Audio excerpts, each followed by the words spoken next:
Chapter 1. Where am I, Ding? Successful transmigration.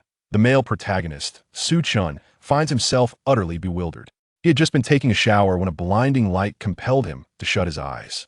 Upon reopening them, he discovered himself in an unfamiliar location. Where am I?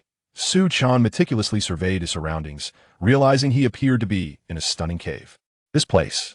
Wasn't I just showering? How did I end up here? At that moment, Su-chun realized he was not even wearing a single article of clothing. Tio the host, I have good news for you. You have transmigrated. Su-chun responded, huh? Why do I hear a voice in my head? To the host, I am the system, the villain system. The system? Indeed, so you are the one responsible for whisking me away to this cave while I was innocently showering. Precisely. What purpose do you serve? To assist you in gaining extraordinary abilities. Can you send me back now? That is not possible. What use are you then? I was enjoying my shower, and now I find myself in this strange place. Host, I'm also in a predicament. And how is that my concern?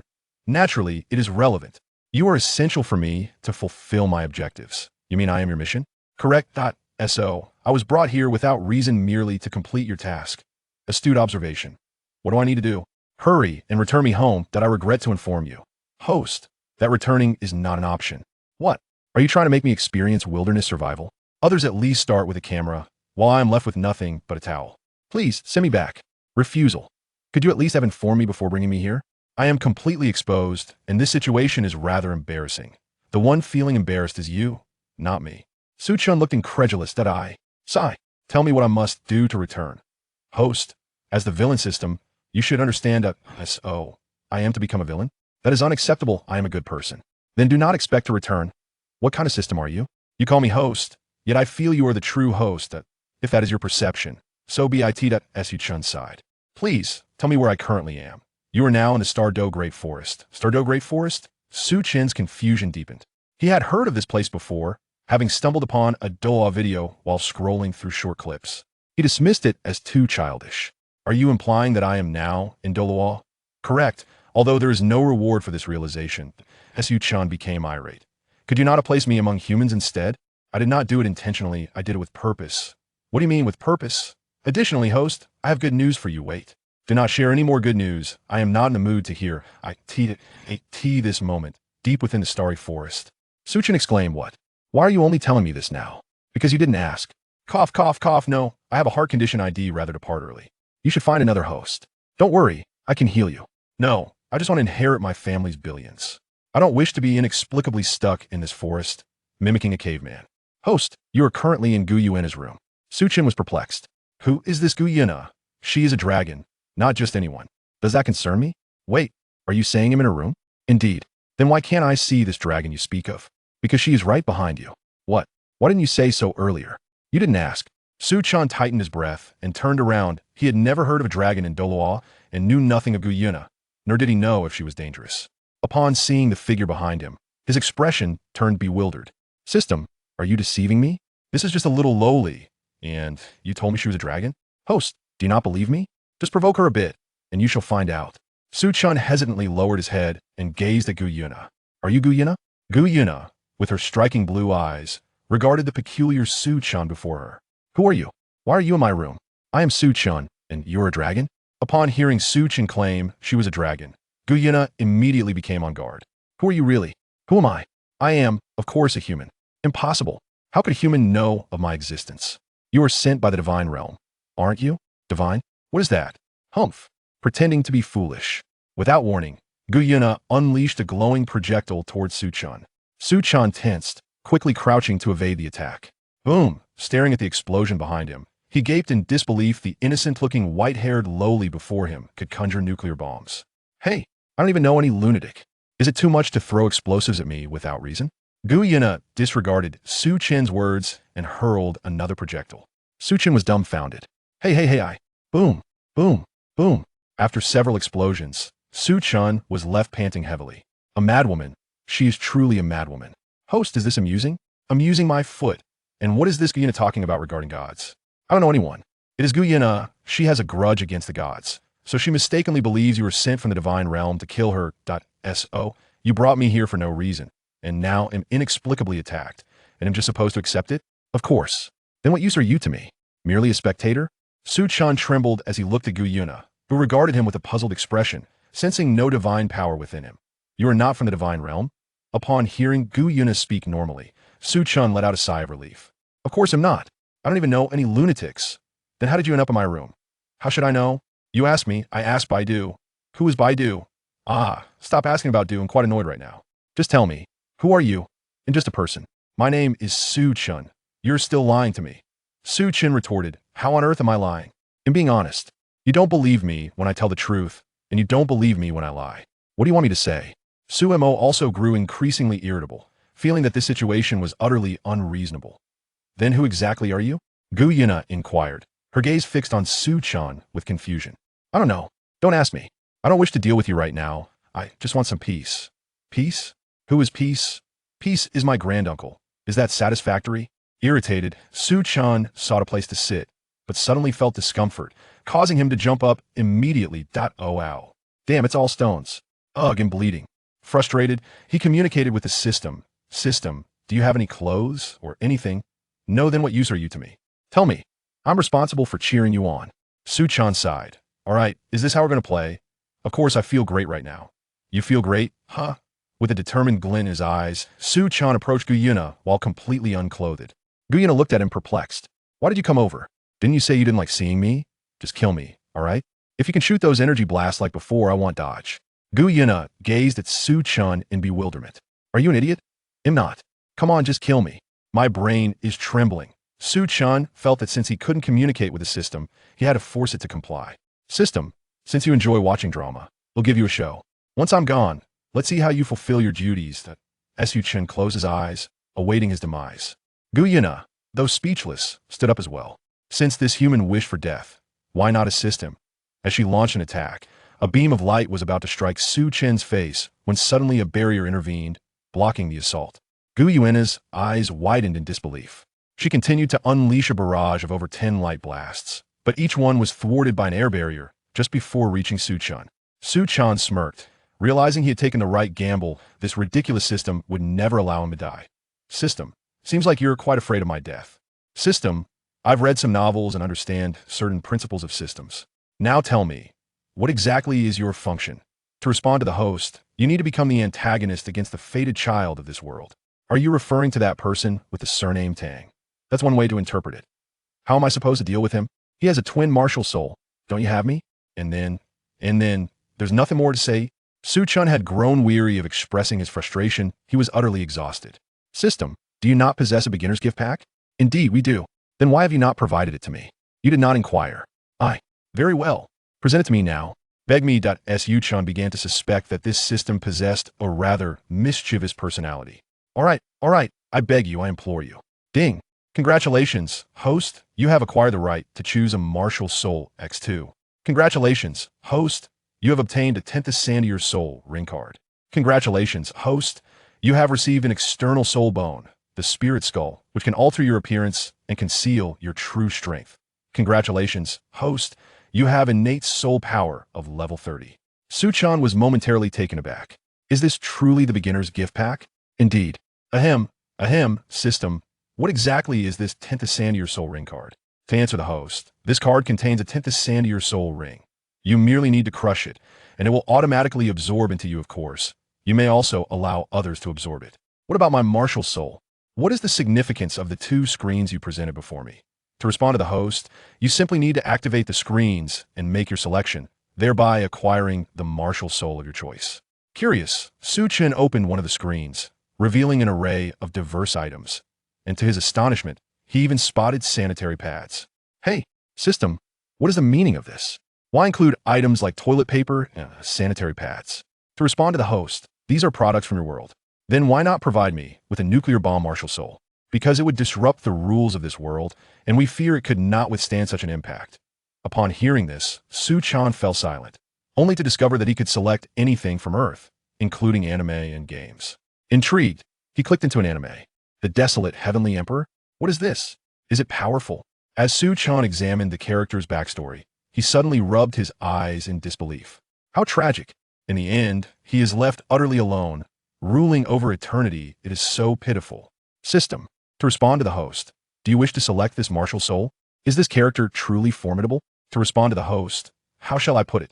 This character is extraordinarily powerful, but the moment you attack, the saga of Douluo will reach its conclusion. Su Chen was perplexed. System, what do you mean by that? Why would Douluo come to an immediate end? Because the planet would be destroyed, do you not perceive that as the ultimate conclusion? What? Is this entity truly so formidable? Of course, others traverse the rivers of time, capable of obliterating countless universes with a mere gesture, suppressing all things. Su Chen pondered, stroking his chin. System, are you truly capable of this? Can you manifest such a character as a martial soul? Ahem, you hold me in too high regard. This is merely 30% of the power. How could it possibly be a real person? What? 30% of the power can so easily annihilate Douluo star. Su Chen nearly fainted. He had not anticipated the desolate heavenly emperor to be so formidable. He was merely curious and had not yet made his selection. To respond to the host, you may consider this. If you choose him, you shall become invincible. Then I choose him. What use are these spirit rings to me? Are they his spirit abilities? What spirit abilities? You have chosen him. These spirit rings merely serve to embellish your persona. What attacks does he possess? Are they limited to mere ordinary strikes? Fear not, having chosen him. All his methods of assault will be implanted in your mind.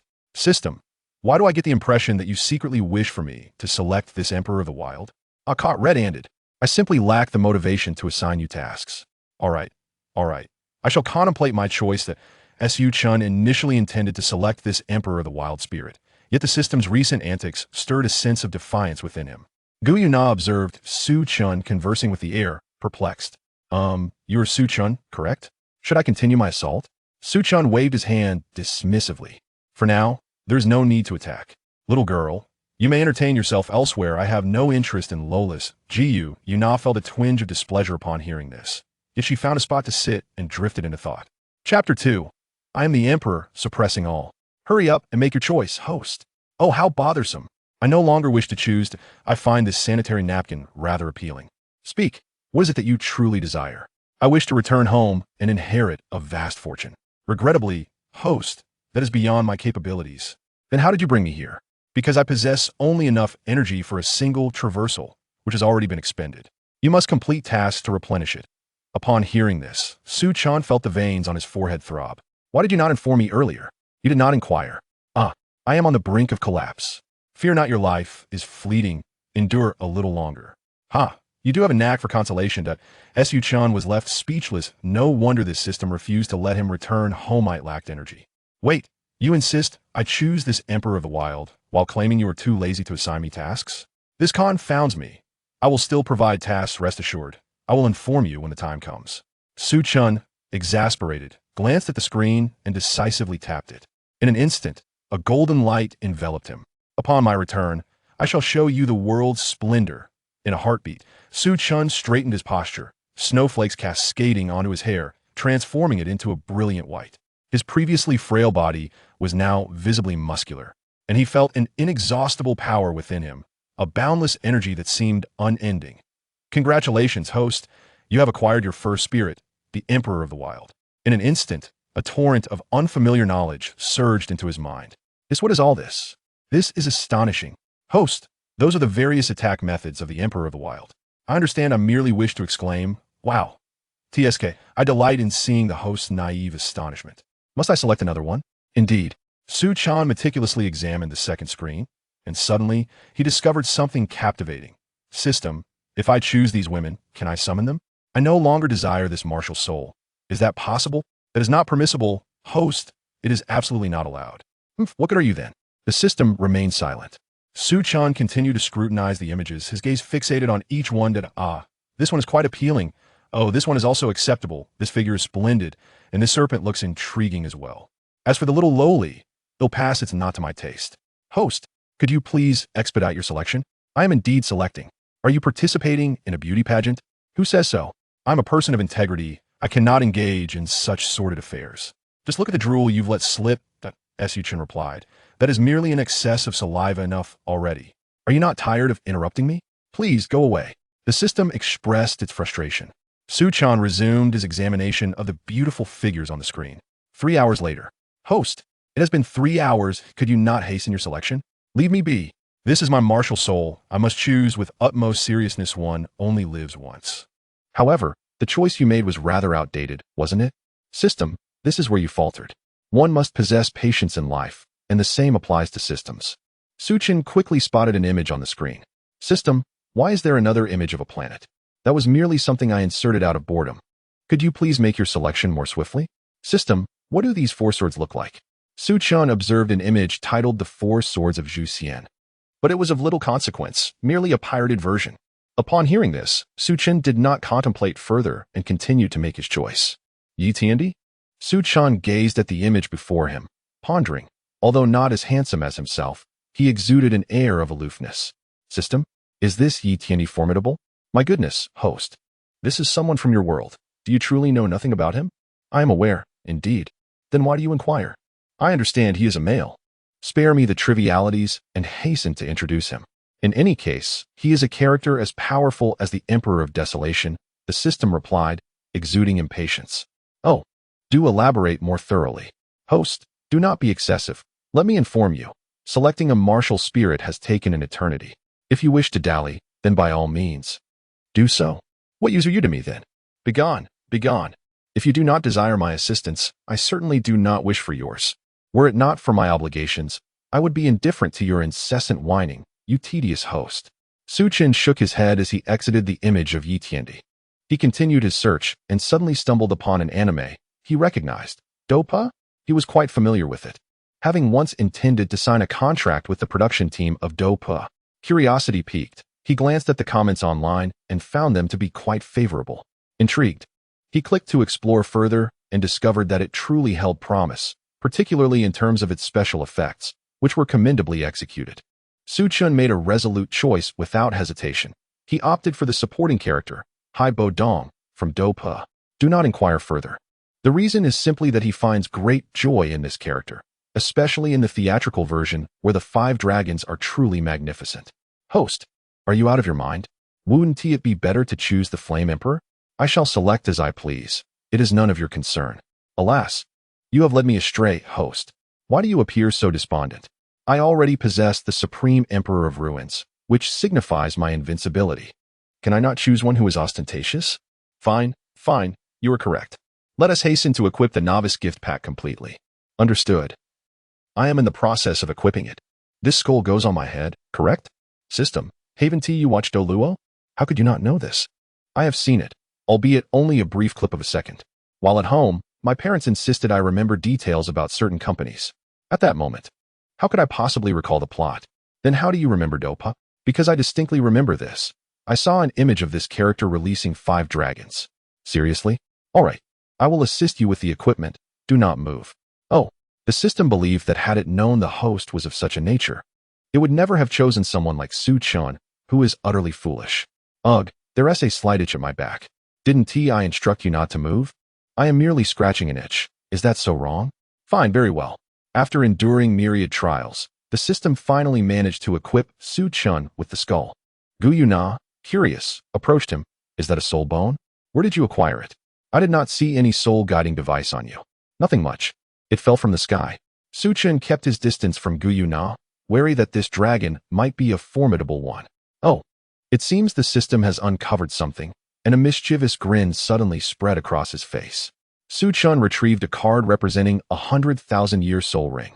In an instant, he crushed it, and the fragments of the card transformed into radiant beams of light, gradually enveloping his feet. Before long, a crimson soul ring materialized beneath him. Suchin addressed the system within his mind. System, I have completed everything. Is it time to deal with the one surnamed Tang? Host, do not be hasty. We must proceed step by step. Allow me to assign you a novice task. Oh, what task? Speak, and I assure you I will accomplish it. Ding. Please encounter Guyu Na.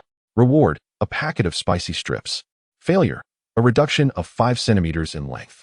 Suchin found himself questioning whether he had misheard. Wait, what did you just say? I instructed you to seduce Guyu Na. Otherwise, well, you understand, your dignity as a man will be at stake. What the hell? System, what kind of absurd task have you assigned me? I could tolerate seducing a mature woman, but you want me to romance a dragon, specifically a young girl. I see, host. You have chosen failure, haven't you? Very well, I shall assist you by reducing your height by 5 centimeters. Damn. Do you possess no sense of humanity? I lack humanity. I am merely a system. System, are you doing this on purpose? Suchin harbored grave suspicions that the system was deliberately targeting him. The crux of the matter lay in the absurdity of the reward for completing tasks, a mere packet of spicy snacks. Why not a whole package of whaling? Furthermore, this was his first time, and he had intended it as a gift for the person he cherished most in the future. The system responded, I acted with intention. But what can you do about it? Upon hearing this response, Suchin could not contain his frustration and exclaimed, Are you out of your mind? If you're unwell, seek treatment. I am not a veterinarian. Can you not behave normally? Just look at how other systems treat their hosts with kindness, while you persistently oppose me. Am I not acting in your best interest? Gu Yuna is renowned as a beauty in Douluo, the dream of countless men. I am only doing this for your benefit. He added with sarcasm, Thank you very much, but this little girl does not harbor any feelings for me. I am a civilized person. I cannot engage in such illegal activities. The system replied, I will assist you in overcoming all obstacles. Just muster your courage and go for it. Suchin retorted, Assist me? Are you suggesting that you would resort to drugging her? What a ridiculous notion. Others possess true prowess, while your capabilities are utterly useless. Host, look behind you, the system urged. Suchin turned his head in confusion, suddenly feeling a tightness in his breath. He discovered that the little girl before him was completely undressed, her face flushed as she gazed at him. It was simply beyond comprehension. System, what on earth have you done? Why has this situation with the dragon taken such a turn? Responding to the host, I administered some special effects medication. Do not worry. If she does not engage in the union of yin and yang with you, she will perish. Upon hearing this, Suchin's eyes widened in disbelief. What the hell, system? How could you commit such an act? Do you have no morals left? That person is just an innocent little girl. What does this have to do with me? Indeed, this has nothing to do with you, the system replied. But I am assisting the host, which is why I administered the special effect drug. Therefore, it is undoubtedly connected to you. Suchin wished he could slap himself. Ding. All of the host's powers have been sealed. In an instant, all strength vanished from Suchin's being. System, what trickery is this? Oh, nothing, just fearful of your escape. Suchin swallowed hard, retreating incessantly. He glanced at the looming Gu Yuna, whose claws were outstretched towards him, her eyes sparkling with a golden glimmer. Ahem, well? Dragon sister, I have matters to attend to, so I shall take my leave. Suchin immediately rushed towards the cave entrance, but suddenly a barrier obstructed his path. Suchin was taken aback. System, is this your doing? Please let me out quickly. System malfunctioning. What? Suchin felt as if a myriad of ants were crawling within his heart. He turned to look at Gu Yuena and said, Sister Long, allow me to express that a material devoid of emotion is akin to a heap of loose sand. Therefore, coercion is fundamentally misguided. However, Gu Yuena seemed entirely oblivious to his words. In an instant, she appeared before Suchin and lunged towards him. Suchin was taken aback. Sister Long, please, no? Sister Long. 2 hours later, Gu Yuena stirred awake and was met with a bewildering sight. He glanced at himself and then at Suchin lying beside him. And in an instant, fury ignited within him. You scoundrel! He exclaimed, slapping him. Suchin lay on the stone, appearing as though he were on the brink of death. Do you comprehend the trials he has endured? With his mortal form, he engaged in fierce battles against a dragon over 20 times, narrowly escaping demise. He sensed that Gu Yuna had awakened, yet he remained still, consumed by a desire for death. The crux of the matter is that it was indeed Gu Yuna who had empowered him, creating the illusion that he had somehow surpassed her. Suchin felt increasingly aggrieved. Host, are you enjoying this? With a mischievous smile, upon hearing that voice, Suchin abruptly sat up, pointing at the sky and cursing vehemently. Damn you, system. Let me make it clear, from this day forth, I hold a grudge against you. You've crossed the line. Oh, very well. Your strength has been restored. Gu Yuna, seated beside Suchin, now looked at the irate and blasphemous Suchin with a mixture of anger and embarrassment, exclaiming, Human, what on earth have you done? Suchin turned his head, gazing at Gu Yuna with a look of astonishment. What have I done? He exclaimed. How dare you? It is you who has acted against me, and yet you accuse me as if I were the thief. Gu Yuna, upon hearing these words, appeared utterly bewildered. What have I done to you? Suchin nearly spat blood upon hearing those words. Suchin recounted every detail of the process to Gu Yuna, encompassing the actions and postures involved. Upon hearing this, Gu Yuna's face flushed a deep crimson. How could I possibly engage in such activities? You cannot expect me to do this. Could it be me? Let me assure you, this is the first time for me as well. Well, I am indifferent to that. I shall take my leave now. You can handle this as you wish. This time, I shall grant you my forgiveness." Upon finishing his words, Suchin, unclad, took flight using the wild emperor martial soul. "Halt! Mortal, you must take responsibility for your actions towards me." Suchin scoffed upon hearing this, showing indifference to Gu Yuna's words. Ding! All of the host's powers have been sealed. Suchin was taken aback. He lowered his head to look below, and in an instant, he plummeted down. "Ah, system. Damn it." Gu Yuna gazed at Suchin with a puzzled expression. Having witnessed this human soar moments ago, why had he suddenly fallen? Nevertheless, she promptly dashed forward and caught Suchin. Suchin glanced around and patted himself, relieved to find he was unscathed. However, the next moment, he was taken aback as he realized that it was Gu Yuna who had caught him. The nature of their position was utterly bewildering. What on earth was this princess carry? Gu Yuna gazed at him with a smile. "You are Suchin, aren't you?" "Rest assured, I mean you no harm." At this point, Suchin was far too preoccupied to concern himself with such matters. He had already cursed the system 1,000 times over. Heh, it's all a misunderstanding. Merely a misunderstanding. "Ah, what splendid weather we have today. Do not divert the topic." She interjected. "Let me inform you, after what you have done to me, from today onwards, you are my husband." "What? No. I cannot accept that. I am only 21. This notion of marriage feels rather premature.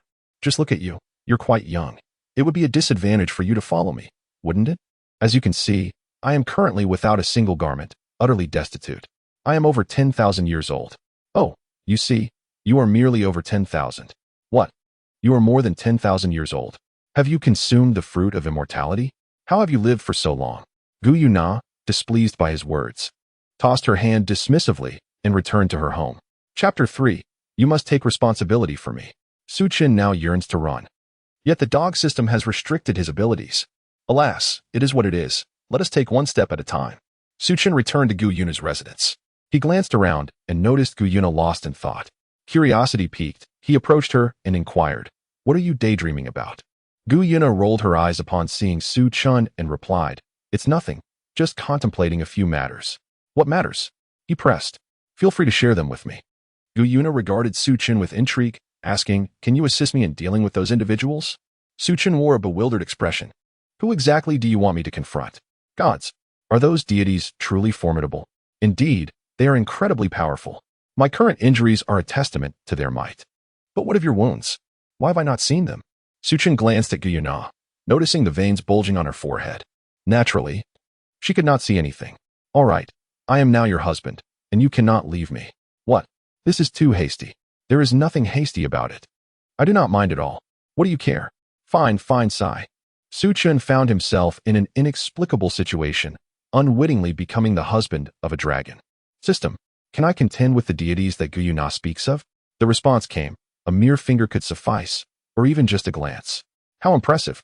Suchin replied, "Of course, Gu Yuna, I shall assist you in dealing with those gods." Do you not cast a sidelong glance at Suchin? You are merely a human." "Indeed, I appear to be a human," Suchin conceded, "and I am undeniably a human. However, I am not an ordinary one. Those so-called gods you refer to me, they could be extinguished with just a glance." Gu Yuna fixed her gaze upon Suchin, challenging him. "Do you truly believe that? Could you please don some clothing? Your current state makes me feel quite uncomfortable," she said, her cheeks flushed as she averted her gaze. Suchin suddenly realized that he was clad in nothing but his skin. "Dog system, do you possess any clothing? Surely you must have something." "Yes, I do." "Then hurry and provide me with some. I implore you." "All right, I beg you, grant me some attire." Ding. The system's wardrobe has been unlocked. Please make your selection, host. Suchin glanced around and discovered an array of garments. "Ah, system, this ancient costume is quite impressive. It exudes a commanding presence," he remarked. "Indeed, host. You possess discerning taste. This is the longevity battle garb of the Emperor of the Wild Heavens," the system replied. "Oh, it's battle attire. No wonder it appears so formidable." Suchin mused. "And what about this white ensemble?"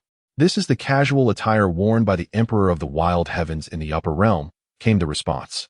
"Very well, I shall select both, the battle armor for combat and the white attire for leisure." In an instant, a radiant glow enveloped Suchin, and the white garment adorned his form. His hair was tied in a ponytail, accented by a golden headpiece at the back of his head. Clad in the elegant white attire, complete with gold and white pauldrons and white boots, His striking features, sharp brows and bright eyes, radiated an aura of dominance. A red ribbon adorned his hands. Gu Yuna, standing nearby, was utterly bewildered, her mouth agape. This outfit is rather nice. It feels quite comfortable, she remarked.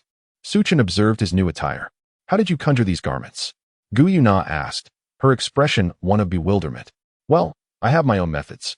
So refrain from asking too many questions, he replied. Oh, but they do appear quite splendid. Of course. Your husband is renowned for his striking looks. How vain. All right, let us go. Take me to the divine realm you mentioned. I shall address them now. Isn't that a bit hasty? My injuries have yet to heal, and I cannot protect you.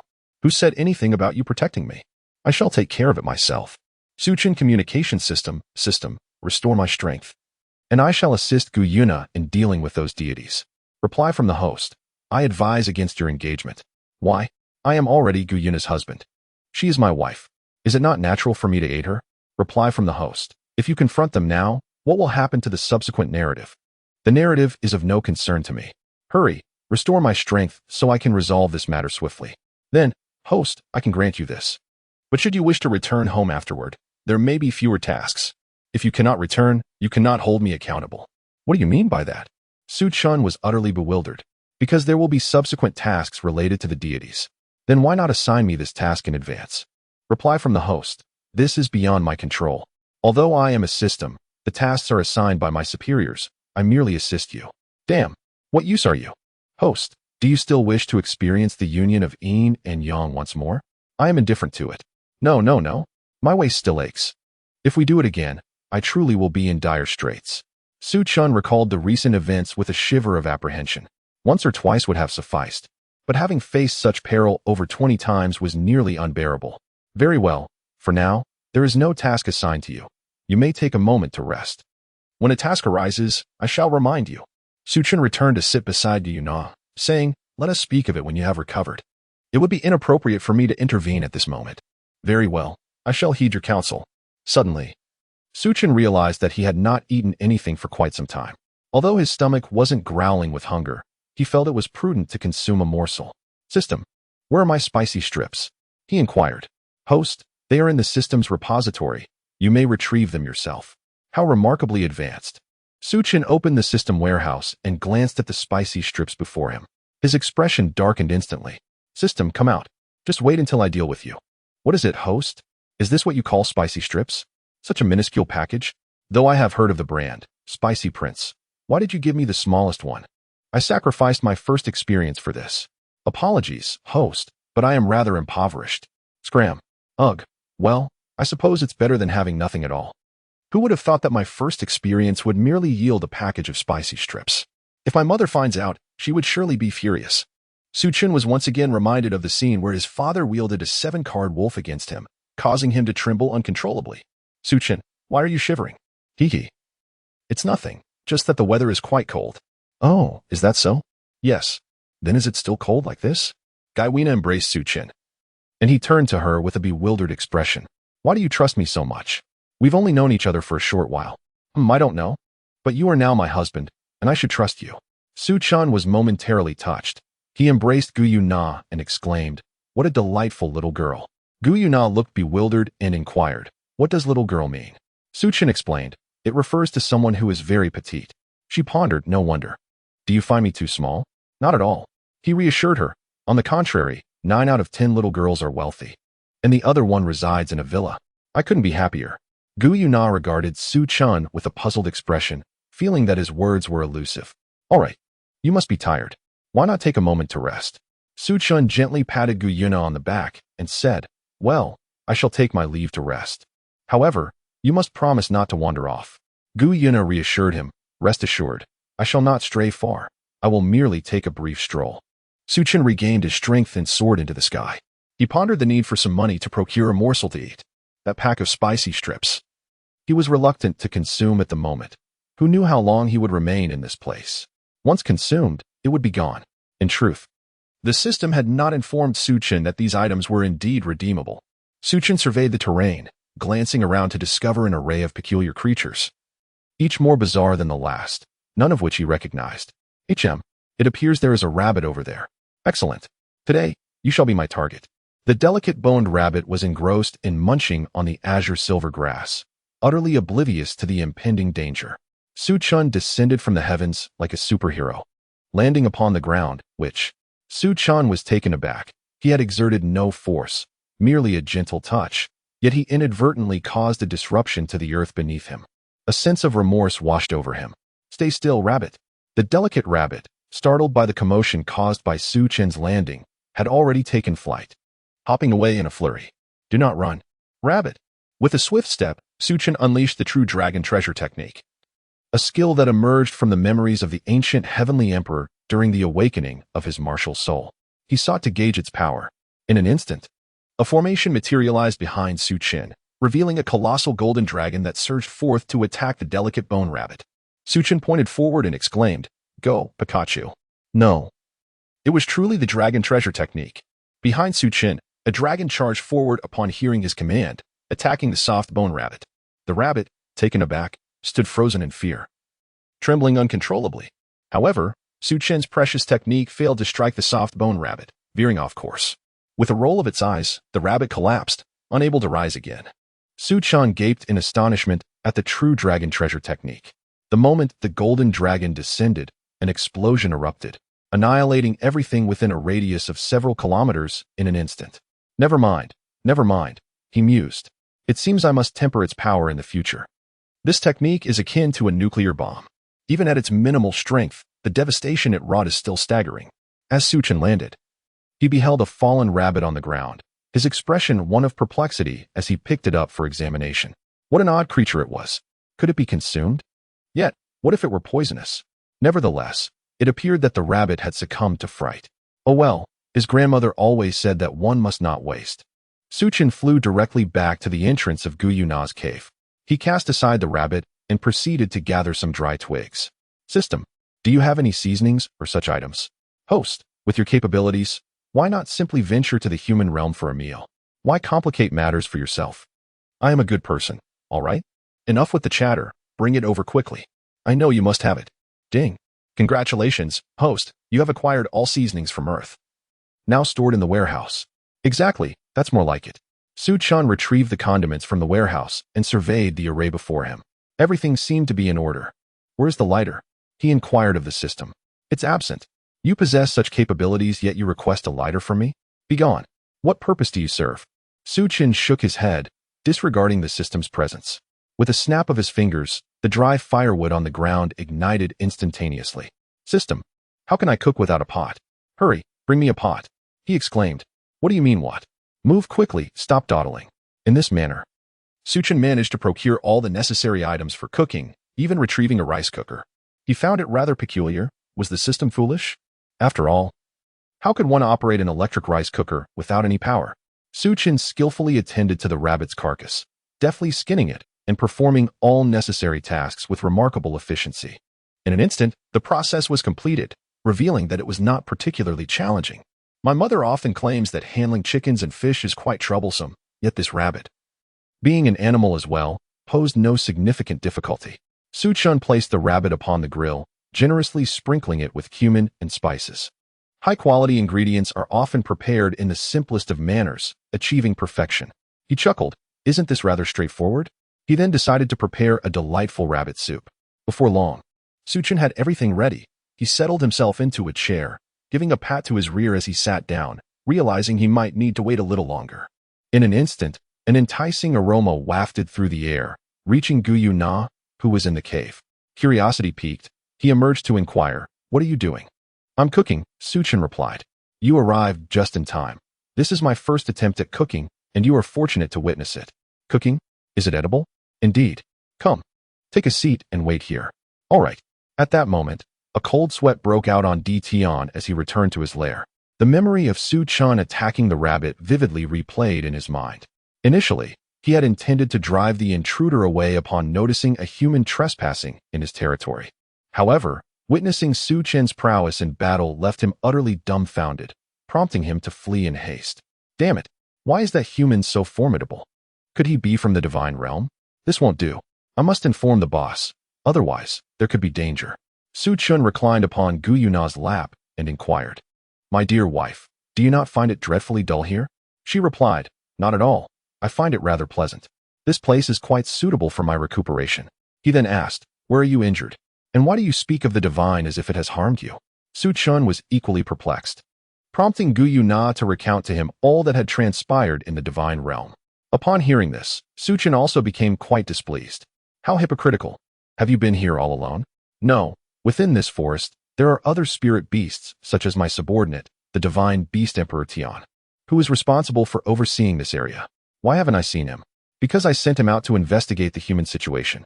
Rest assured, you are my wife, and I will safeguard you. No one can harm you." At that moment, Emperor Tian transformed into a human form. He was tall and clad in black attire, his muscles prominently displayed. "Big sister, trouble has arisen. The divine lord." Emperor Tian was about to speak to Gu Yuna when he suddenly spotted a familiar face, causing him to stutter while pointing at Su Chin. Gu Yuna looked at Emperor Tian with an unhappy expression. "What do you mean trouble?" "Big sister, quickly distance yourself from that deity. He has been sent by the divine realm to deal with us." Emperor Tian gazed at Su Chun with concern. Su Chun and Gu Yuna were both bewildered. Tian, what nonsense are you spouting? He is my husband. How could he possibly be sent by the divine realm? Hey, old man, what are you talking about? My wife and I have always been together. How could he be from the gods? Chapter 4. A stir among all. Once the rabbit was roasted, Su Chun tore off a leg and handed it to Gu Yuna. "System, I inquire about my current strength. I remain uncertain, and you prevent me from dealing with the child of destiny, as well as from venturing to the divine realm." Response to the host. "The system has already diminished your power. Presently, your strength is equivalent to that of a divine king within this realm. However, should you encounter someone of greater power than a divine king, the system will automatically nullify the suppression." "I see. Then that is acceptable. It seems I must exert control over my strength. When I caught the rabbit earlier, that was the extent of my minimal power." "Su Chin, what is this? It tastes rather peculiar, yet quite palatable." "This is roasted rabbit. It is delectable." "Rabbit? Is it the soft-boned rabbit?" "Indeed." Tian, nearby, was drooling, for the aroma of Su Chin's roasted rabbit was simply irresistible. Brother, could you possibly share a bit with me?"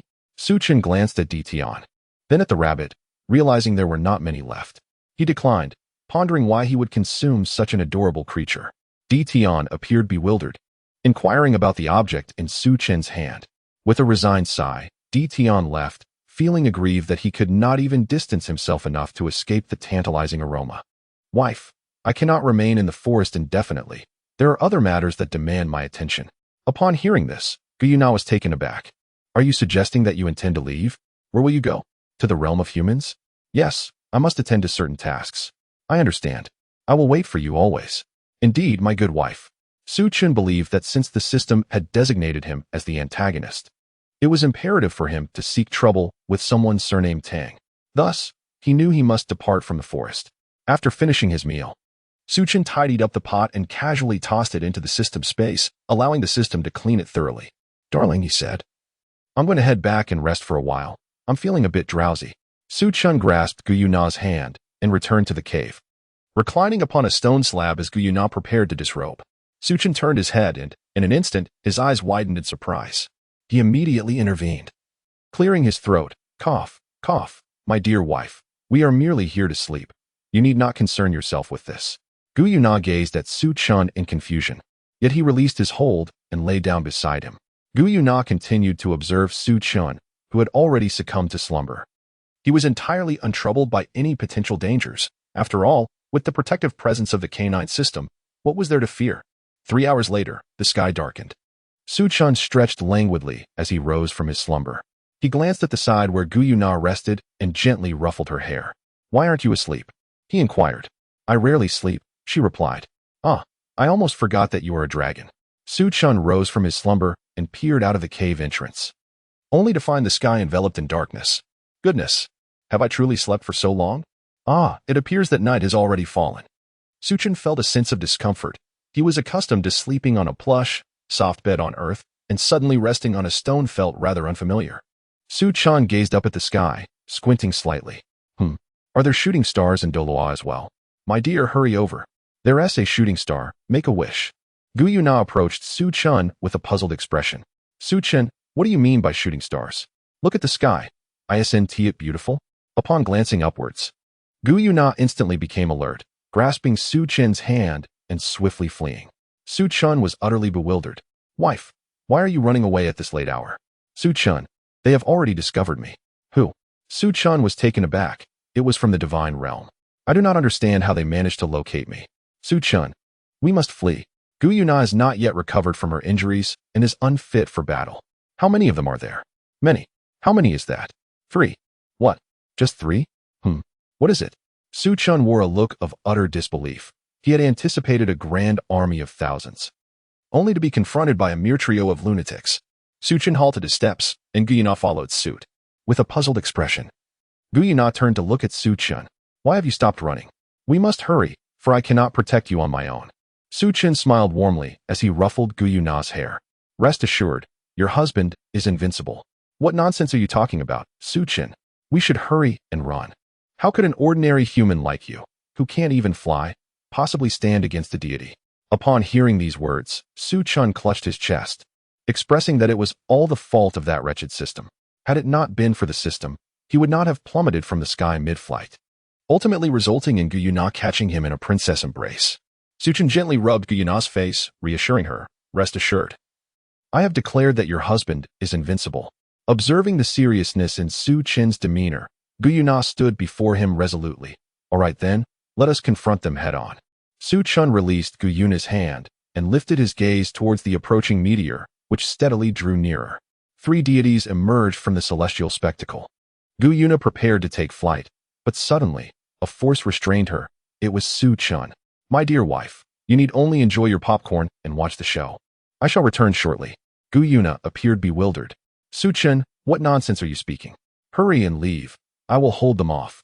Su Chen disregarded their words and ascended into the void with explosive speed, approaching the 3 deities. The 3 gods stared in bewilderment as Su Chen drew nearer. Isn't he an Earth Soul Master? Why is he flying toward us? Enough chatter. He is undoubtedly attempting to stall for time. We must act swiftly. Lord Azura has commanded us to swiftly eliminate the Silver Dragon King. Understood. Su Chen glanced at the 3 deities before him and disdainfully remarked, how utterly repulsive. He then addressed the human soul master, urging, hasten your departure. Otherwise, do not blame me for my lack of courtesy. Su Chen disregarded Shen's words and erupted with an imperceptible speed, declaring, what right do you, who have been pampered and privileged, have to threaten me? Su Chen swiftly delivered a divine punch, striking the deity's abdomen with remarkable precision. In an instant, the god was sent hurtling through the air, colliding violently with a mountain, resulting in complete obliteration. The other 2 deities were left momentarily stunned, unable to comprehend the unfolding events. Su Chen effortlessly dispatched them with a single punch each, exuding an air of ease and minimal exertion. Gu Yuna, witnessing this spectacle from below, was rendered utterly speechless. As Su Chen landed, he turned to Gu Yuna and inquired, so, my dear, what do you think? I told you I am quite formidable. However, she responded, wait. That was merely because I was tired. Yes, indeed, I was fatigued. Gu Yuna gazed at Su Chen in confusion.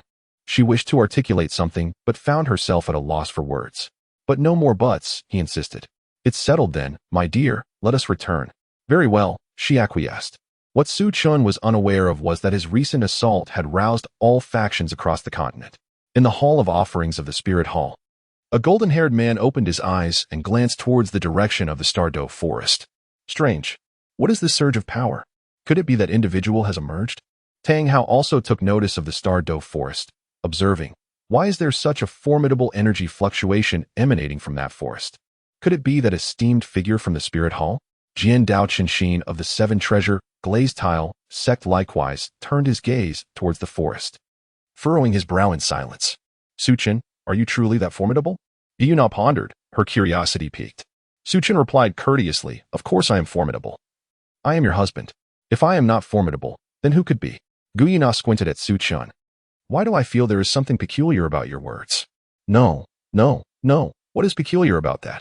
Su Chen glanced around and, finding no one in sight, swiftly lifted Gu Yuna and a princess, carried back to the cave. The Azura of the divine realm gazed into the mirror before him, his brow furrowed in contemplation. Who exactly is this individual? Even I sense a hint of peril emanating from them. Yet, after all, They are merely human. How could they possibly contend with a deity? Su Chun returned to the cave, reclining upon a stone as he sipped water. Su Chun, let us have a baby, she proposed. Su Chun gazed at Gu Yuna with astonishment. Ahem, isn't it a bit premature? We have only known each other for less than 8 hours. Is it customary to become so acquainted in such a short span? Do you not wish to have children? I have heard that among your kind. Once a girl becomes a boy's wife, she is expected to bear offspring. Such nonsensical talk, who told you this? It is what your people say. Is it not true? Well, all right then. Su Chun found himself in a state of helplessness. Well, then let us have a child, he proposed. Wait. You are a dragon. And I am but a human. How could we possibly conceive a child? What would emerge from such a union? A little dragon-human hybrid? If it were a girl, would we then have a little dragon maiden? No. I refuse. Su Chun expressed that the thought of having long become pregnant and bear children was utterly unfathomable to him. However, curiosity soon took hold of him. Could dragons truly procreate with humans? System, are you there? Host, what is it? I am merely speculating. If I were to have a child with Gu Yuna, would it be possible? Why do you inquire about such matters? I am simply curious. Of course, it is indeed possible. Moreover, the lineage you two would produce would be exceptionally potent. Then, system, if Gu Yuna and I were to have a child, would it perhaps resemble a small dragon person with ears and a tail? Host, has your intellect momentarily faltered? In this world, the fated children are born of humans and blue silver grass, while others appear quite ordinary. Do you truly believe that a child from you and Gu Yuna would be anything less than normal? Is that so? Very well, I understand now. You may depart. System. After careful contemplation, Su Chun concluded that it was indeed too early to make a decision. How could he forget? Host. I must inform you that conversing with Gu Yuna may prove to be quite challenging. Why, you may ask? It is because, in this realm, you do not truly belong. Furthermore, possessing a trace of the bloodline of the wild Heaven Emperor complicates matters, as the inhabitants of this world, including soul beasts, find it exceedingly difficult to produce new offspring. Su Chun was utterly bewildered upon hearing this. It seemed he could not grasp the essence of the system's words. What are you referring to? He inquired, a hint of confusion lacing his tone. It is quite simple. Your prowess is exceedingly formidable, and Gu Yuna's strength in this realm is equally impressive. Thus, the greater one's power, the more challenging it becomes to conceive. Do you understand? Oh, I see.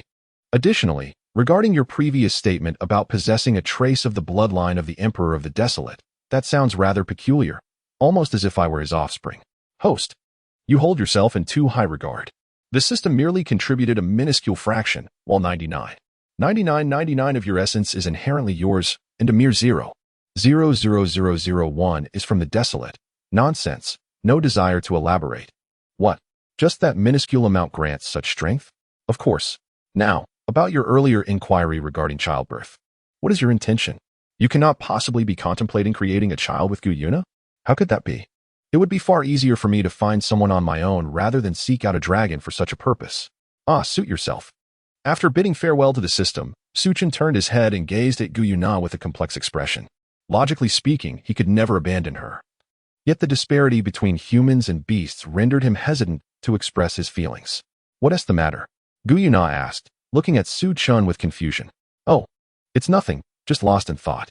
Gu Yuna, do you truly think it is right for us to be together? Upon hearing this, Gu Yuna was momentarily taken aback, but she quickly responded, I wouldn't say that I have feelings for you, yet given the circumstances of our relationship today, you are now my husband. Su Chun looked at Gu Yuna in silence, pondering the simplicity of this dragon, so easily swayed by others. I believe our union is ill-fated. Why, you ask? Because you are a dragon, and I am merely a human. Is that so? I am not bothered by it. What troubles you? This is not a matter of personal preference. Let me explain. It would be exceedingly difficult for us to conceive a child together, and I, as a human, must have offspring with my own wife. Do you understand? Ding. The host's abilities have been sealed. What mischief is the system up to now? Su Chun was utterly bewildered, unable to comprehend what the system was scheming at such a late hour. Meanwhile, Gu Yuna, beside him, felt an immediate warmth envelop her. Her cheeks flushed, and her eyes sparkling as she gazed at Su Chun's silhouette. Hey, system, come forth. What exactly are you up to? Su Chun was entirely oblivious to the presence of Gu Yuna behind him. At this moment, Gu Yuna was devoid of any clothing. her icy cold hand brushing against Su Chen's back. Su Chen felt a chill creeping down his back, causing him to shudder involuntarily. "Stop it, Douluo. I am currently occupied," he said. However, Douluo did not respond. Instead, she extended her tongue and began to incessantly lick the back of Su Chen. Suddenly, Su Chen felt a shiver run down his spine. "Douluo? What are you doing? Douluo? My dear wife?" Su Chen called out a few times. But when he noticed that Douluo did not respond, he turned his head in curiosity, only to be taken aback. "Goodness, is this yet another trick of the system? Host, how could I possibly be that kind of person? Damn it. Quickly neutralize the effects of the drug on Douluo. If I can't, then the only way to alleviate this drug's effects is through a more extreme method." "What? No, no, no, my body cannot withstand it. I can already feel a painful ache in my waist. If this happens again, I might just collapse." Su Chen recalled the scenes from earlier in the day. It was his first experience. What began as a sense of comfort gradually morphed into fear, and the mere thought of it sent shivers down his spine. "It's all right, host. The system believes in you. Why do I feel that this incident is orchestrated by you, this wretched system? Host, I finally witnessed your brilliance for once." Su Chen. "Very well, system. I must inform you that your time has come. You are truly finished. Do not. Douluo, sister, no, please, help." Douluo revealed her two sharp canine teeth and lunged directly towards Su Chen below. Chapter 6. The Encounter of the Rabbit and the Grass. "Host, the matter concerning Yu Xiaojing cannot yet be resolved." Su Chen appeared bewildered. Why? He was not even surnamed Tang. Su Chen was at a loss for words. He could not comprehend the peculiarities of the system. It responded to the host, stating that he was the son of destiny and a key figure in the unfolding narrative. Thus, he could not be eliminated at this juncture. All right, I understand," he said.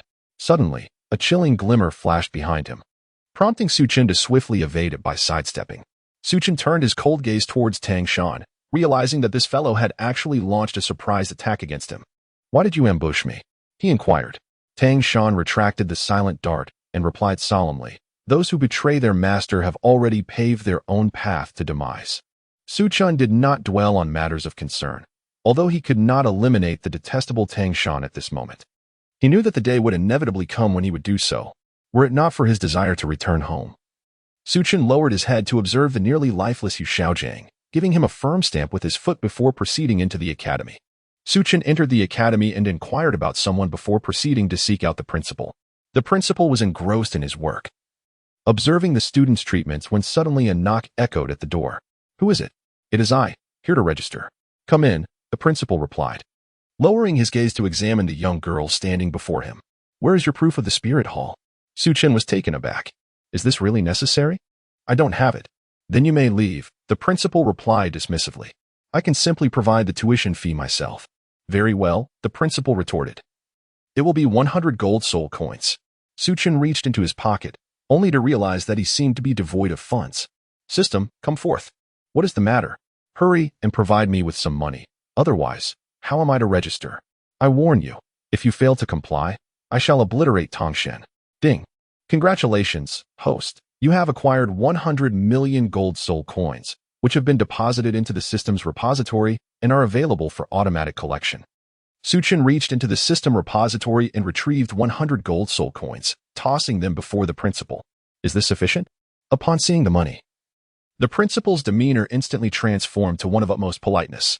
"Yes, indeed, this will do. So, am I successfully enrolled?" "Absolutely. May I inquire your surname?" "Su." "You may address me as Miss Su." "Ah, splendid. Allow me to register your admission right away. May I ask, Miss Su, how old are you?" "I am 26 years old." Su Chen almost let it slip. "May I inquire, Miss Su, what is your soul power?" "Level 10. Su Chen believed that this matter could be casually mentioned, as it was merely a task to be completed. "What? Are you saying level 10? What's wrong? Is it too little?" The principal was nearly left speechless upon hearing Su Chen's response. "Do you have any idea how many 6-year-olds achieve level 10? They are not as common as cabbages." No. Miss Su is truly a once-in-a-century prodigy. Stop buttering her up and resolve this quickly." All right. Su Chen quickly succeeded in his enrollment, and the principal arranged for him a luxurious single dormitory. Su Chen sat on the bed and exclaimed, "System, have I completed the task? Hurry, proceed to the next one, and let me return home swiftly." Ding. Congratulations, host, on completing the task. You have received a soul ring card of 100,000 years and successfully gained an energy supplement of 0.01. Su-chin. Su-chin doubted his own hearing. System? What on earth is this? From 0.01. Indeed, that is already quite substantial. Goodness, how many tasks must I complete? I assure you, I shall not engage in this any longer. There is no trust left between individuals. I am no longer human. Fine, fine. Why did you not disclose this sooner?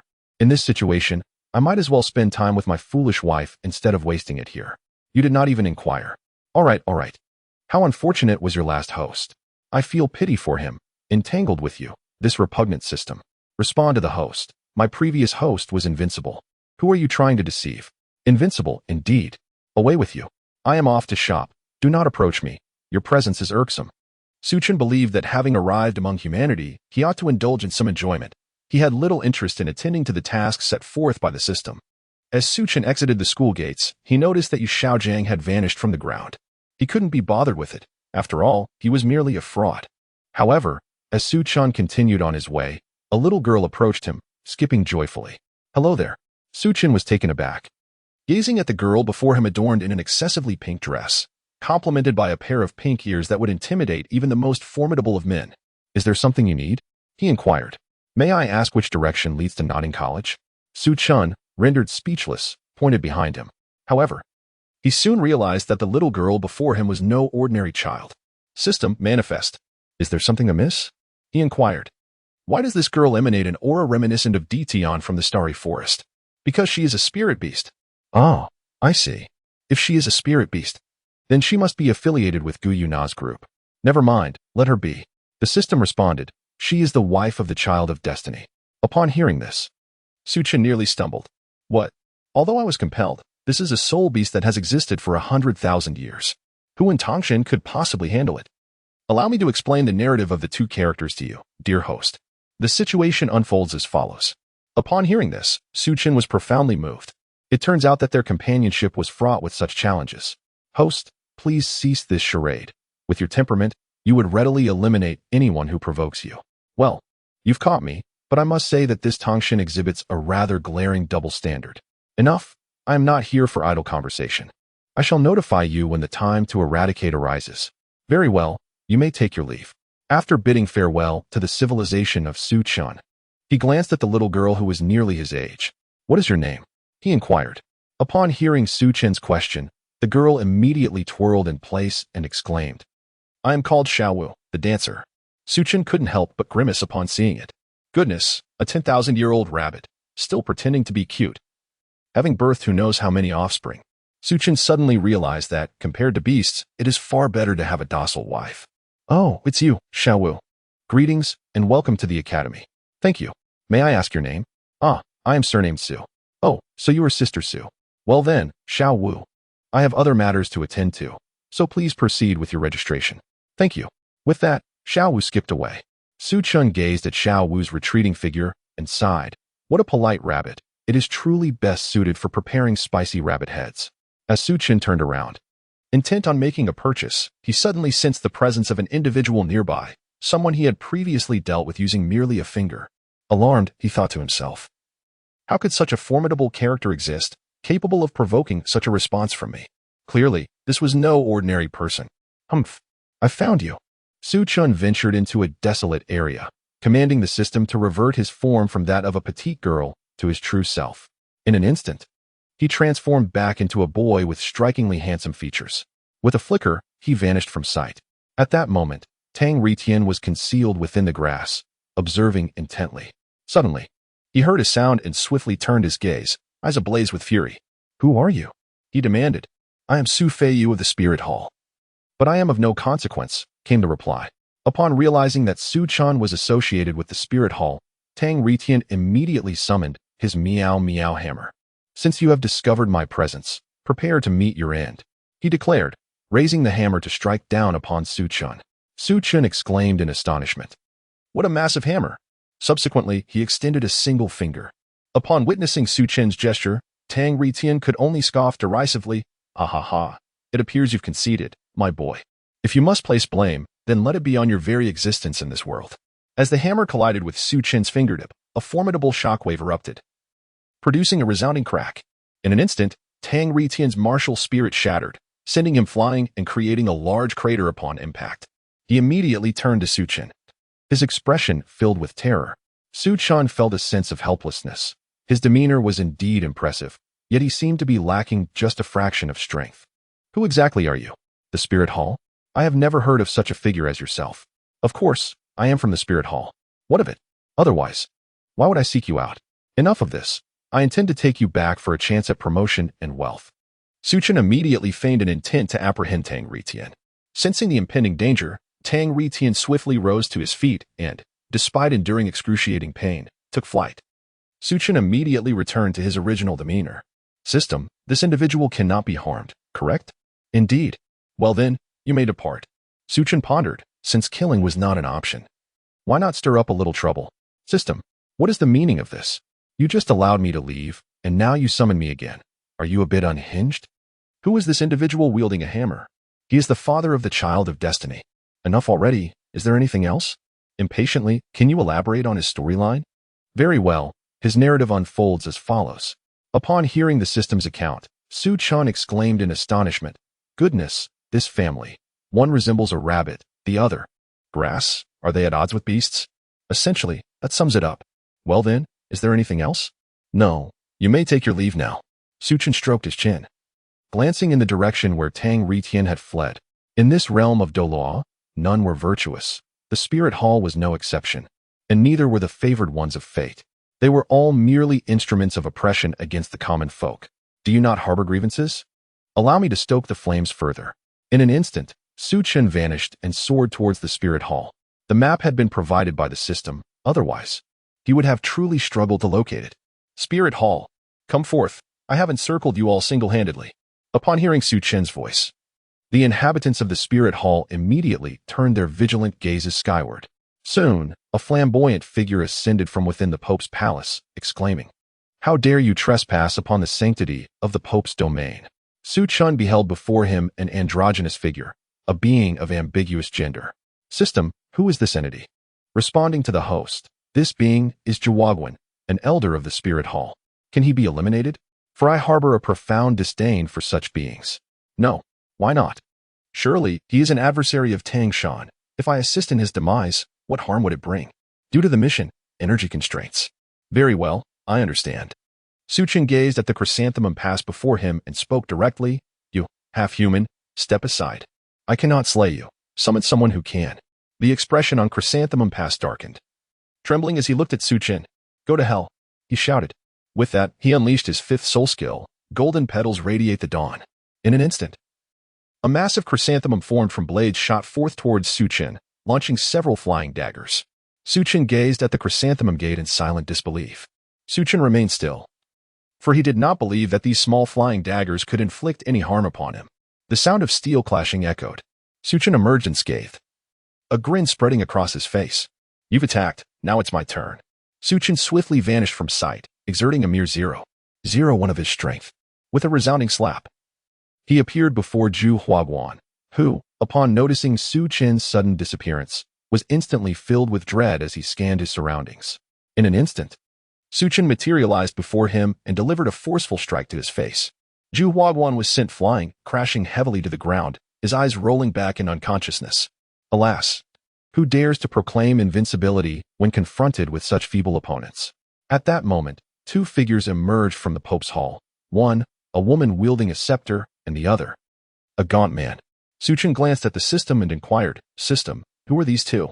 Although the woman appeared quite attractive, she seemed to be somewhat advanced in years. The system responded, the lady is the current high priestess, Bibi Dong, and the other is the partner of the one you just dispatched. Ah, the high priestess, Su Chen mused. She truly is quite striking. Bibi Dong coldly regarded Su Chen and demanded, Who are you, my lord? Shrek, Su Feiyu, hardly worthy of mention, Su Chen replied, having previously sought information from the system regarding the plot and the lineup in Tangshan. It seems our Spirit Hall bears no grudge against you, does it? Indeed. There is no enmity. Well then, I shall take my leave. I mistook you for someone else, my apologies. You have offended the Spirit Hall, my lord. It seems you cannot leave so easily today. Su Chen glanced at Bibi Dong, a dismissive smile gracing his lips. He thought to himself, Who could possibly hinder his departure? With a swift motion, Su Chen playfully slapped Bibi Dong's backside, exclaiming, "Huh? Farewell, High Priestess, your rear is surprisingly soft." Bibi Dong, noticing the movement of Su Chen's hand, immediately became alert. In an instant, a sharp, fiery sensation coursed through her backside, igniting her embarrassment and fury. Gritting her teeth, she glared at Su Chen and declared, "Don't even think about escaping." Whoosh! Su Chen had vanished without a trace. Bibi Dong, consumed by fury, summoned her soul power and shouted, "Members of the Spirit Hall, heed my command. Spare no effort in locating a place known as Shrek and obliterate it. Any disobedience shall be met with death." The members of the Spirit Hall trembled in fear, all bowing before her. Never had Bibi Dong endured such humiliation, especially in front of so many witnesses, being so brazenly affronted by a stranger. Upon returning to her chamber, she glanced back and noticed a large handprint emblazoned upon her rear, causing her cheeks to flush with embarrassment. "You scoundrel, should I find you? I, Bibi Dong, shall ensure you suffer a fate worse than death." Su Chen assessed the texture and found it to be soft. Host, Bibi Dong has already been by the former pope. Upon hearing this, Su Chen appeared utterly bewildered. Is such a thing possible? Well, the situation is as follows. Upon hearing this, Su Chen suddenly felt a twinge of sympathy for Bibi Dong. Realizing that she too was a pitiable woman, he contemplated whether he should take good care of her. However, she was already involved with someone else. Presently, amidst the forest, he pondered the potential consequences if they were to be discovered and engage in a confrontation. Chapter 7. Mandala Snake, Solitary Bamboo. Upon returning to Nottingham Academy, Su Chen transformed back into a petite girl. She tidied her bed and arranged the quilt. Today has truly been remarkably entertaining. Bibi Dong must be searching high and low for someone named Shrek. When she eventually finds Shrek, Tang Ri Tian. Bibi Dong would never imagine that the Spirit Hall has no one by the name of Su Feiyu. Host, you truly are quite the cunning one, the voice remarked. What is the matter? You do not permit me to eliminate them, nor allow me to engage in other activities? Well, isn't that just fine? Ding. Please, host. Disrupt Tang Shan's absorption of the Mandala Snake Soul Ring. Reward, National Guardian Divine Halberd X1. Reward, Earth Doll X1. Failure, penalty none. Su Chen immediately sprang up from his bed. System, I am aware of this National Protector's Divine Halberd. It appeared in my memories when I absorbed the martial soul. But what on earth is this earthly doll? Surely it cannot be one of those inflatable toys. Responding to the host, the system is not merely here for your solitary indulgence. Is it not meant to provide you with an outlet? Go away, go away. Fine, I shall take my leave. Su Chen pondered carefully. The system's reward was indeed something he could pursue. At present, he was in need of a weapon. Although the Haiba Dong martial soul could transform into an ice spear, it could hardly be regarded as a genuine weapon. Should he consider the destruction of Tangshan to absorb the Mandala snake? Su Chen pondered for a moment and realized that there were no stipulations regarding the number of years to absorb. Thus, why not? Su Chen inexplicably burst into laughter, emitting a peculiar cackling sound. In Tangshan, he was perplexed. Despite witnessing Yu Xiaojing's lack of skill, he still insisted on taking him as his master. Once a master, always a father. Knock, knock, knock. Good child, rise quickly. The master and disciple gazed at each other with deep affection. Yu Xiaojing was quite pleased. He now had a new subject for his experiments, and he was determined to validate his theories. Master, why did that little girl attack you today? Cough, cough, cough. That was merely a test for her. Little San, remember this. Next time you encounter such a person, do not place your trust in them, understand? Yes, master. All right, little San, you may return now. Once Tangshan departed, Yu Xiaojing immediately revealed his true feelings, clutching his backside in pain. Oof, oof, oof. Why did that little girl strike so hard? I, Yu Xiaojing, shall not let this go unpunished. Once my student matures, I shall make you kneel before me and lick my feet. Ah, what? Who is cursing at me? System. Do you know? Responding to the host, it is Yu Xiaojing who is cursing at you. What? You know this? Of course. Have you forgotten who I am? I am the all-knowing, invincible system. Proudly. So, will you allow me to return to Earth? The system has logged off. TCH. Invincible, my foot. Why is that little buzzcut cursing at me for no reason? Is it because I just gave him a beating and he is upset? Perhaps I should go give him another thrashing? Host, do not play recklessly. This character will appear in a major quest later on. I truly fail to comprehend why this useless character is so crucial when there are so many stronger figures. Ask the author. Why are you asking me? Fine, fine, fine. So tomorrow they will go to absorb soul rings. It seems I cannot sleep just yet. Su Chun intends to eradicate all the mandala snakes within the Starlit Forest, as well as other soul beasts, although he will spare some of the less valuable ones. According to the information he gleaned from the system, Master Yu Xiaojiang is utterly ignorant. His teachings have led his students to ruin. Such a person, who cannot be dealt with now, will eventually be addressed by me. Although I, Su Chun, am not a virtuous individual, I cannot abide by such repugnant characters. What kind of decent person takes advantage of his own cousin? Host. As long as the task does not require the absorption of mandala snakes, other soul beasts are of no consequence. There are no restrictions on the time frame, are there? I plan to have Tang Xin absorb a soul beast that has been around for 10 years. Well, do as you wish. I believe it is unnecessary for me to make a grand effort, right? System, do you not agree? I am uncertain. Do not ask me. I should compel Tang Xin to absorb a worthless soul beast when acquiring a soul ring. Do you not think that would define me as a villain? Ah, yes, yes, yes. Host, you are indeed correct. Su Chun immediately wore an evil smile. Tang Shan, you cannot blame me for this. It is the system that has targeted you. I must complete my task, and only with the system's energy can I return home. Therefore, Tang Shan, you are sacrificing yourself to save me. In doing so, I am performing a noble deed, preventing the outbreak of future wars. After careful contemplation, Su Chun realized that he had indeed done a good deed. Thus he felt compelled to continue, chuckling to himself. At that moment, Tang Shan, having just met Xiao Wu, suddenly felt a chill coursing through him. Puzzled, he questioned, Tang Shan, what is the matter? Why are you trembling? To which Tang Shan replied, it's nothing, Xiao Wu. Let us take a break. All right, Xiao Wu agreed. Su Chun pondered for a moment before producing a card depicting a 100,000-year soul ring. With a firm grip, he crushed it, producing a crisp snap. A crimson soul ring materialized beneath Su Chun's feet. System, based on my current true power, what is my status in this world? Host, in this realm, you are invincible. Sigh, I truly cannot comprehend it. Despite my invincibility, why am I unable to return home? With such power, I ought to make a grand entrance back on Earth. Host, there will be an opportunity. Very well, I shall await it, hoping you are not deceiving me, system. Rest assured. After finishing his conversation with the system, Su Chun lay down on his bed, closed his eyes, and drifted into slumber. As dawn broke, Yu Xiaojiang took Tang Shan to the Douluo forest to obtain soul rings. Of course, at this moment, Su Chun was still asleep. For him, there was no rush, as time was merely a matter of steps. Yu Xiaojiang had rented a carriage, and as they rode, he engaged in conversation with Tang Shan. Noticing Tang Shan's unusual expression, he inquired if he was feeling unwell. Perhaps it's because of a lack of rest last night. It's nothing, teacher.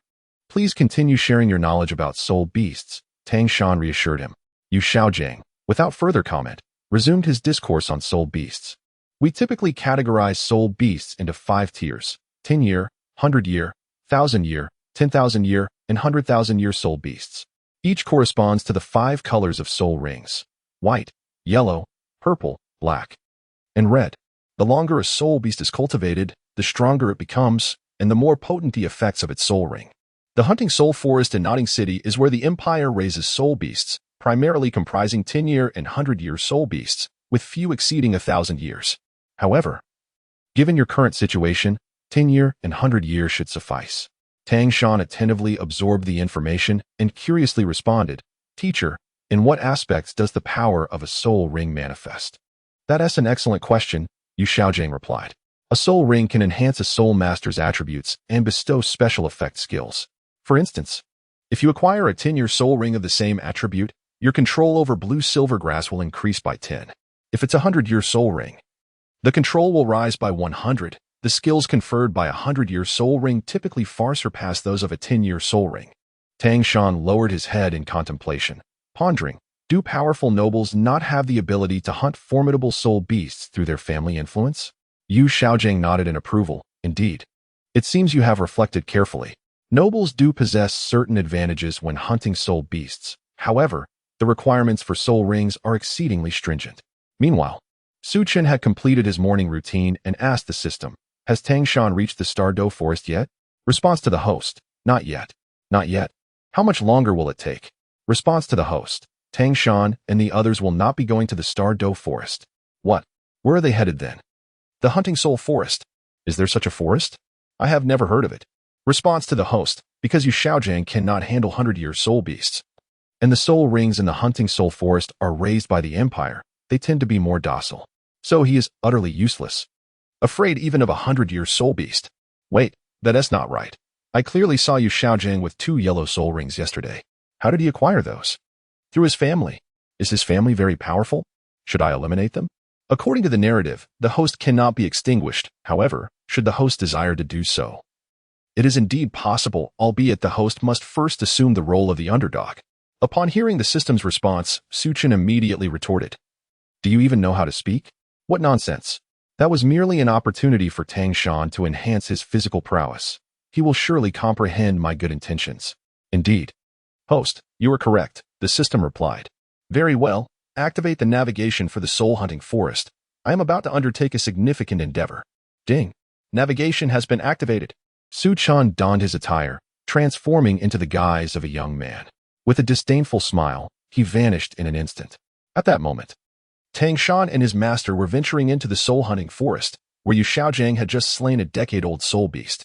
As he elucidated the time of disappearance and the ensuing effects, Tang Shan suddenly became alert, gazing intently at Yu Xiaojiang's back. Master, be cautious. What is it? Yu Xiaojiang inquired, perplexed as he lifted his gaze toward Tang Shan. Tang Shan pointed towards his master's back, prompting Yu Xiaojiang to turn around. Immediately, he beheld a boy clad in white, which was none other than Su Chen. Should he employ the Haiba Dong martial spirit, it might require a moment. However, the situation was different with the Huang Tiandi martial spirit, merely a matter of a few steps. Su Chen approached the bewildered Yu Xiaojiang with a dismissive air, delivering a resounding slap that sent him sprawling. Alas, Yu Xiaojiang fell into unconsciousness, frothing at the mouth.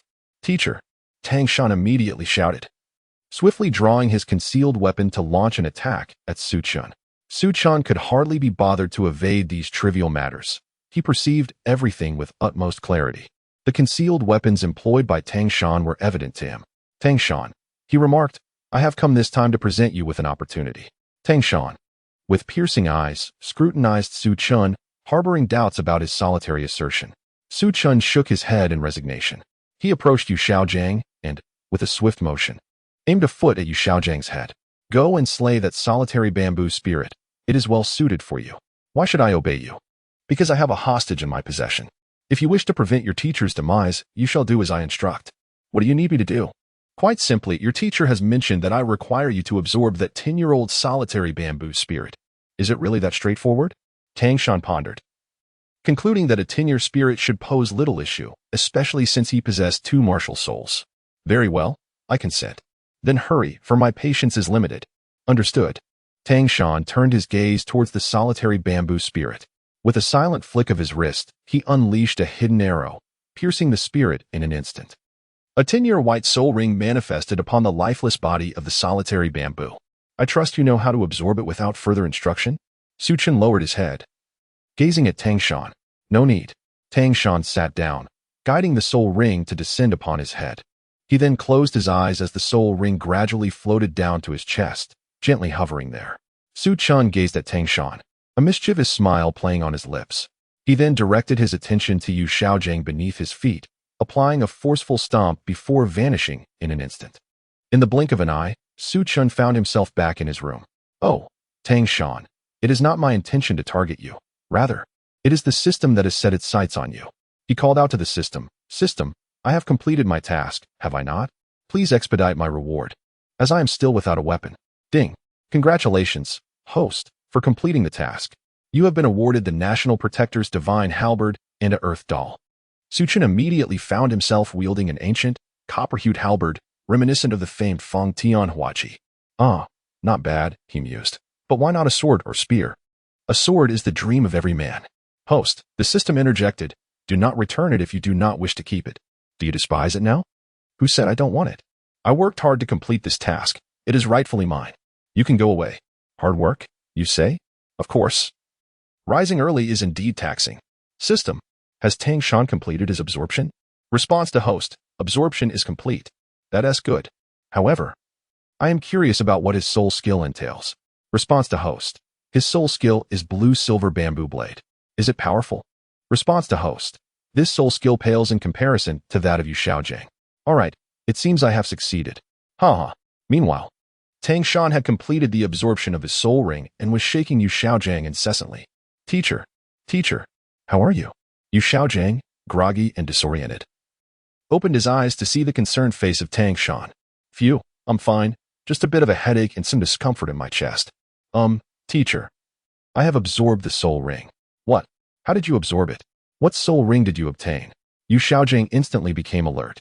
Tang Shan, feeling a bit shy, pointed to a solitary bamboo nearby. Teacher, it is this 10-year-old solitary bamboo. Upon seeing the bamboo, Yu Xiaojing began to contemplate. Shan, according to my theory, solitary bamboo is a plant type which is very suitable for your blue-silver grass martial spirit, as they both belong to the plant category. Although the age is slightly lower, it should not have a significant impact. Really, teacher? Yes, help me up. I will observe your soul skill tomorrow. Yes, teacher. But who exactly is that person?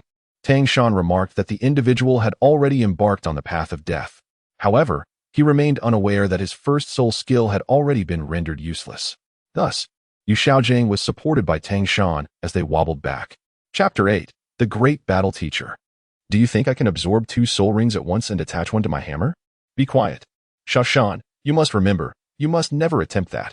If you do, all your efforts will be in vain. Do you understand? I understand, teacher. Back in his dormitory, Tang Shan lay on his bed, feeling disheartened.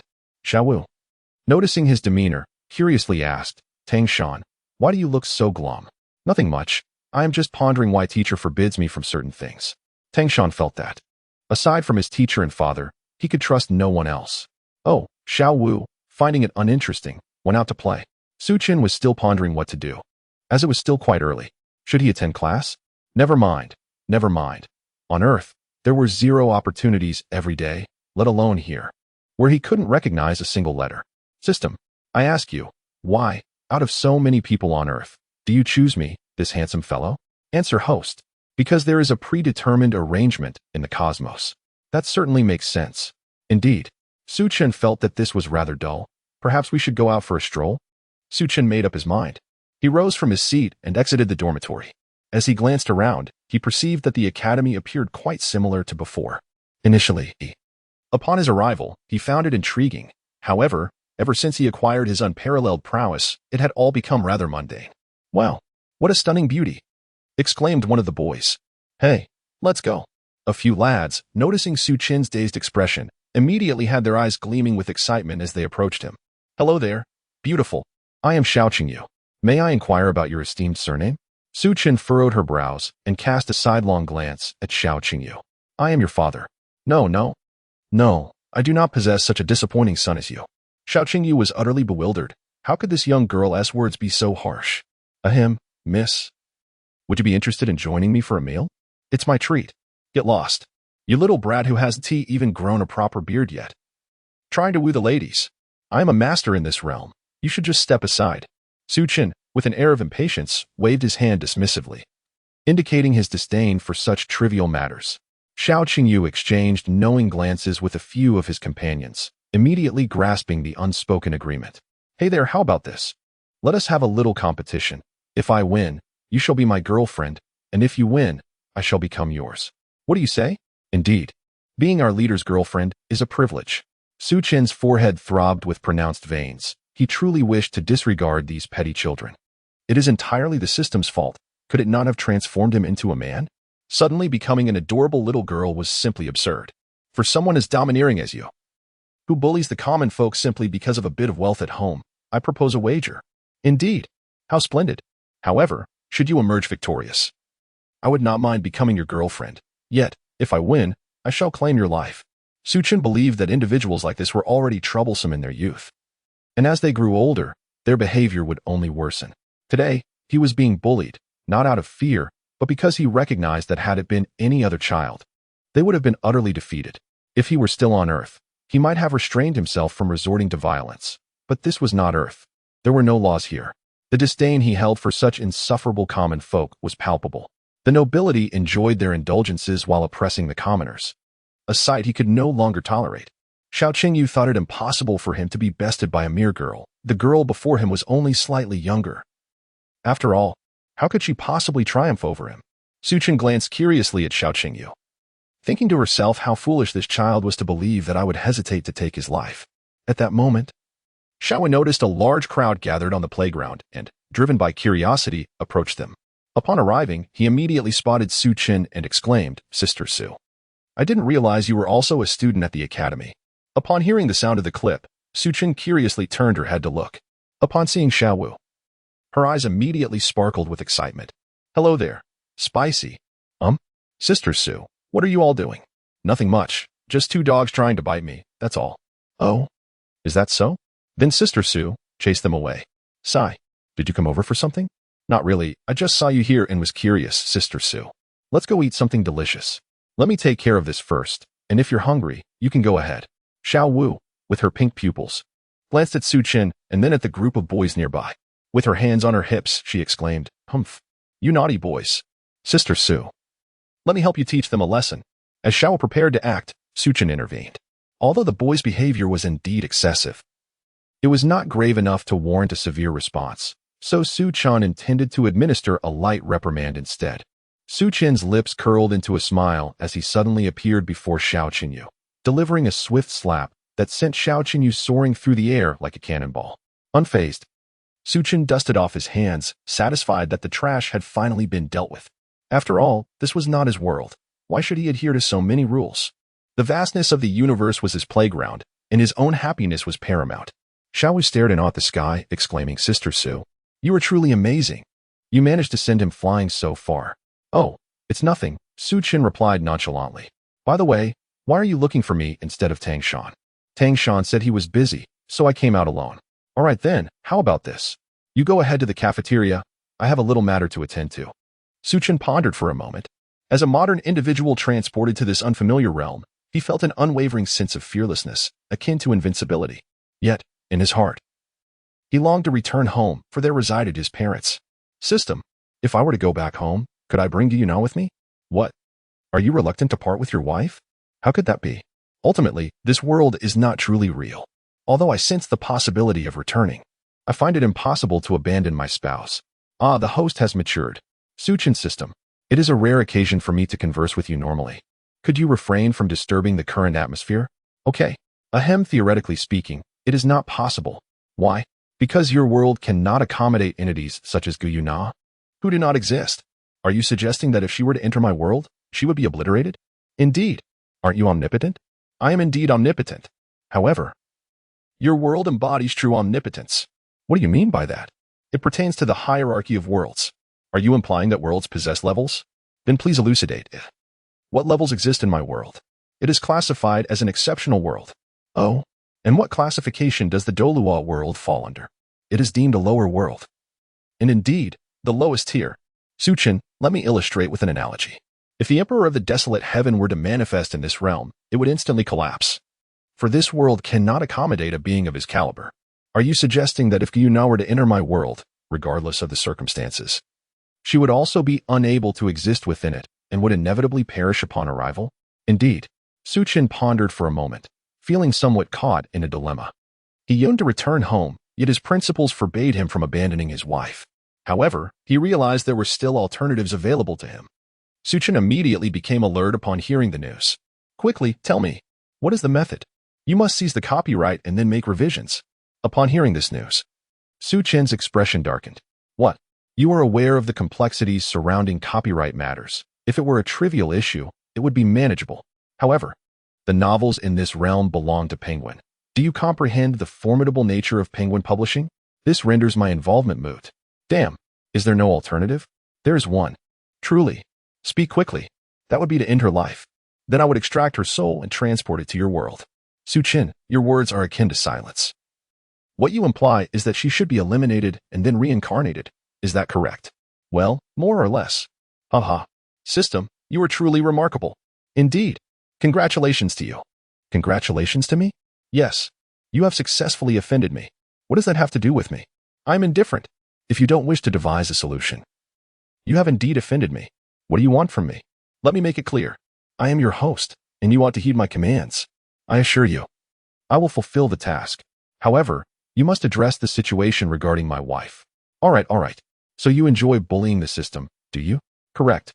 After politely bidding farewell to the system, Suchin glanced around, realizing there was little of interest, and then retreated to his room to sleep. Suchin halted his steps and scratched his head. It seems I have forgotten something. He dismissed the thought and continued, what has taken Xiaowu so long? How odd. Why has T's sister Su arrived yet? Is she still entangled in her affairs? Achio, who could be thinking of me? Never mind, I shall return to my slumber. Su Chun proclaimed that even if the world were to face destruction, his rest would remain undisturbed. A task was issued. Please, host, choose a faction to join. Joining the Spirit Hall would yield an energy gain of 5, while joining Shrek would result in a mere energy gain of 0. 01. Su Chin was utterly bewildered as he sat up in bed. System? What on earth are you up to now? Please select a team. Host. Must I choose? Can I opt to join my wife's team instead? What do you think? I believe that would be quite acceptable. 3. 2. Wait. You must provide me with a reason. There is no particular reason. I simply do not wish for you to rest. Su Chin pondered carefully. And the reason for my choice to join the Spirit Hall is quite simple.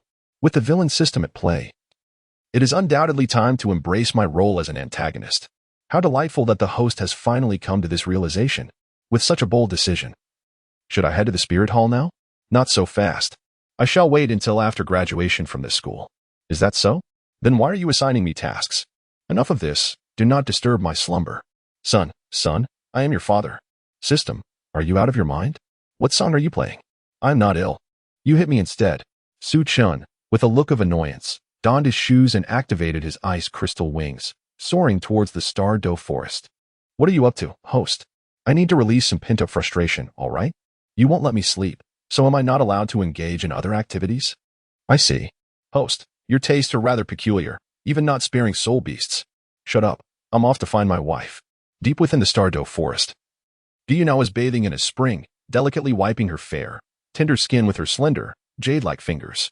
Suddenly, a loud crash echoed. Gyuna, taken aback, glanced toward the entrance. Wife. Upon hearing this voice, Gyuna furrowed her brow. Why is there a child's voice? Su Chin surged forward at an astonishing speed towards the cave entrance, retracting his wings. In that fleeting moment, he beheld Gyuna, who was bathing. Who are you?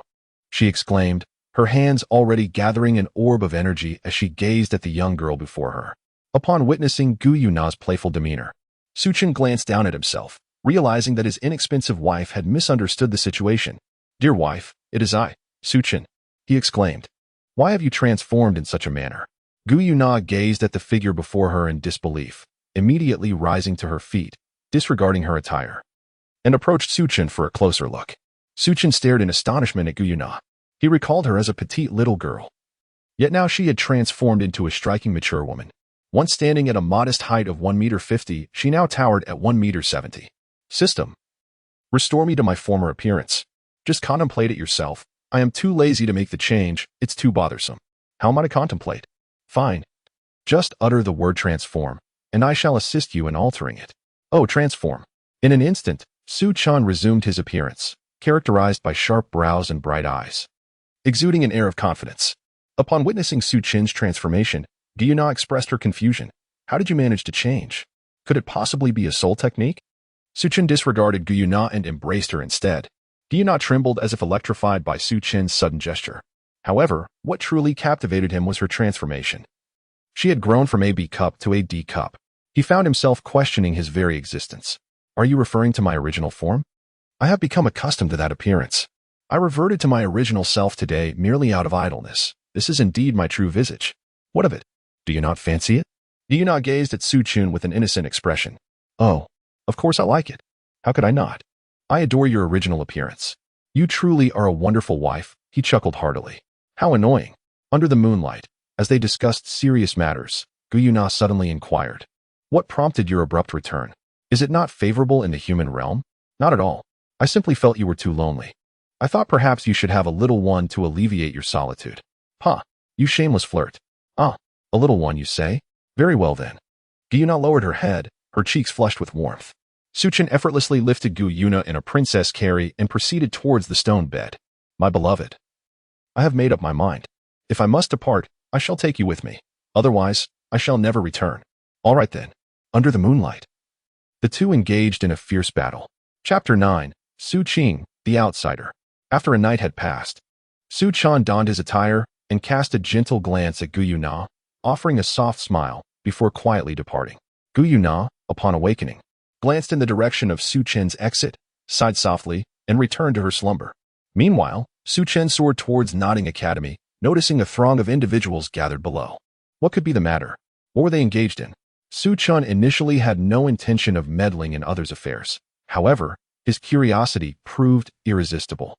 He descended quietly and was met with a shocking sight. Numerous men were tearing at a girl's clothing.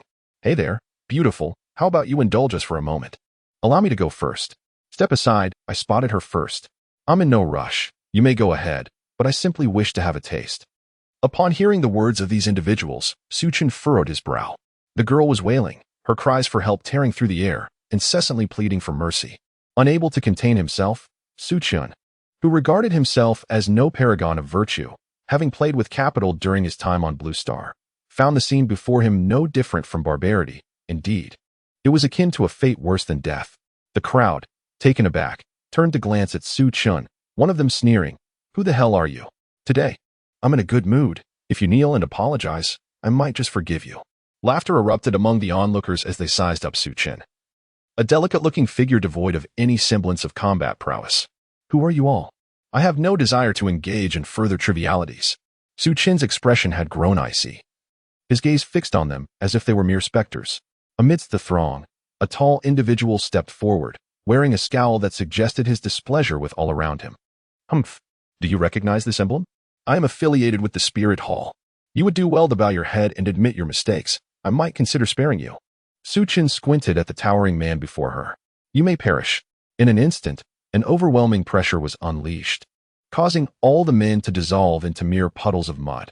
The girl sat on the ground, paralyzed by terror, unable to comprehend the unfolding chaos. Su Chen gazed at the girl, his heart weighed down with emotion. He stepped forward and extended a hand. "Stop. Don't come any closer. Please. It's all right. Those villains have been dealt with. You are safe now." Su Chen's gentle voice resonated. The girl looked up to meet Su Chen's gaze, and tears welled in her eyes as she whimpered, "Wah, the bad people. They're all bad. Mommy and Daddy were taken from me by those wicked beings." "Wah." Su Chen was at a loss, questioning the system. "What is happening? Can I save them?" "I am afraid not," came the reply. "Their souls have already departed. Shouldn't they descend to the underworld?" "How can they have truly departed?" "Because in this realm, there is no underworld." "Very well, I understand now." Su Chen lifted the girl effortlessly, and she clung to him, sobbing uncontrollably. He opened his arms, uncertain of how to respond, feeling helpless. Now that he was married, he could not take advantage of other girls. "Big brother, I miss my mom and dad," she lamented. Su Chen, unable to endure the sound of the girl sobbing, gently patted her back in a comforting manner. "It's all right. Your parents only wish for your happiness. The bad person has been driven away by me. You wouldn't want to see your parents sad, would you?" "I understand now. Thank you, big brother," she replied. "It's nothing. I too despise those who bully the weak." Su Chen rummaged through his pockets, only to discover the absence of tissues, which left him feeling rather awkward. Clearing his throat, he inquired, "Little sister, how old are you?" Immediately after posing the question, he wished he could slap himself. How inappropriate that sounded. The girl glanced at Su Chen, sensing that this older brother figure was likely a kind-hearted individual. "I am 13 years old," she replied. Su Chen gasped in disbelief, unable to fathom that the people from the Spirit Hall would stoop so low as to target such a young girl. "All right, it's all fine now. You may return home," he assured her. As Su Chen prepared to take flight, he soared into the sky and noticed the girl still standing motionless on the ground. A look of confusion crossed his face as he descended once more to the earth, asking her, "Why do you not return home?" Upon hearing his words, the girl lowered her head, her eyes glistening with unshed tears. "I have no home left. Those individuals just torch my house." How outrageous, Su Chen thought, feeling incredulous. Such acts of bullying and oppression exist in every nation, yet the burning of a home was truly excessive. "What shall we do then?" he sighed, handing her all the gold coins he possessed. However, the girl shook her head, refusing to accept his offering. Su Chen pondered carefully and realized the truth. A girl, defenseless and burdened with such a sum of money, could easily fall prey to ill-intentioned individuals. "Would you care to accompany me to school?" he inquired. Upon hearing this, The girl's eyes sparkled with enthusiasm, her head nodding vigorously. You will go with me to school? That sounds wonderful. But do you possess a martial spirit? The girl's expression faltered as she shook her head in disappointment. No martial spirit? That complicates matters regarding your admission to school. I could facilitate your entry. Yet if discovered, it would pose significant challenges. Frustrated, Suchin scratched his head, exclaiming, Damn it. I stayed up too late yesterday, my mind isn't quite functioning properly. Big brother, perhaps you could assist me in finding a job? She suggested. A job? You are quite young for that, he replied, contemplating. Very well. I shall help you secure a place to stay. Suchin, feeling helpless, decided to find a place for the little girl to reside. Very well. What is your name? I am Suching. Suching, is it? How interesting that we share the same surname. I am Suchun. At this moment, like you, I find myself alone, without family. Would you consider me your brother? I could become your family, if you wish. Suching raised her eyes to look at Suchun and said, All right. Can I call you Brother Su? Suit yourself, he replied. With that, Suchin grasped Suching's arm and soared into the sky. Wow, Brother Su. Are you a soul master? Soul master? What is that? I am unfamiliar with the term. All I know is that I am currently at level 150. What's the matter? Brother Su, you are truly impressive. Level 150? Suching gazed up at the sky in bewilderment, watching the soaring figure of Su Gu. She thought to herself that her brother must be boasting. How could there possibly be someone 150 years old in this world? Suchin glanced at Suching, noticing the expression of perplexity etched upon her face. What is it? Do you doubt me? He inquired. It matters not if you do. From this day forth, you shall be my sister. Whoever dares to harm you shall face my wrath.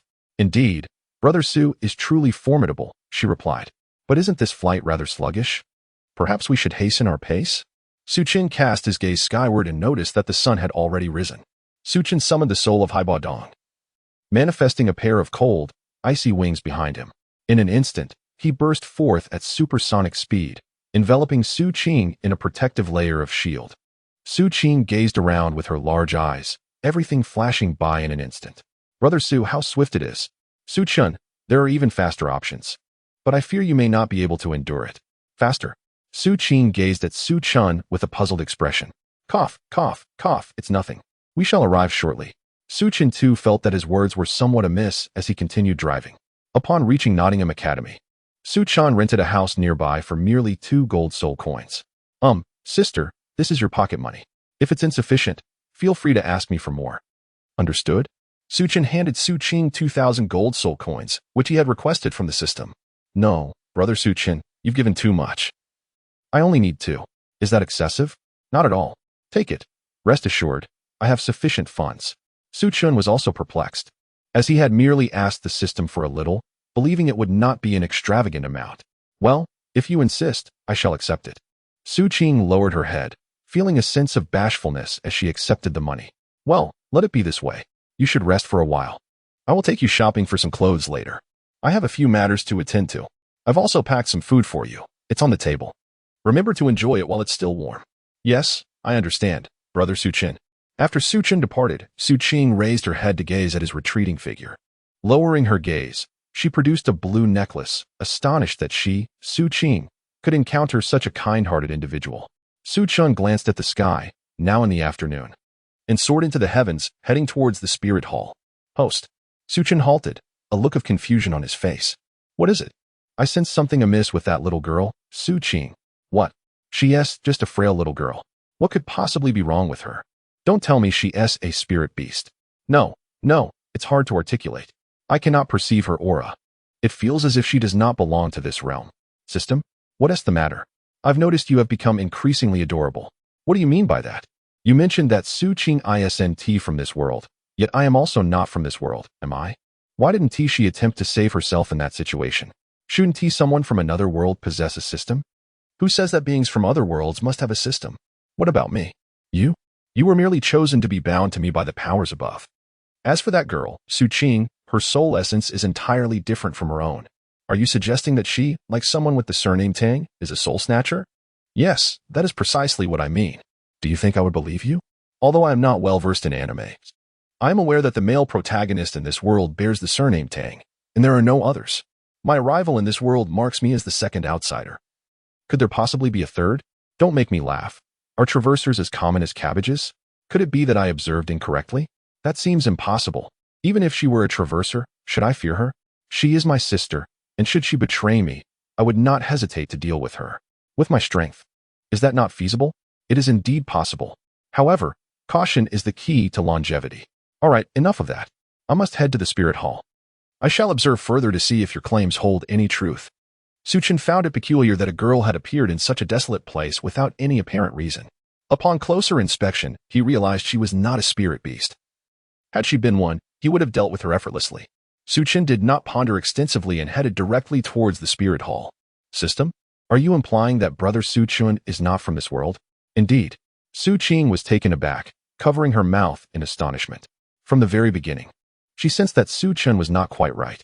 This was the 18th world she had visited, yet why was it that every time she traversed to another realm, she encountered an individual devoid of any strength?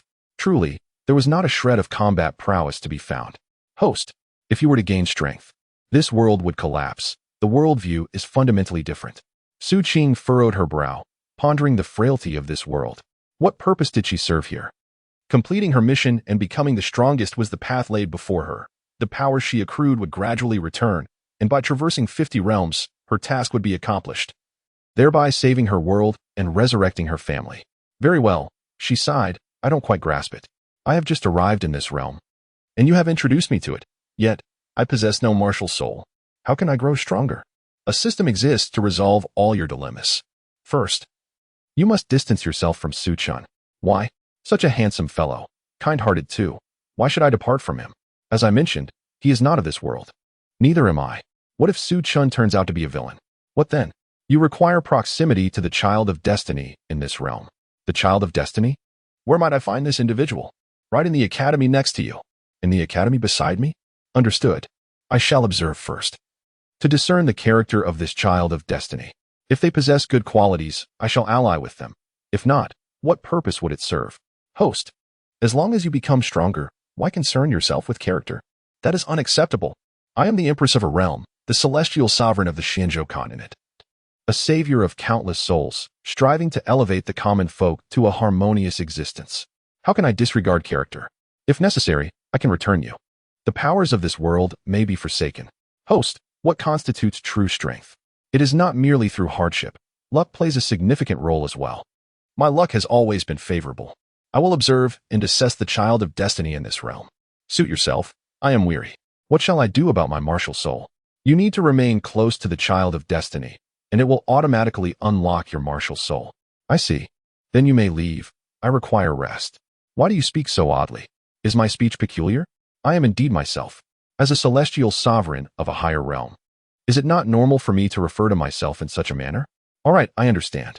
Su Qing stretched languidly and glanced at the food brought to her by Su Chun.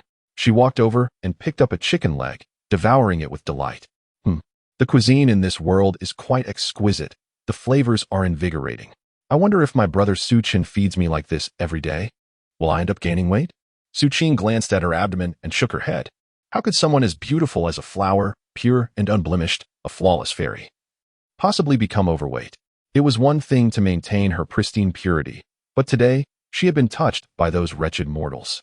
Once she grew stronger, she would ensure that all mortals in this world would meet their demise, except for the good ones, for even among mortals, there exist both virtuous and wicked souls. Suchin altered his appearance, for he had previously troubled the spirit hall and even dared to pat Bibi Dong's backside. The atmosphere around the table was laden with an oppressive tension. Leaning against the chair with one hand, Su Chun gazed intently at the woman across from him. She was indeed quite attractive. However, it was rather laughable that she was now under the governance of this nation. Who are you exactly? Are you aware of the consequences of intruding into the spirit hall? Chapter 10. The Empress, I do not comprehend the words you speak. I am here to create trouble today. You are the current pope, and I wish to ask you, what understanding do you possess regarding the current state of various factions? What are your thoughts, along with those of the Spirit Hall, the Douluo Empire, and the Heaven-Do Empire, about the common people? Su Chan gazed at Bibi Dong with an expression devoid of emotion. His curiosity piqued about the true nature of the Pope of the Spirit Hall. Bibi Dong's icy eyes bore down on the unfamiliar man before her. Who are you? Are you daring to challenge the authority of the Spirit Hall? You are merely a passing commoner.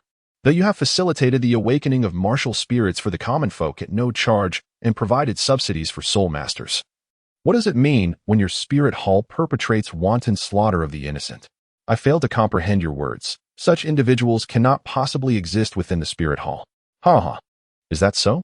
Today, I encountered a young girl, a mere 13 years of age, who was subjected to the humiliation of over a dozen soldiers from your spirit hall, who not only assaulted her, but also murdered her parents and set her home ablaze. I wish to inquire of your holiness the Pope. Is this what you claim does not exist? Su Chen's eyes glimmered with a murderous intent. He truly wished to eliminate the Pope of the spirit hall before him. If necessary, he would assume control, unifying all nations into one harmonious entity. Yet, his yearning for home held him back. Otherwise, he would have acted long ago. Even if you assert that we, the spirit hall, number many, and naturally, some are disobedient. However, it is not your place to dictate. Damn it, if you were not a woman, I would have delivered a resounding slap to you. You are the reigning pope, and this nation falls under your jurisdiction, yet you cannot disregard the well-being of the common folk. Without the people, what is a nation? I am aware of this, but what relevance does it hold for you? Bibi Dong gazed at Su Chun with a perplexed expression. Why was this man so anxious when even she, the Pope, remained unfazed? Why am I so anxious? Regardless.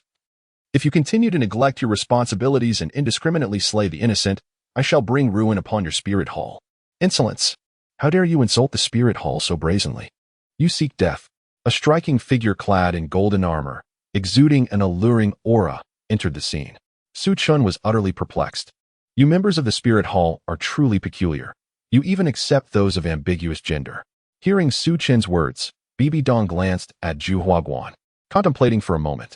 When Zhu Huaguan joined the spirit hall, she had not paid much attention to his appearance. She merely recognized his utility. Now, observing him closely, she noted that a robust man adorned with makeup more lavish than that of a woman could indeed be somewhat unsettling.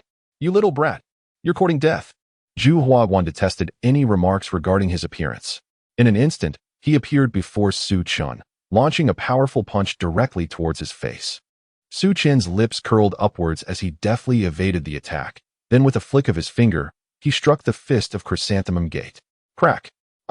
In an instant, Chrysanthemum Gate was sent sprawling against the wall, his arm fracturing under the force. Su Chun shook his head in resignation. You ask me, but am I wrong to call you a freak? A gentleman resolves disputes with words, not with violence. Do you understand? After all, you are a titled Douluo. To strike down an unfamiliar person without cause is quite unreasonable. Bibi Dong, recovering from her astonishment, stared in disbelief at Su Chun. The events had transpired so swiftly that she had barely comprehended how Su Chun had executed his move.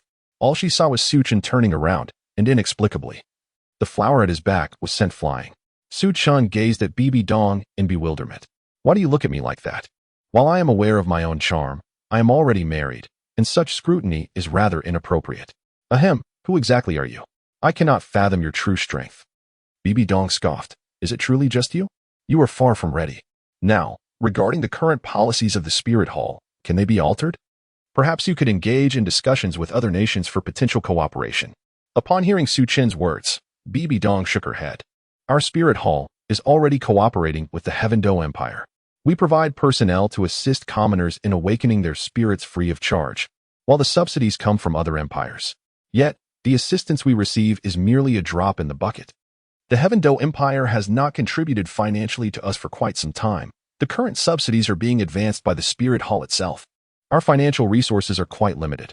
As for the allegations of Spirit Hall soldiers committing acts of violence and theft, I shall investigate thoroughly. Su Chen's expression turned serious. Will your Spirit Hall request subsidies from other empires? We have tried, but each time our envoys returned empty-handed, as the other empires consistently declined. It seems my suspicions were not unfounded. A war is imminent. How can you be so certain that conflict will arise? Bibi Dong regarded Su Chun with a mocking gaze. If you disregard the lives of the common people, the subsidy policy is one devised by your Spirit Hall. Your financial resources are strained, and it is impossible for you to sustain this indefinitely. I surmise that either your Spirit Hall will instigate a war, or am I mistaken? Every ruler is inherently greedy. Bibi Dong scrutinized Su Chun intently. I am unsure how you have come by this knowledge, but indeed, I plan to confront the other empires, with the Heavendo Empire as my primary target. If this continues, the populace will suffer, and those lands shall inevitably become the territory of the Spirit Hall. Very well. I understand. Suchin stood to depart. You have yet to answer my question. Who are you? Does that response truly hold such significance? Suchin regarded Bibi Dong with exasperation. Indeed, I wish to know. I am Suchin, a commoner. Now, I must attend my lessons. Suchin offered a dismissive remark. Lessons? You are still a student? Which academy do you attend? Bibi Dong stared at Suchin in disbelief, not expecting him to be a student. Why do you concern yourself with such matters? Do you wish to meddle in my affairs? Suchin looked at her with disdain. What do you think? Perhaps this. Join my ranks, and I shall offer you boundless wealth and glory. Simply align with me, and you shall become an elder of the Spirit Hall. Is that truly so? Suchin feigned surprise. Then, do you intend to join? I might consider it, but I have conditions. Pray, enlighten me. You shall become my wife. He laughed, just jesting. Farewell. Suchin playfully winked and vanished in an instant. Bibi Dong's face darkened. It was the first time she had been so ridiculed. We shall see. Suchin returned to Suchin's room. He opened the door and glanced at Suchin on the bed, his expression one of utter bewilderment. Goodness! Suchin exclaimed loudly. Immediately turning his head to leave. To his astonishment, he beheld Suchin sleeping on the bed, completely unclothed, holding a chicken leg in her hand, with drool cascading from the corner of her mouth. Suchin felt as though he had been struck by lightning. The younger sister he had just taken advantage of today, who had moments ago been an elegant and refined lady, how had she transformed into this? Suchin's loud shout startled Suchin, who lay in bed. Oh no! Hurry! Hurry! Why did he come back so soon? Damn it! I just finished eating and didn't expect this world to be so hot. Coupled with my habit of sleeping without clothes, I naturally stripped down. I thought Suchin would return only later in the evening, but it turned out to be just a quarter of an hour. Now my flawless body has been completely exposed to him. Suchin felt as if struck by a thunderbolt. Dumbfounded, she hastily donned her clothes and, with a flushed face, opened the door. She gazed at Suchin, who was leaning by the window, her cheeks flushed with warmth, and a glint of indignation flashed in her eyes. Ah, what a coincidence! I was just about to come and call you, and here you are, awake, she exclaimed. Suchin, feeling awkward, averted his gaze and whistled. Is that so? What a remarkable coincidence indeed. Do you think I would believe your nonsense? Yes, yes. Speaking of which, I would like to take you shopping for clothes. Your current attire is somewhat worn. That sounds wonderful. Thank you, brother Suchin. Once I have some money, I shall repay you handsomely, she replied, her thoughts darkening. Just wait, you little brat, daring to gaze upon my form. I shall make you wish for life to escape you, yet find no solace in death. Ahem. Are you serious about this repayment? Puffed. Suchin was about to enjoy a cup of tea when Suchin's words caught her off guard. Serious? What does that mean? Just wait, you little rascal. Once I gain strength, I will show you what seriousness truly is. No, it doesn't mean anything. By the way, let me take you shopping for clothes. Suchin, feeling too lazy to elaborate, promptly shifted the topic. All right then. As Suchin was preparing to leave, a prompt suddenly appeared in his mind. Host, I have confirmed that this girl, Suchin, is not a local. What? Are you absolutely certain? Indeed. I am 100% sure. It seems she possesses a system of her own, though it is not as reliable as mine. I have rewards. Hers merely allows for traversal. Huh. What purpose does her traversal serve? I'm not certain, but her system is rather impressive, albeit slightly inferior to mine. Let me verify this. Suchin turned seriously to face Suchin and directly spoke. The king covers the tiger. Huh? Suchin looked bewildered at Suchin. Ahem, Wenzhou, Zhejiang, Wenzhou, Zhejiang? Huh. Suchin glanced at Suchin, whose expression was one of utter bewilderment. A look of confusion crossed his face. Could it be wrong? Are you jesting, host? Suchin could very well be a being from another realm. But if so, which world does she hail from? I do not know. You are unaware as well. What use are you then? Alas, there is nothing I can do. Suchin's soul is immensely powerful, and I can only glimpse a fragment of it. Immense power? How does she compare to the Emperor of the Wasteland? Of course, it is the Emperor of the Wasteland. He replied, though his tone betrayed a hint of insecurity. You look rather sheepish. Does she truly possess such might? Indeed, I have perceived the 3,000 laws swirling around her. However, I am curious, if she is so formidable, why has she descended into this inferior world? Its combat prowess is rather meager. Stop. You claim 3,000 laws are enveloping her? Surely you jest. Is she not more powerful than Pangu himself? Even the heavenly Tao would bow in submission. Truly, I can only discern her silhouette, nothing more. Host, I believe it is prudent to act swiftly. Perhaps we should eliminate her? What? Such a naive and innocent girl, and you propose such a ruthless course of action? Just say whether we should eliminate her or not. She currently possesses little strength, yet once she acquires it, she could become a considerable nuisance for your future endeavors. Are you implying that Su Qing is her true self? I am uncertain. What if I eliminate her, only to discover she is merely a minor projection? If her true form arrives, I would be doomed. Such a formidable character. Though the Douluo star may have perished, I would not perish. The issue lies in my inability to contend with her. That seems to be the case. So, do you have any other plans? Let me ponder. Ah, I have it. Why not simply take advantage of her? That way you will have a powerful ally by your side, making future tasks significantly easier. What? I have yet to resolve the matter in the forest, and now you want me to deal with this newly acquired sister? Do you think I'm surnamed Tang? I assure you, system, that is utterly impossible. What then is your plan? She likely harbors intentions of harming you right now. Why would she? I have not wronged her. You have seen her in her entirety. She is a formidable figure, and you believe she would let you off the hook? I am her brother, not a blood relative. Surely she would not repay kindness with malice. Ordinary individuals may not react thus, but those of her caliber tend to be rather vindictive. Suchin, what do you suggest we do then? Let it all end. I am weary. You refuse to sleep with her, and do not ask me what to do. For I am equally uncertain. Is there truly only this one method? What else could there be? Do not be deceived by her possessing a system. Had she not willingly entered this world to harness her strength through it, that very system would have to submit. Is it not merely a matter of compelling the system to yield? I could do that too. System, bow before me, or I shall take my own life. Do you still possess any dignity? I am conversing with you, and you dare demand my submission? Enough. I shall take her shopping.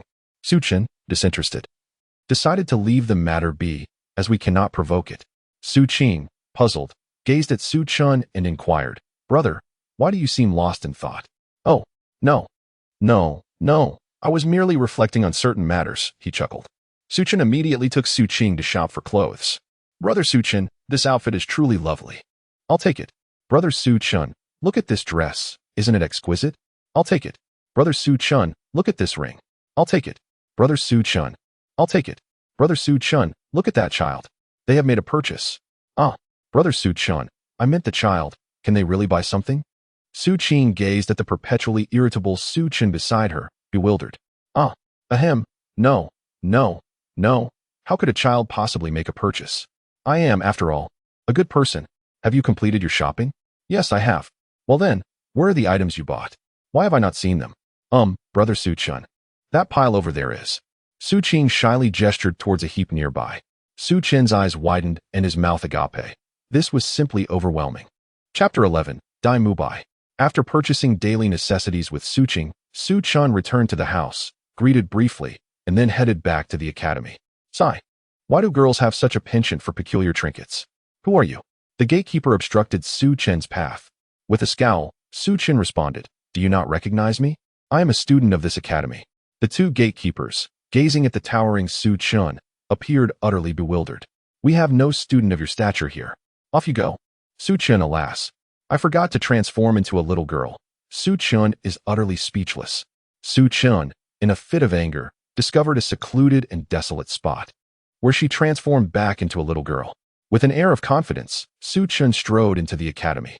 Sister Su, where have you been? Upon seeing Su Chun approach, Xiao Wu immediately bounced over with enthusiasm. Little rabbit? Su Chun casually remarked. Instantly, Xiao Wu's expression shifted to one of alarm as she thought to herself, Oh no, how does Sister Su know my true form? Su Chun realized that she had misspoken and immediately began to clarify her words. Ha, Xiao Wu is truly adorable, bouncing around like a little rabbit. Upon hearing Su Chen's response, Xiao Wu let out a sigh of relief. Sister Su, where have you been? I've been looking for you for quite a while. Me? I had some matters to attend to with my family. What is the matter? Oh, it's nothing. Sister Su. Shall we head to the cafeteria for a meal? All right, I happen to be a bit hungry. Su Chen gently rubbed his stomach, sensing a slight hunger, albeit feigned, which felt unfamiliar to him. Xiao Wu took his hand and led him to the cafeteria, where they fortuitously encountered Tang Shan and his companions. Xiao Wu, you're here too. Tang Shan immediately greeted her. Xiao Wu, with a charmingly naive expression, gazed at Tang Shan and replied, "Yes, I'm here as well. I accompanied Sister Su to the cafeteria for a meal. Then shall we dine together?" "Absolutely, Sister Su. Let us enjoy our meal together." Su Chun regarded Xiao Wu and Tang Shan with an expression of exasperation. She yearned for a solitary meal, devoid of the antics of these youthful companions, finding little interest in their company. Thus, the group completed their meal in its entirety. Xiao Wu, still eager for camaraderie, wished to share a bed with Su Chun. However, Su Chun declined, citing her preference for solitude during slumber and her discomfort with sharing a bed with girls. Consequently, Xiao Wu had no choice but to sleep alongside Tang Shan. Su Chun returned to the dormitory, lying on the bed and gazing at the ceiling. "Host, why do you refuse what others offer so readily?" Upon hearing the system's words, Su Chun was utterly astonished. "What on earth, a system? How dare you utter such despicable remarks? She's still a mere child. How could I possibly act upon that? As for Gu Yuna, well, at least she possesses some allure, but this little rabbit is undeniably just a lowly. I can hardly bear to witness such absurdity. TCH. Su Chun, enough, let's rest." However, Tang Shan's first soul ring has been rendered useless. Will the second one also require him to absorb for a decade? There's no rush, even if he absorbs normally. He still cannot defeat you, can he? So how will I acquire energy? I still need to return home. There is no need to hurry. Our system is not anxious. So why are you? Oh, a night full of silence. In the blink of an eye, 7 years have passed. A man and a woman stroll along the road, their figures adorned in blue and pink. "Brother, let us stay here," said the girl. "All right, Xiao Wu. I shall heed your wishes." A man with golden hair entered the hotel, flanked by the two. "Boss, the same room as before." The proprietor hesitated, glancing at Tang Shan and Xiao Wu before responding. Dear guest, your room has already been booked." "What? Boss, do you know who I am? How dare you give my room to someone else?"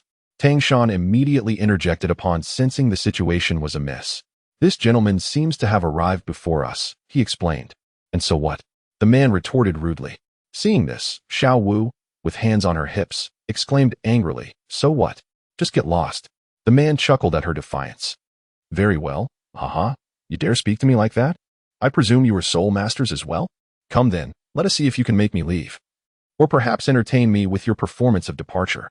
The atmosphere grew tense, and Xiao Wu was about to step forward when Tang Shan held her back.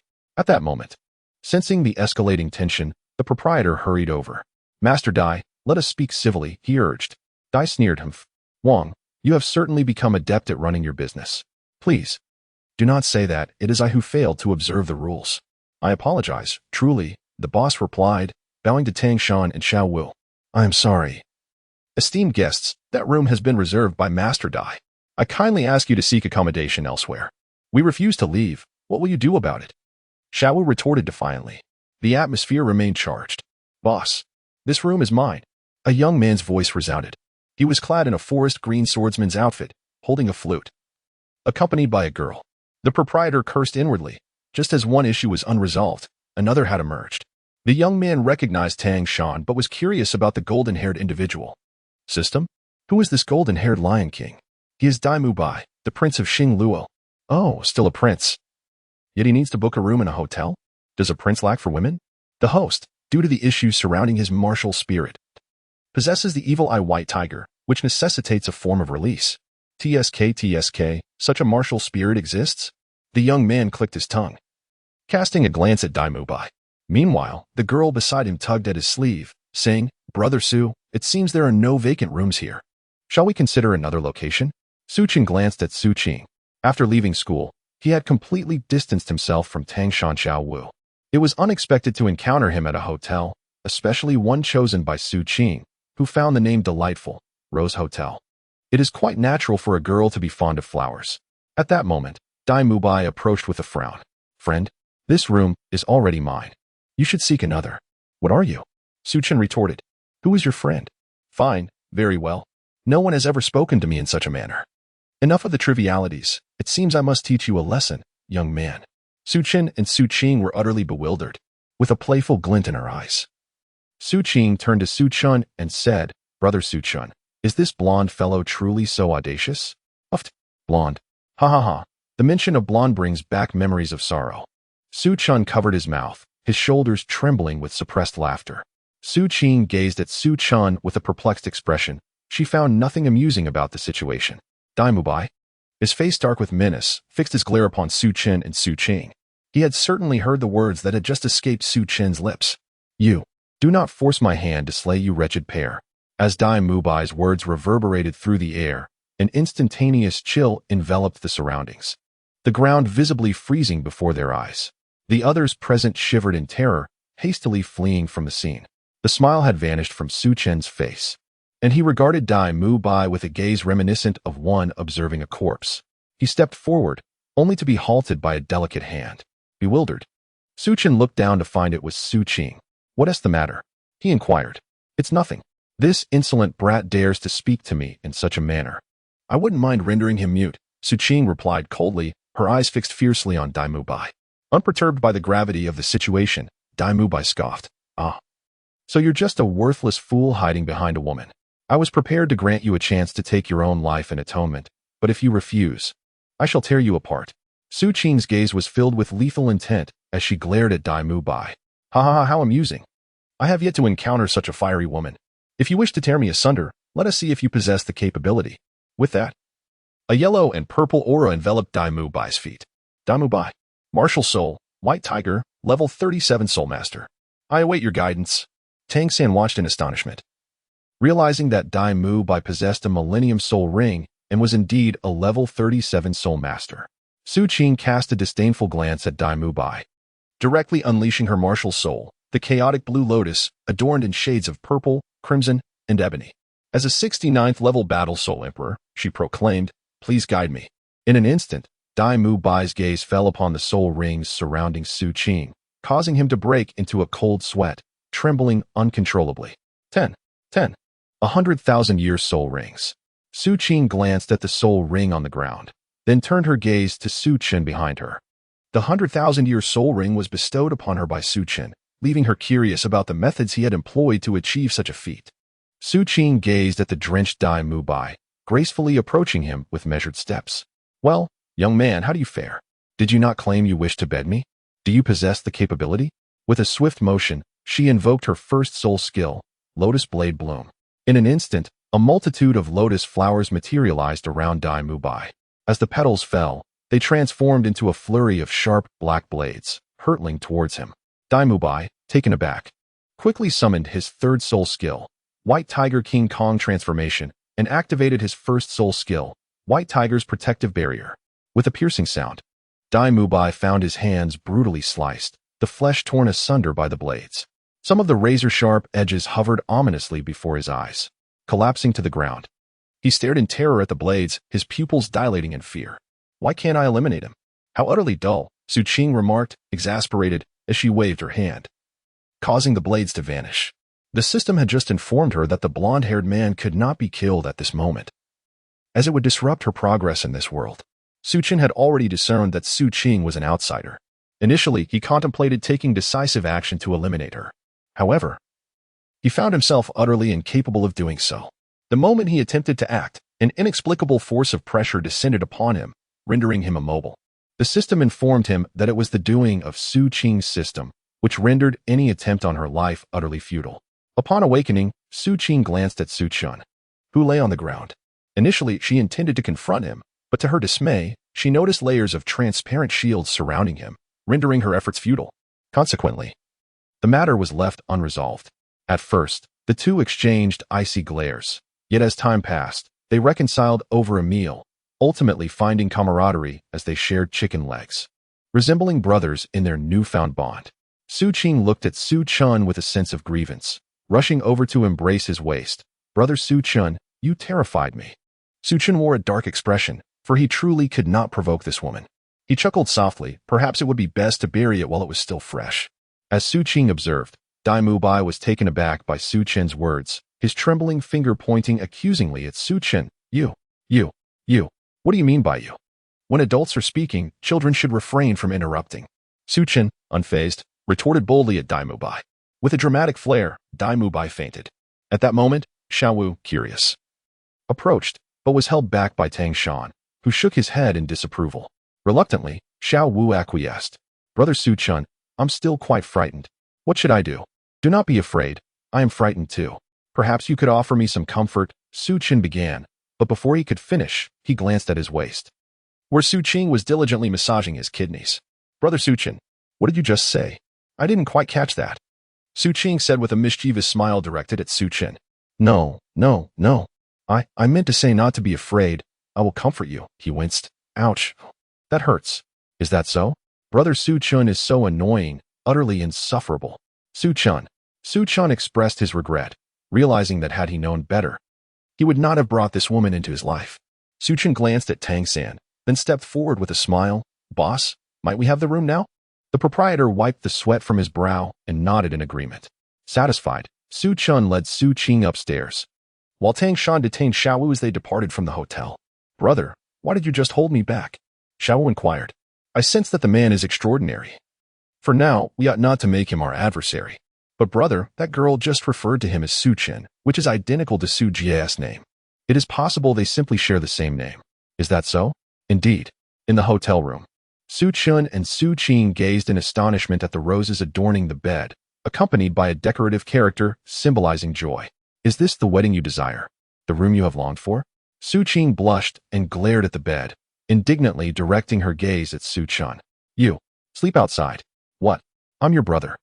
How could you be so heartless? Moreover, the cost of this hotel room is all for my money. I don't care. I want to sleep alone. What if you turn out to be a lecher? Me? A lecher? Rest assured, even if I were to fancy a pig, it would never be you. What? In a fit of indignation, Su Qing leapt towards Su Chun, executing a swift lock move. The two tumbled to the ground, with Su Qing firmly gripping Su Chen's arm, rendering him immobile. It hurts. You're going to break it. Let go, he pleaded. Oof, not a chance. How dare you compare me to a pig? Wait, I still have something to say. Very well, I shall grant you the opportunity to rephrase your words. Cough. At least a pig can be eaten. You truly are inferior to one, Su Chen remarked with an earnest expression. All right, very good, brother Su Chen. Allow me to assist you in relaxing your body. With that, she unleashed her 10th soul skill, the bone-dislocating hand. Crack. It hurts. Sister, dear aunt, I was wrong. Do you realize your mistake now? Su Qing glared at Su Chun, exuding an air of displeasure. Su Chun wiped away non-existent tears and nodded, acknowledging, yes, I realize my mistake. Please, enlighten me on where I faltered. Well, he replied, the error lies in comparing you to a pig. Instead, one ought to juxtapose you with a human-faced arachnid. In a moment of reckless bravado, Su Qin declared, boom. Very well, you have certainly captured my attention, Su Qing said, her face adorned with a smile. Chapter 12, Tianshui Academy. Wait. Beneath the starry night, within the confines of a hotel, a man silently leaned against the wall, his hand pressed against his temple. Humph. This is what you get for provoking my ire. Continue to do so, and I shall render you incapacitated. Su Qing clapped her hands and, in a splendid mood, returned to her room to rest, with veins bulging and pain coursing through him. Su Chan gritted his teeth and spoke. System, was I not invincible? Why then am I still suffering injuries? Is this not a redundant inquiry? That is indeed the most vulnerable part of a man, with another being the waist. The issue lies in the fact that Su Qing is merely a soul emperor. She should not possess the capability to breach my defenses. Have you considered the martial souls of others? They are of a chaotic level. What relevance does that have with her ability to penetrate my defenses? I am uncertain, typically. Even a titled Douluo in this realm would not be able to breach your defenses. Perhaps Su Qing is an exception. Very well. Such an ungrateful woman shall never find a husband in her lifetime. Su Qing, Achio. Su Chen was perplexed. He distinctly remembered that when he first met Su Qing, she possessed no martial soul. Why then did she suddenly have one? System, why did Su Qing initially lack a martial soul, only to possess one now? I am not entirely certain. However, her arrival in this world must be linked to the child of destiny. It is plausible that her awakening of the martial soul is connected to Tang Shan. Otherwise, it would be inexplicable. Is she an ally or an adversary? From what I observed today, she did not seem particularly cordial towards Tang Shan. I cannot ascertain that. Nevertheless, you should first address your own concerns. I dare not provoke this young lady. Understood. Very well, let us conclude our discussion here. I shall take my leave to rest. Su Chen reclined on the sofa, closed his eyes, and gradually drifted into slumber. At this moment, Su Qing emerged wearing her pajamas, clutching a quilt in her hands. She promptly covered Su Chen with it. This mischievous boy, not having a quilt, did not even bother to mention it. Host, do you think he is afraid of the cold? What? Do you intend to oppose my decision? Su Qing helped Su Chen tuck in the quilt, gently clapping her hands before returning to her room to rest. System. I wonder if my subjects are safe? Rest assured, your territory is currently secure. Aside from some minor disturbances from low-level demon beasts, all is well. In that case, I can be at ease. If necessary, I shall return, for this place is ultimately not the world I know. A night of silence ensued. Deep into the early hours of dawn, Su Chen opened his eyes and gazed at the quilt draped over him, a look of bewilderment crossing his face. System? What is the meaning of this quilt? Could it possibly be that merciless woman who covered me with it? Surely not. No way. This must be a figment of your imagination, System. Su Qing emerged from the room and beheld Su Chen shaking his head in a daze. With an expression of disdain, she exclaimed, disgusting Su Chen, why are you still lying there?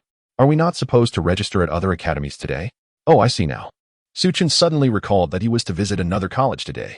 Which college do you think we should go to? Su Qing inquired of Su Chen. I'm not certain either, he replied. Su Qing, so what brings you all this way? To join an academy? The issue is, there are so many academies. And you must choose one, right? We need to find a reliable option. So what are your requirements? It depends on your perspective. I have no particular preference. Otherwise, shall we part ways here, severing all ties? Su Chen gazed at Su Qing with fervent anticipation. Su Qing gazed sharply at Su Chen. What is it? Are you abandoning me? I have heard from the elders that casually discarding one's own kin may lead to a severance of lineage. Su Qing smiled gently as she extended a foot, aiming it towards Su Chen below. Su Chen wore a bitter smile. No, you are not my biological sister. So why do you persist in following me? Moreover, did you not once express your desire for freedom and love? I am now offering you that very freedom and financial support as well. 80 million gold soul coins, is that insufficient? If so, I can certainly add more. Go ahead. Give it a try. Su Chen swallowed hard, cursing inwardly. It was one thing to be bullied by the system, but to be tormented by a cheaply acquired little sister was intolerable. The only one who never bullied him was Gu Yuna, his beloved wife. Alas, I shall no longer attempt this. I cannot afford such trials. Humph, at least you are sensible. Quickly, tell me, which academy are we to join? No. The last one I chose, you complained about too many disturbances. Then I selected another, yet you found fault with the abundance of males. After that, I picked yet another. But you deemed it too remote. How am I to make a selection? Host, you may join Shrek Academy. The voice of the system echoed in Su Chen's mind, leaving him in a state of bewilderment. Is the Shrek Academy truly reliable? Is this institution, supposedly associated with the Child of Fortune, a towering edifice? No. It appears rather dilapidated. In that case, I shall forego it. Su Qing would undoubtedly shun such a place, as she would disdain its condition. As for me, I simply prefer not to be disturbed by other males. Su Qing hesitated to articulate her thoughts. Then what am I? Am I not a man? You? Aside from possessing an extra leg, in my eyes, you are merely a sister. All right. You claim to dislike academies with an abundance of males. However, I happen to know of an all-female institution. Would you be interested? Do share. Of course, it cannot be a decrepit place. I believe it is called Tianshui Academy, where the majority are females with very few men. Very well, lead the way. Let us explore this Tianshui Academy you mentioned. Meanwhile, upon encountering Dean Flinder in Tangshan, he and Xiaowu were preparing to enroll at the Shrek Academy. Su Chen has already arrived at Tianshui Academy. I remarked that he had been urging me incessantly. Yet I reassured him that there was no need for haste. The map is quite limited in size, and the academy has yet to open its doors. Su Chen, glancing at Su Qing beside him, retorted, how was I to know it would be like this? You ask me, but who should I inquire? When does this academy open? He continued, I have no idea. This is my first visit as well. The two of them were bickering at the entrance of the academy when a guard, rubbing his temples, emerged and called out, hey, what are you two doing making such a racket at this hour? Su Chen noticed someone exiting the academy and, indifferent to the fierce woman beside him, remarked, Sawasti Ka, we are here to enroll in the academy. The gatekeeper looked at Su Chen in bewilderment, questioning, what is this nonsense? No, Su Chen clarified, my sister and I have come to join Tianshui Academy. I see, the gatekeeper replied. Please wait a moment while I go in to make an announcement. Thank you, Su Chen responded. Su Chen's polite demeanor irked Su Qing. who had accompanied him for quite some time. Ever since they departed from Nottingham Academy, he had never treated her with such courtesy. What are you pouting about? You're not a toad spirit. Suddenly, the gates of the academy swung open, revealing a figure clad in a cerulean dress, adorned with matching high-heeled shoes. Her cascading waves of azure hair framed a delicate, rosy visage that radiated an enchanting beauty. Greetings. You two are here to join our Tian Shui Academy, are you not? A gentle voice resonated, causing Su Qin to break into an enamored smile. Su Qin cast a disapproving glance at Su Qin, delivering yet another slap. Indeed. My brother and I are considering joining your Tian Shui Academy. May I inquire about the registration fee? Shui Binger observed the couple playfully bickering like lovers and offered a gentle smile. There is no rush regarding the registration fee. May I ask, what is your soul power level, and what type of martial spirit do you possess? Would you kindly share this information with me? Su Chun boldly stepped forward to introduce himself. My name is Su Chun. In this world, I have no family. This girl beside me is my little sister, whom I picked up off the street. Now that she is grown up, I no longer need to take care of her. Today, I find myself here with her. Without a shred of concern, Su Chun turned his head and glanced down, discovering a small hand gripping his waist. He looked up to meet Su Qing's polite and innocent smile, which was directed at him. Su Qin swallowed hard. Su Qing glanced at Su Qin and directly began to introduce them. We had a quarrel, which caused some discord between us, but we are siblings. My martial spirit is of the ice attribute, and I currently possess a soul power level of 69. As for my brother, I shall let him introduce himself. Su Chun felt an overwhelming sense of injustice. He truly did not wish to remain with this woman any longer. Everything had to be controlled, and he was unable to retaliate. It was not merely that he was incapable of fighting back, but rather that he could not even lay a finger upon her. My martial soul, like my sister's, possesses the ice attribute. As for my current soul power, wait a moment, let me think. System, how much should I say? Am I to claim 150? Just suggest any number, and with the system, you need not worry about exposure. In that case, with your reassurance, I can relax. Returning to reality, Su Chun spoke directly. My soul power, like my sister's, is also at level 69. Shui Binger looked at the two with a puzzled expression. Her disbelief apparent. She then produced a crystal and said, let us test your soul power to see if you qualify to join our academy. Su Qing casually placed her hand upon the crystal, and in an instant, it radiated a dazzling brilliance, revealing the number 69. Shui Binger, astonished, covered her mouth as she gazed at Su Qing, unable to fathom that the girl before her was indeed speaking the truth. Upon closer inspection, it appeared that Su Qing was significantly younger than herself. When it was Su Qin's turn to test, he strode forward without hesitation, placing his hand firmly on the crystal. Bang! Huh? What on earth? Why did it explode? Shui Binger looked bewilderedly at the now invisible crystal, clearly recalling that her own crystal had been intended to test for a soul power level of 70. System, what on earth is going on? Why did it explode? What an unexpected turn of events. Now it seems all is in disarray. Su Chun was rendered speechless upon hearing the system's response. He immediately apologized to Shui Binger, saying, I apologize. Perhaps this crystal is faulty. Shui Binger, at a loss for words, suggested directly, please unleash your martial spirit. Upon hearing this, Su Qin immediately resumed communication with the system. System, is everything all right? It seems I still possess only a few soul rings. Could you perhaps assist me in altering this? Of course, no problem at all, came the reply. Do not attempt to deceive me. I assure you, there is no need for concern. Upon hearing a satisfactory response, Su Chun triumphantly stamped his foot, and beneath him, a soul ring gradually materialized. However, the color of the first soul ring left everyone utterly astonished. Su Chun gaped in astonishment at the soul ring beneath his feet, recognizing a familiar crimson hue. Shui Binger, taken aback, covered her mouth in disbelief, stammering, T10, T10. 100,000-year soul ring. All who passed by trembled in awe while gazing at Su Qin. Gradually, several soul rings began to materialize beneath him, each one radiant and red, until the seventh soul ring finally shifted in color. Su Qin let out a sigh of relief upon noticing that the seventh soul ring was white. Suddenly, he came to his senses and told Shui Binger that he was only at level 69. Possessing a seventh soul ring would surely be misleading. Su Qing approached with a puzzled expression, her gaze fixed on the soul ring beneath Su Chun. Su Chun, why is your soul ring changing colors? What? Changing colors? Su Chun exclaimed in disbelief as he glanced down. He was utterly bewildered to witness the vibrant hues of his soul rings shifting before his eyes. As the colors danced, additional soul rings began to manifest beneath him. Suddenly, an overwhelming pressure surged forth, forcing everyone in the vicinity, including Shui Binger, to kneel on the ground. Suchin halted only after the emergence of the 10th five-colored soul ring beneath his feet.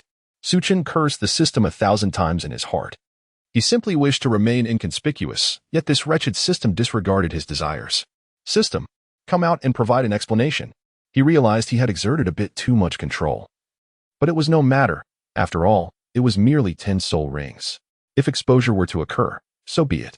However, why did the last 3 soul rings change color? What on earth was happening? Those were divine soul rings, the pinnacle of 5-colored soul rings. He was certain he had limited your power to a mere 10%, yet he remained perplexed as to why it had suddenly transformed like this. Su Qing gazed at Su Chun in silence. Aren't you fond of leading a low-profile life? Is this truly your version of modesty? Su Chun wore a bitter smile as he replied, I have no idea. I don't know what's happening. He then inquired, so, what should we do now? Should we eliminate these individuals? Surely it cannot come to that.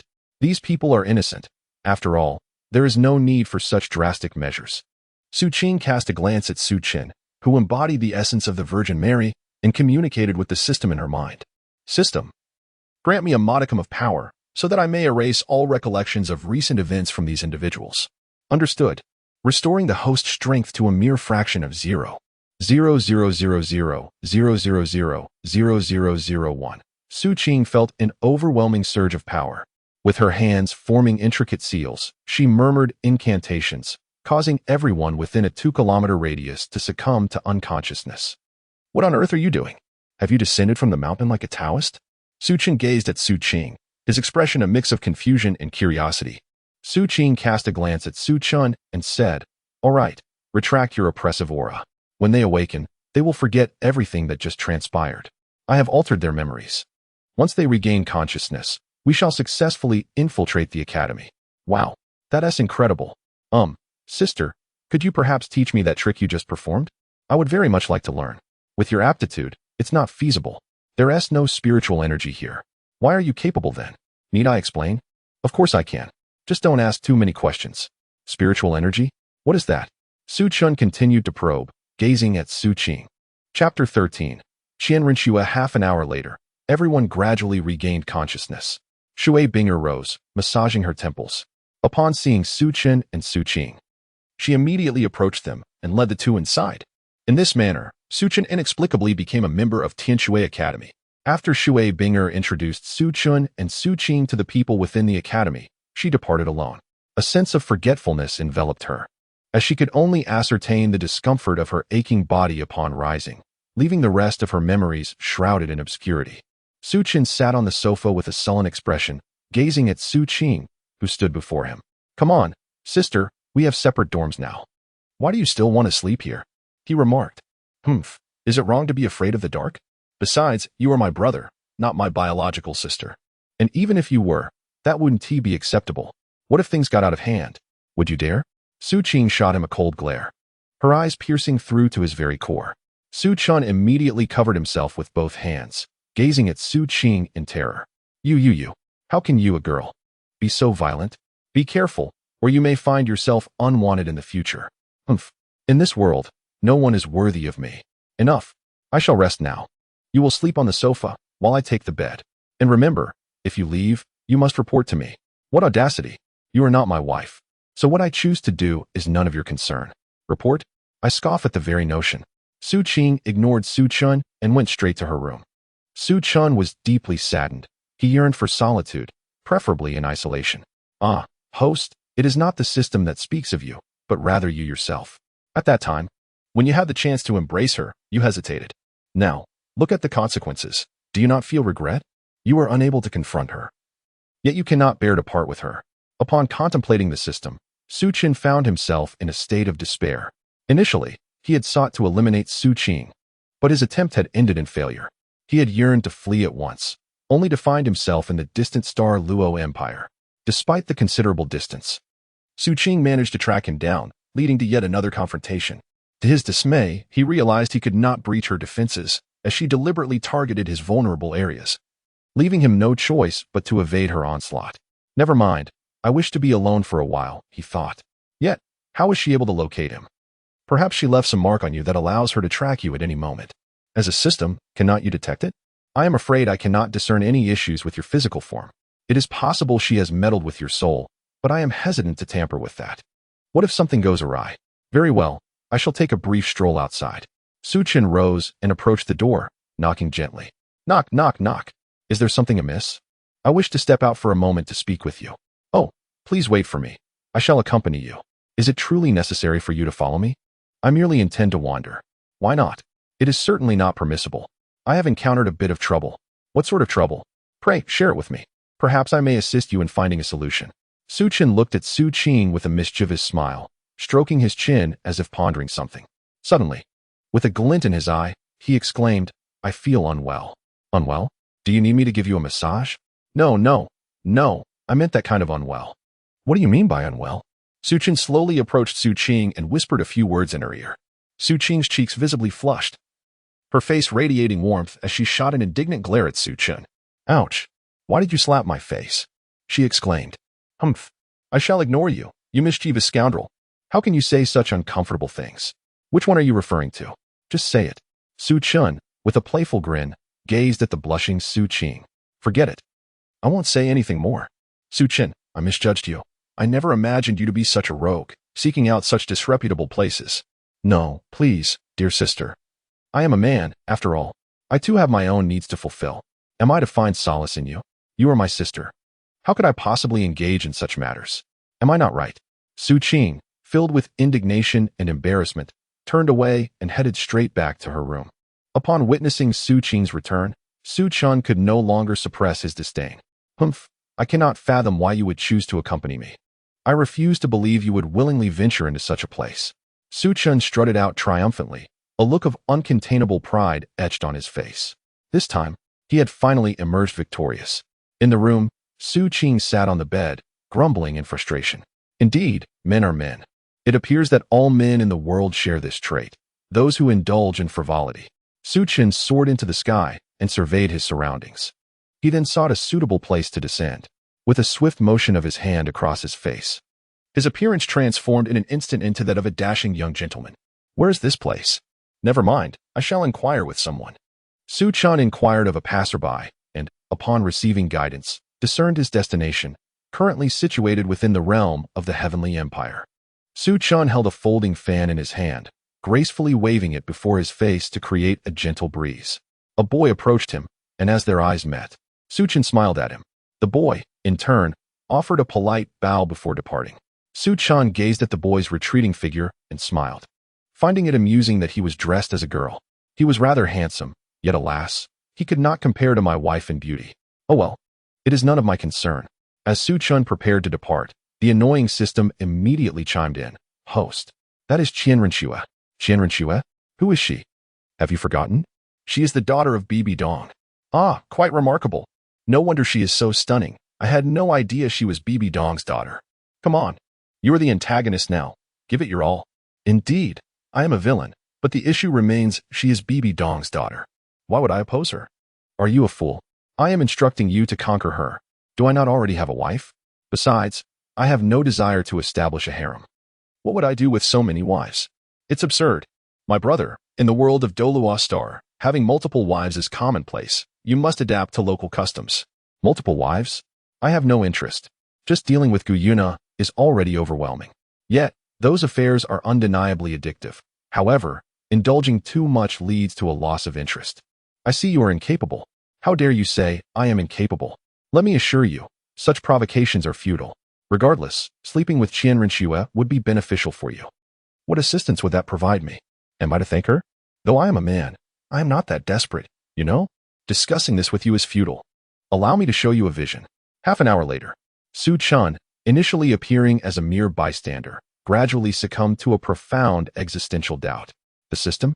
Could it be that Qian Renxue harbors some form of insanity? If Tang is indeed her adversary, why does she still show leniency? In truth, she has not been overly lenient. Yet, I am baffled as to why she is inexplicably drawn to the son of destiny. Thus, your implication is that I should subdue her and subsequently confront Tang Shan. who, devoid of mercy, would pursue total annihilation. Is that correct? A promising student indeed. My apologies. But I must decline. What does her preference matter to me? Even though I intend to join the Spirit Hall, my sole concern is ensuring its triumph. Her affinity for the Tang surname bears no significance to me. However, it could be beneficial for future tasks. Hold on. Each time you mention a task, have you ever assigned one to me? It has been an eternity, and I have scarcely made 10 progress. Even if I were to return home, my family's wealth has been bequeathed to my sister, and if not to her, my parents would simply start anew, leaving me with nothing. During this period, I have come to a realization. Whether or not you assign tasks is of no consequence to me. I have seen through the illusions of life. My interest in joining the Spirit Hall is merely that, an interest. Henceforth, I shall tread my own path, and no one can coerce me into undertaking endeavors I find distasteful. The question remains, what does Su Qing require of you, and why do you acquiesce? It is obvious that I cannot defeat her. What other choice do I have? You boast of invincibility, yet you cannot even best a single woman. What recourse do I possess? Su Qing's existence was a mere anomaly, had she not appeared. Would you not be invincible? Your reasoning is compelling. I find myself unable to counter it. Indeed, your logic holds true. Your parents have indeed given you a brother. Su Chun has come to terms with reality. He understands the nature of his parents, so he does not intend to create a ruckus. He prefers to live a tranquil life, pondering the futility of daily brawls, especially since he is not in need of money. After some time, he plans to bring Guyu Na to reside with him, and as for the divine realm, he could easily obliterate it, allowing his family to live joyfully together. Oh, host, shouldn't you conquer the world? There is no one in this realm who can rival you. You ought not to be so complacent. Conquer the world? I lack the inclination, and there are countless trivialities to attend to. Why not continue to indulge in leisure? It is far more comfortable this way. There is no hope. After finishing her conversation, Su Qin found a bar, entered, and ordered a drink. As she leisurely swirled the contents of her wine glass, a young man glanced at her silhouette and politely inquired, "Excuse me, may I take a seat across from you?" Su Qin observed the boy beside her. His face etched with helplessness as he pondered why Qian Renxue, a girl of such stature, would venture into a bar, a place he deemed unfit for someone of her elegance. Shouldn't she be frequenting more refined establishments? Nonetheless, Su Qin responded politely, acknowledging that others wish to claim their seats, and it would be unreasonable to deny them. Qian Renxue expressed her gratitude with a simple thank you and ordered a glass of red wine, mimicking Su Qin's earlier gesture of swirling it gently. Was this brother truly from the heavenly Dou Empire? Upon hearing Qian Rengshu's response, Su Qin shook his head. Is it the Spirit Hall? He inquired, only to be met with a negative. Could it be Douluo? Again, he received a denial. But are we even familiar? Su Qin showed no signs of deference towards Qian Rengshu, primarily because her current visage was that of a male, rendering any politeness unnecessary. Had she retained her original appearance, he might have offered a modicum of respect. Beside Qian Rengshu stood an unattractive man clad in armor reminiscent of a hedgehog, adorned in golden hues with fiery red hair. He promptly stepped forward, pointing an accusatory finger at Su Qin. Audacious! How dare you show such disrespect to the prince? Su Qin raised her gaze with a look of disdain towards the man, who immediately turned his head and rubbed his eyes. Is she really a prince? How absurd! With such unremarkable looks, she is nothing but an eyesore. The man's expression darkened instantly, and he prepared to teach Su Qin a lesson. However, he was quickly stopped by Qian Rushue. Uncle Porcupine. Qian Rushue's words were clear to the man, who promptly retreated. Qian Rushue's eyes fixed on Su Qin, as if attempting to see through her. This brother, you must be a soul master, correct? Whether I am or not is of no concern to you. Do not presume that your status as a prince grants you the right to bully us commoners. Brother, you are mistaken. It is my failure to manage my subordinates. May I inquire what brings you to Tiando? As a prince of the Tiando Empire, I believe it is within my rights to know. I merely found myself bored and decided to take a stroll. Is it forbidden for commoners to wander about in Tiando? Qian Rushu narrowed her eyes, studying Su Qin. Of course not. But as a commoner in such an upscale establishment, may I suspect you of being a spy? Su Qin gazed at Qian Renxue with an expression of disbelief. Are you out of your mind? Just because I have wealth, does it preclude me from visiting such establishments? Is the entire Douluo continent solely yours to command? Qian Renshue's countenance darkened. She had never encountered anyone bold enough to address her in such a manner. If it weren't for her recent perception of Su Qin's soul power, which revealed itself to be undetectable, and his claim of being a soul master, She might have entertained the notion that he was sent by that woman to spy on her. Thus, she could not afford to remain in his presence any longer. Farewell for now, my dear brother. Enjoy your drink. Who knows when you might have the chance to indulge again. As Qian Rinxue exited, Citan frowned and remarked, Young mistress, why must I refrain from teaching that insolent boy a lesson? Uncle Citan, did you perceive any soul power emanating from him? I did not.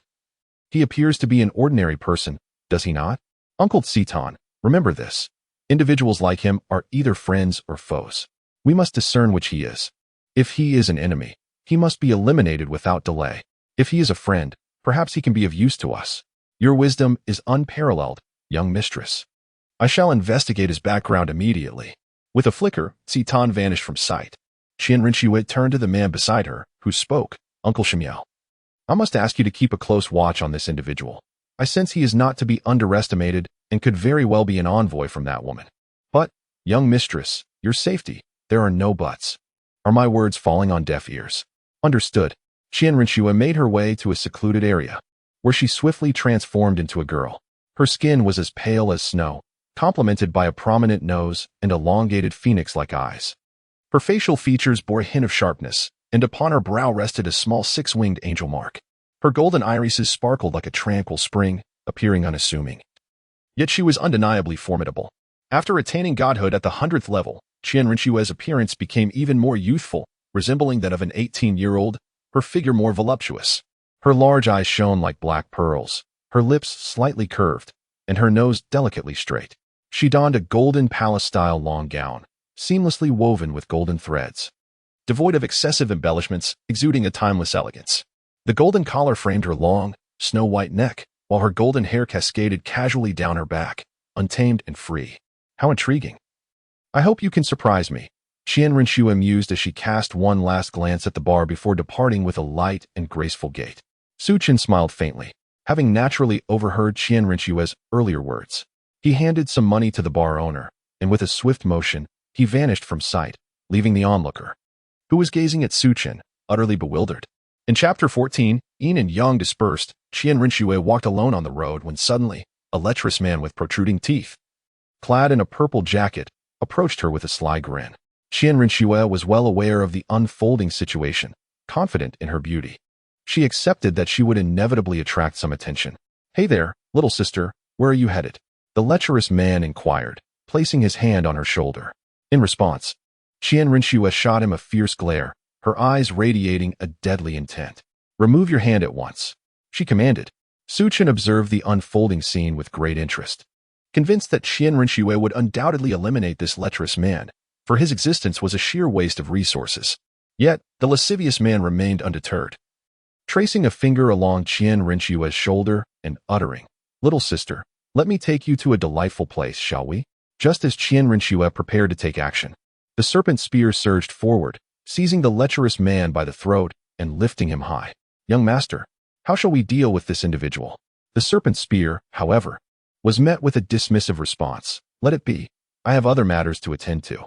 With a casual motion, the serpent spear cast the man down forcefully, rendering him unconscious upon impact with the ground. Su Chen observed the unfolding scene and found the girl, Qian Rinxue, to be quite intriguing.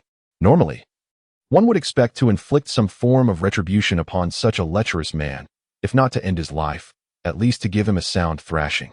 Yet, Qian Rinxue chose to let him go without consequence. Furrowing her brow, Qian Rinxue addressed Xi Miao. I did not instruct you to follow that individual. Why have you come here? Xi Miao, perspiration trickling down his face, immediately began to explain, Young master, your subordinate has failed in his duty and lost track of him. With your prowess, how could you have allowed this to happen? Uncle Xi Miao, I recall you are a level 93 title Douluo, correct? Well, young master, that man possesses incredible speed. I was utterly unaware of how he vanished. Upon hearing this, Qian Rinxue's lips curled into a smile. How fascinating. Could it be due to his martial spirit? If this individual were to serve under me, it would undoubtedly enhance my endeavors.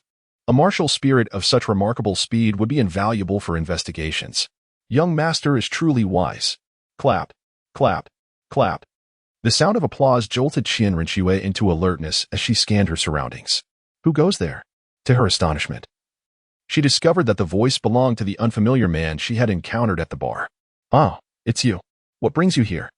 I trust you overheard my earlier remarks. What do you think? Would you consider joining the Spirit Hall? However, you must heed my commands. Should you agree to join? A life of luxury and grandeur awaits you. Su Qin glanced at the nearby snake spear, and Qian Rinxue immediately understood. She cast a knowing glance at Snake Spear, who initially intended to refuse, but upon seeing Qian Rinxue's altered expression, he reluctantly moved to protect her. Why didn't you eliminate that lecherous man just now?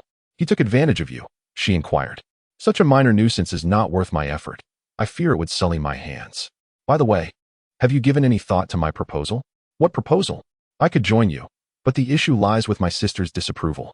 If you can resolve matters with her, I shall naturally come aboard. Why does your sister refuse? How should I know? And I must warn you, my sister is quite fierce on several occasions. I have narrowly escaped serious injury at her hands. My forgiveness was only granted after she offered me lychee. In the sky above, an exasperated Su Qing observed the entire scene, her veins bulging in frustration. Fine, fine. You claim to have a preference for beautiful girls, don't you? I believe this girl would suit you perfectly.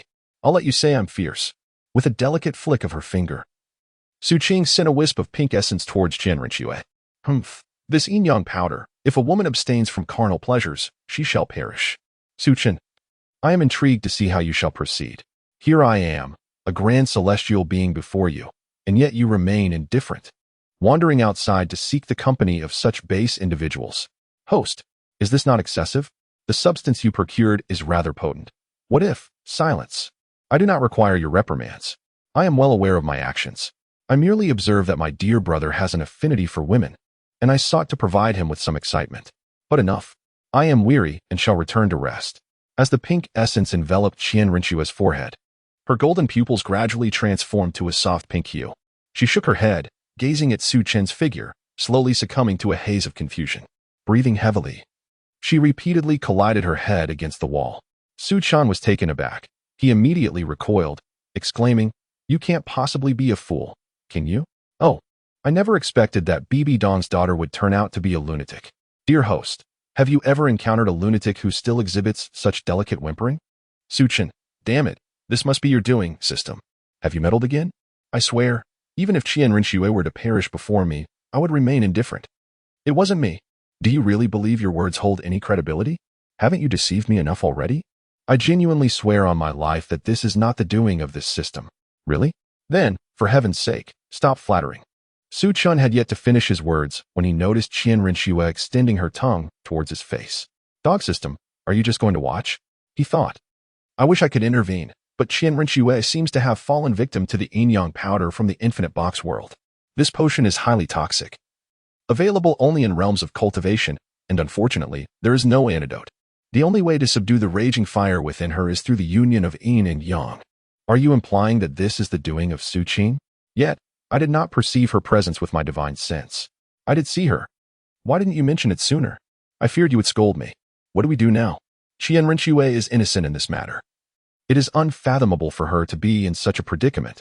Am I truly meant to? What other choice do you have? That cannot be. I could summon that person, what was his name, the spear wielder, to do the same, couldn't I? Host, are you foolish?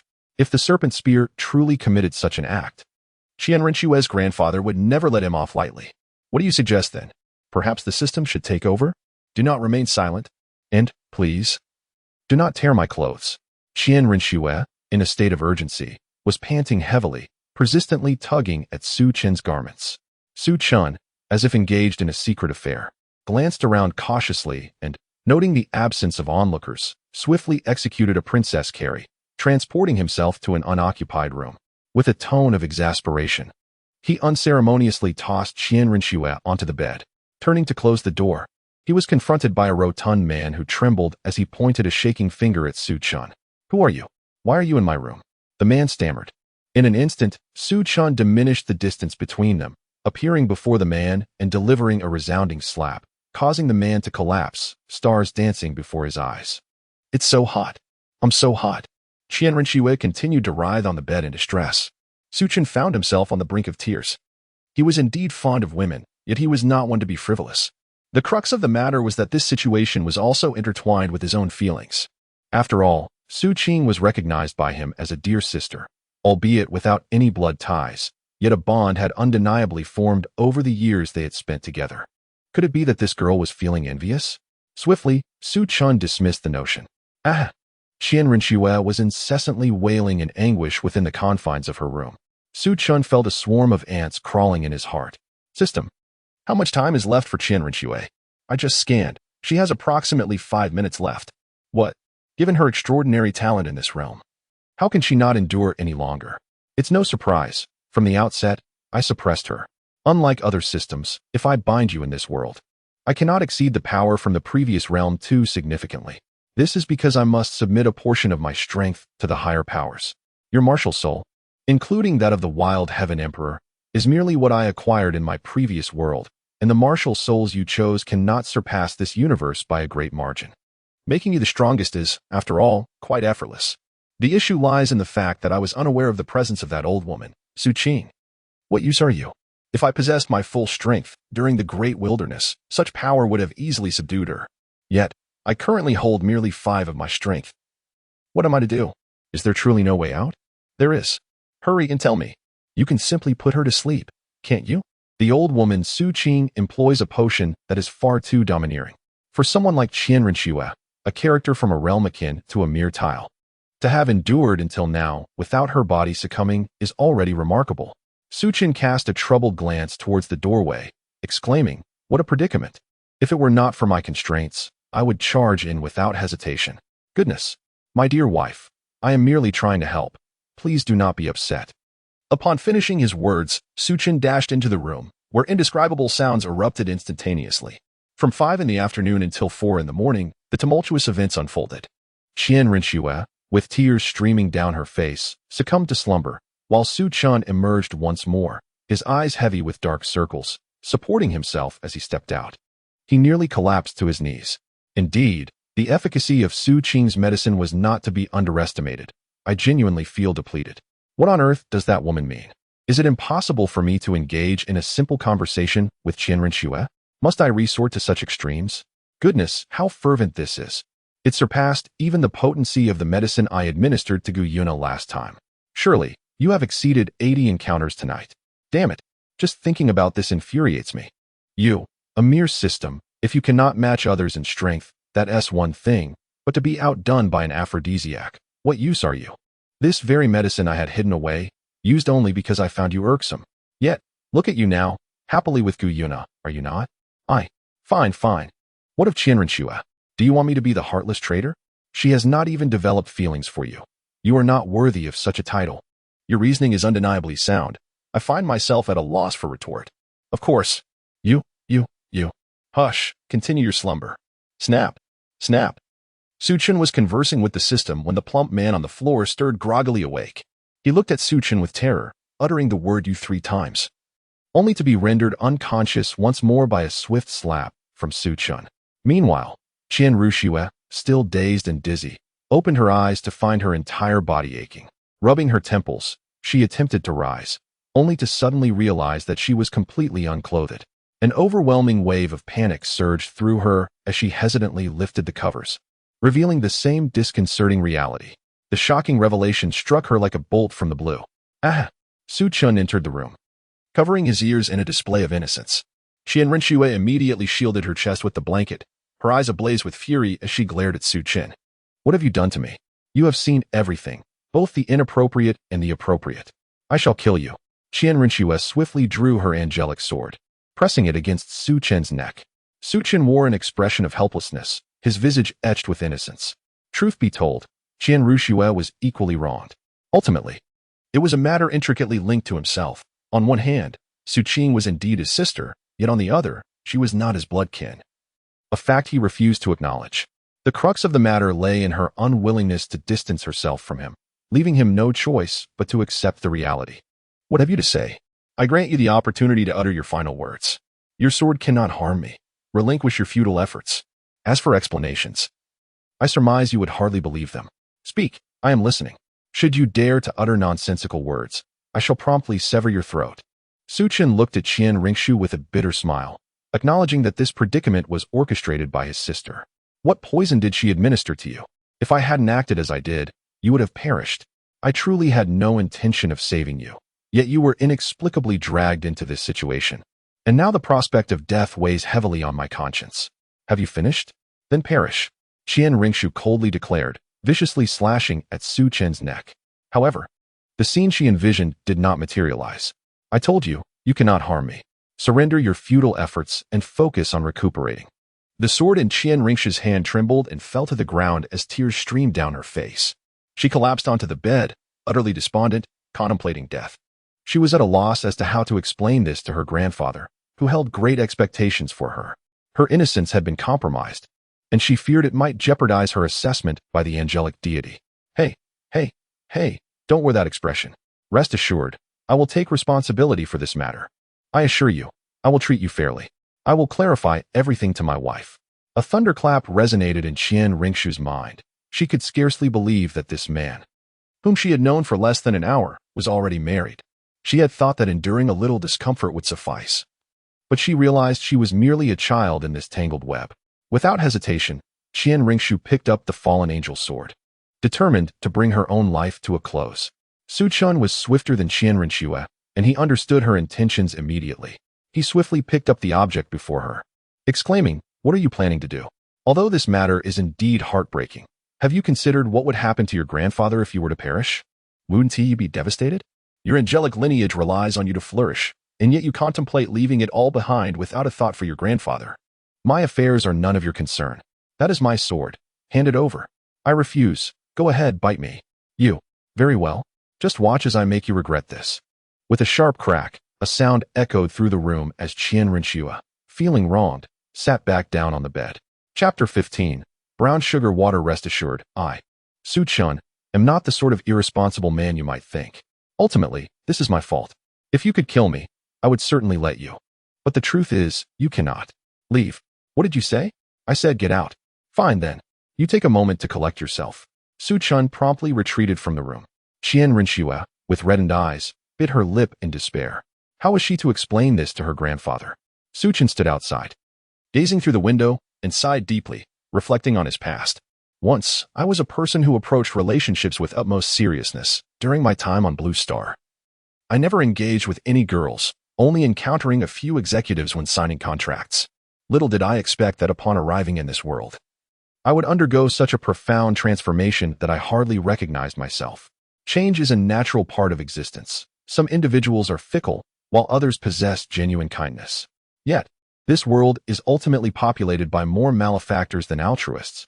Human nature is thus, dear host, though you may wish to shield the common folk from persecution, the majority of them are, regrettably, selfish and self-serving, and I deem them unworthy of salvation. Indeed, the system, you speak with reason. However, my father imparted to me the wisdom of conducting business with integrity, avoiding unlawful activities. He advised that, despite being a city dweller, one should never forget their roots. Rural folk are the lifeblood of urban existence. Without them, the cities would not sustain a single meal. Our ancestors, who defended the homeland, were also from the countryside, as were generations before them. My father instilled in me the importance of respecting the common people, for we thrive under their toil. Yet this world is vastly different from the one I once knew. There is no need for me to impose change forcefully. Your nation and this realm are entirely dissimilar. I understand that, but witnessing the plight of the common folk here stirs deep discomfort within me. At times, I have contemplated disengaging from it all, seeking a life of freedom. However, I have come to realize that I cannot turn a blind eye. For I foresee a grim fate for this world, one filled with suffering and war. Now that I possess the strength, why should I not strive for change? I wish to avert conflict between the Spirit Hall and Tangshan. If they remain obstinate, I shall stand with the Spirit Hall, regardless of my alignment. I have already entwined my fate with Qian Ringshu, who is my wife, and Bibi Dong, my mother-in-law.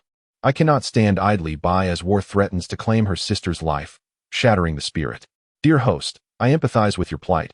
We have all traversed similar paths. Yet, it was you who brought this chaos upon us. I had intended to live freely, unencumbered by such turmoil. Now, everything is in disarray. Tangshan is merely a novice, and I yearn to eliminate him, but you persist in forbidding it. I have no intention of returning to Blue Star. Your system remains obstinate. What do you truly mean? If I resolve the issue with Tangshan, all these troubles will vanish. Oh, host, I too wish for an easier path. The directives from leadership are binding. If you were to eliminate Tang Shan now, the leaders would reshape this world and confiscate your powers. We must wait until Tang Shan ascends to divinity before you can confront him. Surely, your leaders must be suffering from some grave affliction? At present, I refrain from addressing the matter. Why should I resolve it when complications arise later? I am at a loss, as I cannot foresee such events. Regarding the host, I have already extended my utmost kindness. I have bestowed upon you power and resources, positioning you as the pinnacle of this realm. I have provided you with wealth and granted you all that you desire. What more do you seek from me? The emergence of Su Qingdong is beyond my control. This woman is immune to the constraints of fate, and even my superiors would hesitate to provoke her. I find it perplexing that in this world of ceramic tiles, such a formidable woman appears. I could even accept the arrival of a traveler from Blue Star. Your name is Su Chun, is it not? A voice, reminiscent of an elegant dominatrix, resonated from behind Su Chun. Su Chin's breath caught in his throat as he stiffly turned his head to gaze at Qian Renshua. When did you arrive behind me? What did you just say? That you resolved something with Tang, and then I appeared behind you? Is that so? Well, that's a relief. Are you feeling a bit better now? Much better. Please accompany me to the spirit hall shortly. Ah, must I go? Why? Today you have occupied my body, so I must inform my grandfather. Regardless of whether he intends to harm you, it matters not to me, for this is merely your retribution. Cough, cough, cough. What did you say? Your grandfather intends to kill me? You frighten me. I thought you were seeking your mother. If it were your mother, it would indeed be difficult to explain. However, if it is your grandfather, I will certainly clarify matters. Since I have acted as I did towards you, I shall naturally take responsibility. Upon hearing Su Chen's response, Qian Renshue regarded him with newfound respect. Can you elucidate the situation regarding your sister? Why has she treated me in such a manner? We are hardly acquainted. Su Chun, feeling quite embarrassed, gradually elucidated the situation, though he refrained from disclosing his identity as a traveler. Upon hearing this, Qian Renshue regarded Su Chun with a peculiar expression. Please don't look at me like that. I am not inclined towards such behavior. I have never been the kind of fickle-hearted man you might think. Are you implying that your sister is someone you picked up along the way? And ever since she awakened her martial soul, she has been tormenting you? Today, for reasons unknown, she resorted to drugging me? Indeed, that is the case. Could it be that your sister harbors feelings for you? Otherwise, why would she unjustly target me? Absolutely not. How could I possibly have feelings for her? That woman is so fierce that I wish to sever all ties with her. Then by all means, sever those ties. And what about your wife? Would you not consider bringing her to the Martial Soul Hall? No, no, no, let us not go there. She prefers solitude. Upon hearing Qian Renshue's words, Su Chun immediately waved his hand in a state of anxiety, instructing Gu Yuna to head to the spirit hall. Was she out of her mind? Do as you wish. By the way, why can't I discern your true strength? Of course, you cannot perceive it. My martial spirit is rather peculiar. It can conceal my cultivation. In truth, I am merely a soul saint. You wouldn't look down on me, would you? Qian Renshue, upon hearing Su Chen's response, wore an expression of disdain.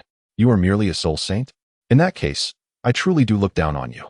I am, after all, the heir of the spirit hall. You have tarnished my reputation today, and my grandfather will undoubtedly seek retribution. Prepare yourself for his wrath. Ah, is your grandfather truly that fearsome?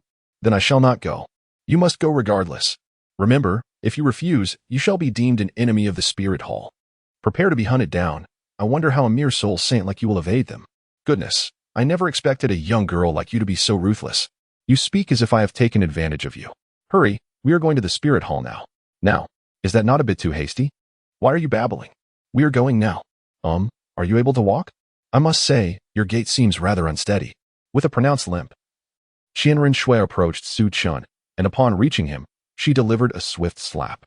Su Chun bore a distinct handprint on his face, his expression one of bewilderment. Why did you strike me? I believe I have not provoked you, he exclaimed. I merely noticed you were unwell. Qian Renshue cast a frosty glance at Su Chun, trembling slightly as she retreated to her room and sat upon the bed. Su Chun pondered for a moment, then waved his hand across his face, transforming back to his original appearance. He opened the door and stepped out, prompting Qian Renshue to turn her head in confusion and glance at him. After taking in his visage, she stood there, stunned. Who are you? Uft. You can't even recognize your own husband? You are Su Chun. You can alter your appearance?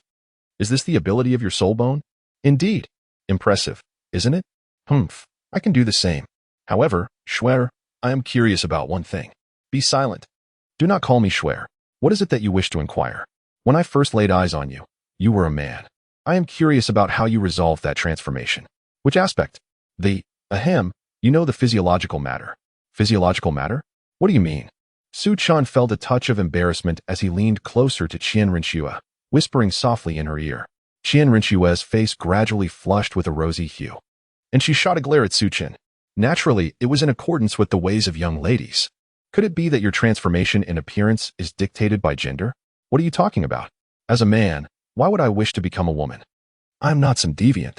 Yet, having posed such questions, you are rather close to being one yourself, aren't you? Su Chan, this must be your true appearance. Rather charming indeed. Your previous demeanor resembled that of a dashing playboy. What do you think? Have I captivated you with my charm? Come, come. Allow me to reward you with a warm embrace. Su Chan immediately spread his arms and slowly lunged towards Qian Rinxue, like a nimble kitten. She swiftly rose to evade him. You scoundrel! You are nothing but a scoundrel! She exclaimed. Let me tell you, Su Chan, only those stronger than me deserve my embrace. You are unworthy. I am already superior to you. Look at me now. I am a soul sage. Are you one too? Not at the moment. But I shall be soon. Surpassing you is merely a matter of time. Indeed, you may not yet possess my prowess, so I believe a hug now is harmless. After all, just moments ago in bed, you certainly put me through torment. Upon hearing this, Qian Rinxue was infuriated, her anger rising as she stomped her foot, inadvertently aggravating her wound. She gasped in pain. I refuse to associate with a lecher. Once my injury heals, I will return to the spirit hall. And my grandfather will not let you off easily. This was Qian Rinxue's first encounter with such a situation. Her body ached all over, and all she wished for was to lie down. It was astonishing that, at her tender age, her first experience was marred by this wretched Su Chan. Su Chan, engulfed in boredom, cast a glance out the window where the streets were bustling with activity. A small child, filled with exuberance, was joyfully hopping along, clutching an unknown toy in hand. Suddenly, in the midst of the road, a swiftly approaching carriage surged forward, seemingly on a collision course with the unsuspecting child. Upon witnessing the scene, Su Chan leapt through the shattered window from the 6th floor. Time seemed to stand still around him as he swiftly scooped up the small child and moved aside. In that fleeting moment of 0.01 seconds, a carriage passed by, and the child, taken aback and on the verge of tears, found himself inexplicably transported to this new location. Su Chan knelt down and gently tousled the little boy's hair. Dear child, the road can be perilous. You should seek your parents and refrain from wandering aimlessly. Do you understand? The little boy swallowed hard, his nose running, and he immediately fled in tears. Su Chan wore a grim expression. This little brat didn't he even utter a word of thanks? Qian Rinxue, having witnessed the entire scene, was bewildered by how the young boy had been liberated from Su Chan's embrace. However, she was certain that Su Chan's speed was remarkably swift, even outpacing some titled Douluos. Yet, observing Su Chan's disgruntled demeanor, she couldn't help but stifle a laugh. This fellow is rather amusing, indeed. Su Chan appeared utterly exasperated as he instantaneously transported himself to the 6th floor. There, he observed Qian Rinxue's stifling laughter. What could possibly be amusing? To me, it is far from humorous. I find you rather intriguing. I never anticipated that you would quibble with a child so meticulously. This is not a matter of pettiness. It is a question of character. Currently, within the Heaven Do Empire, I witness the oppression of the nobility and even the abhorrent practice of human auctioning. It is unfathomable that humans can be sold, and some ethnic groups are reduced to mere instruments of indulgence for others. I cannot comprehend it. The exterior of the buildings may appear opulent, yet within reside demons that exploit the common folk. It seems you too abhor such scenes. Would you assist me? What do you wish for my assistance with? I must inform you, I am not adept at combat. I am merely a soul master skilled in swiftness, devoid of any offensive capability. Who mentioned fighting? I merely wish for you to investigate Avalanche. I suspect this individual is deliberately masquerading as a debauchee. I will not assist you, Su Chan replied, shaking his head in refusal. This is a matter between nations, regardless of the outcome. My only concern is ensuring that the spirit hall remains unscathed. What? You dare to refuse me? You, who just occupied my personal space, now have the audacity to turn me down. You scoundrel. Su Chan settled into a seat, his gaze fixed upon Qian Rinxue. I shall take responsibility for you. Yet this does not imply that I am your subordinate. I can protect you, but that does not mean you can command me to partake in matters of national warfare. I am acutely aware of your masquerade as the prince. However, have you ever pondered the exhaustion that comes with the Wuhuan Temple's ambition to unify the continent? I am bound to fulfill this mission. After all, does that woman not look down upon me? I must prove my worth. Prove what, exactly? She is your mother. And that fact cannot be altered. She is not my mother. I have no such mother. She is merely my sister. Then how were you born? Your blood flows from her body, and that reality cannot be changed, regardless of the past or future. Enough. I do not wish to hear it. I do not want to listen. Please, do not speak. Qian Rinxue covered her ears, shaking her head vigorously, her expression a tumult of confusion and despair. All right. I shall cease. Do you still feel pain? If it hurts, it no longer hurts. We can set off now. Qian Rinxue quickly retreated, wiping her eyes before rising to her feet, only to feel the wound tear open once more. Weren't you just claiming it didn't hurt? You seem to be gasping for breath. Never mind. You are not to go anywhere today. I shall take care of you. Su Chen approached directly, lifting Qian Rinxue effortlessly in a princess carry and gently placing her upon the bed. Su Chen rose to his feet, preparing to depart from the room. Although he lacked understanding of the female body, he was aware that girls typically experience their monthly discomfort for several days. And the first remedy they often sought was warm brown sugar water. System? Chapter 16. The Destruction of Douluo. What are you doing? Conjure up a cup of brown sugar water for me, and make it hot. You always expect me to do everything. I am not your maid. If you do not complete your tasks, you wander around aimlessly every day. What is wrong with you? Hurry up. Spare me the chatter. If I knew how to make brown sugar water, I wouldn't need you. I was perfectly fine in my own world. Why should I expend extra effort pondering the intricacies of brown sugar water? Sigh. The system, exasperated, fell silent, refusing to engage with its host any further. Su Chen gazed at the crimson brown sugar water in his hands, curiosity piqued. He brought it to his lips and took a tentative sip. The flavor was unexpectedly delightful. Su Chen, desiring to indulge in more of his drink, suddenly recalled the need to attend to Qian Rinxue. Here, I prepared some brown sugar water for you, he offered. Although he was uncertain of its efficacy, he believed it worth a try, particularly for its beautifying properties. Qian Rinxue gazed at the brown sugar water he presented, her curiosity piqued. What exactly is this? You haven't concocted some peculiar poison for me, have you? The color appears rather unusual. Upon hearing Qian Rinxue's words, Su Chen glanced at the brown sugar water. Indeed, according to customs from my side, failing to prepare brown sugar water for a girlfriend or wife would likely result in a severe reprimand. However, it appears that such peculiar practices are not prevalent here. What about your side? Are you not from the Tiando region? Certainly not. It matters not where I hail from. Hasten to taste it. I have exerted considerable effort to brew this. Do you truly believe such a statement is sensible? What effort are we discussing? Not even a second's worth. Su Chen, silence. I implore you. I shall inform you of the system. If you dare to criticize, you must either allow me to return or obediently comply. System. Qian Rinxue savored the brown sugar water, smacking her lips and gently rubbing her abdomen, noticing a significant reduction in discomfort. This brown sugar water is indeed a miraculous concoction. Is there any more? However, one must not indulge excessively. By the way, what are your future plans? Su Chen casually inquired. I need to remain concealed within the Heaven Do Empire for some time to coordinate with the Spirit Hall. Su Chen, would you be willing to stay and assist me? Qian Rinxue fixed her gaze upon Su Chen, unable to fathom why he, having taken possession of her body, would be unwilling to aid her. I apologize, but I am merely a student at present, and I have other matters to attend to. Su Chen indeed wished to assist Qian Rinxue, believing that once he had occupied another's body, that individual would belong to him. It would be unreasonable not to extend help. However, the issue lay with that old woman, Su Qing. If he chose not to intervene, she would inevitably create trouble later on. He chuckled inwardly, thinking he had mistaken her for a paragon of virtue, when in fact, she was merely a duplicitous scoundrel. You may leave. Let us pretend we have never crossed paths. Is that truly your sentiment? Of course. I, Qian Rinxue, am a woman of my word. Did you not intend to end my life?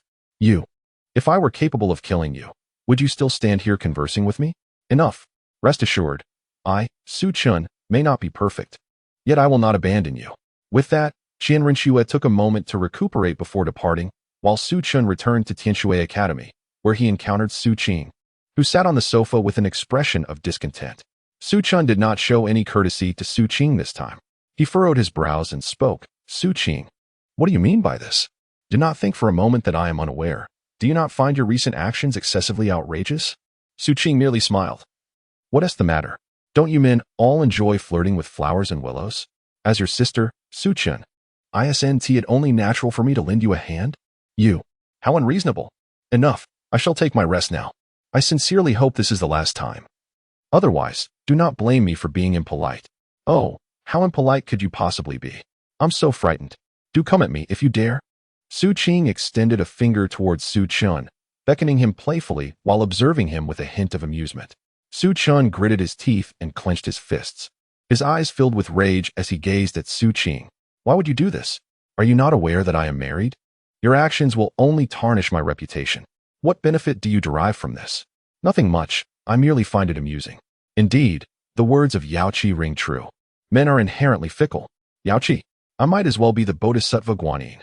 Am I the one being unfaithful? Pray tell, isn't this trouble of your own making? Is it not your infidelity? You could easily choose not to rescue that girl. Ultimately, it is your desires that you cannot suppress. Very well, I find myself utterly speechless. Well then, this is how it shall be. I am weary. I shall retire now. With a fierce shout, Xianbing Longxiang, 10 massive ice dragons surged forth, crashing violently towards Su Qing, fracturing the surrounding space. Su Qing turned her back to Su Chen's assault, stifling a yawn as she waved her hand dismissively. In an instant, the ice dragon dissipated into nothingness. With a gaze ablaze with murderous intent, she addressed Su Chun. Do you truly believe I would hesitate to kill you? Then come at me. I have had enough. I could live freely on my own. Why must I bow to you? We both know each other's secrets. We are but outsiders. Why should I become a servant while you assume the role of master? I, Su Chun, have reached my limit. I am superior to you. Strength reigns supreme. You, a pitiful waste, should consider it a privilege that I even entertain the thought of you as my subordinate. Ha ha. Very well. Today we part ways. Walk your own path while I traverse mine. Seek your demise. In an instant, Su Qing's hair turned a striking white, her ethereal blue gown billowing around her as a cosmic aura enveloped her. The surrounding laws resonated, causing tremors throughout the Douluo world. Su Chun felt an overwhelming pressure that rendered him breathless, forcing him to kneel immediately. Impressive, indeed, that you can withstand my might. It seems you two have concealed your true strength. A trickle of crimson blood escaped from Su Chen's lips. Since you have chosen to strike, let us engage in battle. Today, it shall be either your demise or mine. Su Chen transformed into a spear of formidable length, enveloped in crackling lightning, and swept towards Su Qing. In an instant, the surrounding structures within a several-kilometer radius were cleaved in two, resulting in devastating casualties. Su Qing, with a blank expression, extended a single finger, effortlessly deflecting Su Chen's assault. Su Chen instantly teleported behind Su Qing and delivered a swift strike. A wave of energy emanated from Su Qing, thwarting Su Chen's attempts at a devastating strike. Su Chen was taken aback, instantly leaping backward a few steps. He gazed at Su Qing with a serious expression. Upon witnessing Su Chen's retreat, Su Qing scoffed and began to mock him. Is this all there is? The show is far from over. Su Chun cast his weapon into the void, summoning a crimson feather. With the technique of the vermilion bird's 4 strikes, he unleashed the first strike, confinement. In an instant, Su Qing felt a force ensnare her, leaving her momentarily astonished. It is important to note that such a confinement technique could not truly hinder me. The vermilion bird's 4 strikes continued with the second strike, fiery comet. Suddenly, a blazing meteor surged forth, hurtling towards Su Qing with explosive speed. Su Qing broke free from her confinement, swiftly turning to evade. Yet, she inadvertently brushed against the corner of her garment, which bore an unquenchable flame. Intriguing. Could it be the fire of the vermilion bird? Alas, it is not a pure flame. However, the ability to ignite my attire is still quite remarkable. Is that all you have to say? There is still more. Vermilion bird's 4 strikes, third strike, rending the heavens. Su Chun leaped to his feet, and a colossal phantom of the vermilion bird materialized behind him. The apparition emitted a piercing roar, unleashing flames that tore through the very fabric of space. How intriguing. Since you have extended such courtesy towards me, I must reciprocate, he declared. Primordial Golden Dipper. Activate. In an instant, an array of violet petals blossomed beneath Su Qing's feet, dancing gracefully around her. Unfazed by Su Chen's flames, she boldly consumed them in a heartbeat. Su Chen gaped in astonishment, utterly dumbfounded. Goodness! Are you cheating? Do you truly possess such a remarkable artifact? Do you fancy yourself a celestial being? Su Chen pointed at the sky, cursing at Su Qing. Su Qing stared in astonishment at Su Chen, her fingers stroking her chin in contemplation. Do you know Yin Xiao? We are good sisters. Yet I have never heard her mention you. Oh, you are good sisters, and I happen to be the brother of Nuwa. You even know the Taoist friend Nuwa? It seems your identity is rather extraordinary. Su Chen wore an expressionless face, inwardly cursing his luck.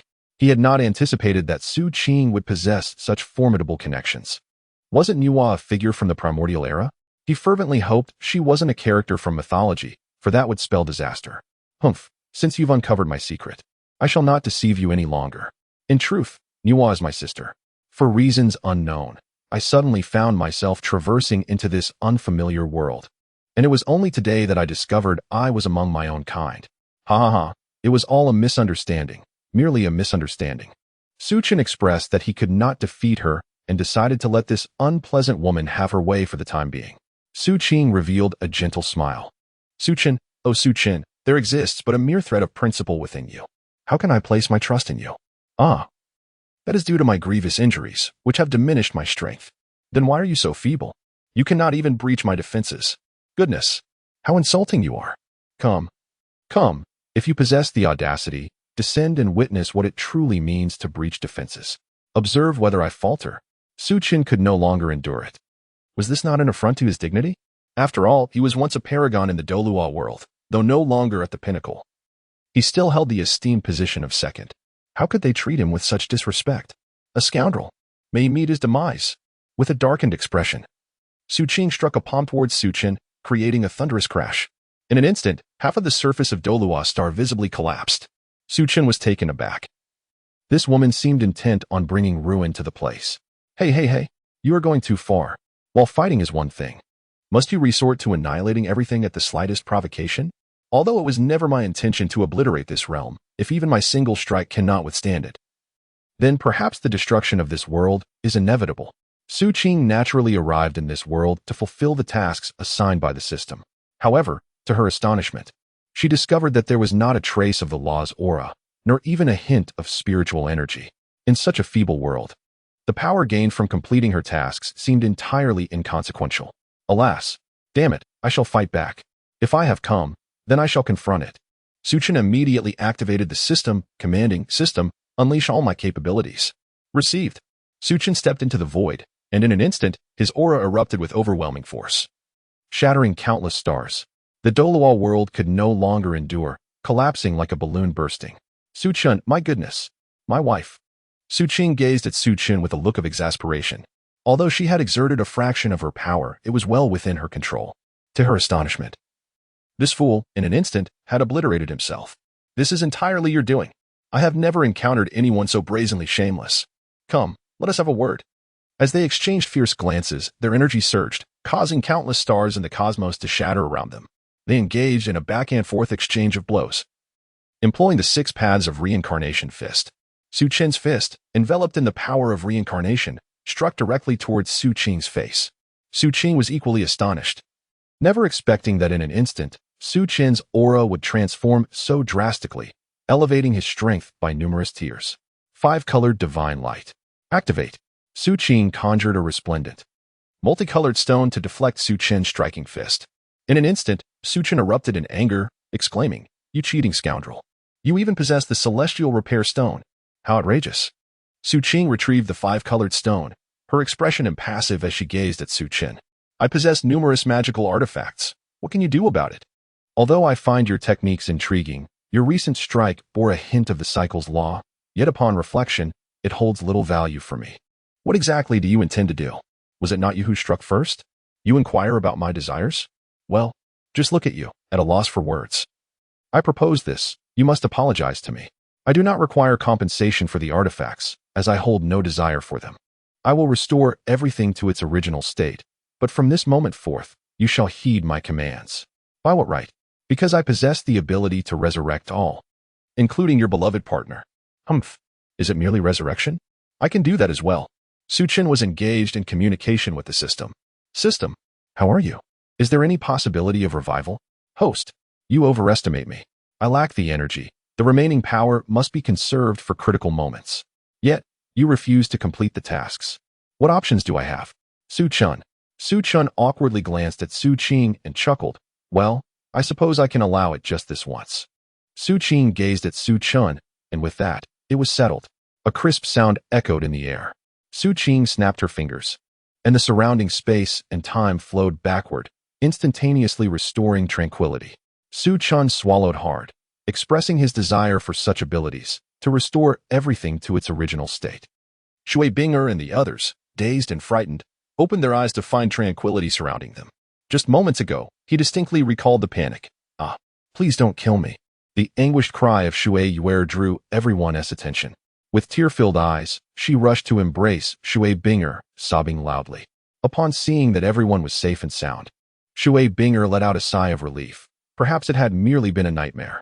Qian Dao Lu stood suspended in the void, observing the events that had transpired. Suddenly, an irresistible force pulled him back to the spirit hall. He opened his eyes in shock, surveying his surroundings and realizing he was indeed within the spirit hall. Confusion clouded his thoughts. Could it be? Had he, in his cultivation, succumbed to inner demons?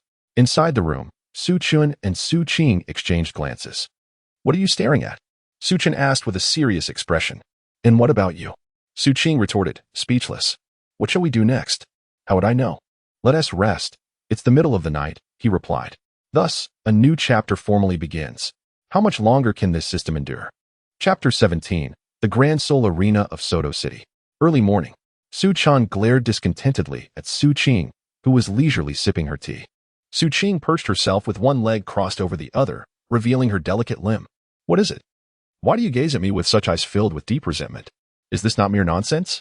Why, at the break of dawn, must you rouse me from slumber? Pray, do tell, what is it that you seek? Nothing of great importance. I merely noticed you sleeping so peacefully and thought to wake you. So you might indulge in further repose.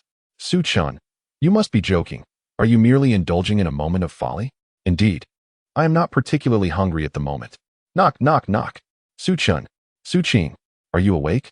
Shui Binger, standing at the door, heard the commotion inside and gently rapped on the door. Ahem. Yes, we are awake. Please come in. Shui Binger, adorned in an ice blue dress, with a face that was an exquisite depiction of beauty and a figure that was flawless, continued. Today we shall venture to the Soto Great Soul Arena. Would you two care to join? Of course we shall go. This is an exciting event. Su Qing, why are you pinching my ear? Su Qing cast a disdainful glance at Su Chun, based on her observations of him over the past period. She was certain of one thing. This fellow was perpetually enamored with his own appearance. Ha ha ha. Well, my brother and I naturally need to study, after all. We are students of the academy as well. Students? Weren't you both applying for teaching positions yesterday? Ah, teachers. Su Qing and Su Chun spoke in unison. And Su Chun felt a peculiar sensation. He grasped Su Qing's arm and turned to her, murmuring, Hey, what is going on? Didn't you manage to restore their memories? Well, naturally, I did alter them. I implanted the memory of our successful enrollment in their minds. Who would have thought I would suddenly become a teacher? You sigh? As foolish as a pig. What did you say? If you have the guts, say it again. Cough, cough, cough. Let's address the immediate issue. Can you alter their memories once more? Why should I listen to you? What a joke. Get lost. Shui Binger looked at the two with a puzzled expression. The dean of the academy has already approved your interview request. From today onward, you two will be part of our academy. Just demade. Wait a moment, esteemed teacher. May I inquire if there is an issue? Of course there is. We are here to interview students, not to teach. Slap. Su Chun mentally slapped herself. A student? Interviewing?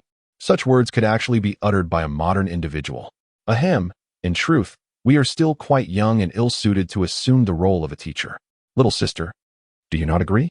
Su Chun glanced at the idle Su Qing beside him and remarked, Indeed, I am still youthful, merely a few trillion years old. Su Chun. Su Chun immediately pulled Su Qing aside to share a whispered conversation. Sister, what on earth are you up to? You've lived for countless eons, far surpassing even King Gigi. Let us just play along for now, shall we? However, I found merit in the girl's words.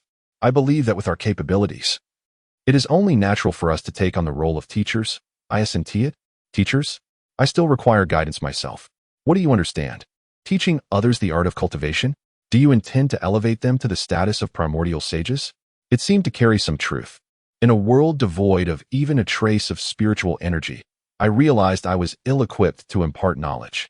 After a moment of underestimation, the two of them reached a decision to become students of the academy. Su Chun turned his head gracefully and gazed at Shui Binger, directly stating, "We have come to the academy to enroll. You left too swiftly yesterday. Here, please accept this as the registration fee." Su Chun directly handed a burlap sack filled with gold soul coins to Shui Binger, who appeared utterly bewildered. She attempted to offer an explanation, but before she could, Su Chun placed the sack in her hands and swiftly took Su Qing out of the room. The amount was excessive, in truth. Just 3 silver soul coins would have sufficed. Shui Binger let out a sigh, glancing at the burlap sack on the floor, feeling somewhat perplexed. How much money could this possibly be? Are today's students truly so affluent? Su Qing and Su Chun held hands, with Su Qing's gaze fixed upon their clasped fingers. A smile graced her lips, and she remained silent. "Host, how do you fare? I believe it would be prudent for you to maintain some distance from Su Chun." "Why is that?" "You still have a task to complete. Upon my arrival in this world, I quickly discerned that none here pose a challenge to me. I see no fault in eliminating the progeny of fate in this realm.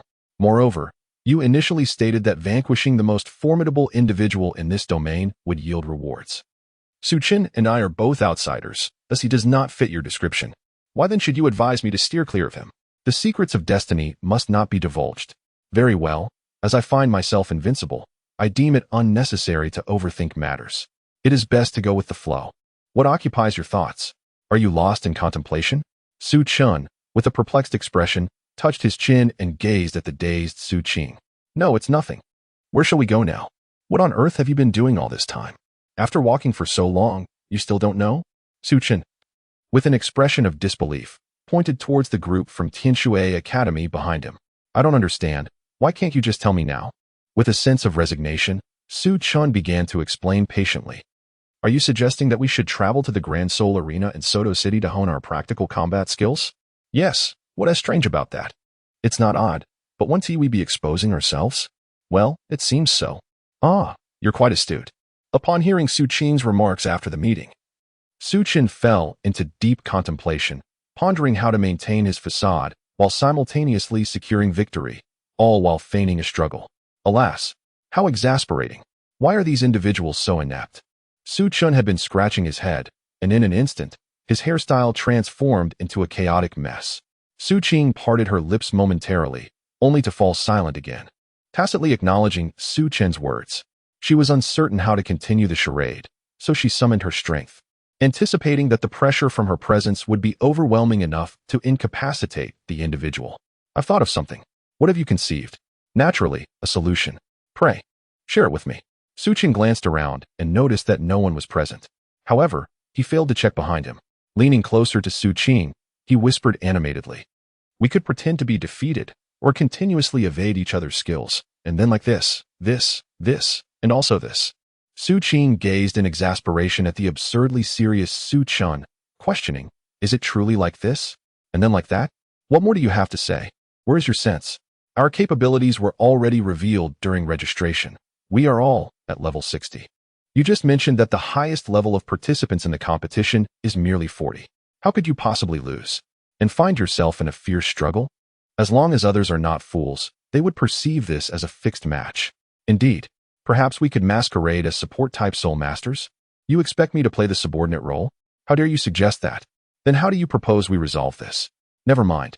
At worst, we could just eliminate them instantly. I believe the truth will come out sooner or later, and it may be better to reveal it early." "Right. What on earth am I worrying about? Why should I fret at all? No one is pursuing me. Even if someone were, they'd be eliminated in an instant. Is there truly a need to pretend in such a manner?" In an instant, Su Qin's mind became clear and untroubled. He lifted his head, standing tall with an air of pride. "Su Chun, the dean has expressed that he believes you are unsuitable for joining our academy, as we only accept girls. The inclusion of a boy like you feels rather peculiar." Su Qin's radiant smile gradually faded as he turned his head, like a machine, to gaze at the young girl from the academy. "Why?" he questioned. "I possess a soul power of level 60 at such a young age. Why am I not permitted to join?" "Because you are male," she replied. Su Qing casually added, "Roar." Suchin felt as though struck by lightning. You all, are you discriminating based on gender? Just because I am male, you refuse to allow me to join? The dean, visibly awkward, approached and cleared his throat. Ahem. It is not gender discrimination. It is simply that our academy consists entirely of female students, and having you as the sole male would disrupt the environment. Well, your reasoning leaves me speechless. So, shall I leave with my sister? What I meant was, your sister may stay, but you are free to depart. Suchin. All right. I shall take my leave. Suqing, will you accompany me?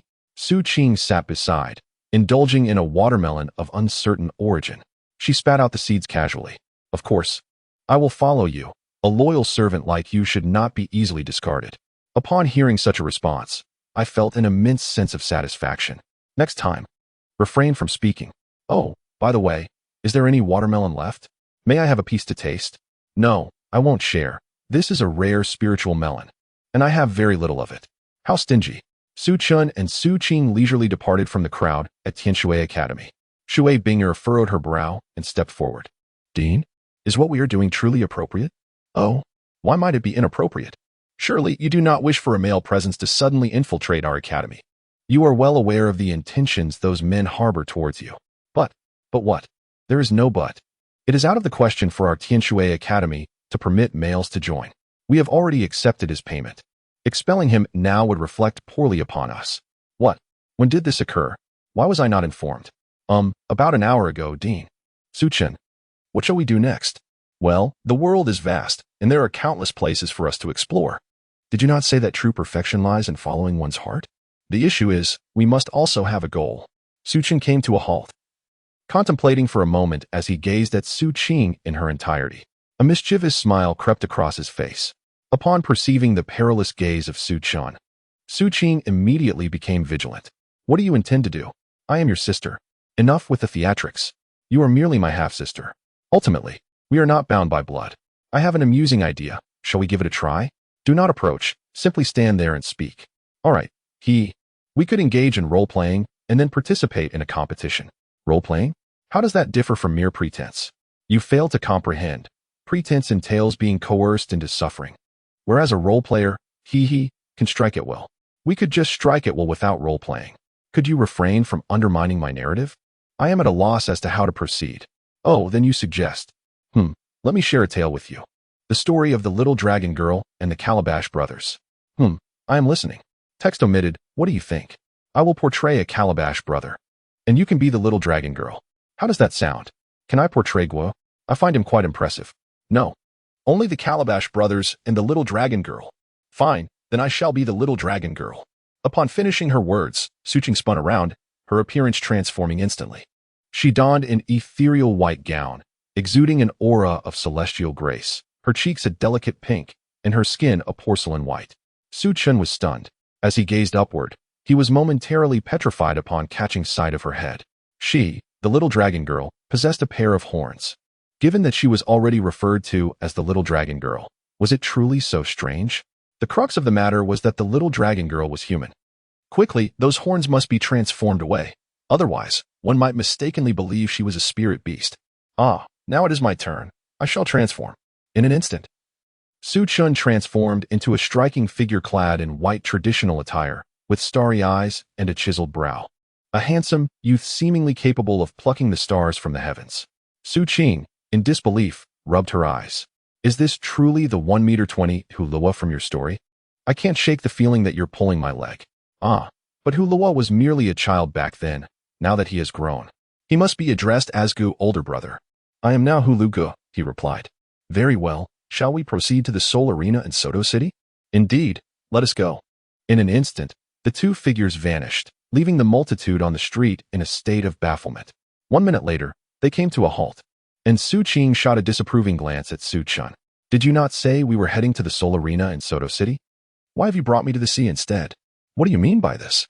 And to top it off, we've encountered a rather oblivious fish. This cannot be blamed on me. I, too, am unfamiliar with the route. Then what shall we do now? Never mind. Let us simply grab someone and inquire. Su Chun instantaneously transported himself to the bustling street. As he glanced around, his eyes brightened. He recognized a familiar figure. Wasn't he this the lecherous man whom Qian Ringshu had spared? What was he up to, lurking in the shadows? The man, clad in a purple suit, displayed two prominent front teeth as he extended his hands toward a small girl who trembled, clutching her chest. Where are you going, little sister? Let me take you with me, he coaxed. The girl, taken aback by the voice, looked up with wide, puzzled eyes. Are you a woman?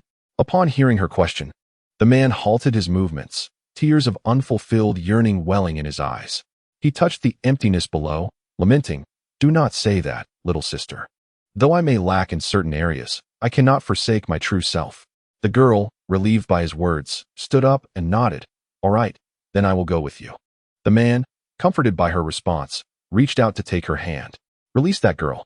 How dare you? Let her go? Spit, spit, spit. Pay no mind to the after effects of crossing over. Just let her go. Su Chun descended gracefully before the two individuals, his feet hovering in the air like a cup being carefully placed down. Upon witnessing this, the man in the suit attempted to flee. But with a mere motion of his hand, Su Chun effortlessly drew the lecherous gentleman towards him. Su Chun cast a disdainful glance at the lecherous man, then immediately turned her gaze gently towards the little girl. Hee, dear sister, you are safe now. The little girl, upon seeing Su Chin's grin reminiscent of a mischievous rogue, turned pale, took several steps back, and then ran away in tears, exclaiming, Wah, there's a pervert. Chapter 18. The shattered unhappiness. Su Chun observed the little girl running away in tears, scratching his head in bewilderment. He glanced at the lecherous man he was holding, exclaiming, Look at what you've done. You frightened that innocent girl away. You ought to be ashamed. The lecherous man appeared utterly confused, but dared not protest. Merely nodding in agreement. Yes, you are right, sir. What is your name? I am called Douluo, the man replied. Well, if you are to bear such a name, I shall ensure that your life is devoid of joy henceforth. Otherwise, it would be a disservice to your name. Su Chun prepared to extend a foot, aiming it at Bulu's lower regions. Upon witnessing this, Douluo immediately began to panic and explained, Sir, I assure you, I have long since lost that part. Did Qian Rinxua not state that she would merely incapacitate your martial spirit? How could she have rendered you utterly powerless? Su Chun gazed incredulously at the pitiful Douluo. My lord, I was originally just a discarded martial soul, but that young lady's subordinate first rendered my martial soul useless, only to then come and ruin my precious one as well. I truly am in a most unfortunate predicament. Douluo wiped away the tears from his face. Su Chun let out a sigh, exclaiming how outrageous it was. That Qian Rinxu. Indeed, my lord, you too find it excessive, do you not? Yes. It would be far better to simply end it all swiftly. Have mercy, my lord. I am willing to toil for you like a beast of burden. What use do I have for you? By the way, do you know the way to the Grand Soul Arena in Douluo City? Upon seizing the opportunity, Douluo immediately stepped forward. My lord, I can guide you there. Even a man like you, whose mind is filled with lewd thoughts, is aware of it. Yet, a handsome and normal fellow like myself is left in the dark. It truly is perplexing. My lord, everyone in the Douluo continent, aside from newborns, is aware of this place, even if they have never been there. Su Chun glanced at Douluo, shaking his head. Alas, he sighed, you speak with reason. In such a small place, why not employ my spiritual sense to search? Instead, I find myself running around with that madwoman. Indeed, as you say, my lord. If you can find it, then there is no concern for me. Might I be permitted to leave? Certainly. Really? Bulu's spirits lifted immediately, preparing to express his gratitude. But in an instant, crack. Douluo transformed into a statue of ice, shattering into fragments. I am a good person, he lamented. I am merely ridding the world of evildoers. You, of all people, are unaware of the harm you have inflicted upon countless girls. Becoming an ordinary person is too generous a fate for you. As Su Chun finished speaking, he swiftly appeared beside Su Qing. Upon seeing Su Chun approach, Su Qing noticed that he had not brought anyone back with him. A look of confusion crossed her face as she inquired, Did you find them? Yes, I did, he replied. Ultimately, it seems you were rather foolish. As my sister, you failed to remind me to use my spiritual awareness in the search. Alas, I am deeply disappointed in you. Let us part ways and pursue our separate paths. Su Chun wore a look of utter disappointment. At the entrance of the Battle Soul Arena in Douluo City, a bruised man stood alongside an ethereal girl of breathtaking beauty. Is this the place? Indeed, my sister is correct. TSK, Su Chun, remember this. From now on, you shall call me your sister, do you understand? It is already a privilege for you to refer to me as such. With a sister as beautiful as I, you ought to feel honored. Upon hearing these words, Su Chun cast a skeptical glance at Su Qing and retorted, "Should I thank you for reducing me to this state? Oh, you ought to be grateful to me. No need for thanks." The two entered the Grand Seoul Arena of Soto City. Upon their arrival, the receptionist greeted them. "Hello. Welcome to our Grand Seoul Arena. How may I assist you? We are here to register. How much does it cost? Registering, you say? Very well. Here is the competition certificate. Please fill it out, and shortly we will assess your soul power to determine if you meet the requirements for participation." As they gazed at the densely packed text on the certificate, both felt a tingling apprehension at the nape of their necks. Su Qing awkwardly pushed the proof of her identity in front of Su Chun.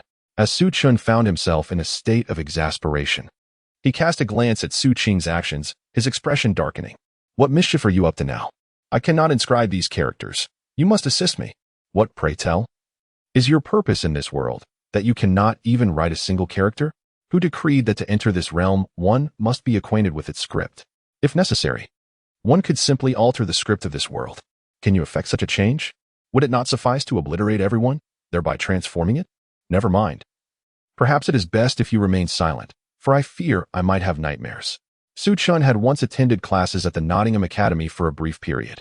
However, during that time, he found it utterly impossible to absorb the lessons imparted by the institution. Despite possessing formidable abilities, the teachers predominantly lectured on spirit beasts and spirit masters, subjects that failed to capture his interest, leading him to succumb to slumber instead. "System? What is the matter? Can you comprehend these characters?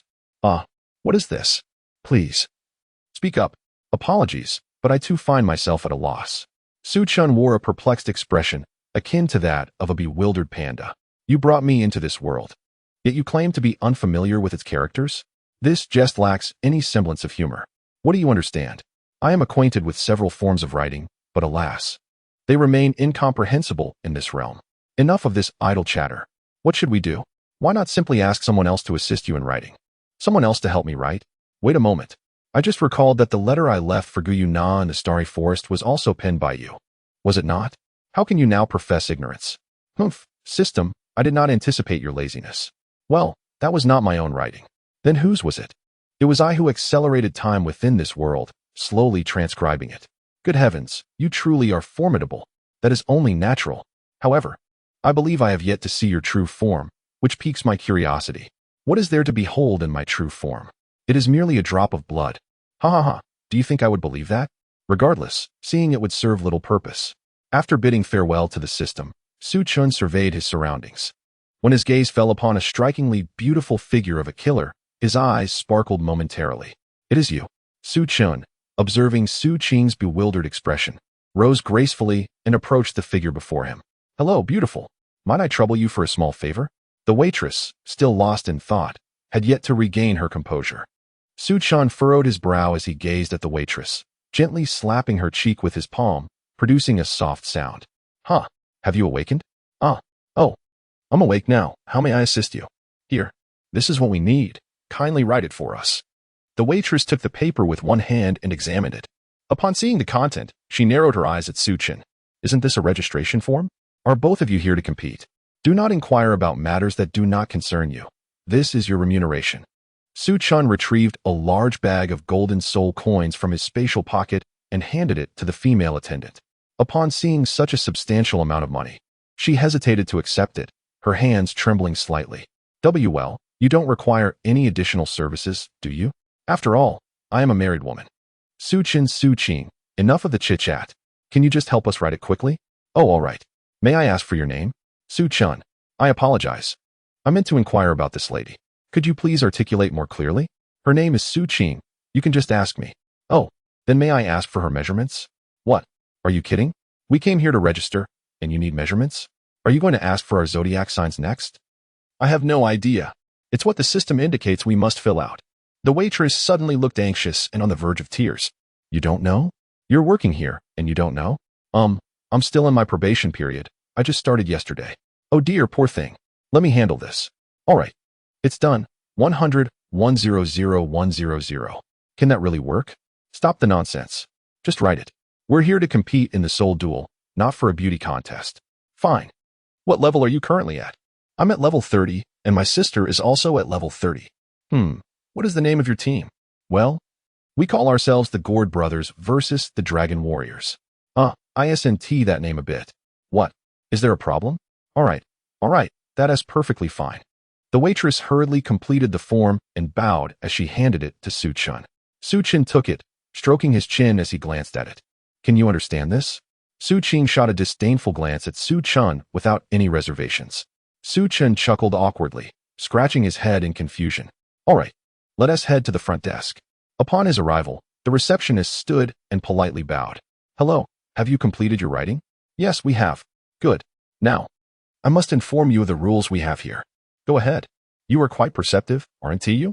Many people usually don't let me finish. Enough with the chatter. Please get to the point. Well, we are at the Grand Seoul Arena of Soto City.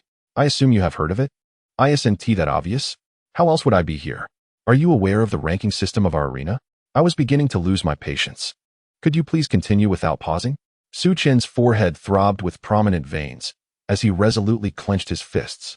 Su-chun cast a discontented glance at Su-chun, then lightly conveyed a message into his ear. What if we eliminate them? Upon hearing Su-chun's words, Su-chun turned to her with a perplexed expression, his face adorned with question marks. Su-chun waved her hand, and noticing her impatience, the receptionist hastened to explain. Here, our badges are categorized into 8 distinct ranks. From lowest to highest, they are iron, copper, silver, gold, purple gold, sapphire, ruby, and diamond. For each victory, you earn 1 point, while there are no penalties for losses. I have reviewed your registration forms, and you both are at level 30. We will proceed to arrange a duel between Soul Masters within the 30-level range for you. Su-chun, feeling a sense of ennui, idly scratched his ear and flicked his fingers. Well then, please make the arrangements for us. Very well, next. Let us proceed to test the soul power, for our Soto City Soul Arena occasionally encounters discrepancies in reported levels. Su-chun thought to himself, oh no. I'm at level 150. What is this test even for? As for Su-chun, I am unaware of her capabilities, but I am certain she surpasses me in prowess. The receptionist produced a testing crystal and said, Mr. Su-chun, please place your hand upon it. This is a testing crystal for soul power at level 40. Well? Very well then. Su-chun, feeling guilty, tentatively placed a hand upon the crystal. With a sharp crack, it shattered. The receptionist's eyes widened in disbelief as she glanced from the broken crystal to the indifferent Su-chun. Mr. Su, have you perhaps misrepresented your level? She inquired. Impossible. It must be that your crystal is expired. Is that so? Enough of this. Clearly, your crystal is defective, and you have none left, so please proceed with our arrangements. Apologies, but we still have. The receptionist regarded the apprehensive Su-chun with suspicion. He returned to the drawer at the front desk and retrieved a level 90 crystal, the only one available in the Soto City Soul Arena. Initially, she had deemed it unnecessary, but now she suspected Su-chun of having exaggerated his level. After all, the crystal he had just produced was still brand new. Hello, Mr. Su. Would you kindly place it once more? She sighed. What a bother. Impatiently, Su-chun placed his hand upon the crystal, and in an instant, it shattered once more. The receptionist, bewildered, gazed at the fragments in her hand. She glanced at Su-chun's youthful visage and immediately shook her head in disbelief. It cannot be. How could someone so young be a titled Douluo? He appears to be no older than 20. Could it truly be that the crystal is defective? What on earth is going on? Are we going to commence the soul duel or not? Of course, that is entirely feasible. However, then let us proceed. Your company truly ought to be more diligent, not even aware that the crystal has expired. Such a disgrace. Apologies, it was indeed our oversight. This way, please. Thus, due to the expired crystal, Su-chun was unable to undergo any preliminary testing and was thrust directly into the soul duel. On the soul duel stage, an enthusiastic host, microphone in hand, exuberantly declared, next up, let us welcome our sibling duo. Their team name is the Gourd Brothers versus the Tyrannosaurus Warrior. The audience responded with an array of puzzled expressions. It was their first encounter with such a juvenile name. Laughter erupted throughout the crowd. Ahem, all right. Now, facing the Tyrannosaurus Warrior is the Rhino Brothers. The atmosphere shifted as 2 muscular men ascended the stage. Upon spotting the diminutive figures of Su-chun and Su-chun, they could not contain their laughter, clutching their bellies in amusement. Haha, little ones, this is not a place for you. Brother, please don't taunt them. They might end up in tears. Upon hearing these words, Su-chun felt indifferent. However, Su-chun could no longer contain herself. She lifted her gaze towards the host, the one shouting with a microphone. and inquired whether they could commence. The host glanced at the microphone in his hand and, upon hearing Su Qing refer to it as a horn, felt a sense of indignation. "This is not a horn. This is my martial spirit," he exclaimed. "Enough of the trivialities. Let the competition begin. Brothers Rhino, rally forth. I have placed my bets on your victory." The Rhino brothers, upon observing the diminutive figures of Su Chen and Su Qing, expressed their disdain. Su Chen sensed the murderous aura emanating from Su Qing. After a moment of contemplation, he chose silence and swiftly teleported before the Rhino brothers. With a single strike to each, he sent them flying. Slap, slap, thud. The two brothers were forcefully thrust against the wall, leaving an imprint upon it. Su Qing pouted her lips, gazing angrily at Su Chen. "Why did you intervene?" "Oh, don't worry about the details. Just look at our victory." "Indeed, such insignificant beings are hardly worth my effort." Upon hearing the commotion, the host dropped his sole microphone in disbelief, unable to comprehend the scene before him. Su Chen wore a puzzled expression as he glanced at the host. Why had the announcement not yet been made? Was their victory not recognized? Indeed. Ahem. Let it be known that Hu Lu Gu and the Tyrannosaurus warrior have emerged victorious in this contest. Chapter 19, Blood in the World, Third Wheel, remarked Tang San. His demeanor turning serious, teacher Zhao Wujia is an immensely powerful soul sage. His martial spirit is the formidable great strength golden bear, a beast-type spirit exhibiting no discernible flaws and boasting frightening defensive capabilities. Even soul masters of the same rank find it exceedingly difficult to inflict harm upon him. Flawless. Tang San continued, prompting the others to listen intently. Dai Mubai then elaborated on the examination's circumstances, stating, originally, speed was teacher Zhao's weakness. However, due to your considerable disparity in soul power, this weakness holds no merit here.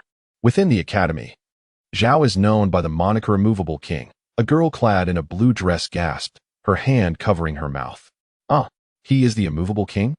Dai Mubai looked at her in confusion. "What? Have you heard of teacher Zhao's reputation?" The girl began to recount. Many years ago, the Immovable King offended the martial Soul Hall and was beset by 16 Soul Emperor-level bishops. Yet, the siege was unsuccessful. He single-handedly faced off against 16 and managed to break free from their encirclement, vanishing from the Soul Master world. Who would have thought he would become a teacher here? Little Five listened, incredulous. He is so formidable. Back then, teacher Zhao was merely a Soul Emperor. At least, I have never witnessed him exerting his full strength. So you all should prepare yourselves and see how long you can endure under teacher Zhao's tutelage. Filled with confidence, Tang San stepped forward. I am Tang San, possessing the blue-silver grass martial spirit, a level 28 control-type battle soul master. Little 5, beast martial spirit rabbit, level 29 assault-type battle soul master. Zhu Zhuqing, beast martial spirit nether cat, level 27 agility-type battle soul master. Ning Rongrong, artifact martial spirit 7 treasure glazed tile, level 26, support-type battle soul master. Are you from the 7 treasure glazed sect? Tang San inquired curiously. Isn't it renowned as the strongest support-type artifact martial spirit in the continent? Little 5 asked with intrigue. Ning Rongrong modestly replied, Do not be deceived. I am no different from an ordinary person. I snuck away from home. Let us first overcome the challenges before us. My 2 soul rings can enhance everyone's speed and strength by approximately 30%.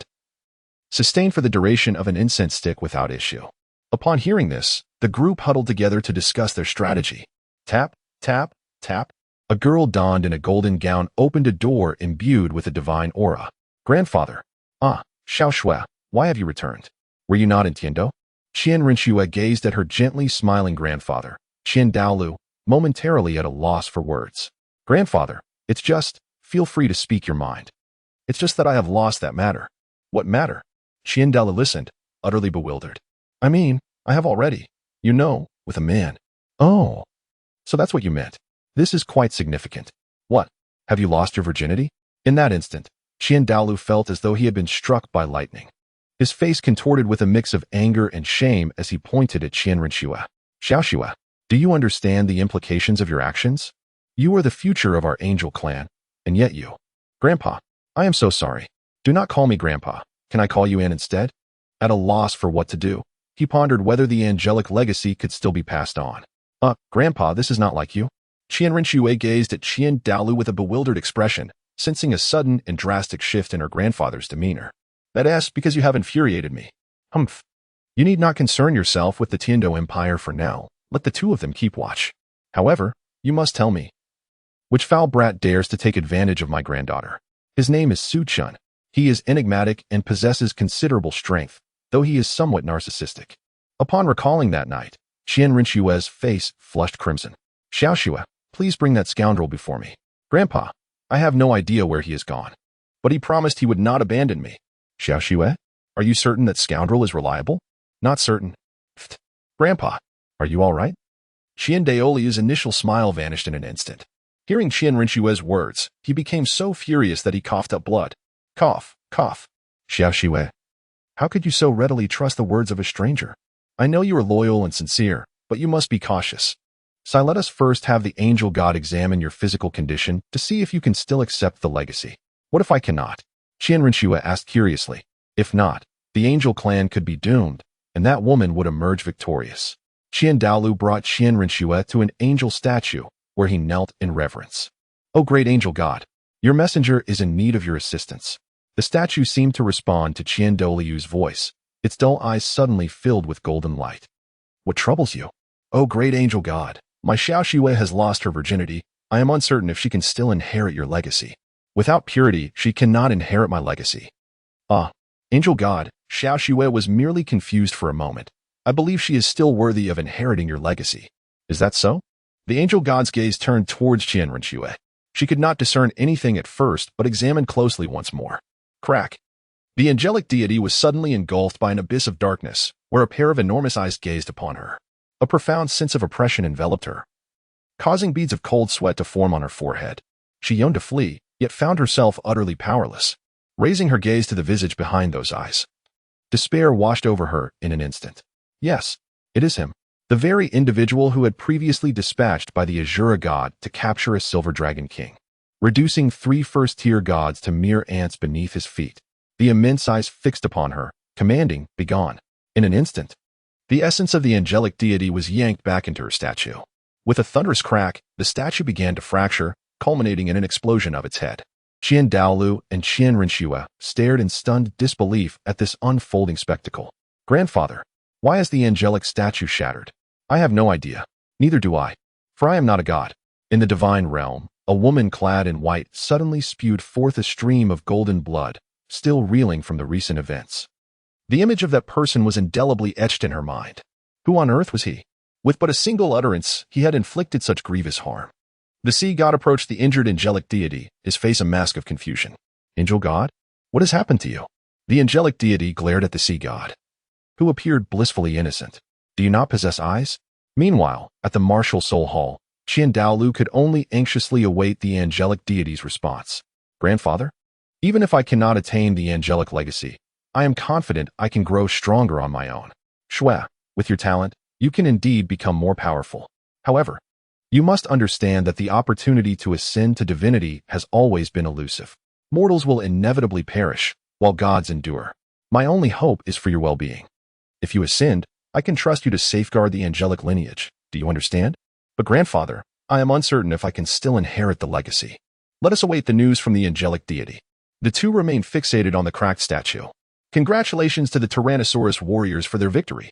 Congratulations once more to the Tyrannosaurus warriors for yet another triumph. Truly invincible, the Tyrannosaurus warriors achieve victory once again. Goodness. The Tyrannosaurus warriors have amassed an astounding 20 consecutive victories. Congratulations. Can you stop with the congratulations? It's deafening. At first, Su Chun found the discussion quite beneficial. Yet after prolonged exposure, it became rather irksome. All right. The host promptly fell silent. Su Qing yawned, idly picking at her fingernails. I pondered whether our actions held any substantial significance. Haha, are you just now realizing this? What does it matter if we win 100 times? The inability to lose. Now that is truly excessive. How about I take you to explore my world? Is that permissible? It shouldn't be, right? Nonsense. If I say it's possible, then it is. Respond, host. It is not permissible. Why not? With a perplexed expression, Su Qing inquired of the system. She felt that given her abilities, it should be a trivial matter to bring someone into her world. After all, others could enter, but the soul could not. What did that imply? This body of his was not inherently native to this world, but rather a creation. Yet, How did that pertain to her intention of bringing him along? It was indeed relevant. His physical constitution had met the criteria, but his soul was not permitted to exist in your realm. What does that mean? Su Chen's soul originates from the primordial true realm. That world is unbound by any laws. They can create anything, even erase you at will. How astonishing. But why has Su Chen come to this world? I find this realm inferior to a mere stone in my world. The reasons remain unclear. Perhaps he perished in his original realm, or his soul was extracted. However, I am uncertain how he breached the dimensional barrier to arrive here. For a non-existent world cannot coexist with an existent one, and life from both realms cannot survive together. What do you mean by non-existent and existent worlds?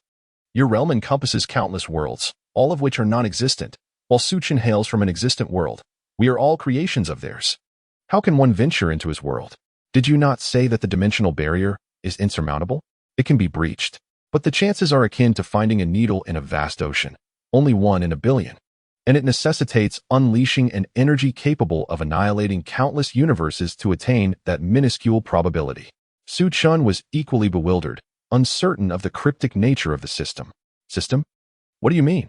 It means nothing. You simply cannot enter her world. I sense you are concealing something from me. Conceal? How could that be? I have been entirely honest. I have shared everything with you. All you need to remember is that I am here to save you.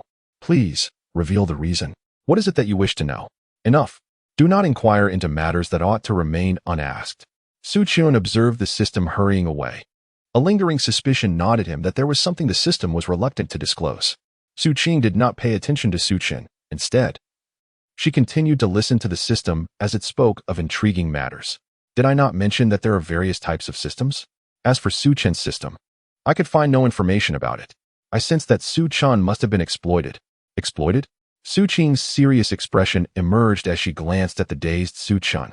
She believed that Su Chen's prowess, if unaccompanied by her presence, would render him an unrivaled entity in this world. She found it perplexing to comprehend the means by which this could be achieved. Indeed, there exist formidable beings whose possessions, upon their demise, could hold boundless potential. Based on your prior remarks, it seems that Su Chen is, in essence, akin to a deceased individual who, through fortuitous circumstances, has arrived in this realm and subsequently been resurrected. One might articulate it thus, though uncertainty lingers. It is conceivable that during Su Chen's fainting spell, he could have succumbed to a grave illness, and that a certain powerful being, seizing the opportunity, extracted his soul, subsequently altering his memories and reconstructing his physical form. Reconstruction? Precisely. Utilizing other flesh and employing various methods to amalgamate with the soul. Yet, why has Su Chen never alluded to this? Perhaps because he himself is oblivious to it. If you harbor doubts, you may inquire of him, ask whether he yearns to return home. Upon hearing the system's words, Su Chen found a semblance of reason in them. She turned to Su Chen and inquired, Su Chen, do you wish to return home? Su Chen looked at Su Chen with a puzzled expression, scratching his head. Is it feasible? I doubt you can assist me. Initially, I had a way to return home, but it seemed insurmountably difficult, so I chose to give up. Well, I see. The system? It appears Su Chen has indeed forgotten. This is natural, yet it has little to do with you. I believe it would be prudent for you to maintain your distance from him. Why? Don't you still have a mission? Indeed. To eliminate the strongest in this world and fulfill the task. What is the matter? What if, just what if, you were tasked with eliminating Su Chen? What would you do? Su Chen isn't from this world. I believe he has no connection to it. Flesh and blood are tied to the world. Can't comprehend? Never mind. If it's impossible, then let it be. Suit yourself. As the night of the moonlight over the 20 bridges unfolded, Tang San hurled numerous concealed weapons towards Zhao Wujie. Zhao Wujie activated his protective shield, deflecting the projectiles that sparked upon contact with his body. Due to the alteration of his first soul skill, Tang San found himself at a disadvantage compared to the original narrative. An excellent opportunity. Go, Dragon Whisker Needle. Employing the purple extreme demon eye, Tang San swiftly identified Zhao Wujie's weakness. He leapt and gestured towards the soul guide device at his waist, summoning several golden needles that appeared seemingly out of thin air. Aiming precisely at Zhao Wujie's vulnerability, he launched the needles forth. Zhao Wujie, feeling the pain, became enraged and activated his sixth soul skill. The black soul ring around his feet illuminated, and he unleashed his fifth soul skill, gravity compression. A dark sphere materialized above Zhao Wujie, drawing everything nearby into its grasp and pulverizing it. Due to his low soul power, Tang San was also drawn in. Seizing the moment while everyone was distracted, Tang San retrieved his hammer. Zhao Wujia, upon seeing the hammer, wore a look of disdain. What use is such a tiny hammer? He casually blocked it, deeming it unnecessary to employ a soul skill. He never anticipated that such a small hammer could breach his defenses. Second soul skill, Mighty Vajra Palm. Zhao Wujia struck at Tang San's abdomen with a single hand. Tang San attempted to evade, but it was too late, and Zhao Wujia knocked him unconscious. In the 20th chapter, the Black Tiger's heart extraction, concern rippled through the crowd as they gathered around. Tang San, are you all right? Brother, how are you? Are you okay? Everyone encircled him with worry, and Xiao Wu, her expression filled with concern, knelt on the ground to cradle the unconscious Tang San. A boy with white hair, adorned with glasses and a scruffy beard, approached. Zhao Wujia, noticing the boy's arrival, stammered, "Oscar, hand me a sausage." Oscar, observing the bruised man on the ground, scratched his nose. "Who are you, old man? Enough with the nonsense. Hurry. I am Zhao Wujia." It turns out to be Teacher Zhao. What has happened to you? Just a moment, Teacher Zhao, please wait. The first soul skill, Super Invincible Giant Sausage. A giant sausage suddenly appeared in Oscar's hand as he lewdly raised an eyebrow. Without a word, Zhao Wujia snatched the sausage and began to eat it. Gradually, the wounds on his face began to heal, and he shakily rose to his feet, with Oscar rushing to assist him. Tang San also regained consciousness. His face bruised as well, for when he initially unleashed his first soul skill, the bamboo blade shattered before it could even approach Zhao Wujia. Tang San was filled with doubt. Henti the teacher said that according to his theory, being a plant-type soul master meant that the influence of a 10-year soul ring was minimal? Teacher Zhao, have we passed? Zhao Wujia, harboring resentment, waved his hand dismissively. Alone in the room, Zhao Wujia chuckled to himself. Since they were little monsters, they certainly deserved special treatment. I wonder if this group of little monsters can endure. Zhao Wujia. Who? A thunderous voice echoed in Zhao Wujia's ears as the door and windows burst open with external force. Unwilling to back down, Zhao Wujia dashed outside into the forest. Come out. I know you are here. He swiftly turned around and spotted a mysterious figure clad in a cloak perched upon a tree, who questioned him with a puzzled expression. Who are you? With a deep voice, the man spoke, to encounter the immovable king in this small place. It has been a long time since I stretched my limbs. I wish to spar with you. The man leaped down and slowly approached Zhao Wujia, his soul rings illuminating one by one. Yellow, yellow, purple, purple. Zhao Wujia expressed disdain. Yet the man's soul rings continued to glow. Black, black, black, black, red. A cold sweat broke out on Zhao Wujia's back as he stammered, "Title Douluo." The man revealed his martial spirit, wielding a massive silver hammer. Fear gripped Zhao Wujia's heart, but he mustered the courage to bow and inquire. May I ask which esteemed elder has graced us with their presence? Please do not jest with me. You bullied those children during the day. Did you not find it enjoyable? I have discovered that the feeling of bullying others seems rather delightful, so allow me to bully you as well. Of course, you may consider this an act of oppression. Upon hearing this, Zhao Wujia's heart was filled with confusion and fear. Who exactly was this man? As the man with the hammer approached, a sudden commotion came from behind him, prompting him to declare, "Since you are here, you might as well come out. One or two makes no difference." A figure resembling an owl leaped down, and upon recognizing the newcomer, Zhao Wujia's eyes filled with hope. "Boss, you've come. And this esteemed elder?" The man resembling an owl is none other than the esteemed dean of Shrek Academy, Flander. With a heavy sigh, Flander activated his martial soul. His feet firmly planted on the ground as he was enveloped by the hues of yellow, purple, and black from his owl martial soul. He respectfully clasped his fists in greeting, addressing the man as Your Excellency, the Haoyan. There is no need for excessive formalities. I have come to seek trouble. The man retorted, revealing his formidable strength, level 78, a testament to Flanders' prowess as a key figure in the legendary Golden Iron Triangle. This Shrek Academy is yours, is it not? Indeed, Your Excellency. May I inquire what grievance Zhao Wujin has caused you? Might you grant me a modicum of leniency? Enough of the pleasantries. Stand aside, or I shall strike you as well. Flander glanced at Zhao Wujin, who, left with no alternative, could only sigh in resignation. Zhao Wujin, I offer you a chance. I will not use my martial soul, if you can endure for the duration of a stick of incense in my presence. Upon hearing this, Zhao Wujing cursed inwardly, thinking it easy for Flander to say, as he was not the one facing the blows. Your Excellency, I truly do not comprehend how I have offended you. Could you please clarify? I wish to understand my transgressions, even if it leads to my demise. Humph. Is it necessary for me to explain? When the young are struck, it is only natural for the elders to seek justice. Let us begin. In an instant, the Haotian vanished, reappearing directly before Zhao Wujing, whose pupils widened in fear upon encountering the unfamiliar visage. Zhao Wujing was sent sprawling by a single punch, the forest echoing with his cries as he crashed into several large trees before finally coming to a halt. Flander, witnessing their abrupt disappearance, promptly activated his martial soul to take flight in search of the two. It was not until a stick of incense had burned that he finally located them. The Haotian addressed Zhao Wujing, who lay on the ground. Do you understand now? Coughing, Zhao Wujing replied, Thank you for your guidance, Your Excellency. The Haotian's familiar visage was revealed to be none other than Tang Hao, the father of Tang San. However, you must exercise caution regarding the Spirit Hall.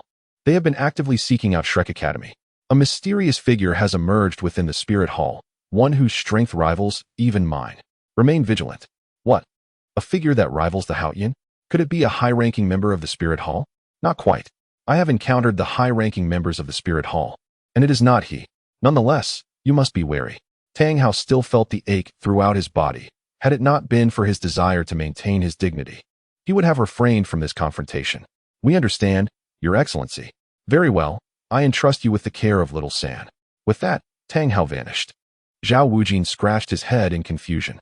Flander, who exactly is that elder? I can't shake the feeling that he shares a connection with Tang San. Flander regarded Zhao Wujing with exasperation. Is it not obvious? He is a man bold enough to strike the Pope. He cannot be an ordinary individual. Oh, I see now. Do not run away. Let me join you quickly. Hurry up. I do not want to be left out. Can't you play by yourself? Why must you insist on playing with me? Su Qin felt a twinge of regret. Initially, upon observing Su Qing lost in thought and seemingly bored, he felt a pang of sympathy. Thus, he fervently implored the system to grant him 2 permanent mobile phones with wireless connectivity. To his surprise, the system complied, claiming they were a gift from Brother Yi. Without further ado, he presented one to Su Qing and proceeded to download the immensely popular game, Honor of Kings. At first, Su Qing struggled to grasp the mechanics, but Su Qin patiently guided her in mastering the character Cheng Yaojin. To his astonishment, she quickly became enamored with playing Yao, as she preferred a more laid-back approach. Can you please stop following me? I'm playing Bai Li, and your choice of Yao serves no purpose in this context. He exclaimed. How could you scold me? She whimpered.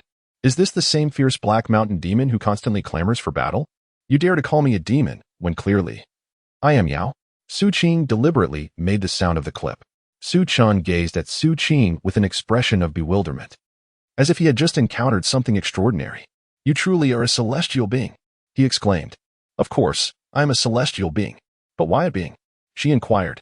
Oh, it simply sounds melodious to me. Is that so? Indeed. So, could you perhaps accompany the jungler or the mage? Moreover, what does it signify to have you, a Yao? Wielding a kill? You've already amassed 10 kills, while I, as an archer, have merely 10 assists. Can we even enjoy the game anymore? I certainly do not wish to. Stop. I currently feel a throbbing sensation at the crown of my head, reminiscent of past events. It would be best if you refrain from using that clattering voice to converse with me. What do you mean by clattering? You know, that sound. Which sound? Let me think. I've got it. Hurry up and tell me. Are you ready? Yes, but do hurry and say it. Well, it's just that I've just turned 18 this year. As Su Qin's voice, reminiscent of a male's, echoed, Su Qing was instantly beset by goosebumps. A wave of nausea washing over her. She found it utterly repulsive to encounter such a loathsome individual. The audacity of this person was simply excessive. Indeed. It is truly outrageous. Such a person deserves to be condemned to a lifetime of bearing sons without any dignity. Oh, how can you utter such vulgar words? What alternative is there? Such ignorance should be addressed, transforming them into a voice of manhood. Yes, you speak with great insight. By the way, what did you just imply about my voice? The male-like tone? What of it? Let me clarify.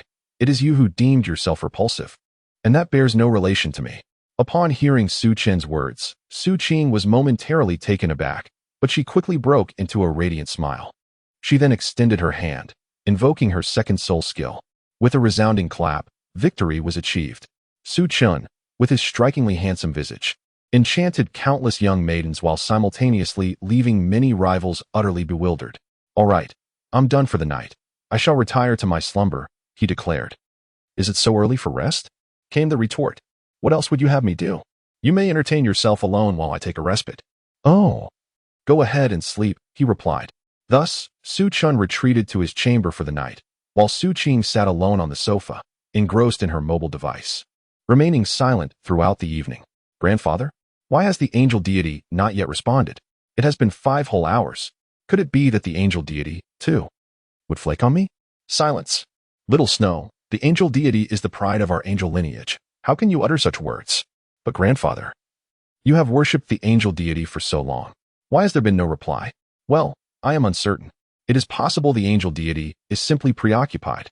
In the realm of the divine, the angel deity lounged with legs crossed, sipping coffee in blissful contentment. Naturally, he heard the call of Douluo but chose to ignore it. While inheritance is indeed significant, one must also preserve their own life.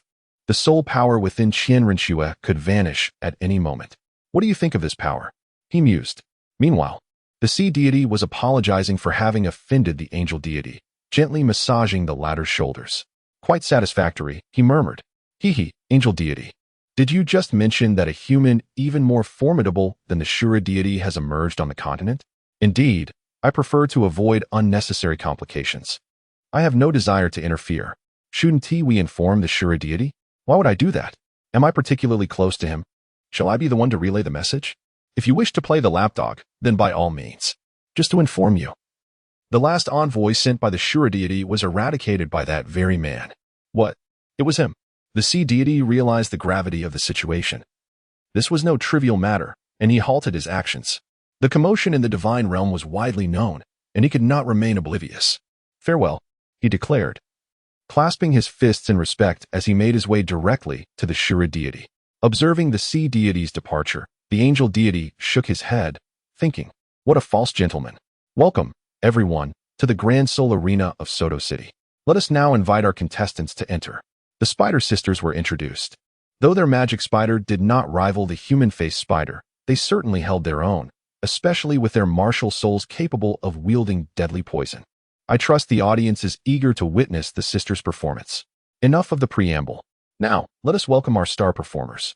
The sibling duo, known as the Gourd Brother and the Tyrannosaurus Warrior, opted for a name change to avoid unnecessary chatter, as Gourd Brother preferred brevity. The name certainly exuded power. "Could you refrain from fawning? Just get on with it," shouted a member of the audience, pointing angrily at the host. The host clenched his fists, gritting his teeth in frustration. "Let the competition begin. Sister, unleash your martial soul." "All right, sister. Martial soul, Blood Demon Spider, level 39 Control System Soul Master. I humbly seek your guidance." "Martial soul, Blood Demon Spider, level 37 Control System Soul Master. I earnestly request your advice." Su Chun was poised to resolve the situation swiftly when suddenly, a delicate hand rested on his shoulder. He turned to find Su Qing, a look of bewilderment adorning his face. "What is it?" he inquired. "This time, allow me to take charge. It has been quite some time since I last warmed up." "You?" he responded, slightly hesitant. "All right then, but don't overdo it." "Understood."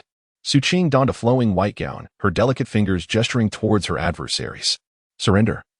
For I am the Dark King, and the forces of the universe are on the verge of eruption." "Su Qin, dear sister, what on earth are you up to this time? Where did you procure those lines? I have never seen this anime, and I am utterly perplexed. Could you please expedite this process?" Why can't you comprehend? It is from that black box you gifted me last night. I watched something called a video, and I found that girl extraordinarily impressive. I suddenly developed a fondness for this sensation. It ignites my inner youthful spirit. Oh, can we not prolong this any further? I am feeling quite embarrassed. No. I shall dispel the malevolence in your name. Everything can be resolved. I can't bear it any longer. This is madness. Had I known, I would not have entrusted you with my phone. Have you lost your senses? Enough of this. I shall handle it myself. They are not deserving of such dire consequences. Su Qin, if others provoke me, I shall retreat 3 steps. Should they persist, I will eradicate them utterly. The two opponents scratched their heads, wearing expressions of sheer confusion. What is she doing? What nonsense is she spouting? Despite their uncertainty, they could not afford to underestimate her. for their adversaries boasted an impressive winning streak of over 50 matches. Even Hu Qiu had fallen to these two. What? Hu Qiu, a formidable level 39, was rumored to be on the verge of reaching level 40. His martial soul was an offensive weapon, making him unrivaled among his peers. How could he possibly lose to these two at level 30? Regardless, we should exercise caution. Yes, I understand, dear sister. As the two conversed, they remained blissfully unaware that Su Chen was eavesdropping on their whispered exchange. Su Chen smacked his lips, uttering some trivialities. What uses caution when defeat is inevitable? The two girls, drenched in sweat, looked up to see Su Chen's innocent and carefree smile. Su Chen cleared his throat and cast a glance at the host. That host? Am I allowed to strike now? It wouldn't be against the rules, would it? The host's expression darkened, yet he had grown accustomed to such antics. After all, he was well aware of Su Chen's character. At times, he truly had no shame, and thus could indeed proceed as he wished. Su Chen received a response, and he immediately leaped with exuberance, exclaiming, "Behold my black tiger heart extraction! Ha! Witness my one yang finger! Hey! Observe my 18 dragon-subduing palms! Roar! Ah! No! Ugh!" In an instant, the two girls collapsed, fainting away. Su Chen, with a gleaming smile revealing a bright tooth, turned around and gave Su Qing a thumbs up. Su Qing wore a look of bewilderment as she immediately opened her phone, searching for the martial technique that Su Chen had just mentioned. Chapter 21. The Chuan Yu Tyrannosaurus. Congratulations to the Tyrannosaurus warriors for yet another triumph. The crowd erupted in cheers, though Su Chen's ears had grown calloused from the noise. What shall we do next? Nothing in particular. I believe that with our record, someone will come to seek us out. I refuse to believe that others are unaware of our existence. Undoubtedly, the Spirit Hall will be the first to contact us. Are you so certain? Naturally. Given that I am the owner of my company and the wealthiest individual in the world, I possess at least that much acumen. But what if the Spirit Hall is unaware of us? And why must we necessarily join the Spirit Hall? Ah, indeed. The Spirit Hall is quite a distance from here. I cannot simply join another faction to confront them. True, launching an attack against one's own partner, while it may not be my nature, is something I simply cannot fathom. Su Chen suddenly cast a curious glance at Su Qing and remarked, I must say, I have a question. After living for so long, have you never had someone you liked? That is non-existent. My sole focus is on becoming stronger. Matters of affection and familial bonds are long since abandoned. Besides, do you truly believe anyone is worthy of me? Well, that's also true. It's impossible for anyone to pursue you, especially with that ample posterior of yours. Not to mention, you have quite the fierce temperament. It doesn't end there. You're prone to resorting to violence. And as if that weren't enough, you are rather indolent, coupled with a touch of eccentricity. Upon hearing these words, Su Qing did not feel anger. Instead, a jade green sword materialized in her hand. What? Am I wrong in what I said? Was your earlier demeanor normal? And have you not struck me before? Have you not indulged in laziness and idleness? Humph. So what? What can you do about it? You are now bound to me, and until the task is completed, you shall forever remain mine. My person? Huh. I do not believe it. You may possess my body, but you shall never attain my heart or soul. Ah, have you been watching too many videos? Well, how else could I respond? I cannot defeat you in battle. A child can indeed be taught, and I, too, can impart lessons. The two engaged in a war of words, completely oblivious to the audience's gaze upon them. The host, witnessing their quarrel, initially wished to remain uninvolved. However, there was no choice, as others were eager to engage in the soul battle. Ahem, the Tyrannosaurus warrior duo, others are waiting to take the stage for the soul battle. Would you kindly retreat to the backstage? Upon hearing those words, Su Chen could no longer contain himself. Ever since he and Su Qing had achieved consecutive victories, numerous soul masters had come forth, eager to witness their prowess. Although he and Su Qing had only arrived the day before, their string of triumphs, each marked by swift eliminations, had undoubtedly attracted attention from various factions. Now, the Soto City Grand Soul Arena was utterly teeming with spectators, far surpassing its usual crowd. And yet, they dared to suggest expelling him, the representative? Hey, to the one blowing the trumpet, if you have the courage, come down here and see if I won't send you flying with a single slap. If you truly possess such audacity, come down. Since childhood, Su Qing had never been treated in such a manner, except by one individual, Su Chen. What are you so angry about? What others said holds truth. We indeed occupied someone else's space. Why should I be the one fuming? If it comes to that, I might as well purchase this place outright. Upon hearing these words, Su Chen felt a slight urge to chuckle. Do you possess wealth? Let me make it clear, you must not utilize my funds. Su Qing naturally understood the implication of Su Chen's words. She cast him a sidelong glance and directly tossed a ring into his hand, saying, Just drip your blood upon it, and you shall see everything within the ring. Su Chen, filled with skepticism, bit into his own skin ever so slightly. Before any blood could surface, he feigned an expression of excruciating pain, exclaiming, Oh no, my defense is too formidable. I cannot be harmed. What a predicament! In an instant, a flash of sword light sliced through the air, severing the artery in Su Chen's wrist, golden blood gushing forth. Oh, golden blood. But is that really of any significance? What are you doing? Why are you attacking me with a sword? This is merely an act of benevolence. Did you not claim that your defenses were exceptional? I find them rather mediocre. That is irrelevant. Hurry. Stop the bleeding. It's over. I'm going to die. You are rather inept. Only losing such a trivial amount of blood. Do not fret. You are fine. However, I must admit, your blood piques my interest. It appears to be of supreme quality. You are rather impressive, being a natural-born sovereign. While I may not be well-versed in such realms, I have some understanding. So what does that imply? Nothing much. Now, check the storage ring I provided. There may be unexpected surprises within. What is this? Su Chen gazed at the ring in silence, astonished to find that he could indeed see inside it. Goodness, how do you possess such wealth? Are you truly a wealthy woman? Wealthy woman? Such material possessions hold no allure for me, she replied. Then, from whence did this fortune originate? He gestured towards the gold soul coins within. These are calculated as if they were the peaks of Mount Everest. There must be at least 100 million in there. Haven't you already come to know me? I possess a system as well. Well, I suddenly feel as though my own system is utterly useless. Perhaps we could exchange? That is impossible. My system was actually something I inadvertently created while traversing the chaotic realm that day. I am uncertain how it became bound to me. Yet I can sense that it has integrated with my very being. Su Chen gazed at Su Qing with a look of profound skepticism, lost in contemplation. Could it be that his system was intrinsically linked to his own existence? Your system is perhaps a manifestation of your destiny, he mused. I sense that it may not even be a conventional system. My understanding of other realms is rather limited. You might inquire further when you have the chance. You can actually discern my innermost thoughts. Su Chen exclaimed in astonishment. Naturally, I am fully aware of the matters that occupy your mind, Su Qing replied. Goodness, does that imply I am devoid of secrets? Su Chen questioned. To some extent, yes. However, I have stumbled upon some intriguing revelations. I am curious about how you arrived in this world. You previously mentioned that you were inadvertently brought here by the system, yet I sense there is more to it. Isn't that so?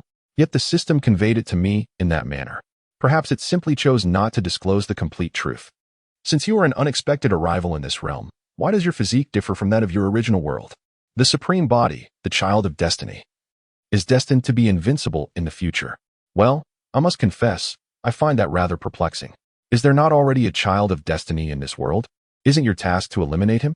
Surely, that is a straightforward endeavor, one that should be easily within your grasp. Is that truly the case? However, if the child of destiny were you, would you permit me to carry out such an act? Then go ahead and do so, after all. I am not a native of this world. You may execute him however you wish, even in the most brutal manner. Su Chen waved his hand dismissively. System 6. What is the system doing here? Could it be that what Su Qing just said holds any truth? Rest assured, it is certainly not true. I am your fate, your karma. Once the tasks in this world are fulfilled, that will mark the day of our separation. Is that so? Indeed, it is.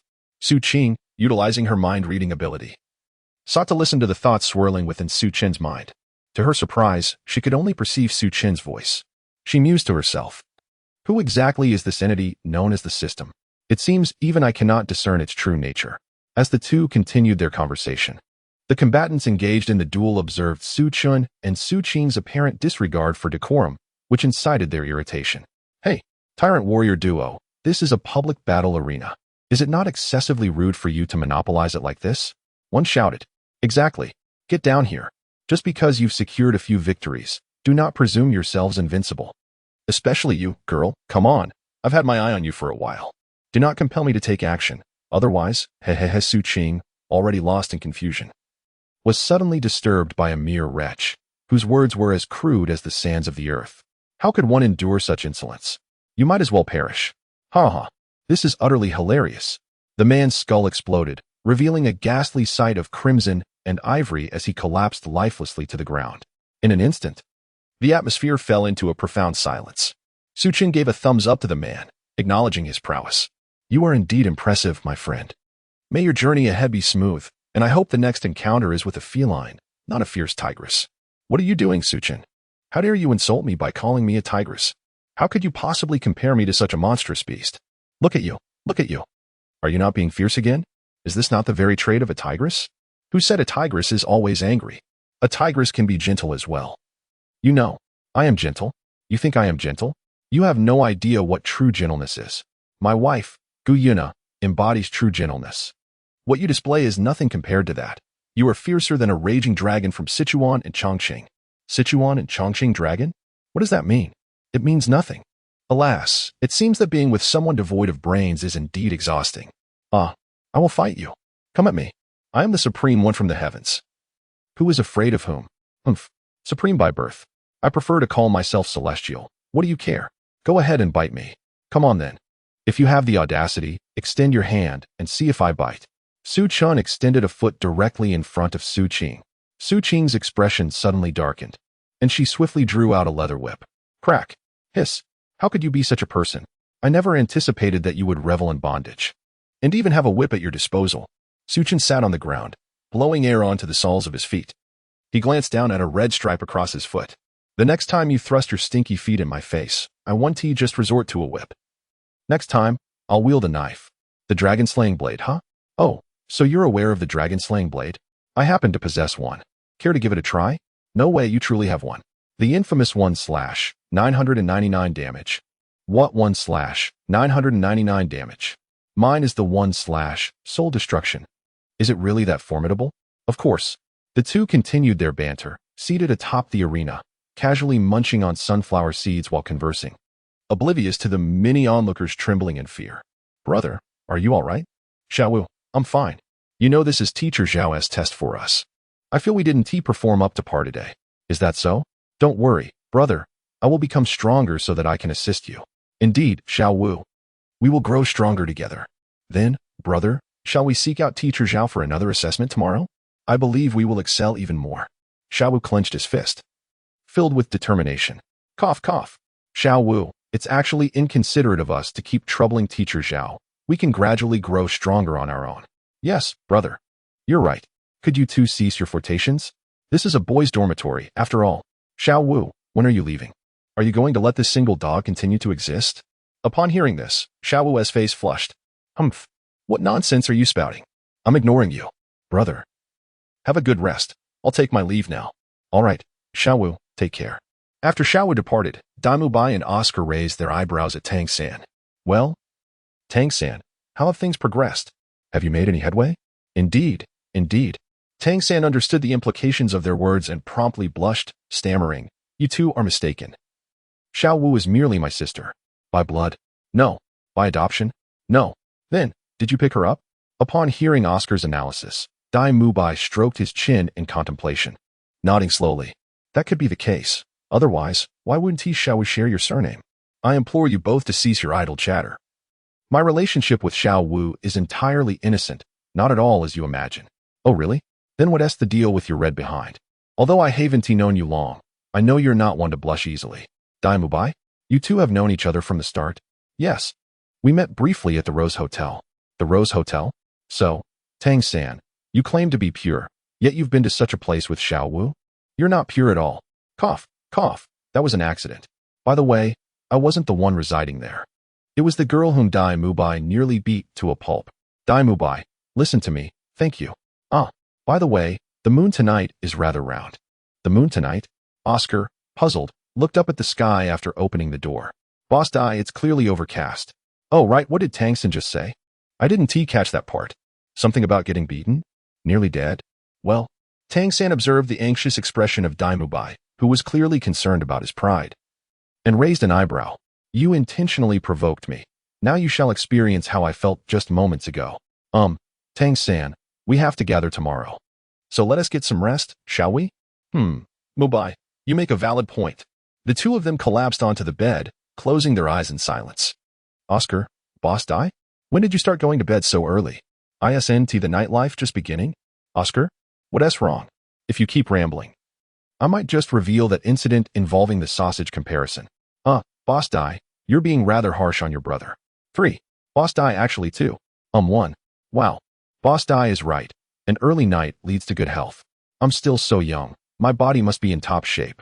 Dai Mubai smiled, closing his eyes and saying nothing further. Chapter 22. The mysterious copper coffin, Your Holiness. We have been unable to locate the Shrek Academy. Useless. All of you are useless.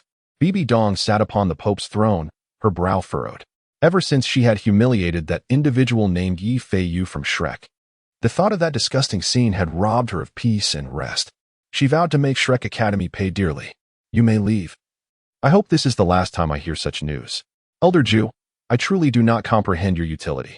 If you cannot find that person, how is it that you cannot even locate a single academy? Your Holiness, please have mercy. I assure you, I have been searching earnestly, but for some reason, there has never been any mention of a Shrek Academy on the continent. Are you implying that person was fabricating tales? Your Holiness is wise. I believe that individual must be afraid of the Wuhuan Temple's retribution, hence their reckless words. Is that so? Indeed, it must be just like that. Enough, Elder Jew. You may go. Bibi Dong waved her hand, rubbing her temples. She had been feeling quite irritable these past few days. The most bothersome aspect was the return of Qian Rinxue. Bibi Dong was perplexed. Based on her understanding of Qian Rinxue's relentless character, how could she suddenly abandon her goals? Su Feiyu, do not let me find you. Chio. Who was thinking of me? Su Chen was engaged in a game of cards with Su Qing when he suddenly sneezed inexplicably. It's because a woman named the Pope is reprimanding you. Quite impressive. Little Chen, your charm seems to transcend all ages. Who would have thought that even the esteemed Pope remembers you? What are you talking about? What Pope? Have I ever met her? TSK. Judging by that Pope's expression, it is highly likely that she has known you for quite some time. Is that so? The female Pope? My goodness. Now I recall. Hurry up and tell me. My watermelon is already prepared. Initially, I intended to have the Spirit Hall challenge Shrek, deliberately pretending to be one of Shrek's members, and I even gave Bibi Dong a playful slap on the backside. However, I now believe such actions are unnecessary, as Qian Rinxue is affiliated with the Spirit Hall, and I will undoubtedly support them. Is that it? Indeed, if you find it unsatisfactory, I take full responsibility. How much time has passed since you confronted her? Not long. I would estimate around 7 or 8 years. Those 7 or 8 years is not an extensive period. She is, after all, your future mother-in-law. Are you certain you don't wish to clarify matters? What do you mean? Do I need to explain myself to her? Qian Rinxue is mine, and she cannot escape. Why should I provide an explanation to Bibi Dong? That woman is merely a romantic fool, unworthy of being my mother-in-law. What do you mean by that? Bibi Dong was once an innocent girl who suddenly became acquainted with a useless individual named Master Yu Xiaojiang. Yu Xiaojiang, through his fabrications, managed to ensnare Bibi Dong, leading to their love affair. That doesn't seem excessive. Isn't it wonderful for two people to be in love? Of course, it is delightful. However, Bibi Dong's master, the previous Pope, forbade her from pursuing Yu Xiaojiang, as he looked down upon him. He confined Bibi Dong in a secret chamber and forcibly claimed her. Otherwise, how could Qian Rinxue have come into existence? She was born out of Bibi Dong's unwillingness. That Master Yu Xiaojiang. Wait, I believe I have heard that name before. You certainly have, and you've even met him. Remember when I took you to Sitang San at the academy? The scruffy man in black robes standing behind him was Yu Xiaojiang. So it was him. Well, he isn't particularly handsome. Does Bibi Dong have such peculiar taste? You have yet to witness the terrifying nature of romantic fools. And what about you? I could never be one. Su Chun shook his head in negation. He could never be like Bibi Dong. His feelings for Gu Yuna were merely physical, lacking any emotional depth. Gu Yuna, she seems to be your soulmate. Do you not harbor any feelings for her? Of course I do, but it is not as intense. Throughout my life, I have not truly experienced what emotions are. I have only learned what my father taught me. They permitted me to study, but restricted me from games, television, or even leisurely outings. At times, when I wished to indulge, I had to do so in secrecy. Such strictness. But what does this have to do with Gu Yuna? Of course, it is unrelated. I merely wish to convey that I do not comprehend the genuine feelings of love. However, I understand that if one engages with a girl, one must take responsibility. I wouldn't have guessed. You always appear so carefree, yet you carry such burdens. My carefree demeanor is merely an appreciation of the present moment. I certainly intend to return. But my sole concern is Guyuna. I could never abandon my wife and flee alone, which is why I have been hesitating. And what of Qianrenxue? Qianrenxue? I truly do not know how to address that. Logically, I should take her with me, but whether she agrees is another matter. Her temper is quite fiery. So, are you contemplating giving up? Not exactly. I must think of a solution. Currently, I cannot figure out how to bring Guyuna and the others back with me. In truth, I could choose not to return, but I cannot neglect my parents. I am their only child. Indeed, you must return to carry on the family line. Otherwise, your lineage will cease with you. By the way, do you have a way to help me return? I do have a means to facilitate your return, including that of your soulmate. Su Qing gazed at Su Qing with an expression of utter disbelief. He immediately seized her hand with fervor. Quick, tell me, how can I return? If you wish to know the way back, I shall take you to a certain place. What place? Su Qing did not respond to Su Chun. With one hand grasping Su Chun, she stepped into the shattered space before her, approaching the edge of the realm's sea. Su Qing and Su Chun arrived at this location, where Su Chun was greeted by a plethora of black bubbles surrounding him. He appeared utterly bewildered. What is this place? The Sea of Realms. You may consider it a passageway to your world. And where is this passage? Why can't I see it? Because it needs to be shattered. I am not yet capable of doing so. Once I complete this world mission, I should attain the level of a great path, at which point I should be able to break through. Am I incapable of breaking it? Isn't that an obvious statement? I cannot. Do you think you can? Well, you are right. Let us go back. Shrek, little rabbit, come here. Xiao Wu sternly regarded the rotund figure with red hair across from her. Stop fighting. Hong Jun is actually a good person. We just aren't suitable for each other, so we broke up. I will clarify that to him. Don't meddle in my affairs. Step aside. Tang San. Fatty. Hearing the commotion, Daimu Bai approached. What is going on here? Humph. Why don't you ask him? Xiao Wu replied defiantly. This fatty is bullying a girl in broad daylight. Tang San noticed that Xiao Wu had lost her shoe during the fight and retrieved another pair from his soul guide. Upon hearing Xiao Wu's words, Daimu Bai immediately sought to clarify. Xiao Wu, I think you may have misunderstood. Just as Xiao Wu was about to respond, she saw Tang San presenting the shoes to her and felt a tad embarrassed. I can manage myself.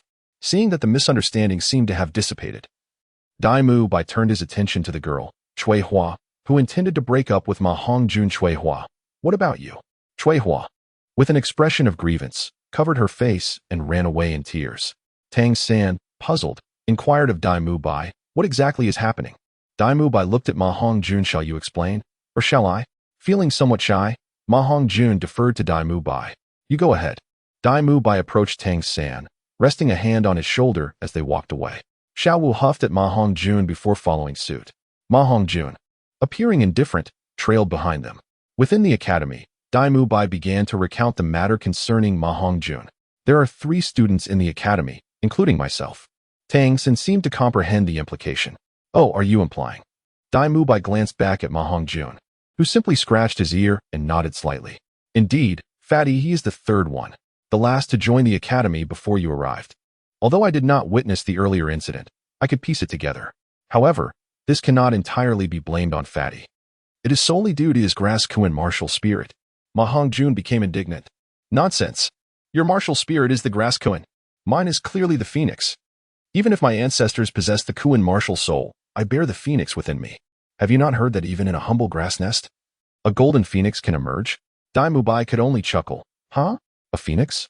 Very well, let it be a phoenix then, Tang San. The rotund fellow's martial soul is rather peculiar. The dean mentioned that it is a mutated martial soul. A mutated martial soul? Which 2 martial souls have undergone this transformation? I do not know. Not only am I in the dark, but the rotund fellow himself is as well. In his village, all martial souls are non-offensive poultry, and for reasons unknown, his has mutated, endowing him with innate fiery abilities.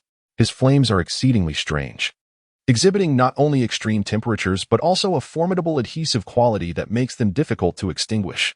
The dean remarked that after the mutation, it is indeed possible for his martial soul to become a phoenix. However, this martial soul harbors a significant flaw. What flaw? The rotund fellow's martial soul often goes berserk, and each episode wreaks havoc on the surroundings, incinerating everything in proximity with the slightest misstep. Xiao Wu, puzzled, inquired, what does this have to do with the girl? You don't understand a thing. Ma Hongjun retorted rather bluntly. This chubby fellow has been rejected several times, and now that this girl has finally accepted him, his mindset inevitably experiences some fluctuations leading to certain complications. Thus, the girl cannot tolerate him. Xiao Wu, hearing this, was left bewildered. What do you mean by that? What is that? Everyone gazed at Xiao Wu in confusion, and Tang Xin quickly cleared his throat. Ahem. Xiao Wu, it's nothing. Let us go eat. I find myself somewhat hungry. Xiao Wu rubbed her stomach and nodded in agreement. Upon hearing Tang San mention hunger, Dai Mubai took the lead. Come. I shall take you all to dine. As they made their way to the cafeteria, they suddenly spotted Ning Rongrong and Zhu Zhuqing. Ma Hongjuan's eyes sparkled as he gazed at the two, his hands reaching out in a rather inappropriate manner. Dai Mubai looked at the lewd expression on Ma Hongjuan's face. Behave yourself and suppress those impure thoughts. Ma Hongjun, wearing a bewildered expression, asked, Why? Are you planning to make a move? I say, Dai. Even if you are the leader, you ought to leave a little for your brothers, right? Dai Mubai pretended not to hear the rotund fellow's comment and walked straight toward Zhu Zhuqing. Noticing that Zhu Zhuqing was ignoring him, he intentionally shifted the topic. That little AO is still slumbering. Allow me to introduce this rotund fellow, another student from our academy, whose name is Ma Hongjun. His martial soul is a grass and a phoenix. Xiao Wu and Ning Rongrong were engaged in some conversation, and Xiao Wu looked up to see Oscar, exclaiming, Oh, is that not Uncle Sausage? Oscar, radiating with joy, approached the large group. Little Five waved his hand in greeting, exclaiming, Hello, Uncle Sausage. Upon hearing this, Oscar's previously bright expression turned to one of incredulity. Well, let's just go to the cafeteria together. All right, came the response. Everyone followed Dai Mubai's lead to the dining hall. Amidst the vast expanse of the cosmic ocean, Su Qin seems to have discovered something peculiar. Su Qing, take a look over there. What on earth is that object? Su Qing's gaze followed the direction indicated by Su Chun. Why would such a thing exist in this place? Su Qing, filled with curiosity, tugged at Su Chun to draw closer to the enigmatic object. What an enormous skeleton! Surely, fossils cannot be this colossal. Su Chun inhaled sharply, feeling as though his own stature was akin to that of an ant when compared to this skeletal form. Su Qing discerned what it was. It turned out to be a dragon bone. Why would such a location host a dragon bone? Is it truly peculiar for a dragon to appear in such a place? Su Chun gazed at Su Qing with an expression of innocence. Su Qing was disinclined to pay any attention to Su Chun. Yet I approached to observe and test the waters. Su Qing soared directly above the dragon bones, only to discern their true form, 9 dragon bones and a bronze coffin. What kind of formidable being possesses such qualifications? Hey, don't come any closer. What if there's danger? TSK, why is this child so disobedient? Driven by her insatiable curiosity, Su Qing approached the copper coffin, disregarding Su Qin's words as mere nonsense. Suddenly, a tremendous pressure enveloped her, overwhelming her senses. Su Qing wished to leave swiftly, only to discover that her powers had inexplicably vanished. What an eerie ability. It cannot possibly belong to my own realm. I have already ascended to the Tao of heaven in my world. This phenomenon is far too strange, as it has rendered my strength non-existent. Upon noticing that Su Qing was behaving oddly, Su Qin initially had no intention of intervening. After all, it was preferable to face a situation alone than to share it with another. However, as he contemplated his return, he realized he had neglected to inquire about his system. With a sudden determination, he approached Su Qing, urging her to turn away. Su Qing originally intended to stop Su Chun, but instead found herself gazing at him in bewilderment. What is this overwhelming pressure? Oh, how come you're unscathed? Su Chun felt an overwhelming pressure that caused beads of sweat to form on his brow, while Su Qing remained utterly expressionless. What brings you here? Of course, to rescue you, he replied. So, have you saved me? Well, I am currently devising a plan. But why has this coffin shrunk? Could it be that we have disturbed something, and it has emerged? Impossible. There is no living entity within this copper coffin. It is merely a vessel of chaotic death. Then what is the reason for its diminishment? I am uncertain. The pressure we are experiencing seems to emanate from this peculiar copper coffin. Shall we attempt to push it open? But what if a zombie emerges from within? Zombie? What on earth is that? Su Qing stared in confusion at Su Chun, whose expression was innocent and carefree. She was eager to comprehend the meaning behind the words spoken moments ago. Alas, a zombie is merely a corpse. Well, I am at a loss for how to clarify this further. Let us just push, shall we? Chapter 23. The Abyssal Leviathan. The two of them exerted all their strength to pry open the bronze coffin. Crack. It opened. It has been opened. As Su Chun and another person caught sight of a slight opening, their curiosity piqued. They leaned in to observe. Suddenly, a surge of bluish-gray light erupted from the copper coffin, striking them with force. I will kill you. A voice echoed. Father said that living without a heart brings great pain. Can we offer little Rain's heart to Father? Their encounter felt like a final farewell. Young master. Run. Su Chun. Why? Why do you betray me? Why? I would rather die than allow you to harm them in the slightest.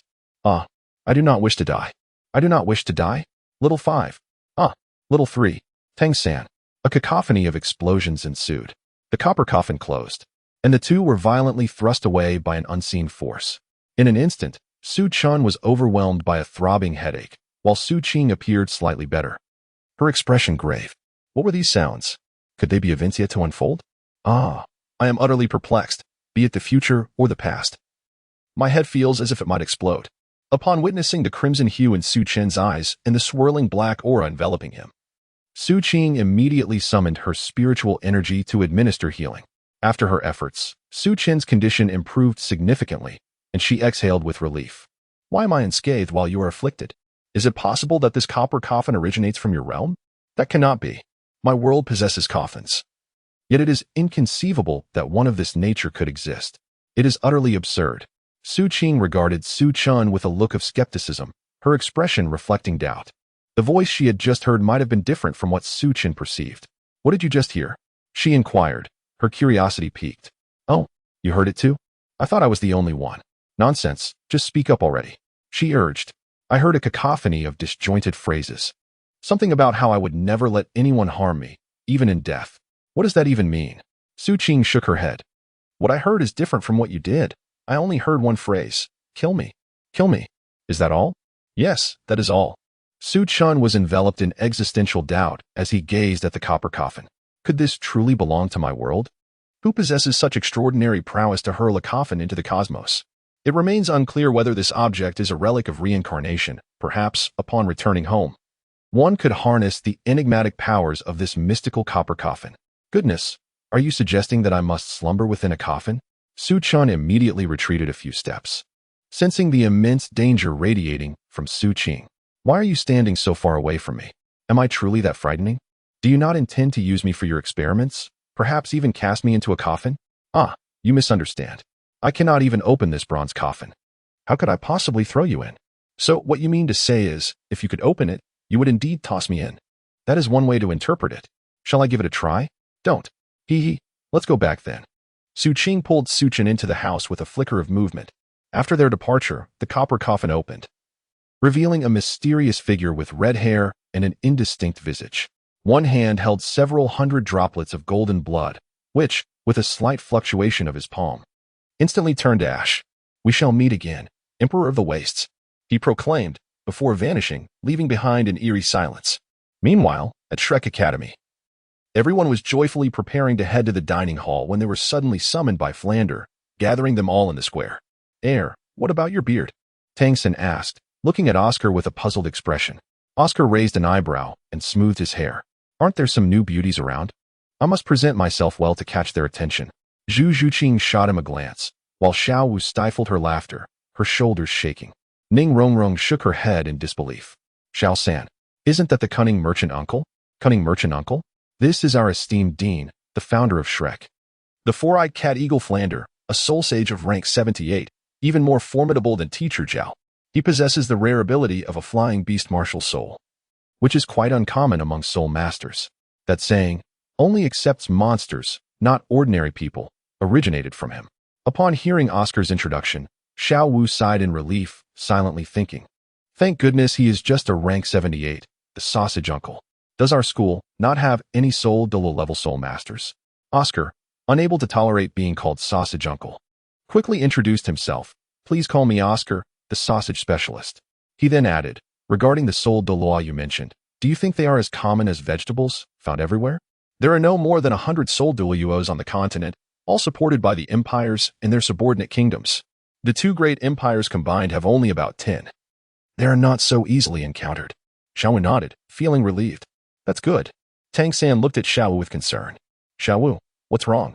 Nothing, Xiao San. Do you think that cunning merchant uncle remembers us? It has only been 2 days. He should not have forgotten us. However, being the dean, he is unlikely to hold our previous offenses against us. Back in their room, the two were engaged with their phones. Hey, Su Chun. I heard that there is a 5-man competition at the Seoul Arena. What should we do since there are only 2 of us? Upon hearing Su Qing's words, Su Chun halted his actions, gazing at her with a look of bewilderment. What is the matter? Is there something on my face? No. It's just that how did you come by this news? Everyone is aware of it. You surely cannot be oblivious, can you? Well, of course I know. How could I not? System, is there something you wish to discuss? Why didn't you inform me there were 5 participants? What? You are unaware of this? While in the Seoul Arena of Soto City, did you not notice the 5-person matches? I was there in person. Goodness. What on earth were you thinking? Isn't that rather redundant? I only just learned about it now. So what now? All right, I'm at a loss for words. Farewell. Summon some soul masters. Or gather a few. If they are uncooperative, a good beating should suffice to persuade them. Upon hearing Su Qin's solution, Su Qing raised her thumb in approval. I truly appreciate individuals like you who place great importance on the competition. This idea is particularly splendid, is it not? I had a feeling it would be. So, where shall we search? Where shall we look? I recall that on that day we encountered an island named Poseidon Island over the sea. On this continent, we have discovered some lesser options. Why not venture to Poseidon Island instead? Su Qing's eyes sparkled with fervor as she promptly rose to her feet, saluting Su Chun with determination. Understood. Always prepared. Upon seeing this, Su Chun was utterly bewildered. He pointed at Su Qing and exclaimed, "Where on earth did you learn that? I certainly did not teach you such things." Su Qing took out her phone, directing the screen towards Su Chen's face. Su Chen then realized that you were watching World War II, specifically the German battles. No wonder. I find this particularly intriguing. I have never encountered such fascinating things before. Next time, if you come across something like this, you have come to the wrong place. This place is of no use. Su Chen tossed his phone into the void and brushed off non-existent dust from his attire. All right, it's time to create a commotion. Understood. Silence. You need not comprehend. Even your understanding holds no significance. I myself cannot fathom that place, so what could you possibly understand? Let me tell you, even if you wish to comprehend, it would be beyond your grasp. So have you understood? With a clap of her hands, Su Qing lingered in the moment, asking, "Have you grasped it now?" Su Chen's face was swollen, and with a pitiful expression, he nodded slightly, understanding the path ahead. I was perplexed. I understand. We shall venture into the sea. Oh, you should have mentioned that earlier. Su Qing directly pulled Su Chen and teleported them to the depths of the ocean. Su Chen looked at Su Qing with exasperation. What on earth are you trying to do? Didn't you say we were in the ocean? This is indeed within the ocean. I never meant this ocean. He retorted, his frustration palpable. The two bickered animatedly when suddenly, a colossal eye opened, its pupil expanding to observe the 2 minuscule humans arguing beside it, disturbing its peace. Instantly, it became enraged. How dare you humans? You have gone too far. It sensed the immense power emanating from the 2 individuals. If it could absorb that energy, it would undoubtedly reach unprecedented heights. Su Qing and Su Chen turned in bewilderment to gaze at the colossal figure before them. Su Qing stroked her chin, contemplating as she gazed at the massive creature. This fish was larger than the one she had seen off the island, and its edibility was uncertain. Wait, is this a whale? Whales are protected species. Are you not aware of that? Is that so? In my world, every creature is deemed more valuable than a human. Even snakes and the likes of King Gigi hold greater importance. The issue is, this is not your world, is it? Right, the after effects. Nevertheless, this fish looks unappetizing at first glance. Just look at its injured eye. It must have been caught by fishermen who recognized it and subsequently released it. So, are you implying that this fish is not delicious? Of course. As a business owner, I am quite knowledgeable about which fish are delectable and which are not. What shall we do then? Let it go. It seems rather pitiable with one eye blinded. We should strive to be compassionate individuals and not take advantage of the less fortunate. Su Chen gazed earnestly at Su Qing, imparting profound wisdom. Indeed, it appears rather pitiable. Su Qing produced a substantial bag of gold soul coins and presented it to the formidable creature before her. The colossal being could no longer contain itself, exclaiming, I am the king of the deep sea whales. How dare you, mere ants, look down upon me. Prepare to perish. The king of the deep-sea whales? Is it truly formidable? Su Qing, with an expression of curiosity, inquired of Su Chun. I do not know. He charged at us. Ah, ah, ah. I wish to absorb you all. Slap. How? My lord. My lady, my esteemed elder. I was wrong. I was wrong. I beseech you to spare me.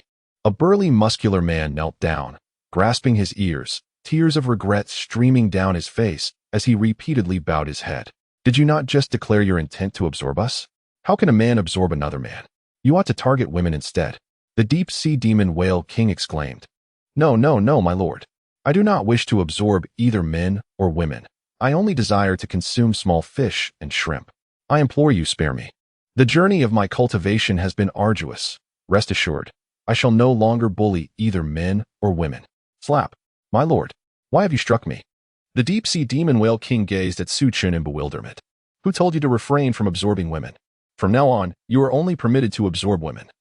Is that understood? Understood? What is this understood you speak of? Slap. You are as foolish as a pig. Understood means to comprehend. Do you grasp that? I comprehend. I understand. I have realized that understood signifies comprehension. I shall obediently follow your orders and only absorb women. Slap. Once more, the deep-sea demon whale king turned, perplexed, to glance at Su Qing, who had just smacked him. With a benevolent smile adorning her face, Su Qing gazed at the king of the deep-sea magic whales. My lord, have I erred once more? I have adhered to your instructions, only absorbing the females. Are you aware of my identity? Please enlighten me, my lord.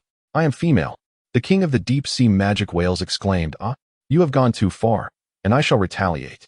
With a resounding clap, he continued, Ah? It does not hurt at all. Not in the slightest. I am, after all, the sovereign of the ocean. How could I possibly be outmatched by two mere ants? Su Chun, remarked one, this fish dares to label us as ants. Su Chun shrugged, indicating a reluctance to speak further. No one has ever called me an ant. You are the first to do so. Whether it be insignificant being or ant, you have uttered them all. Today, I, Su Qing, shall see who the true ant really is. The heavens and earth shall bear witness. In an instant, Su Qing's body surged upwards, expanding 3,000-fold, breaking through the firmament. Su Chun, much like the sea demon whale king, gazed in astonishment at the unfolding spectacle. What on earth are you up to now? Goodness, this is truly astonishing. Is this not akin to the powers of Erlang Shun and Sun Wukong? Can you truly wield such abilities? With a look of disdain, Su Chun regarded the sea demon whale king. I have come to realize that I derive pleasure from absorbing both genders alike. My preference lies in consuming small fish and shrimp, which I adore. Oh, what does that matter to me? You previously expressed disdain for her diminutive size, yet now? You are but a mere cell. Cell? What does that imply? A cell, cough, cough, cough. This warrants an extensive explanation. Firstly, it is the fundamental unit of structure and function in living organisms, exhibiting a variety of shapes, predominantly comprising. Half an hour later, Su Chun cleared his throat and inquired, Do you understand? The deep-sea demon whale king pondered for a moment, then raised his head, fixing his resolute gaze upon Su Chun. Su Chun expressed great relief upon witnessing the expression of the deep-sea demon whale king. He pondered the nature of this creature. Feeling perplexed, what is a living being? He mused. Oh, never mind. It's hopeless, just as foolish as Su Qing. Perhaps it's best to let it go. Sir, what does let it go mean? Ah, I was merely contemplating whether to have braised fish or spicy stir-fried fish chunks for dinner. There are so many options. And given your substantial size, it should be quite sufficient. Su Chun maintained a serious demeanor as he patted the bewildered sea demon whale king. Spare me. Spare me. My lord, do not address me as such. It sounds reminiscent of Wu Dalong. What should I call you then? Brother. Very well, brother. As long as you do not consume me, I shall certainly heed your words. I am willing to follow you through fire and water without hesitation. I do not seek to be born on the same day, in the same month, and in the same year, but rather to share the same fate on the same day, in the same month, and in the same year. Stop. Have you lost your mind? Have you indulged too much in the romance of the three kingdoms? Who wishes to perish alongside a mere fish? Yes, yes, brother, your admonishment is well taken. I shall not die. I shall not die. Indeed, the young fish can be taught. So, brother, have you decided to spare me? Su Chun let out a sigh and gently patted the shoulder of the deep-sea magic whale king. My dear little brother, do not hesitate to speak. In truth, it is your elder sister who manages matters at home. Elder sister? Is she the one who has grown larger? Indeed. Remember, I am the elder brother. And she is your elder sister. Do you understand? From now on, address her as elder sister. Su Chun gazed at the deep-sea demon whale king with an encouraging expression.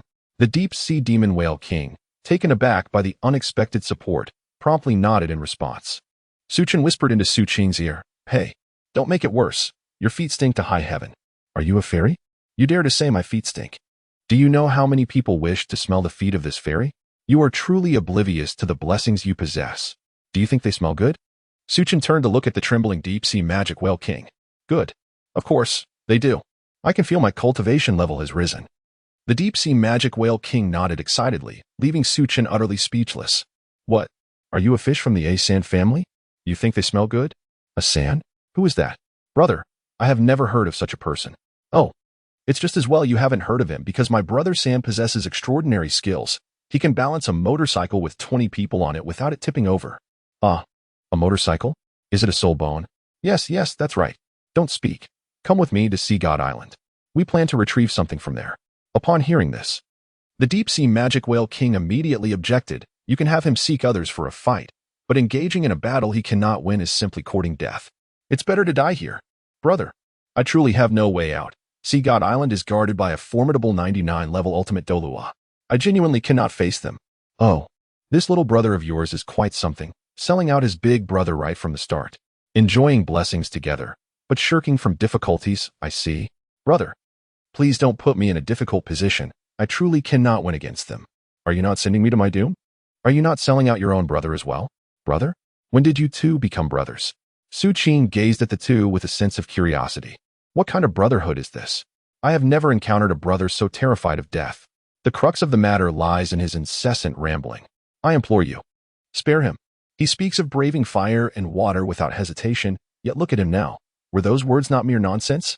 Braving fire and water? How about I subject you to such trials? Perhaps with a touch more chili and hot pot base. I could ensure you would not hesitate at all. However, is this not placing undue hardship upon a weak fish? This is merely the beginning, and you wish for me to march toward my demise. Who would willingly engage in such folly? The deep-sea demon whale king pouted, expressing his grievances. Su Chun merely chuckled. Su Qing, what is the matter? A knife. Today, we shall indulge in sashimi.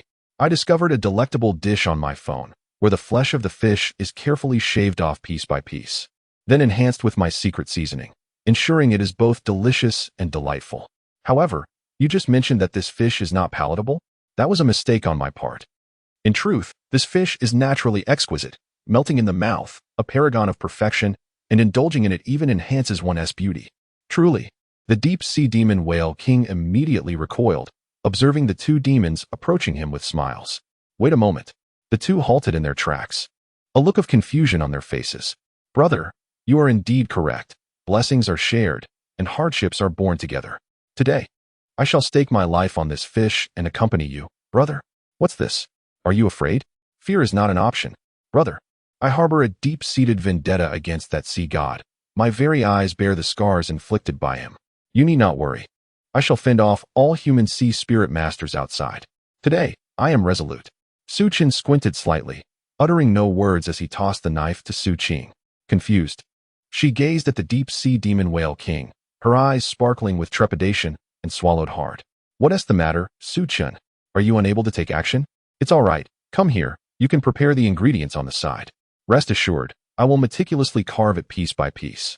Sister, how could you possibly consume your own subordinate? Can I bear to do such a thing? The deep-sea demon whale king knelt before Su Qing, weeping profusely. Su Qing was momentarily stunned, but her expression darkened in an instant. You dare to call me elder sister? Am I that old? Then how about miss? A miss is certainly not old. Yes, that's right. Su Qing nodded in satisfaction. With a sigh, she lamented the unfortunate absence of sashimi. Su Chun, blushing and with a thickened neck, laughed beside her. Su Qing, with a puzzled expression, gently patted Su Qin and inquired, "What are you laughing at?" Miss, no. I mean Su Qing, I truly believe you are quite fitting of the title miss. With your exquisite features and figure, you are a rare gem, a beauty beyond compare. Rest assured, if I were back home, I could charge 100,000 for a single glance. What nonsense are you spouting? Su Chen was already laughing so hard that she could hardly catch her breath. Ha ha ha, miss, if only she knew that in my hometown. The term miss refers to those who provide services to men for a fee. Ha ha ha. Su Qing's face gradually transformed into one of perplexity, her complexion shifting dramatically. With a trembling voice, she gently patted Su Chen's shoulder and coughed lightly. Ahem, what's the matter? Are we in a hurry to leave? Hee, of course, I shall assist you in your journey. Su Qing directly performed a punch reminiscent of One Punch Man, striking Su Chen in the abdomen, causing him to retch. Su Chen spat out a mouthful of water, and in an instant, he vanished without a trace.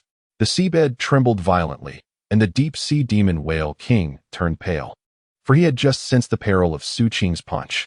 Never before had he experienced such an intense warning of impending death. Su Qing turned her gaze towards the deep-sea demon whale king, remaining silent as she followed the direction in which Su Chen had just been flung. Upon witnessing her departure, the deep-sea demon whale king let out a sigh of relief, realizing the gravity of the situation. It seemed a relocation was imminent. If you dare to move, just know I can hurl a sun into these waters. I shall see whether the vastness of the ocean surpasses that of the sun. Ugh, but what should I call you? Simply address me as Sister Su. And you, do not stray too far. Should I catch a glimpse of you fleeing, rest assured, I will ensure that your entire deep-sea demon whale clan faces dire retribution. Indeed, you are absolutely right, Sister Su. I shall follow you immediately. The deep-sea demon whale king moved with unprecedented swiftness, only to come to a halt moments later. Sister Su, where are you now? I've lost track. Useless. A beast is a beast. Stay put and remember, if you dare to flee, you know the consequences. Sister Su, fear not. I promise I will not run. As Su Qing concluded her transmission, she observed Su Chen, who was kneeling on the ground, retching, for reasons unbeknownst to her. A pang of compassion welled up within Su Qing. She crouched down to assist Su Chen, exclaiming, "How could you accuse me of being such a base individual? Do you not recognize your error?" Su Chen's complexion turned pale, his lips trembled. He gazed at Su Qing, ready to speak, when suddenly he retched, and in an instant, he vomited, splattering it directly onto Su Qing's face. As Su Qing's eyelids twitched incessantly, she absent-mindedly touched the stains on her face and brought her fingers to her nose for a whiff. In an instant, her complexion turned pale. Ugh, Su Chen, have you been feasting on something foul? The stench is unbearable. Coughing, he replied, I didn't mean to. I apologize. I've cleared my stomach. Are you all right? It reeks. I shall have your head for this. She fumed.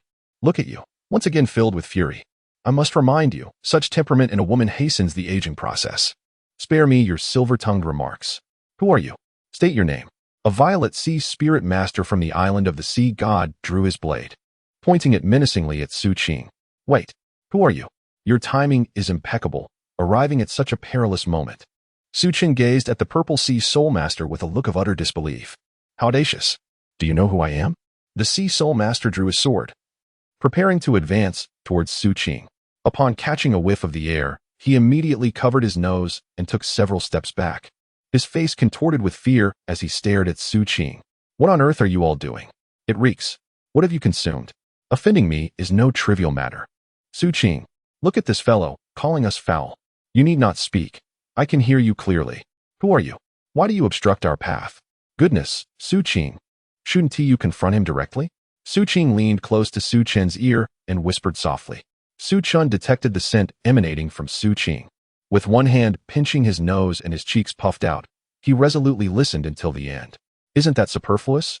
We are here to see something, so we must certainly maintain a modicum of politeness. Su Chen looked utterly astonished, releasing his grip and helplessly gazing at Su Qing as he remarked, You come to steal yet speak so politely. You truly are a good person, aren't you? Hee, I think so too. I am indeed a benefactor to the world. Could you perhaps step back a bit? Why? Because I find it hard to breathe. Your odor is quite overwhelming. Su Qing, that old hag. Do not presume that your flamboyant attire can ensnare me. I must inform you that the scent emanating from your person has already betrayed you. The purple sea soul master, brimming with pride, raised his head and pinched his nose, exclaiming, Goodness, my brother, you were even more audacious than the last. It is as if the Black Mountain old demon has emerged. I sincerely hope that in your next life, you do not take on human form. Su Chen gazed at the purple sea spirit master with a look of profound sympathy. What could it mean? The Purple Sea Spirit Master was still contemplating the words that Su Chen had just spoken. Su Qing's gaze emanated a fierce killing intent, and in an instant, she teleported before the Purple Sea Spirit Master, delivering a powerful punch. The Purple Sea Spirit Master, taken aback, attempted to defend himself immediately, but the speed was simply unparalleled. Thud! Su Qing delivered a powerful punch that crushed the head of the Purple Sea Spirit Master against the ground, akin to the explosive shattering of a watermelon. Su Qing did not relent. She drew her long sword and struck at the corpse countless times. In an instant, the body was reduced to dust, and a gust of wind swept through, gradually dissolving it into the embrace of nature. Su Chen gazed at Su Qing with astonishment. You have not only killed him, but also desecrated his corpse. Surely, this qualifies as an act of exorcism. Spare me the Western doctrines. I have little patience for those two bald-headed preachers who declare who deserves to die. Is this what you just referred to as politeness? My goodness. Your version of courtesy has redefined my understanding.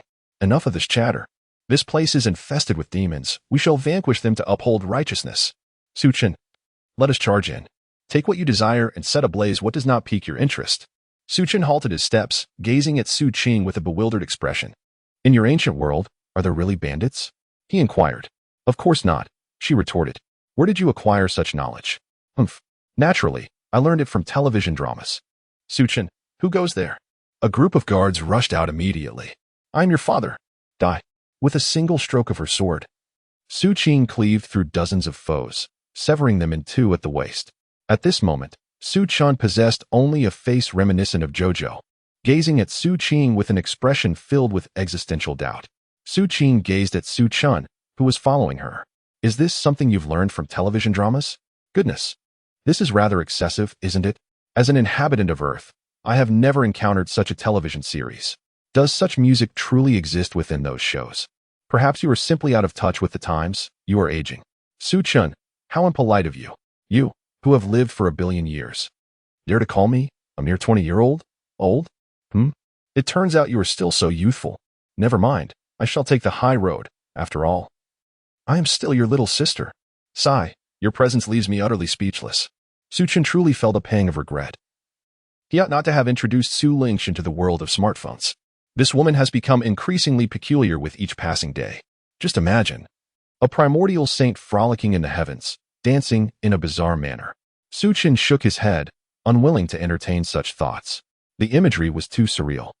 Perhaps he was merely one of several pillars, and the individuals we seek should reside within that realm. Let us venture to the first. Su Qing grasped Su Chen and soared towards the pinnacle of the Sea God Island.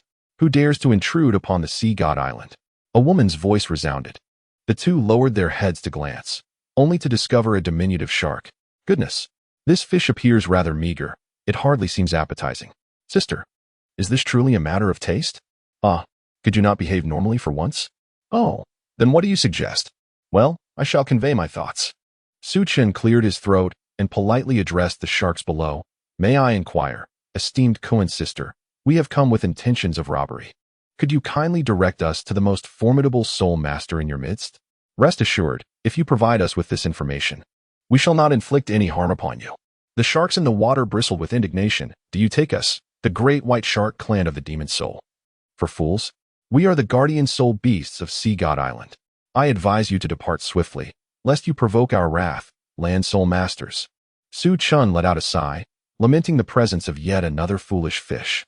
The last encounter was with that creature, whose name was something like the dark whale evil tiger, also a mere shark coin. Why is it that this world seems devoid of protective measures for animals?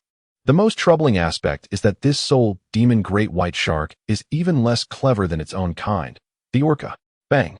Su Qing struck out with a palm, and the soul of the great white shark cried out in lamentation. Su Qing, I do not mean to reprimand you, but look at yourself. How could you be so careless? Have you lost your senses? No, that is not my intention. Just look at the abundance of ingredients before you, so thoughtlessly squandered. This is truly excessive. The shark's fins are quite delectable. Su Qing looked perplexed. Do sharks have arms? Indeed, sharks possess arms. All creatures in nature have them. But what do you say about insects? Insects? They are not creatures of nature. They are pests. Do you not know what pests are? Ah, I see. When encountering pests, one should eradicate them. Wait. Not all insects are harmful. For instance, silkworms. Oh, the flavor they bring. When cooked in oil until golden brown, they become irresistibly fragrant and crispy, our absolute favorite. Gurgle, you must prepare that for me next time. Otherwise, I shall no longer acknowledge you as my brother. Humph. As if I would care. What did you say? Nothing. Look, the mermaid is coming. She's soaring through the sky, approaching us. A mermaid. Oh, such a delectable name.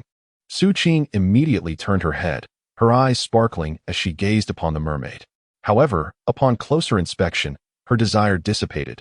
This was no mermaid at all. This was merely a human. Su Qing must be blind. Oh, my apologies, it was just that the attire she wore resembled that of a fish. And I had glanced too swiftly to notice. Hey, you with the white hair. What is your name? State it clearly, for I, Su Qing, do not slay nameless individuals. Poseidon halted in midair, fixing a stern gaze upon Su Qing and Su Chun. She felt an overwhelming pressure, even more terrifying than that of the sea god himself. Oh, so it is Poseidon. What Poseidon? What do you mean, Poseidon? I am referring to Poseidon. Land Soul Master. Surely you are not being unreasonable. What do you mean by what? Smack.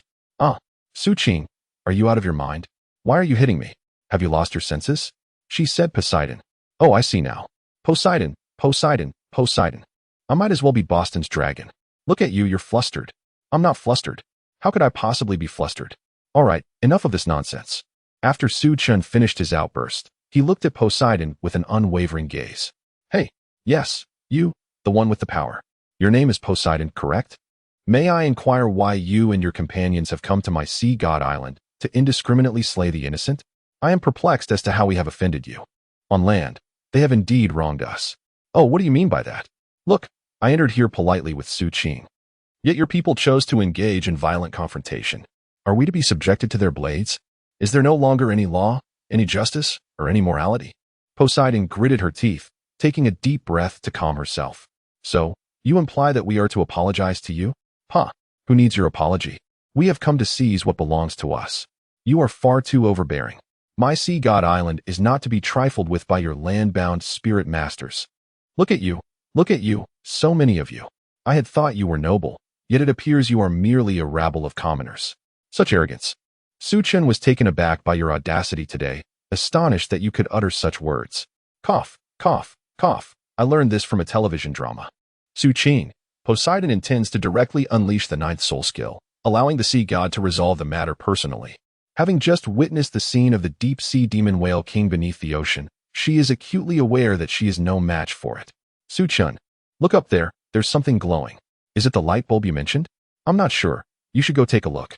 Su Qing teleported directly to the luminous spot, and Poseidon felt an ominous premonition stir within her. Without hesitation, she unleashed her ninth soul skill, the summoning of the sea god. In an instant, the heavens parted, revealing a colossal blue, ethereal figure. Oh, sea god! Poseidon's eyes sparkled with adoration as she knelt in the air. Just as the sea god prepared to speak, a voice interrupted. Get lost, you look just like a smith. Su Chun instantly teleported before Poseidon, delivering a powerful punch that sent him flying, leaving the surroundings in utter silence. Poseidon stood in stunned disbelief, rendered speechless. Su Qing instantaneously appeared, wielding a golden trident in her hand. As Su Chun beheld the trident, a mischievous smile crept across his face, and a whimsical thought suddenly struck him. Chapter 25. Returning to the starry forest lord of the sea. Poseidon stammered, his voice trembling with trepidation. I had anticipated something truly formidable, and upon its arrival, I assumed it to be a masterful weapon, only to discover it to be rather lackluster. It resembles that Grandmaster's creation, merely adorned with a dash of special effects. Su Chun, how exactly is this contraption utilized? Su Chun gazed at the trident in his hand. Casting a glance at Poseidon, who took a few steps back, his expression filled with trepidation. What are you planning to do? I warn you, your wanton slaughter of the innocent shall not be forgiven by the Lord of the Sea. Are you not a fool? That blue sprite you referred to as the Lord of the Sea, is it not? TSK, TSK, TSK, the handsome foreigner, Poseidon, has been reduced to this by your actions. Enough, enough, come with me. Impossible. Humph, impossible? Su Qing, come, bind her immediately. Yes. Su Qing took out a rope and casually tossed it towards Poseidon. The rope seemed to comprehend Su Qing's intention, swiftly binding Poseidon in a myriad of knots. Su Qing clapped her hands, her chest held high, eagerly anticipating Su Chen's praise. Su Chen was utterly speechless as he glanced at Su Qing. "Why are you tied up like this?" he inquired. "Oh, don't all men prefer this kind of bondage?" I checked my phone and saw numerous men discussing someone known as Teacher Tsang. Out of curiosity, I searched for her. And although she is not exactly a paragon of virtue, she certainly captivates the attention of men. The film she has starred in prominently features such bindings. Su Chen, so? Did you also watch that thing? What thing? Are you referring to that so-called short film? I find it utterly uninteresting. Ahem, hand me your phone. Confiscated. If you want to play games, then play games. Why do you indulge in such nonsensical things every day? At your young age, you should not be exposed to such content. What will become of you in the future? No way. Humph. Oh, look at you rebelling now. The two of them bickered and exchanged retorts, completely oblivious to the heated gaze of Poseidon above them. This was beyond her control. The binding was simply too shameful. Forget it, forget it. No more watching that stuff. It's harmful to your health. But I will watch it. I even watched Goblin. Fine, fine, fine. I haven't even seen that, yet you have? By the way, where did you obtain such resources? Can you post about it in the video comments? Hey, you can't post, but you can send it privately. High Priestess, we have come to rescue you. 7 figures emerged from the 7 holy pillars, soaring towards Poseidon. Poseidon looked utterly bewildered. What are you all doing here? Even the sea god cannot contend. What use are you? Su Chen squinted as he observed 7 more figures soaring towards him, resembling the fantastical creatures from Journey to the West. His gaze settled on a girl who bore a striking resemblance to a mermaid, gracefully clutching a flute in her hand. Su Chen gazed at the trident in his hand, murmuring to himself, in ancient times, there was the legendary Runtu who pierced the earth. In modernity, we have Ma Chao who vanquished the foot soldiers. Today it is I, Su Chen, who shall pierce the mermaid. Su Chen, with one hand gripping a trident, hurled it effortlessly towards the approaching mermaid, unleashing a strike that cleaved through the fabric of space, aimed at the 7 assailants. "This is bad. Everyone, take cover," shouted a man with 2 horns atop his head, his heart racing with trepidation. Yet, as a guardian of the 7 pillars, how could he merely stand by and watch as others were assaulted? The collective strength of the 7 converged into a protective shield. "I implore you, spare them. They are innocent. I will accompany you willingly. Do with me as you please." Tears of unwillingness streamed down Poseidon's cheek. "What? Have you misunderstood the situation?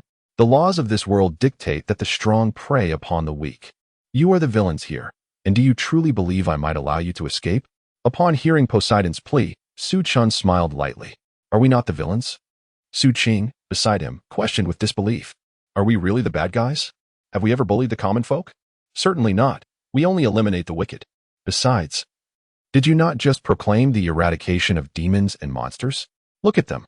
Are there any who resemble humans? Fish that do not resemble fish, and beings that do not resemble people. Poseidon is perhaps the only one who appears somewhat human." Suddenly, a cry erupted. "Ah, sea witch, you scoundrel, I shall slay you." In an instant, her shield shattered, and the trident pierced through her form like a beam of light. She let out a dreadful scream, disintegrating into ash.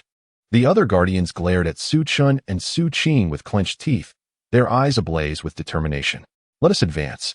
He no longer wields the trident. We may still have a chance." "No, do not engage. You stand no chance against them.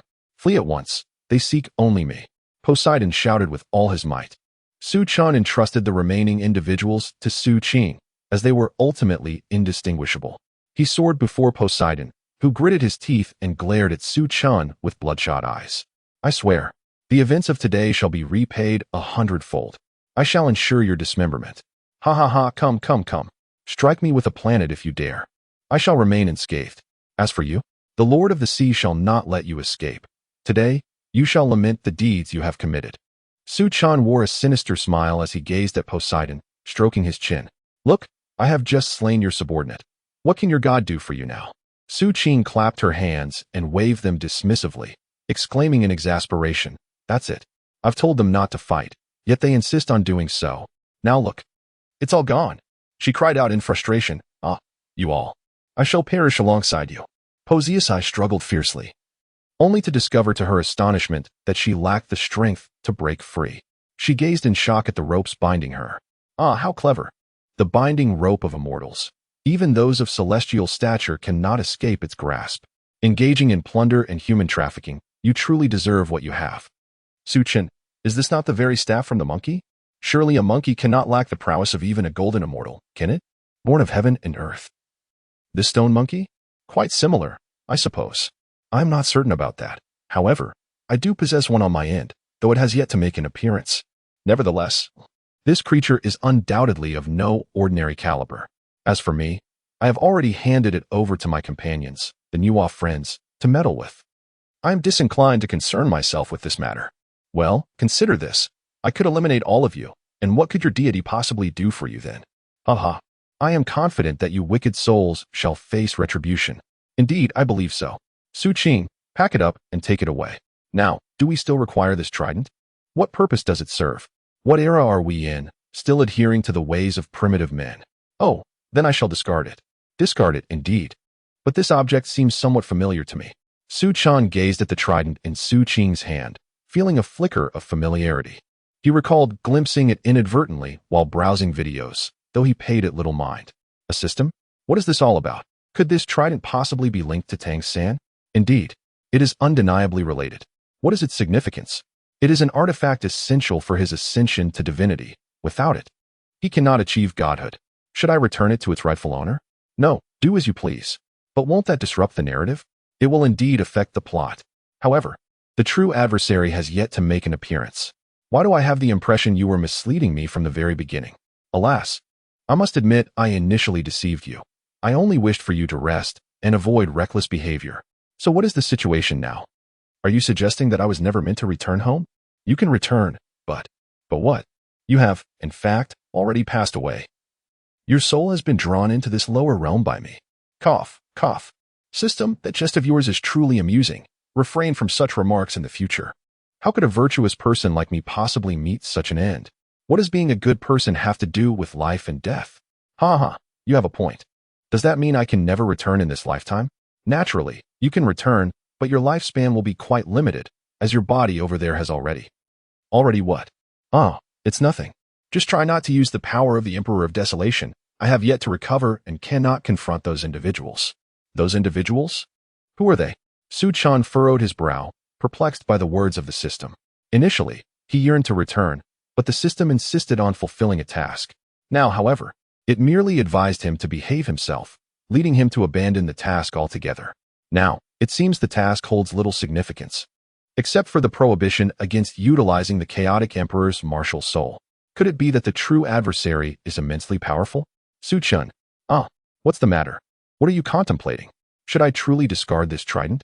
No need to throw it away. It must return to its rightful owner. Also, release Poseidon. Are you out of your mind? You want to let go of something we struggled to capture? It matters not. Let it go. But we still lack personnel. How can we participate in the soul combat otherwise? Just find a few random individuals. After all, victory is practically assured. Su Qing directly retrieved the rope and casually tossed Poseidon into the sea. With a flick of the trident, the object returned to its rightful owner. Meanwhile, the deep-sea demon whale king observed everything happening on the sea god island. Initially, he believed that Su Chun and Su Qing were doomed, but to his astonishment, these two individuals proved to be incredibly formidable, even surpassing the sea god. His heart raced in shock, yet he felt a sense of relief. Acknowledging that he had at least recognized someone as his superior, Su Chun then inquired, "Where shall we seek out others next? I have no desire to engage in meaningless skirmishes. Such actions lack purpose. We cannot afford to kill anyone. To the Douluo forest it is." Where do you intend to go now? Are you seeking assistance from your wife? She is but one individual. Trust me, we shall go. Should we bring this fish along? Su Qing pointed toward the depths of the ocean, where the abyssal leviathan reigned. Su Qin pondered for a moment, then nodded. Let us take him along, lest he become someone else's soul ring.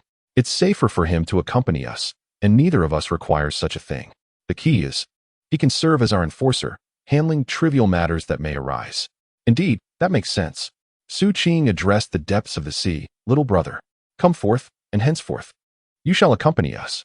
The deep-sea demon whale king, taken aback, soared into the sky, his demeanor playful and jovial, incessantly nodding in agreement. Yes, yes. Sister Su speaks the truth. Indeed, I should bestow upon you a fortune, yet this fortune would be too great for you to bear. Thus, I shall refrain. No need, no need. Just following you is the greatest blessing for me. I dare not desire more from the Su family. Are you implying you wish for less? No. No. I desire nothing at all. Truly, I seek nothing. Very well, as long as you understand. You must realize that if I were to grant you anything, it would truly be a disservice to you. Su Chun, standing nearby, wore a puzzled expression. Initially, he believed that Su Qing was reluctant to give. However, observing her demeanor, it appeared not to be a matter of unwillingness but rather an inability to provide. Why would giving him something be detrimental? Nonsense. What could I possibly offer him? He is a product of this world, and anything from my realm, even the most inferior elixir, would be beyond his capacity to endure. I possess no elixirs suitable for cultivators. All I have are those that enhance cultivation. How could I possibly give him anything? Weapons. Would he even be able to wield them? He can't even lift that trident. Is that how it is? Nonsense. Why don't you give him something? Me? Or perhaps I could impart techniques for concealed weapons. Yet, would such knowledge truly benefit him? You still possess that skill? Isn't that the treasure that Tang-san has always protected? Indeed. But I haven't made much use of it since acquiring it, as I feel it lacks practicality. Certainly, giving this fish would be of no use. Yet you could. Ha ha ha. Could what? We could vigorously promote these concealed weapon techniques, ensuring that all common folk are aware of them. Su Chun gazed wide-eyed at Su Qing, nodding in agreement. It makes sense. By then, we won't even need to intervene. Tang-san will be the first male protagonist in the history of anime to be met with an untimely demise due to sheer frustration. Your strategy of exploiting weaknesses is truly remarkable. If it comes to killing him, I could easily do so with just a single finger. However, my system informs me that we should wait until he matures. There are still certain matters he has yet to resolve. Personally, I am indifferent. I believe that once he ascends to divinity, at the very least, he will be able to endure a few blows, unlike now, when he cannot even withstand a modicum of pressure. You are indeed a good person. That is only natural. In the vast expanse of the starry forest, Su Chun and Su Qing floated leisurely through the air, accompanied by the bewildered sea magic whale king trailing behind them. Big sister, he mused, he may never return. Indeed. Humans are utterly unreliable. Tion exhaled, emanating an air of regality. No, I believe in him. Su Chun is not that kind of person. Big sister, do not cling to this delusion. That fellow has not shown up for years. What are you waiting for? I trust him. Alas, big sister. Why persist in this folly? I do not know. There is a peculiar thought stirring within me, one I cannot quite comprehend, yet he occupies my mind incessantly. Tion cast her a sidelong glance, recognizing yet another lovesick individual. Tion, you may leave. I shall continue to await his return. Unsure of what to say, he simply sighed and departed, for he had never experienced love himself and thus knew nothing of such matters. Chapter 26. What has been lost, O la la? O la la, O la, O la. Hey, the great river flows eastward, and the stars above align with the northern dipper. The two sang joyfully in the air, while the sea magic whale king clutched his ears, adorned with an expression of utter bewilderment. Big brother, Sister Su, we are all family here. Huh, what do you mean? Is our singing not pleasing?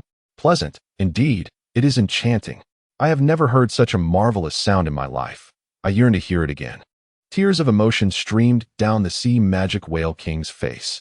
See, I am not without talent. Su Chun, how could you call my singing dreadful? You lack appreciation. Look at little Shun, he understands. After Su Qing finished speaking, she continued to close her eyes and sang with deep emotion. Upon hearing this, Su Chun was utterly bewildered. In disbelief, he turned to gaze at the deep-sea demon whale king, then shifted his glance to Su Qing. Was this truly melodious? This was a matter of life and death. Did he believe himself to be Bogang? Who among them would dare to criticize the deep-sea demon whale king? With that expression of his, what could anyone possibly do? Su Qin was at a loss for words, pondering how his singing could be so perilous. Su Qing rolled her eyes at the pouting Su Chun. No. Could you please refrain from constantly eavesdropping on others' thoughts? It's quite inappropriate. I have no privacy left. Humph. I despise you. Is that satisfactory? I am not detestable. I am not like you. Hey, Su Qin, do you want to fight? Forget it. You can handle it alone. What? You actually look down on me. Come. This fairy hasn't fought in ages. Huh, ages since you fought? The last time you did was at 30 minutes and 21 seconds today, and you dare to say it's been ages? Let me tell you, I have no desire to strike a girl. Any man who does so is a scoundrel. Wow. Su-chin, not bad. You actually grasp these principles. I suppose my time spent beating you is not in vain, though it shouldn't be. Weren't you the one who couldn't defeat me? Humph. A gentleman does not engage in combat with a lady. Ever heard of that? Never heard of it. Who said that? Humph. Naturally. It was said by those charming and graceful, whose allure has brought countless women to tears. Su-chin, I implore you, spare me your words. I have never encountered someone so shameless. Indeed, even I, the deep-sea demon whale king, cannot bear it any longer. Is there a place for you to speak here? No. My apologies, big brother. Correct. Remember, you are the least significant here. TSK, TSK, TSK, always bullying others, little fishy. Do you still have any dignity left? What do you mean by bullying? That expression you just had, like you were about to slaughter a fish. What on earth was that? Did I? Who saw that? Little fishy, did you see it? No. I saw nothing of the sort. Did anything like that even happen, Sister Sue? Su-chin appeared utterly astonished. What about the two of you? What have we done? Nothing much. Today, I finally discovered how Erguzi came to be. Look, just like that. Whom are you calling Erguzi? Su-chin, I have noticed your audacity has grown substantially. It seems my recent kindness towards you has been excessive. Hand over your phone. Humph. I refuse. Why should I give it to you? You already gifted it to me. When did I ever say that? Evidence. Evidence. Weren't you the one who said it was for me to play with? That was not a gift. Do you understand? Then I shan't give it to you either. Go away. By the way, how much longer until we reach the starry forest? I am utterly exhausted. Indeed, it is tiring. Can you believe a fairy has grown weary? If the netizens catch wind of this, they might just die laughing. A fairy is still a woman, you know. How annoying. We've arrived. So soon? Su-chin, in silent exasperation, gestured towards the shattered space ahead, who decreed that one must fly across. Surely, one could simply pass through. It is truly foolish. Su-chin entered the space with a sense of pride. Su-chin curled her lips and followed them inside. The deep-sea demon whale king trembled with trepidation. Big brother. Sister Sue, can this creature truly enter? Will it perish? Yet, the two had already ventured in, oblivious to the concerns of the deep-sea demon whale king. Suspended in the void, Su-chin lounged comfortably, crossing her legs as she extracted a few ethereal fruits from the space around her and began to indulge. What is this? Share one with me. No. How stingy. A sense of incompleteness lingered in the air. Ah Wu, what is missing? It seems we are short of fish. Ah Wu, wait. He hasn't followed? Indeed. Why didn't you inform me? Didn't I just say it? Fine, let us return. This fish is truly clumsy. At this moment, the deep-sea demon whale king, torn between the urge to flee and the fear of doing so, remained rooted in place, waiting anxiously. Suddenly, with a resounding crack, the space shattered, and Su-chin emerged with an expression of exasperation. Without further ado, he seized the deep-sea demon whale king and tossed him back into the void before following himself. In an instant, they arrived at their destination, the starry forest. The deep-sea demon whale king, bewildered, glanced around and realized he had been transported to an unfamiliar place. Brother, may I inquire where we are? Why the unnecessary chatter? This is my wife's territory. Let us proceed. The three of them, a pair of companions and a fish, ventured through the forest, encountering an oblivious man-faced demon spider along the way, which was swiftly dispatched by the deep-sea demon whale king. Su-chin stretched languidly, letting out a soft sigh. Having someone to assist is truly delightful. It allows me to remain idle. The little fish is splendidly prepared. Indeed, Sister Sue speaks the truth. It is my honor. Su-chin led the way ahead, gently parting the grass that obscured his view. Before him appeared a familiar figure. Guyuna was seated upon the very stone where they had first met. Guyuna.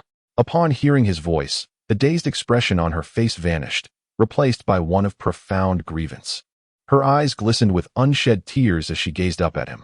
Su-chin, at last, you have come. Tian claimed you would never arrive. Yet I always believed you would. With a sigh, she lamented, Oh, how I have shed tears over this. I wish to take you all to the realm of humanity. What do you think? Su-chin, are you not aware of the intricate relationship between human soul masters and soul beasts? She inquired. I am indeed aware. I bring those who can transform into humans, not those who cannot. After all these years, you remain as beautiful as ever. I have betrayed you. Yet I cannot betray your lifetime. Very well, I will accompany you. However, Tian and the others are not particularly amiable towards human soul masters. I fear they may not consent. Not amiable. Little Yu was initially unfriendly towards us, Yet did she not warm up to us in time? Su Qing continued to consume the spirit fruit, remarking, "If you remain silent, no one will consider you mute." Is it truly the same? This particular fish had persistently tormented the soul beast within the sea, yet the Stardow forest was distinctly different. Others bore deep grudges. What concern is that of mine? Never mind. I shan't converse further with you, you foolish one. Su Chun expressed his desire to ignore Su Qing, while Gu Yuna gazed at Su Qing, her face etched with confusion. "Su Chen, who is this?" she inquired. "Ah, she is a creature I stumbled upon on my way, an unfortunate Tyrannosaurus." I felt a pang of compassion, as if I were summoned by the Virgin Mary, and could not resist bringing her along. The Virgin Mary? Who might that be? Gu Yuna asked. "Oh, it's nothing of significance. Anyway, the three of us shall spend the night together. And tomorrow I will converse with Di Tian and the others. Well then, you shall sleep with me tonight. It has been far too long since we shared a slumber." "Of course, that is perfectly fine, little Nana." Su Chen's voice had taken on a peculiar tone. While Su Qing and the deep-sea demon whale king stood in astonishment, witnessing it all unfold. Su Qing now feels a shiver running through her body. How utterly cheesy. Don't say anything to her. Be quiet. If you keep rambling nonsense, do you believe I will confiscate your phone? Su Qing rolled her eyes and then nodded slightly. Su Chen let out a sigh of relief and then released his grip. With a playful smile, Su Qing instantly appeared beside Gu Yuna, wrapping her arms around her arm. "You must be sister-in-law Gu Yuna, right? Who are you?" "I am Su Chen's younger sister, and my name is Su Qing." She giggled. "Ah, I see. Nice to meet you, Su Qing. Wow.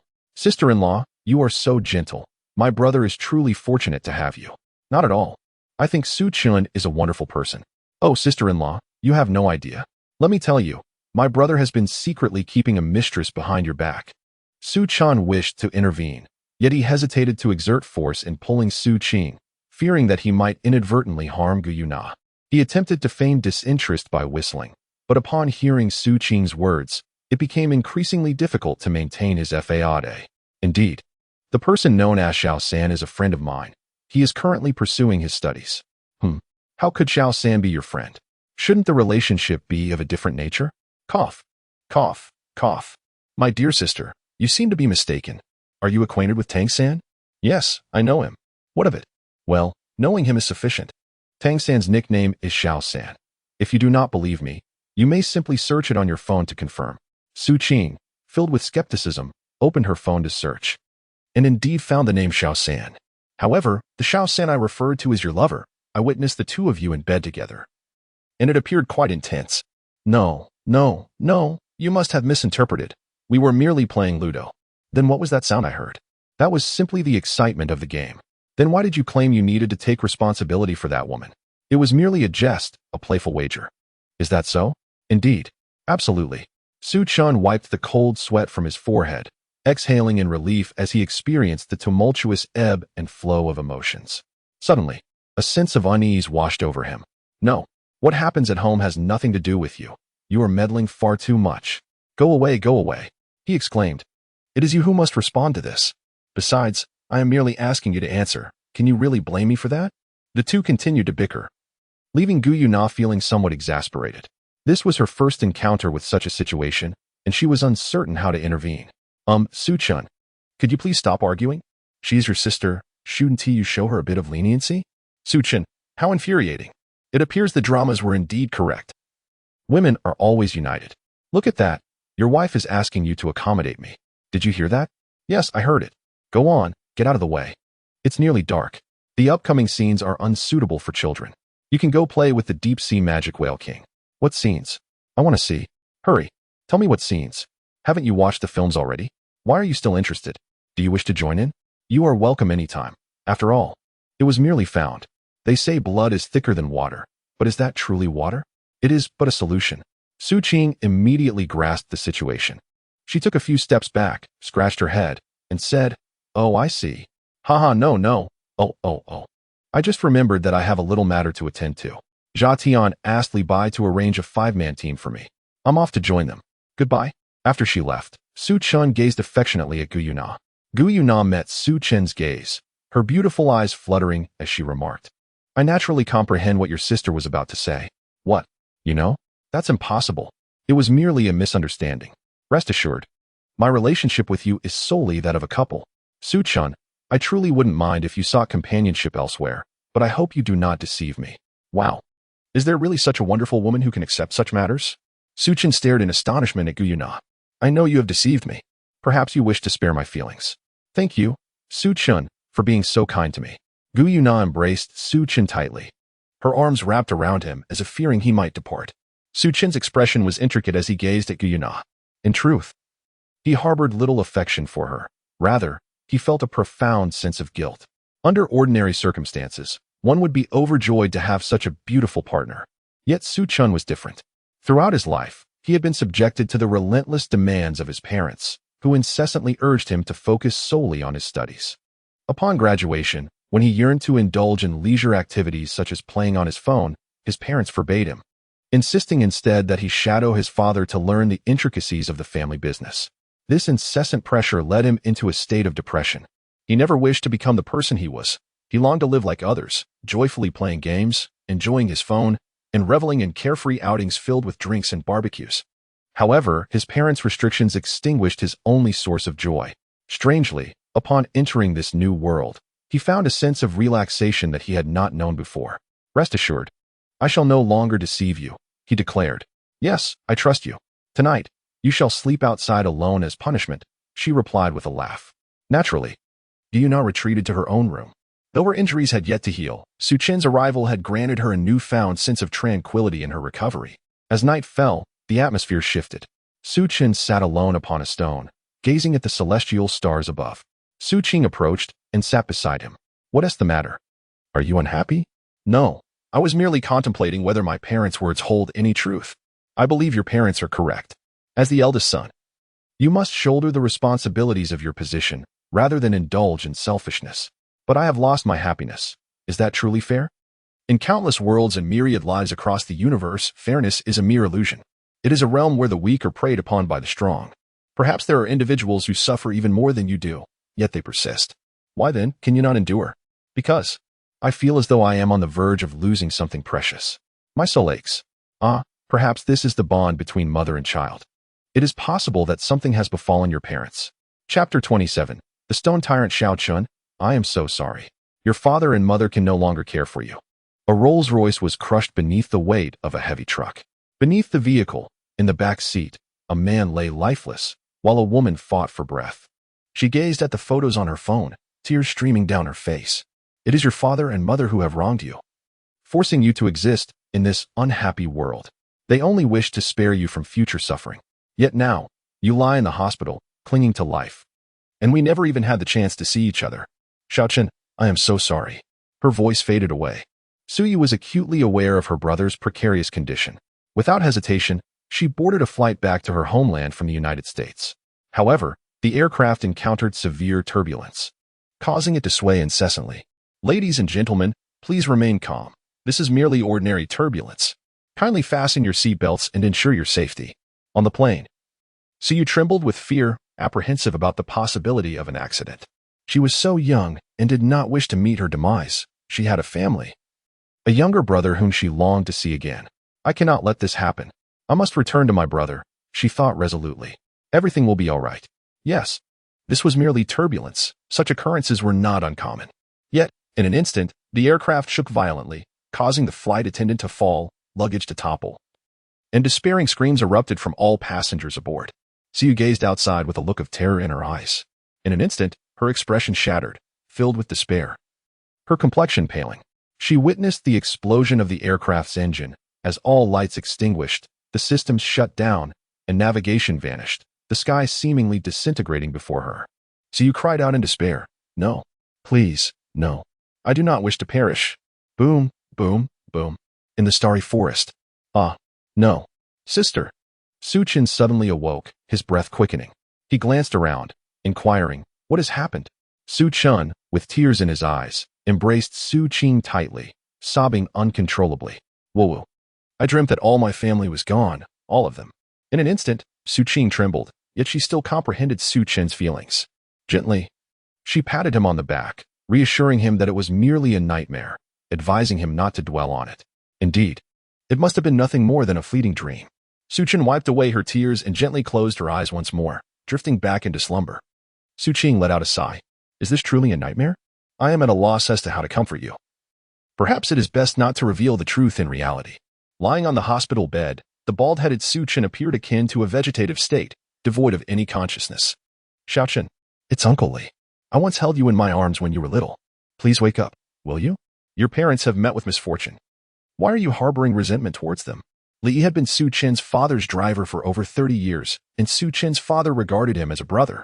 Initially, he could not believe the news of Su Chen's father's accident, but it wasn't until the police spoke that he grasped the gravity of the situation. He rushed to the scene, only to find 3 cold, lifeless bodies, 2 of which were beyond recognition. Xiaochen, Uncle Li has no family left. With your father gone, you are my only remaining kin. I implore you, awaken. You were once a vibrant person. Why has it come to this? Suddenly, a series of knocks echoed at the door. Li Yi hastily wiped his tears. Come in. 3 police officers entered, holding a partially burned photograph. Excuse me, are you a relative of Suyu? We visited her home, but found no one. Based on our investigation, please accept our condolences. The officers handed the photograph to Li Yi, whose hands trembled as he examined it. This is... It is reported that Flight A7361 from the United States disintegrated in midair at 5 o'clock this morning. These are personal belongings of the missing persons we recovered from the sea. Upon comparison, we identified one of them as Suyu, who has a brother that is ill and unresponsive. Is this individual named Su Chen? A wave of laughter erupted from Li Yi, filled with anguish. Why not search further? Why abandon the search? Xiao Chun has no one else left. Why give up like this? Is it a matter of resources? I can provide. I can. His cries were desperate, a manifestation of disbelief. The officers merely lowered their heads, offering a solemn apology. We have done all we can. Over 100,000 personnel have been deployed to search the waters, and we have yet to locate even the black box. Coughing violently, Li could no longer contain himself, and in an instant, he spat blood and collapsed. Xiao San, is this truly of any use? Little Wu gazed at the stones on the ground with a look of bewilderment. Well, we must trust the teacher, she finally said. But I have never heard that carrying stones could enhance soul power. The teacher mentioned that this exercise was to foster our teamwork. All right then, she conceded. Mu Bai. Let us carry more stones. Ning Rongrong and Oscar are auxiliary soul masters and have somewhat inferior physical qualities. Very well, he agreed. The 7 of them began to shoulder the stones. Initially, it was manageable, but after a while, exhaustion set in. I can't go on any longer. I'm going to collapse. Let's take a break, Ma Hongjun exclaimed, collapsing to the ground. Tang San surveyed the group and urged, everyone, hold on a little longer. We are almost at the summit. Zhao Wujia, leading the way, spurred them on, saying, put in more effort. Whoever reaches the top first can skip training today. Upon hearing this, the group found renewed motivation and pressed on toward the peak. At last, they reached the summit. Tang San instructed everyone to set down the stones and begin regulating their breathing. Little Wu, filled with curiosity, asked, third brother, what is the purpose of carrying stones up the mountain? Tang San smiled and explained, this is a method to train both willpower and physical strength. Furthermore, under the burden of weight, the operation of your soul power is also affected, aiding you in better controlling it. As they listened, enlightenment washed over them. At that moment, Zhao Wujie approached, nodding in satisfaction. Well done, you have all passed the test. Today's training concludes here, class dismissed. Upon hearing this, everyone erupted in cheers. Although the training had been arduous, they each gained much from it. You have all worked hard today. I have prepared a sumptuous dinner for you, the master announced. His face beaming with satisfaction, confident in the validity of his theories. Hooray! The entire Shrek team rushed to the canteen to feast heartily. The night swiftly passed. As dawn broke, Su Chen awoke, his eyes clouded with confusion. No, big sister, I disagree. We do not wish to have any dealings with land soul masters. Indeed. I also do not trust land soul masters. We cannot gamble our lives because of a stranger, the group echoed. Guyana looked at everyone, uncertain of how to proceed. Upon hearing the sound, Su Chen approached, and all the spirit beasts turned their gaze towards him. Di Tian did not offer Su Chen a warm reception. So you've arrived. Truly, your kind is insatiably greedy. Our leader continuously thinks of you day and night, while you, on the other hand, frolic freely among humans. Di Tian, who is this individual? He is but a hypocrite. The one who intends to lead us to the realm of humans. My trust in him is non-existent. Su Chen remained unperturbed as he found a seat. I confess that I have let Guyuna down. However, that was ultimately an accident. During this period, I have come to realize many things. Humanity is often inferior to soul beasts, and I do not wish to betray her again. This time, I intend to take her away and truly accompany her. Then why must you go to the human realm? You can be with her here just as well. Because I have obligations that I must fulfill. I have formed a bond with a human girl, and I cannot neglect my responsibilities to another. Bai Ji, observing Su Chun, was encountering him for the first time. Initially, she had received word and prepared to investigate the human whom Di Tian spoke of, but upon meeting him, she found him rather unimpressive. Though she stood on the side of kindness, she harbored a disdain for those who play both sides. Her true form was that of an emerald swan, boasting an impressive cultivation of 590,000 years. She was among the most benevolent of the 10 great ferocious beasts and served as the guardian of the Douluo forest. I believe you should leave this place. We do not welcome humans like you. Who says you are not welcoming? If I say you must welcome us, then you shall. Su Qing entered with an air of indifference, taking a seat beside Su Chen. Di Tian gazed at her with a look of confusion and inquired, "Who are you?" "I am her sister," she replied. "I acknowledge that it was my brother's fault for not visiting Sister Guyuna all these years. However, he has never wronged her. The only incident that occurred was due to my actions, which compelled my brother into a situation he wished to avoid, wishing not to implicate her further. Thus, a relationship ensued, and he had no choice but to take responsibility. Do you truly believe that once someone has had an encounter, they should simply abandon the other? Is that the kind of person you admire? But what does this have to do with us? According to the laws of the forest, we spirit beasts and spirit masters are sworn enemies, hence we cannot agree to leave. Moreover, the Douluo forest requires our guardianship. Are you suggesting that if someone were to replace you as guardians, you would be free to depart? Naturally, that is something to consider. But it would be unreasonable to agree without careful thought. Su Chen communicated with the system. System, what is the matter? Can you provide me with something that can protect the forest? Within Su Chan's body, a small golden figure was meditating, recuperating, and restoring its strength. It gently touched its head and sighed, "I truly hesitate to part with you, but given your abilities, it should not pose a problem." A round stone with eyes and a mouth suddenly descended from above his head. "Sure, how? Do you no longer want me?" "It's not that I don't want you. I am currently assisting Su Chen, relying on his soul to gradually recover from the severe injuries I sustained during that battle." "Very well, rest assured, for I am sure about Tian." "All right, go ahead." A beam of light emerged from Su Chun's mind, captivating everyone's attention. "Ah, it hurts me terribly. Why didn't you catch me? A stone? What the heck?" "A talking stone," Su Chen exclaimed in astonishment, picking it up in his hand. "Are you a gift from the system?" "Humph. I am not merely a gift from the system. I have a name, Sherbat Tian. Fear not. From now on, you shall dine on meat while following me." "What nonsense." "Sherbat Tian, are you not just a talking stone? How stingy of the system to give me merely a stone. What? You dare to look down upon me? Ah, I want to go back." "Sure, how? I want to go back. This fellow has such poor taste." Su Chen sighed and inquired, "Your name is Sherbatian, correct? Could you safeguard this place for me?" Sherbatian, with his stone-like eyes glinting, replied, "Of course, I can manage that without issue, but I am rather hungry." Beside them, Su Qing, with a hint of exasperation, produced a small 5-colored divine stone and tossed it into Sherbatian's mouth. Instantly, Sherbatian was overwhelmed with excitement, exclaiming, "Delicious! Truly exquisite." Su Chun harbored a flicker of doubt. Is the system truly reliable? It feels as though a single meal could lead to my betrayal. Yet, it must be trustworthy. After all, it has never forsaken me. If it were to betray you, that would reflect poorly on your character. But how am I to sustain it? You have a sister, why not let her support it? With her vast resources, a mere divine stone should pose no challenge. Is that so? Very well. I shall observe if Su Qing is willing. If you are hesitant, I can offer you something else. I possess a tower. Never mind. I shall keep this item. Guyuna and her companions were not as complacent as Su Chen and his group. They sensed the formidable threat posed by the divine stone. After Su Chen finished speaking with the system, he glanced around and noticed that all the soul beasts were keeping their distance. A look of confusion crossed his face. "Why are you all so far away from me?" he inquired. "Ha ha ha. No, big brother, we have agreed to accompany you to the human side. Is that all it takes for your agreement?" He responded, "Well, I believe you are not a bad person." Di Tian sensed a presence emanating from Sherbatian, a presence that invoked the sensation of death, something he had never experienced before. It was a first for him. Your name is Su-chin, right? I am Bai Ji. What is your martial soul? Since this is our first encounter, I should at least get to know you a little. My martial soul? Su-chun initially intended to unleash his full potential.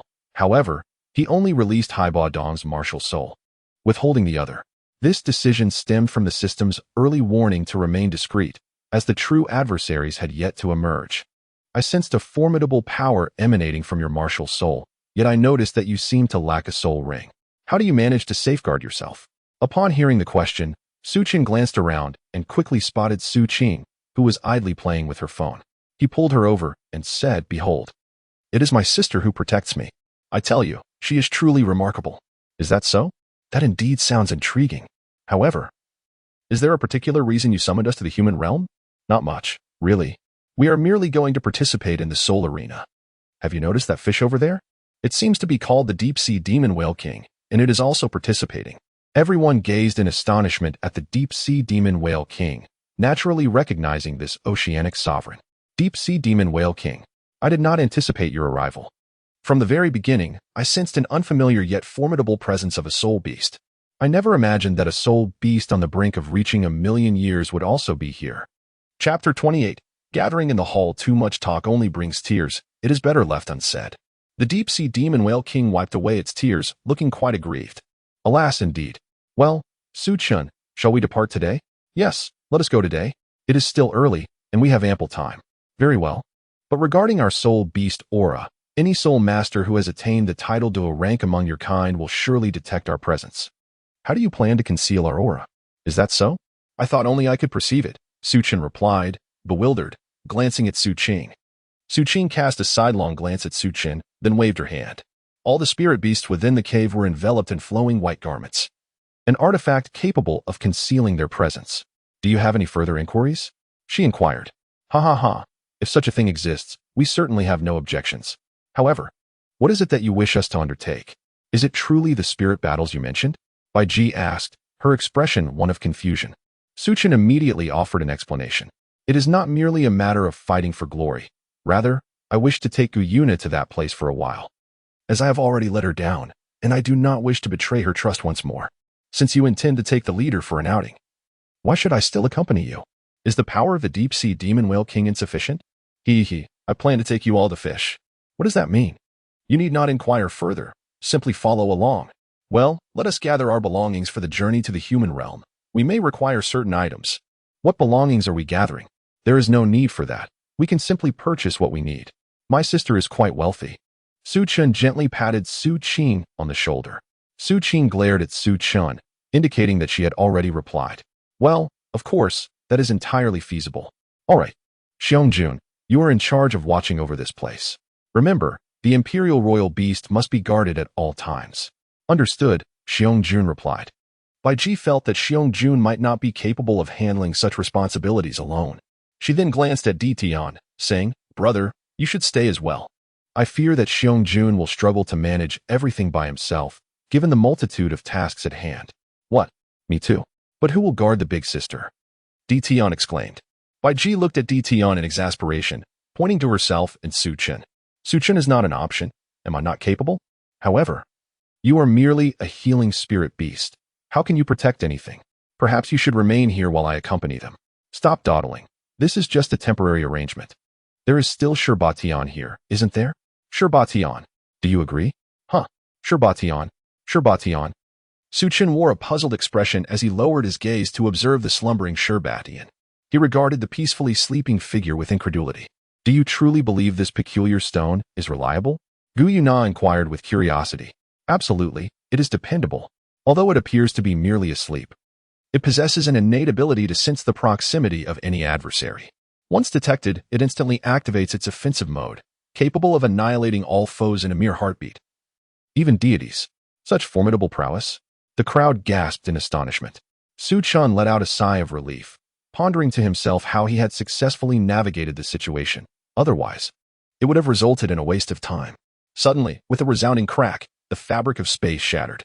You may proceed, rest assured.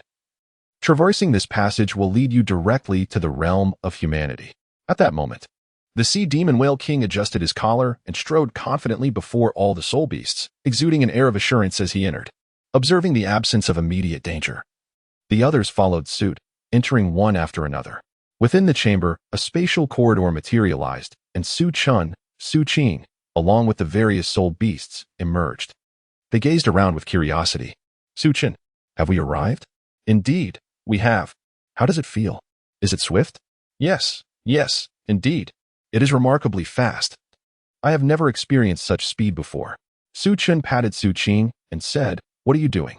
Can't you see that I'm in the midst of a ranked match? Take them with you and buy some things. I will handle the ranking for you. Rest assured, I guarantee victory." Really? Su Qing inquired. Of course it's true. After all, this is something from my world.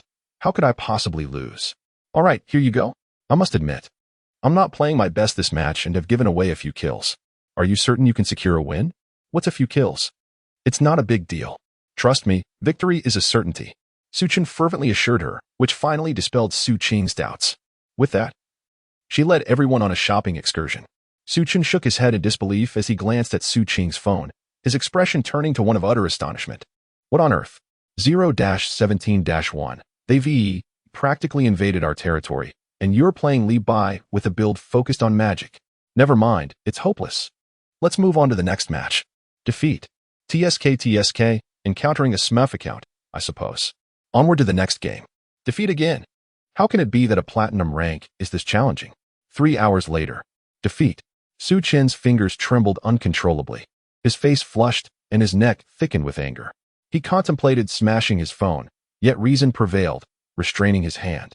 After all the effort, she had descended from platinum to gold. Su Qing had been tirelessly playing day and night, and now, after finally reaching platinum, she had fallen to gold. This was disastrous. Surely, she wouldn't resort to violence against me, would she? As Su Chen contemplated the volcanic temperament of Su Qing, he trembled momentarily. I'm back. Ha. Su Chen, how have you been? Did you manage to help me reach diamond rank? Yes, but I initially made it, unfortunately. I encountered some troublesome teammates and fell back down. No worries, as long as you can ascend the stars. How many did you manage to gather? I managed to gather some. How many, exactly? Why are you trembling so? Is it because you're overly excited? And no, it's just that, Su Qing. You once promised to be gentle with me and not to hit me, right? Look at you, so beautiful and understanding. You wouldn't bully your brother for no reason. Would you? When did I ever say such things? Su Qing gazed at Su Chun with a bewildered expression. Just admit it, are you not lovely? Aren't you understanding? Humph. Of course, this fairy is understanding. You can't go back on your word. Of course not. All right then, I didn't perform well today. So I've deducted -10 stars from you. Wow. 10? Wait, what did you just say? Ahem, I said, -10 stars. Ha. Su Chen, you truly enjoy joking. Tell me the truth. You must be planning to surprise me. Well then, take a look for yourself. Su Chen, trembling with trepidation, extended a hand to Su Qing. With a radiant smile, Su Qing accepted the phone, only to be momentarily taken aback upon glancing at the screen. In disbelief, she rubbed her eyes and, upon focusing, beheld the familiar golden hue. A shiver coursed through her entire being. My dear Gugu. Su Chun was poised to tiptoe away, trying to be as discreet as possible, scarcely daring to breathe. However, upon hearing Su Qing call his name, he was momentarily at a loss. Alas, it was over for him. Su Chun. Oh. Do you have any idea how long it took me to attain platinum status? You actually managed to reduce me to gold. You are finished, mark my words. Today, I shall administer family discipline. Is it really that serious? It's just a game, isn't it? Now you're talking about family discipline? Rest assured, I will certainly assist you tomorrow. Huh, you think I can be reassured? I assure you, today I shall respond with force. We are of a certain age. Our words must hold weight. Su Qing playfully squeezed her hands, approaching Su Chun with a smile, her knuckles cracking with each movement. Wait. Oh, do you have any final words? I shall grant you this opportunity. Well, I do have a final word. Could you refrain from hitting me? Su Qing. Humph. This farewell message is useless. Have you finished speaking? Next, I want to wait a bit longer. I must inform you that a farewell can only consist of one sentence. However, considering our relationship, I shall grant you another chance. Su Chen. Thank you. Su Qing. No need for thanks. You have finished your words, haven't you? Look out. Su Chen. Wait. I haven't completed my farewell yet. Don't strike me. Su Chen. What happened to your face? Do you not ask? Her expression filled with confusion as she gently touched Su Chen's swollen cheek. Su Chen, hiss, it's nothing. I accidentally fell. I'm fine. Gu Yuna, is that so? All right then. By the way, have you purchased the items? Su Chen, yes, your sister Su Qing led us to buy them. Gu Yuna, good. As for the arrangements regarding your room, I shall take care of it. You can share a room with me. To avoid disturbing Bai Ji and the others, I discussed with Su Qing and decided to rent another room next door for convenience. Su Chen, all right, I trust your judgment. Gu Yuna, now, gather them all here. It's time to make arrangements. Su Chen was instantly taken aback. He promptly seized Gu Yuna and took a seat. Ha. Let me handle this. How could I trouble my wife with such matters? This sudden maneuver left Gu Yuna at a loss, her expression one of bewilderment. Just moments ago, had she not instructed him to summon Bai Ji and the others? It seemed Bai Ji was currently indulging in a bath. The human realm is quite delightful, brimming with fascinating novelties. Unbeknownst to Bai Ji, who was luxuriating in her bath, she remained oblivious to the presence encroaching upon her quarters. Her room was situated on the second floor. Knock, knock, knock. Is no one there? Brother, if you knock again. I can sense Bai Ji is right inside. Indeed, I can feel it too. However, it would be rather impolite for us to intrude without reason. Oh, come now, brother. It's perfectly fine. They are all spirit beasts and one team mind. Is that so? Yet, I am human. Brother, never mind. Allow me to take the lead. The deep-sea demon whale king stepped forward, inhaled deeply, and forcefully kicked the door open. Brother, please. Su Chen's eyes widened as he immediately regained his former proud demeanor. Not bad. Smashing doors and making a statement is indeed commendable. Brother. I learned all of this from you. Su Chen entered and took a glance, discovering that Bai Ji was on the second floor. Curiously, he ventured in, followed closely by the deep-sea demon whale king. Upon seeing Bai Ji in a room, the deep-sea demon whale king approached with an expression of utter devotion, exclaiming, Brother, I have come. Su Chen was certainly aware of what Bai Ji was up to. He glanced at the deep-sea demon whale king and, seeing its demeanor, felt it unwise to oppose. Reluctantly, he took a step back and gestured invitingly, saying, All right, you come here. I shall await you on the first floor. With a chuckle, he added, Rest assured, I shall take care of everything. From the very first moment I laid eyes on you, I sensed that you, young one, were destined for greatness. Su Chen preferred to remain oblivious and promptly descended the stairs, finding a sofa to settle upon. Surely, there was no issue among soul beasts, was there? Meanwhile, the sea demon whale king took a deep breath, acknowledging that this was a test from his elder brother, and he was determined to succeed. Was it not merely a door? Witness my prowess. Bang. Crack. The door shattered into fragments. In the midst of her bath, Bijia stared in bewilderment at the doorway, locking eyes with the entering sea demon whale king. Observing Bijia's immaculate skin, he felt a twinge of embarrassment. My elder brother, what the hell? Smack. On the first floor, 3 individuals lounged on the sofa, the sea demon whale king sporting a bruised visage, his expression a portrait of grievance. No. Su Chen, were you unaware that I was bathing? You let him in. Not only did you permit his entrance, but you also allowed it in such a brutal manner. I thought you soul beasts would not mind. Who told you that? I was simply unaware, hence my curiosity. You see, the sea demon whale king initially seemed unfazed. I assumed soul beasts had no distinction of gender. Well, fine then. Given your ignorance of these matters, I shall not pursue it further. Now, what is it you wish to discuss? Oh, nothing much. Merely to deliberate about tomorrow's soul battle. I shall have Su Qing introduce you to what needs to be noted. Isn't it just a 5-person soul battle? It requires teamwork, and all participants must meet the appropriate level, without exceeding it. You are already aware of this? Indeed. I gathered some information from outside. However, I am quite curious. If you can win so effortlessly, why summon us? It seems utterly unnecessary. Ahem, just in case, you know? One must be prepared for any eventuality. Prepared for what? Oh, it's nothing. Regardless, we must give our all and not muddle through. Is that truly necessary? I feel any one of us could secure first place without issue. I truly see no need for such vigilance. Such thoughts must not be entertained. Do you not realize that it is often the seemingly insignificant individuals who later become your troubles? Therefore, those who aspire to achieve greatness must not be perturbed by trifles. Just get on with it. Indeed, Bijia, just get on with it. Silence, sea demon whale king. How do you speak? What have I done? You have already struck me. Besides, I too have a wife. I would never look your way. How could a fish possibly desire a goose? Bijia smiled, extending a hand. All right. We are all comrades. No, we are all soul beasts. Never mind, I shan't bother explaining further. My sister Su Qing mentioned a gathering in the hall to make arrangements. While we have enough participants, do the others understand? We must organize a bit. I have no objections, but I can participate only if that fish does not join. You foul goose. What did you just say? Do you comprehend the nature of my existence? I am not merely an ordinary terrestrial spirit beast that you can contend with. Oh, how lofty indeed. I was nearly transformed into sashimi, yet I am deemed an inconceivable entity. How did you come to know of this matter? My dear brother. Is it truly you? How could it possibly be me? Do I resemble someone of that sort? Are you mistaken? Could it be Sister Su? Naturally, it must be her. Just look at my face. It bears the marks of her doing. What? Do you intend to challenge her to a duel? No. I believe Sister Su has her reasons for acting as she does. Now, let us cease this frivolous banter and set forth. Is everyone gathered? Upon observing all those present in the living room, Su Qing rose to her feet.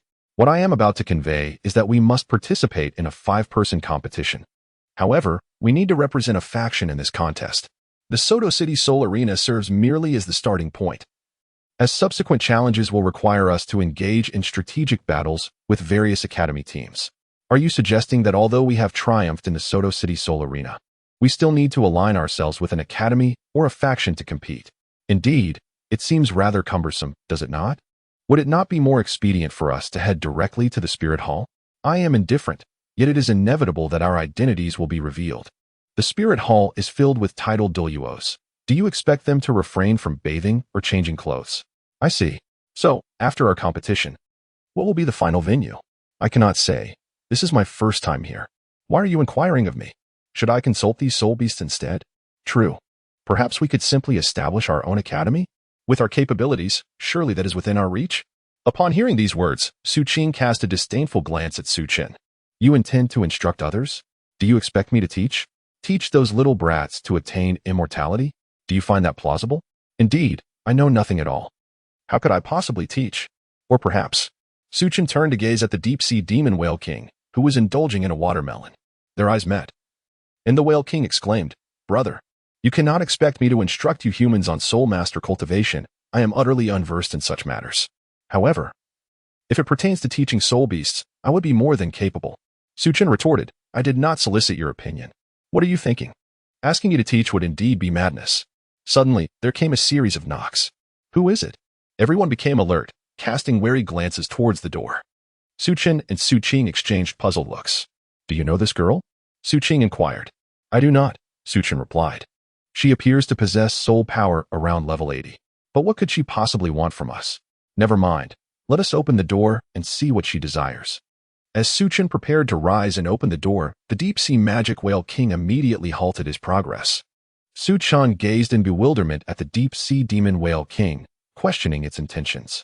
What are you up to now? Have you had your fill? Brother, one must exercise caution, for even the most steadfast vessels may falter. What if there are those with ulterior motives lurking nearby? In an instant, the deep-sea demon whale king unleashed its formidable power, channeling all its might into a single fist. Su Qin, go away. Just roll aside. Do you not understand the concept of cherishing beauty? Others merely knocked on the door, yet you had to retaliate so harshly. What on earth is this? With a swift motion, Su Qin hurled the deep-sea demon whale king backward. He stepped forward and opened the door.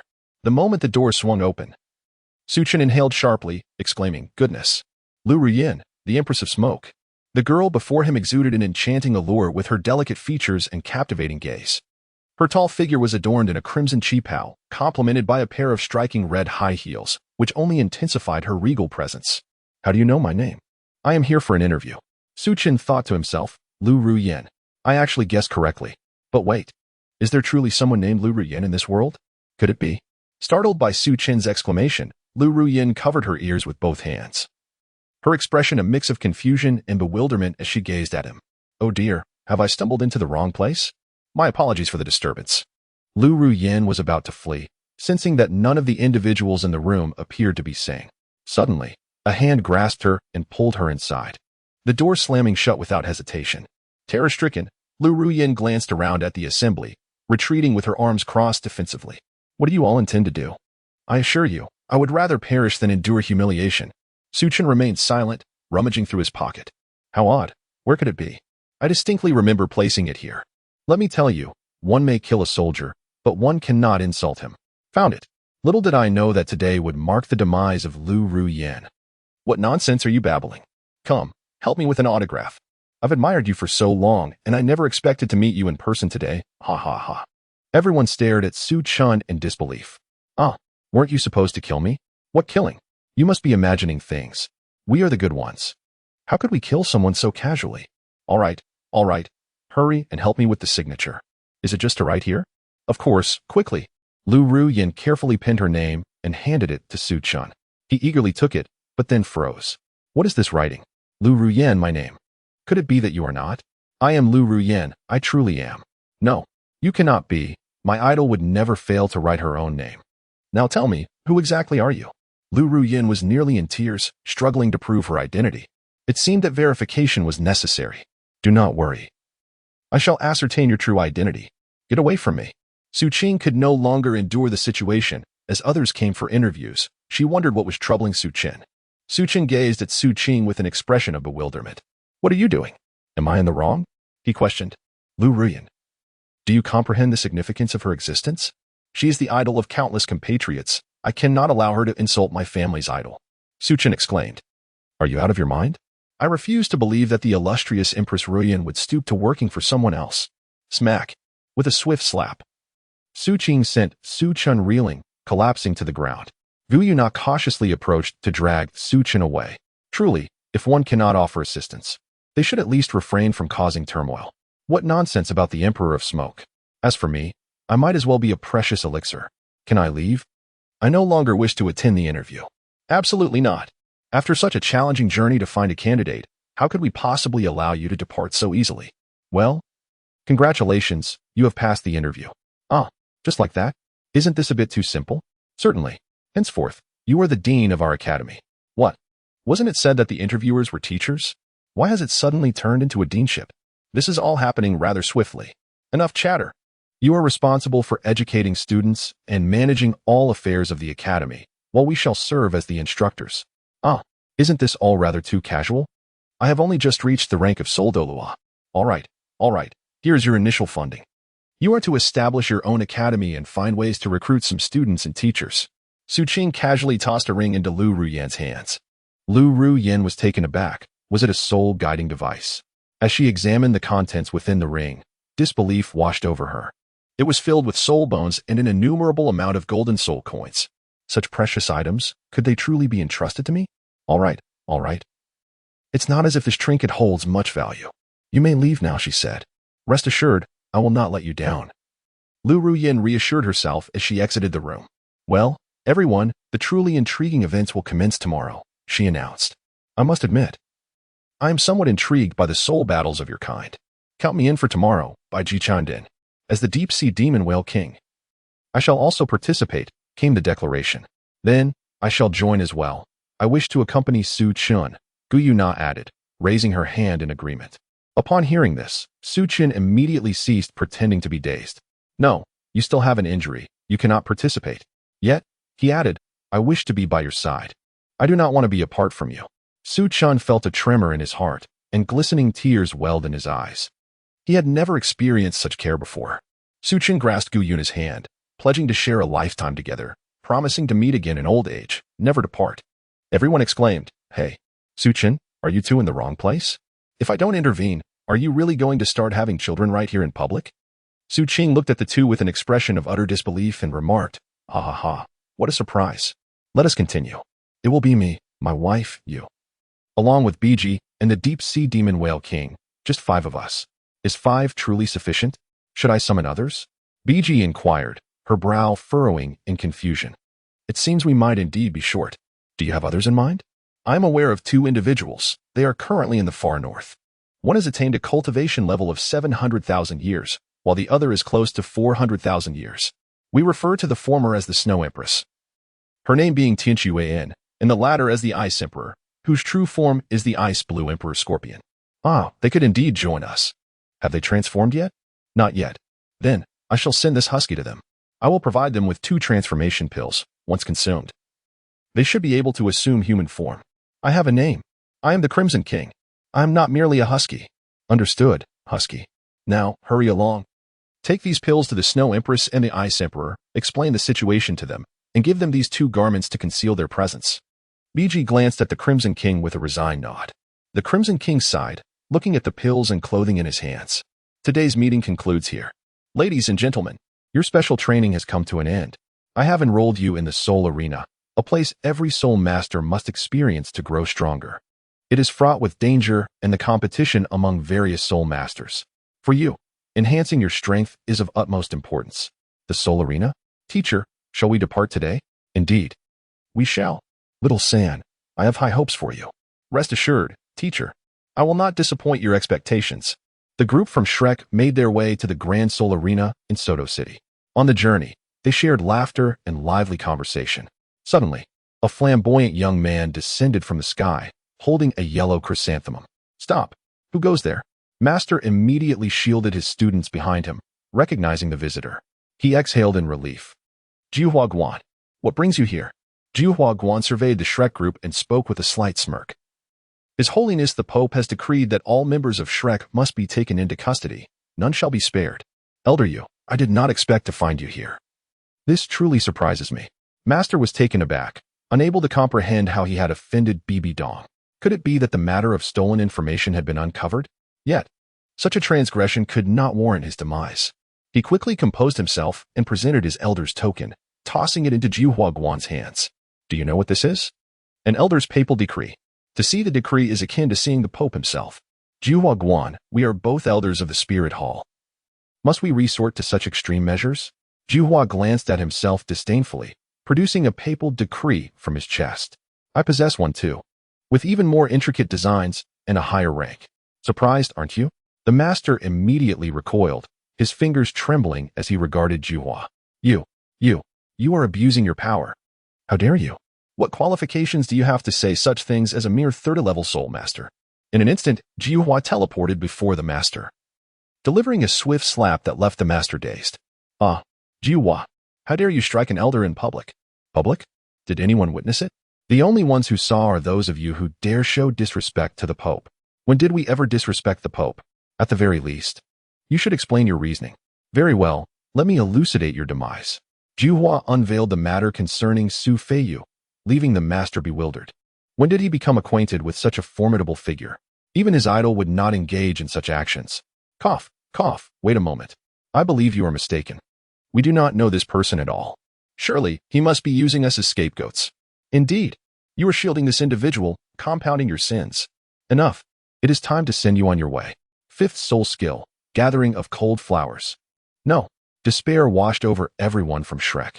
They loathed Su Feiyu with a passion. Ling Tian strike. What? Fortunately, Tang Hao made a timely entrance, saving everyone by forcefully striking Jiuhua away. Dad, you've come. Tang Hao, with a grave expression, gazed in the direction where Jiuhua had been sent flying. Why would the Spirit Hall trouble Shrek? Could it be related to that mysterious individual? But didn't he claim to be from the Spirit Hall? Yes, Shao-san, you must grow stronger on your own. You have witnessed that this world is one of survival of the fittest. When others seek to take your life, you may not even have a chance to resist. Understood. Your Highness Tang Xin, I didn't expect to find you here. Upon hearing the Master's voice, Tang Hao's expression darkened. I happened to be passing by. Why would the Spirit Hall target you? I am uncertain, but it seems to involve someone named Su Feiyu. What? Su Feiyu? It's him. What's the matter? Your Highness? Do you know this person? Could it be that he truly belongs to Shrek? It appears this matter has become quite troublesome. You should find a place to hide and avoid detection by the Spirit Hall for now. I will investigate this issue. Understood. At that moment, Tang Xin stepped forward, unwilling to retreat. Father, I do not wish to evade. Rather, I aspire to grow stronger. If I merely dwell in avoidance, how can I ever achieve strength? The teacher has also stated that participating in the soul battles is crucial for a soul master's ascendance. I believe I must strive to confront this challenge. Tang Hao's eyes widened in disbelief as he gazed at the master. He had never heard that one must engage in soul battles to become stronger. Isn't this inherently linked to talent? The master, feeling awkward, dared not meet Tang Hao's gaze, responding, Well, Shao-san, you must remember that one can only rely on oneself, understand? You cannot depend on your teacher. Father, I find your words somewhat perplexing. It's nothing. Just take care of yourself. Tang Hao cast a glance at Xiao Wu before teleporting away. Chapter 30. The performers in an instant. The 5-person competition commenced. From here on, anything is possible. Everyone. This is not my concern. If it were not for the arrangements of the leader, I would not willingly assist you, BG lamented. Su Chen? I find it perplexing. Possessing indomitable strength, why not dominate everything? This leaves me utterly speechless. Su Qing gazed silently at Su Chen. Her only desire at present was to indulge in gaming and savor delightful treats, allowing the child of destiny in this world to flourish. And then effortlessly resolve matters on her own. Su Chen found himself in a state of helplessness as he gazed at the ceiling, reflecting on the intricacies of life. Do you know the reason behind this? Why, you ask? It is simply because I am utterly bored. Furthermore, I have another partner who is affiliated with the Spirit Hall. It would be inconceivable for me to oppose her. She has confided in me her aspirations, which revolve around the ambition of having the Spirit Hall dominate all aspects of the continent, rather than maintaining the current state of divided factions. Su Qing absent-mindedly scratched her ear, pondering how it pertains to me. If you aspire to be the sovereign of this world, I would be indifferent to assisting you. However, the question remains, who is Qian Rinxue? It is evident to me that she is exceedingly arrogant and haughty, far more than Gu Yuna. Do you think I desire this? It is merely a consequence of your actions. Initially, I was only seeking a diversion, perhaps engaging in a minor escapade, until your presence complicated matters. Is it not customary for men to indulge in romantic affairs? Do not men revel in fleeting pleasures? After a dalliance, they simply cast aside their conquests. Hence, I was merely aiding you. Where did you acquire such platitudes? Su Chen looked at Su Qing, utterly bewildered. Su Qing cast a glance at Su Chen, raising her phone screen towards him. This is it. Initially, I did not comprehend you men. I merely thought you were capricious, that it was acceptable for you to be fond of multiple women. However, what I find utterly intolerable is when you abandon a woman after impregnating her. And some men resort to domestic violence when intoxicated. That is what I cannot abide. Su Chen winced at her words. So, are you suggesting we condemn all men? Women have their flaws too. Do you believe all women are as virtuous as Gu Yuna? Indeed, I also perceive some women as unsavory, but they are a minority. After all, you men are quite notorious. This is what they call a T0 level. I have never encountered such a situation in reality until now. Who would have thought I would stumble upon one in this strange world, and no less, a primordial being? Su Chen, what do you mean by that? Can you not engage in rational discourse? Engage in reason with a woman? That would be madness. You should focus on your game of honor of kings. Since you are unwilling to assist me, I shall resolve this matter myself. I trust in my own capabilities. When will you return my rank? What? We were just discussing men and women, and now we are on the topic of ranks. Rest assured, I will help you achieve the rank of king. You must believe in me. You want me to trust you, men? I would sooner believe in ghosts than in the words of men. Cough, cough, cough. Ghosts do exist in this world. Initially, I did not believe it, but now I am convinced. Su Chen was earnestly spouting nonsense. Enough. There is no need for you two to quarrel. Since the meeting has concluded, let us adhere to the regulations and register together tomorrow. Bai Ji rubbed her temples, remaining silent, as she anticipated that the two might soon escalate into a physical altercation. Look at Bai Ji, so gentle, just like a graceful goose. And then look at you. Despite being human, you're less gentle than a goose. Daily domestic violence. What does that even mean? I will bite you to death. See, there you go again, biting. Do you have rabies? Off you go, off you go. If you're sick, seek treatment. I am not a veterinarian. Su Qing's cheeks flushed, and her neck thickened. She puffed out her cheeks and instantly transported herself to Su Chen's side, looking up to deliver a powerful blow. Bang! The room trembled violently, as if an earthquake had struck. This was once, and it would be the last time. Next time, she would not employ her head, but rather the edge of a blade. Su Chen felt as if stars were dancing before his eyes. He shook his head, intending to speak, but upon witnessing Su Qing's expression, which resembled that of someone about to slaughter a pig, he found himself at a loss for words. Never mind. A gentleman should not quarrel with a lady. Gu Yuna struggled to suppress a laugh, finding the large bump on Su Chen's forehead rather disproportionate. Su Chen, are you all right? I'm fine. Your husband is indeed a man. Ah, still claiming to be a man. Are you certain you are not merely a trainee who has practiced for 2.5 years? Beside her, Su Qing scoffed with a crooked smile. How dare you utter another word? You audacious child. How dare you insult my dove? I shall speak my mind. If you have the courage, let us duel. Humph. Unable to prevail, you resort to silence. Biki, Emperor Tian, and the others stood to one side, speechless, covering their faces, feeling that Su Chun and her companion were truly a peculiar pair. Su Chun, I am weary. Let us retire for a while. Yunnan gently grasped Su Chen's hand. Su Chen was rendered flustered by that gentle voice. He tenderly tousled Yunna's hair and said, "All right, my dear. I shall accompany you to sleep." Su Chen turned her head, switching to a defiant expression. "Let me tell you, Su Qing, today I have chosen to spare you. But next time, I shall certainly seek a decisive victory." Humph. Who fears whom?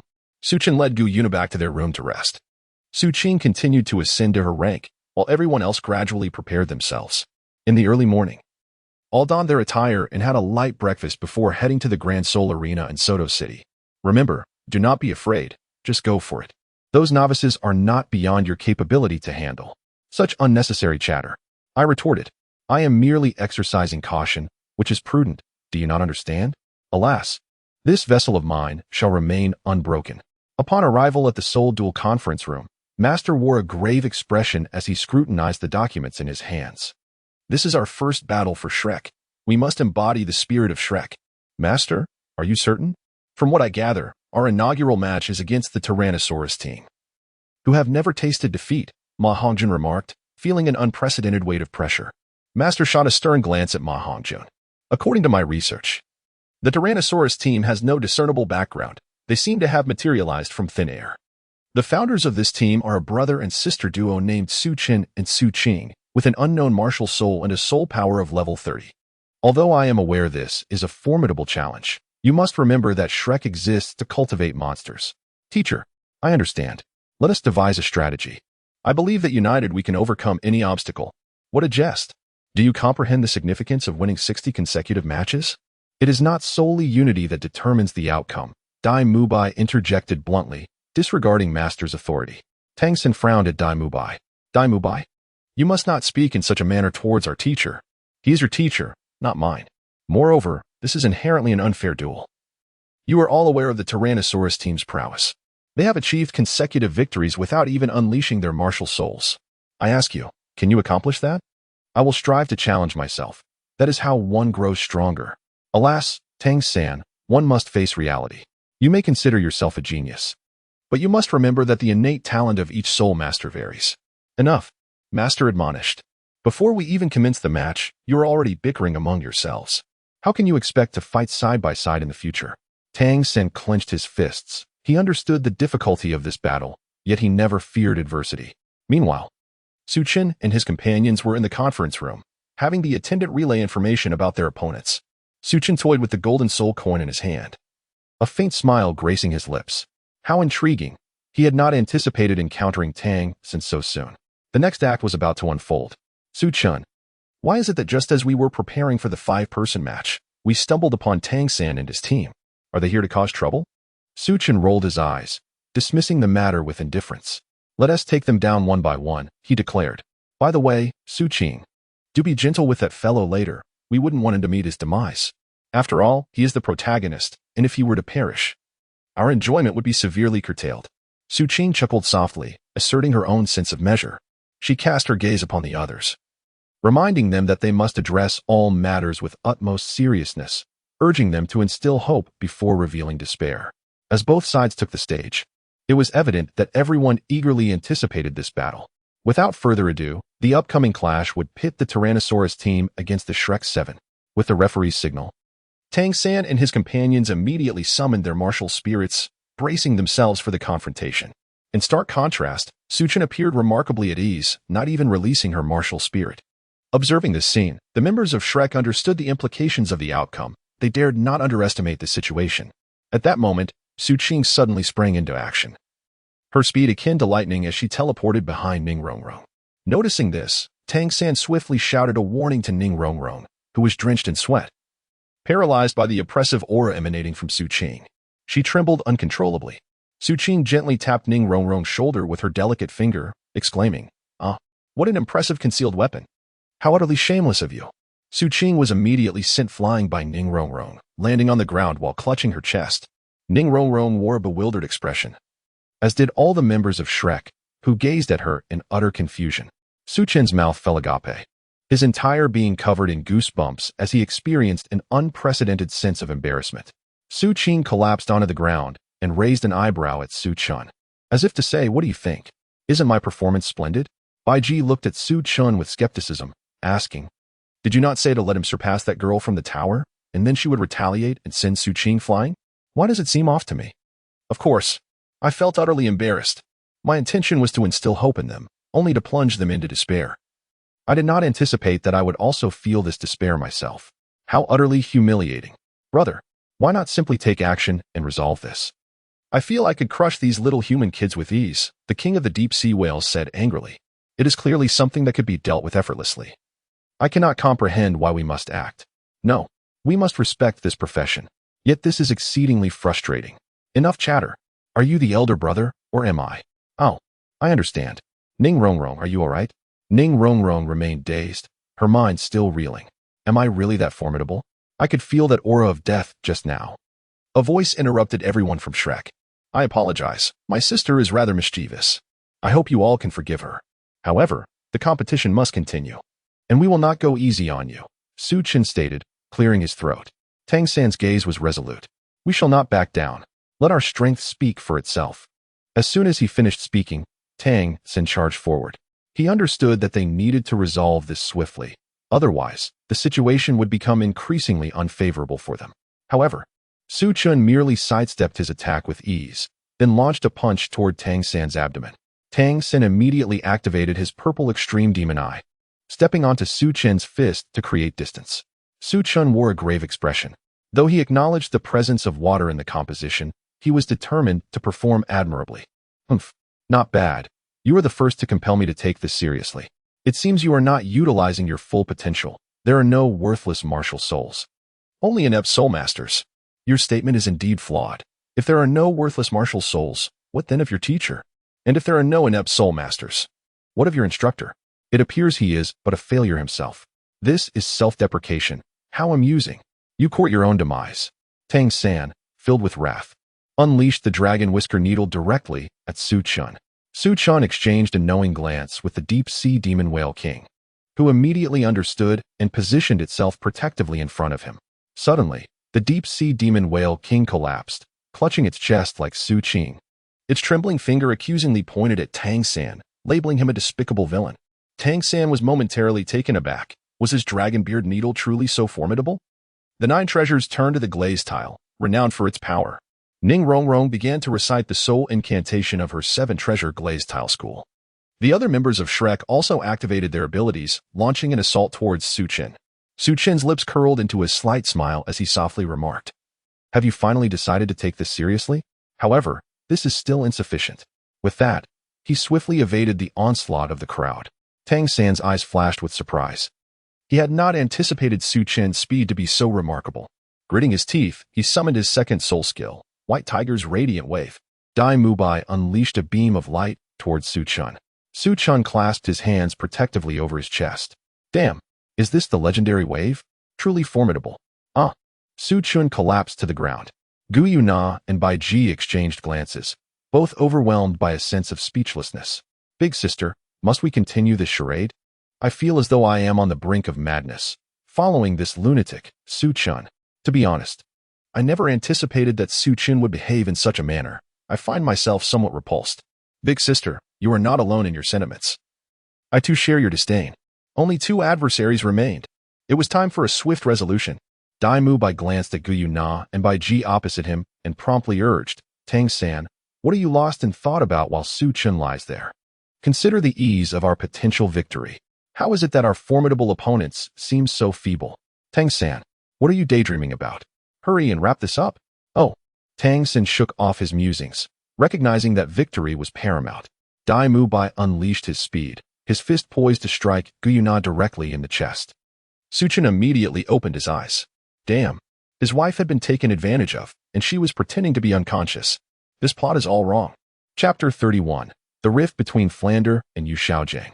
Su Chun, invigorated, slammed his palm onto the ground, propelling himself directly towards Dai Mubai. You seek death, he exclaimed. Upon witnessing Su Chun charging at him, Dai Mubai shouted in alarm and immediately raised his hands to defend himself. Bang! Ah! Mubai! Boss Dai! Dai Mubai! In an instant, Dai Mubai was struck by an overwhelming force, sending him hurtling off the stage. A rush of warmth surged in his chest, and with a gasp, he lost consciousness. Bang! Yu Xiaojiang, utterly astonished, gazed at the scene, exclaiming, "How outrageous! What are they doing? They are attempting murder." Su Qing, along with all the members of the Tyrannosaurus squad, gazed at Su Chun with an expression of utter disbelief. Su Chun disregarded their gazes and swiftly approached Gu Yuna, examining her condition. "How are you, my dear? Are you all right?" Gu Yuna helplessly covered her head. "Su Chun, why are you being so reckless? That person poses no threat to me. Nevertheless, it is unacceptable to allow anyone else to touch you." I now feel as though the clouds in the sky are tinged with green. The two shared a gaze filled with affection. Completely oblivious to the crowd observing them, some gritting their teeth, others looking exasperated, some filled with envy, and others appearing bewildered, while a few clapped in approval. Su Qing stood up abruptly, her face flushed with indignation. She stormed towards Su Chun and, with a swift kick, sent him sprawling off the stage. How infuriating! While others toiled diligently in their performances, he, without even commencing, had already revealed the plot. The idea was his, yet he was the first to expose himself. He was less reliable than a mere fish. Su Qin was thrown off the stage, staring blankly at Su Qing. "What are you doing? Please. My wife cannot be touched by another man. How can I remain indifferent? The question is, can that golden-haired fellow even approach her?" Of course. The other 4 members of the Tyrannosaurus squad stood up and gathered. "Boss, what should we do? Our leader is utterly unreliable. Wasn't it said to first offer hope before delivering despair? But they haven't experienced despair yet, have they?" Su Qing sighed, resigning herself to the situation. "Never mind. I still have a rank to ascend to. Let's settle this quickly. I can manage on my own. It matters not who else joins." With that, Guyu, Baiji, and the deep-sea demon whale king retreated, ceding their positions to Su Qing. Tang San gritted his teeth as he watched her, feeling deeply insulted.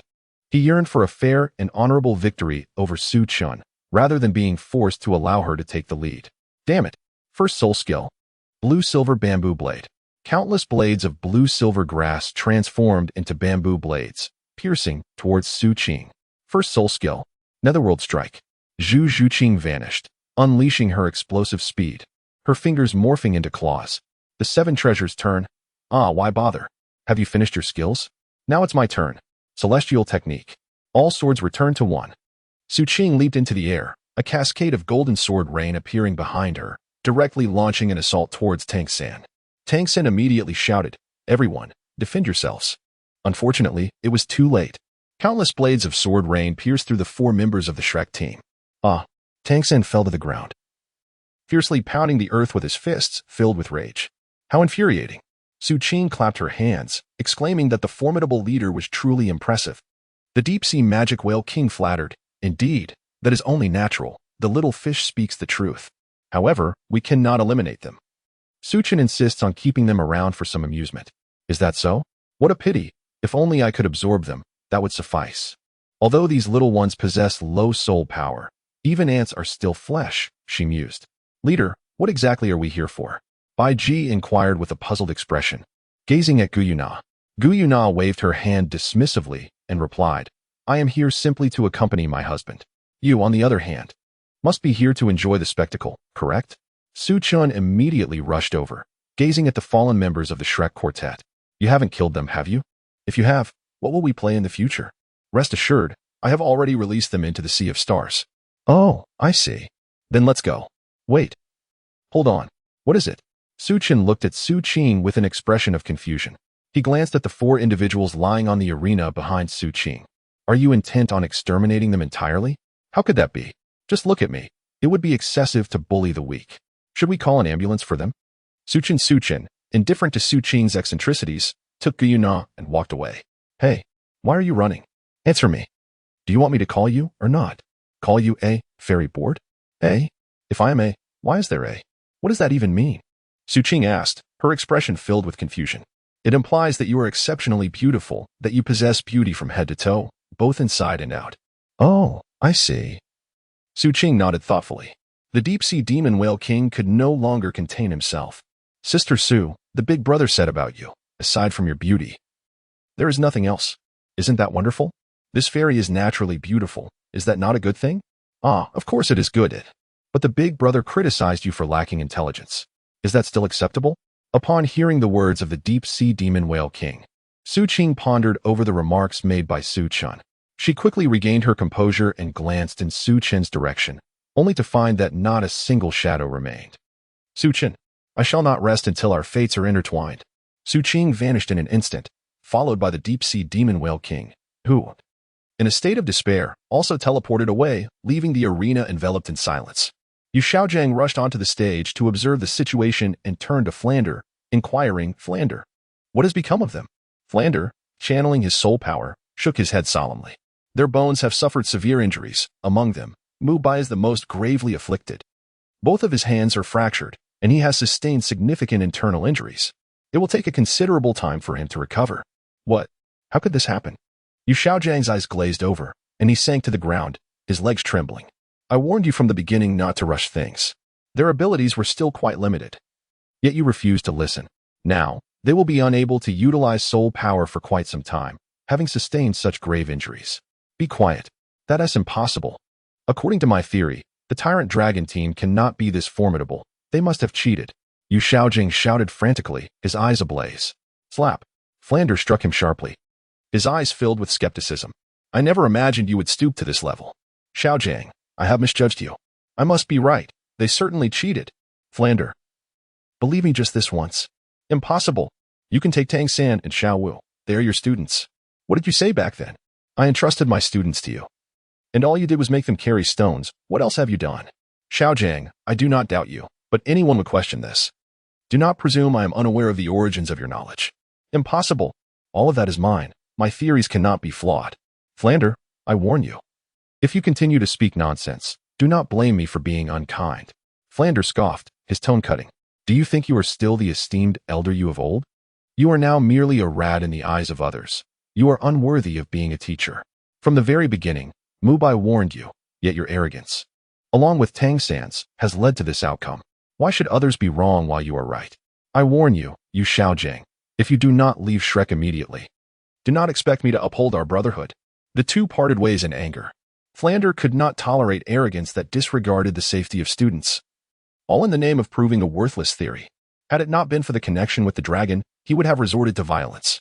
Flander, stop right there. Yu Xiaojiang yelled, but Flander paid him no mind and walked away. Trembling, Yu Xiaojiang clenched his fists, his face a mask of resentment. Finally, they arrived back, utterly exhausted. Everyone returned to their quarters, sipping tea and engaging in conversation. Gu Yu and Bai Ji sat beside Su Qing, watching her engrossed in her phone. Su Chen sat with his legs crossed, lost in profound contemplation. The matters concerning Tang San and his associates were trivial, akin to insignificant ants. The sole source of my concern lies in the peculiar coffin I encountered in the cosmos alongside Su Qing. Why did such an object manifest? The system had previously asserted that I was invincible, save for Su Qing, yet during that instance, I truly felt an overwhelming sense of pressure. Knock, knock, knock. Come in. The deep-sea demon whale king entered, stating, Big brother, that Yu Xiaojiang has had a falling out with Flander. Perhaps, as you mentioned, Shrek may no longer exist. Su Chen was taken aback. This was something he had not anticipated. Elder brother, why not allow me to go over and incorporate them? Su Chen cast a sidelong glance at the deep-sea demon whale king and remarked, You seem to indulge in your habits excessively. Perhaps you should temper your appetite a bit. The military expenses of this nation do not necessitate your contribution. Brother, I do not comprehend, came the reply. Indeed. It is best that you do not. Remember, you must be a compliant fish, Su Chen asserted. Understood, brother. What shall we do next? Su Qing inquired. Engrossed in her game. Let us first assess the situation. Perhaps we should wait until the academy is prepared. You all can remain here while I seek out Qianrenxua. What do you need her for? Isn't sister-in-law here? Su Qing asked, her expression curious. I have matters to discuss with her, to contemplate future developments. As for Tang San, it is inconsequential. Let him progress as he wishes. No matter how many forces he amasses, he shall not breach my defenses. All right, I understand. But what is this attire you are wearing? Su Chen glanced at the phone that Su Qing had handed over. After examining it and stroking his chin in contemplation for a moment, he spoke, Isn't this a Warring States robe? What is it? Do you have a fondness for it? Su Qing nodded, admiring the attire that exuded an air of elegance and sophistication. I have a fondness for this style, she mused. Is it truly so surprising? You, a celestial being, are enamored with the garments of mere mortals. I find your current ancient robe quite splendid, Suchin remarked, surveying Su Qing from head to toe. Are we, as young women, not permitted to appreciate clothing? She retorted. Hurry and create a piece for me. I wish to wear it. Oh, but I possess no skills in that regard, he replied, exasperated. As a mere man, you expect me to fashion garments? That is of no concern to me. You must find a way, she insisted. Suchin rubbed his temples, glancing at Su Qing, who appeared indifferent. All right, just contact those clothing stores to place an order. There's no need to trouble me. When the time comes, simply show them the images on your phone. I understand. But do you not wish to have a set for yourself? Suchin doubted his hearing. Wait, what did you say? I didn't quite catch that. I asked. Would you like that set? Here are some outfits for boys. Let me show you. Su Qing swiped her finger across the screen of her phone and presented it to Suchin's face. Suchin scrutinized the garment before him, tilting his head in disbelief as he gazed at the solemn Su Qing. Brother, this is a dragon robe, worn by the first emperor. Are you suggesting that an ordinary person like me should don such attire, as if you wish for me to declare myself an emperor? Yet, one might ponder. Dragon robes are indeed worn by mortal emperors. However, it matters not, for there is no emperor here. When the time comes for my departure, you can manage this place in my stead. Go away, go away. I am engaging you in earnest conversation, yet you expect me to work for you? I assure you, that is out of the question.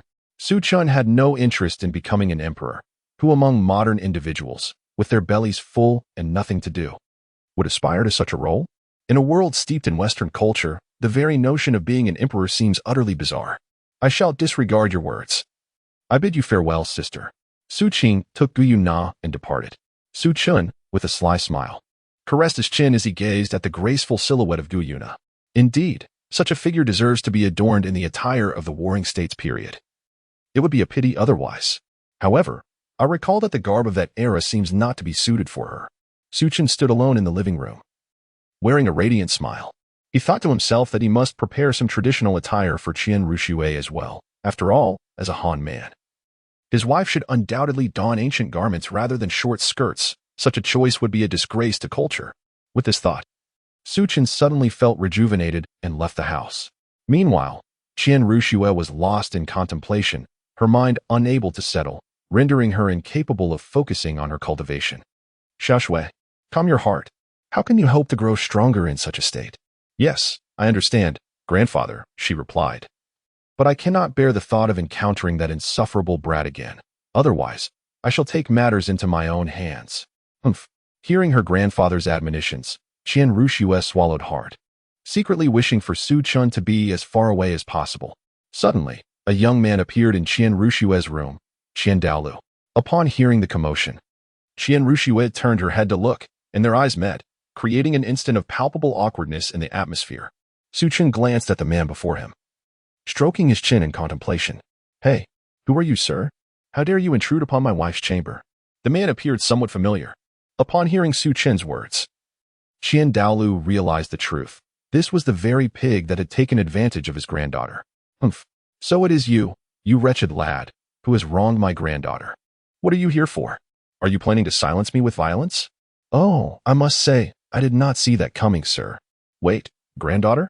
Su Chin glanced at Qian Douluo, who stood behind Qian Ruxue, uncertainty clouding his expression.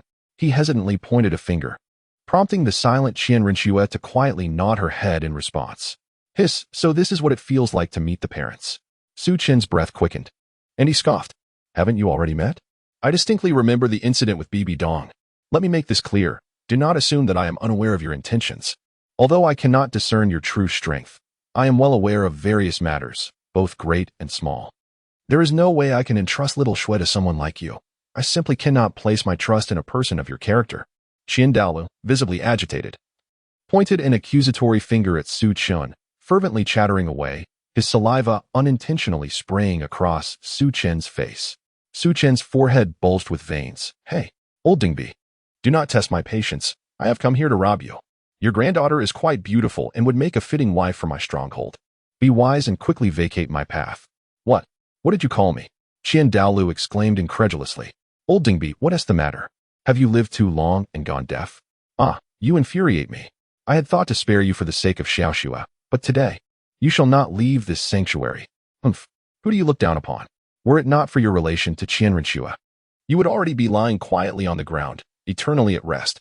Qianrenxue, unsure of how to intervene, could only urge, Xiaoxue, remember, you are my granddaughter, Qian Douluo. Should you choose to associate with this rascal, do not ever call me grandfather again. Grandfather, can you not cease this quarrel? Xiaoxue, are you looking down on me? Suchen, I assure you, following me will grant you a life of luxury and indulgence. I possess far more wealth than your grandfather. Just look at him. Though he appears youthful, I see the shadows of death looming. He shan't live much longer. Ah, you dare insult me. First soul skill. Angelic confinement. Suchen cast a disdainful glance at the motionless Qian Douluo. He approached and contemptuously patted Qian Daolia's shoulder. Qian Douluo, bewildered, wondered why he was unable to move. Old man, let me tell you, times are changing. Why must you soul masters vocalize your skills? They can be unleashed without a shout, he lamented. Alas, the youth are beyond teaching. With an air of maturity, Su Chun shook his head and declared, Come on, Qianrenxue, follow your brother. I shall take you to the bow of the ship. However, Qianrenxue hesitated, unable to fathom that Su Chun possessed such formidable strength. Chapter 32, The Three Maidens' Revelry. But wait, let's not rush. Come here for a kiss first. Su Chun lifted Qianrenxue effortlessly, planting a gentle kiss upon her lips. Qianrenxue gazed at him in astonishment, exclaiming, You, my grandfather is right beside us.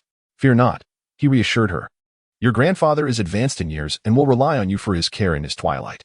He shall not hold it against you. Is that truly the case? She inquired. Indeed, he affirmed. Just look at your grandfather. His hair has turned silver with age. How could he possibly harbor any grievances against you? Qianrenxue glanced at Qian Daoliu's head, noting the patches of white hair. Su Chun, you present a valid point. However, I cannot accompany you. If I leave, that means the martial spirit would fall into the hands of that woman. Smack. Ah, why did you strike me? Qianrenxue's cheeks flushed as she stared at Su Chun. What do you mean by that, woman? She is my mother-in-law. We are family. Why quarrel amongst ourselves? I assure you, if you stay with me, you will come to realize that the spirit hall is not of paramount importance. Moreover, I have matters to share regarding your father. Qian Douluo, upon hearing this, began to struggle vigorously, cursing inwardly, Damn, why does this brat's ability take so long? Su Chun gazed at Qian Douluo with a look of skepticism. He then turned his attention to the inquisitive Qianrenxue and quickly grasped the situation at hand. Clearing his throat, he remarked, Oh, it's nothing. I seem to have suddenly forgotten. Qianrenxue, shall we proceed? Very well. Could you possibly release my grandfather? Oh, that is quite simple. Su Chun waved his hand, lifting the constraints placed upon Qian Douluo. As the shackles fell away, Qian Douluo took a moment to catch his breath, suppressing his humiliation. Regaining his composure, he glared fiercely at Su Chun and declared, Youngster, if you wish to take my granddaughter, you must first contend with me, this old man.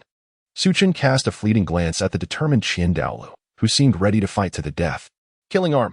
With that exclamation, Su Chun swiftly teleported away with Qianrenxue in his embrace, leaving behind a bewildered Qian Douluo, who pointed aimlessly into the air. Hissed so fast. Wait, where did that brat go?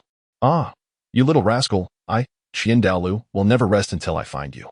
Upon returning to Su Chun's abode, Qianrenxue remained in a state of shock. She surveyed her surroundings and exclaimed, Su Chun, you are so incredibly swift. Upon hearing a remark from Qianrenxue, Su Chun was taken aback, coughing softly. Ah, Qianrenxue, you must remember not to speak of men so casually. Do you not understand? Why not? She inquired. Well, consider that fateful night.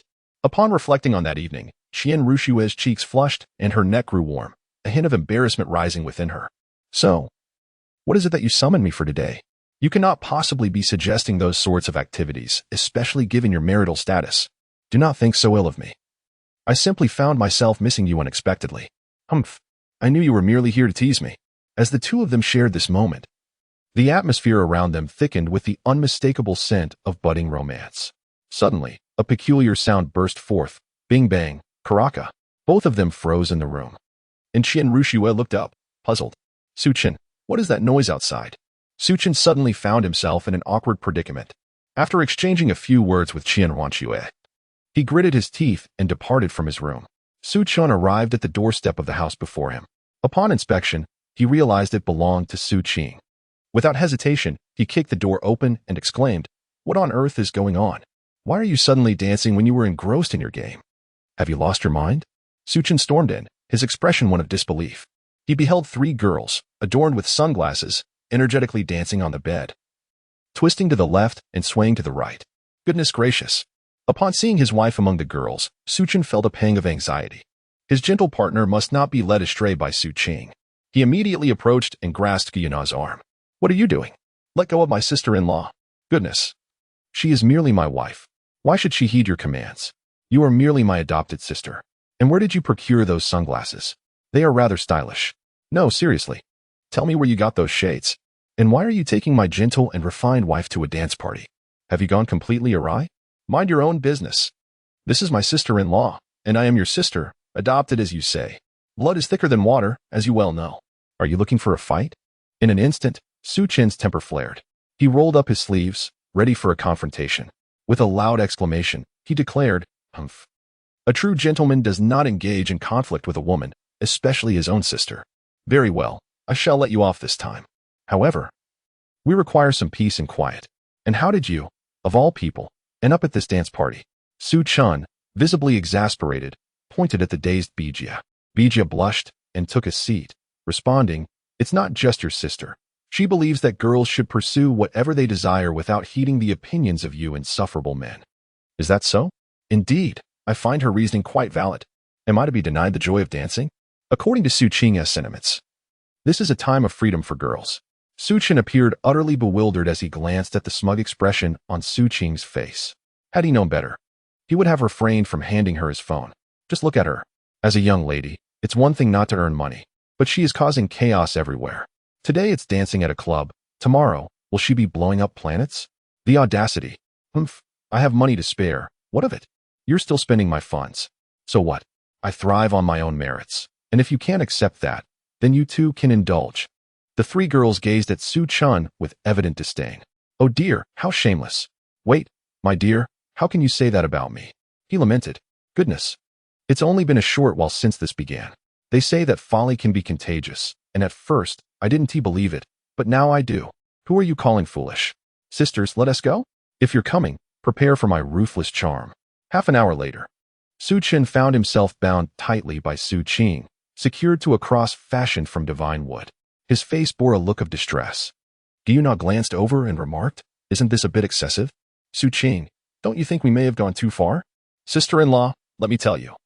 Men need to be taught a lesson. If we don't, they are prone to wandering and seeking distractions. Just look at him. He has brought back another woman today. Who's to say he won't return with a whole flock tomorrow? Surely, you wouldn't want your husband to stray, would you?" Upon hearing Su Qing mention that Su Chun had returned with another woman, Guyana's expression turned icy. "You are right, Su Qing. Men must indeed be reprimanded. He. Sister-in-law, you are wise. Come, I have just learned an exhilarating game." "What kind of game?" "Why, it is none other than the thrilling game of Douluo. Is it enjoyable?" "Absolutely. Come, let me teach you how to play." The 3 women then retreated to Su Qing's room to indulge in their newfound pastime. Meanwhile, Qian Renshue emerged. Having overheard the commotion, her expression one of exasperation. Su Chun cast a glance at the departing figures of the 3 women, then gently lowered his head to observe Qian Renshue. "Oh, Schwer, is it possible for you to? Humph, scoundrel." With that, Qian Renshue turned away, making her way to join Su Qing and the others. Su Chun was taken aback. What had he done? It seemed he had done nothing at all. Cough, cough, cough. Teacher, teacher. Tang San's weak voice called out to Yu Xiaojiang. Upon hearing the voice, Yu Xiaojiang rushed over immediately. "Xiao San, are you all right?" "Teacher, I'm fine." "Where have Mubai and the others gone? Why is only Xiao Wu here?" "Humph. Flinder found us distasteful and expelled us from Shrek. But do not worry. I have my methods. Yes, I believe in you, teacher. Teacher, this battle has greatly aided me. It has shown me what it means to be insignificant. And I wish to grow stronger so I can protect you all. Ah, what a good disciple. I never expected to receive such an outstanding student like you." Yu Xiaojiang said. "Teacher, where shall we go next?" Tang San inquired. Yu Xiaojiang pondered for a moment before responding, "We shall seek refuge with others. I am confident that their judgment will not be as narrow as Flinder's. Yes, teacher, wherever you go, I shall follow." Su Chun and his companions were strolling through the streets when the boisterous laughter of children caught his attention. Hurry up! Hurry up! They exclaimed. In Su Chen's gaze, a look of disdain suddenly emerged as he observed a group of children tormenting a cluster of kittens.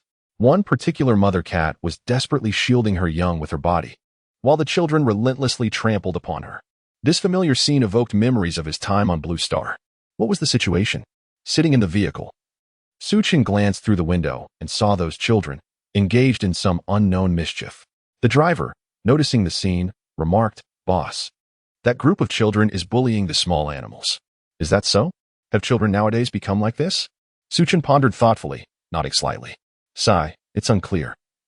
Perhaps these parents are overly indulgent with their children. Indeed. Do you think we should intervene, Xiaosu?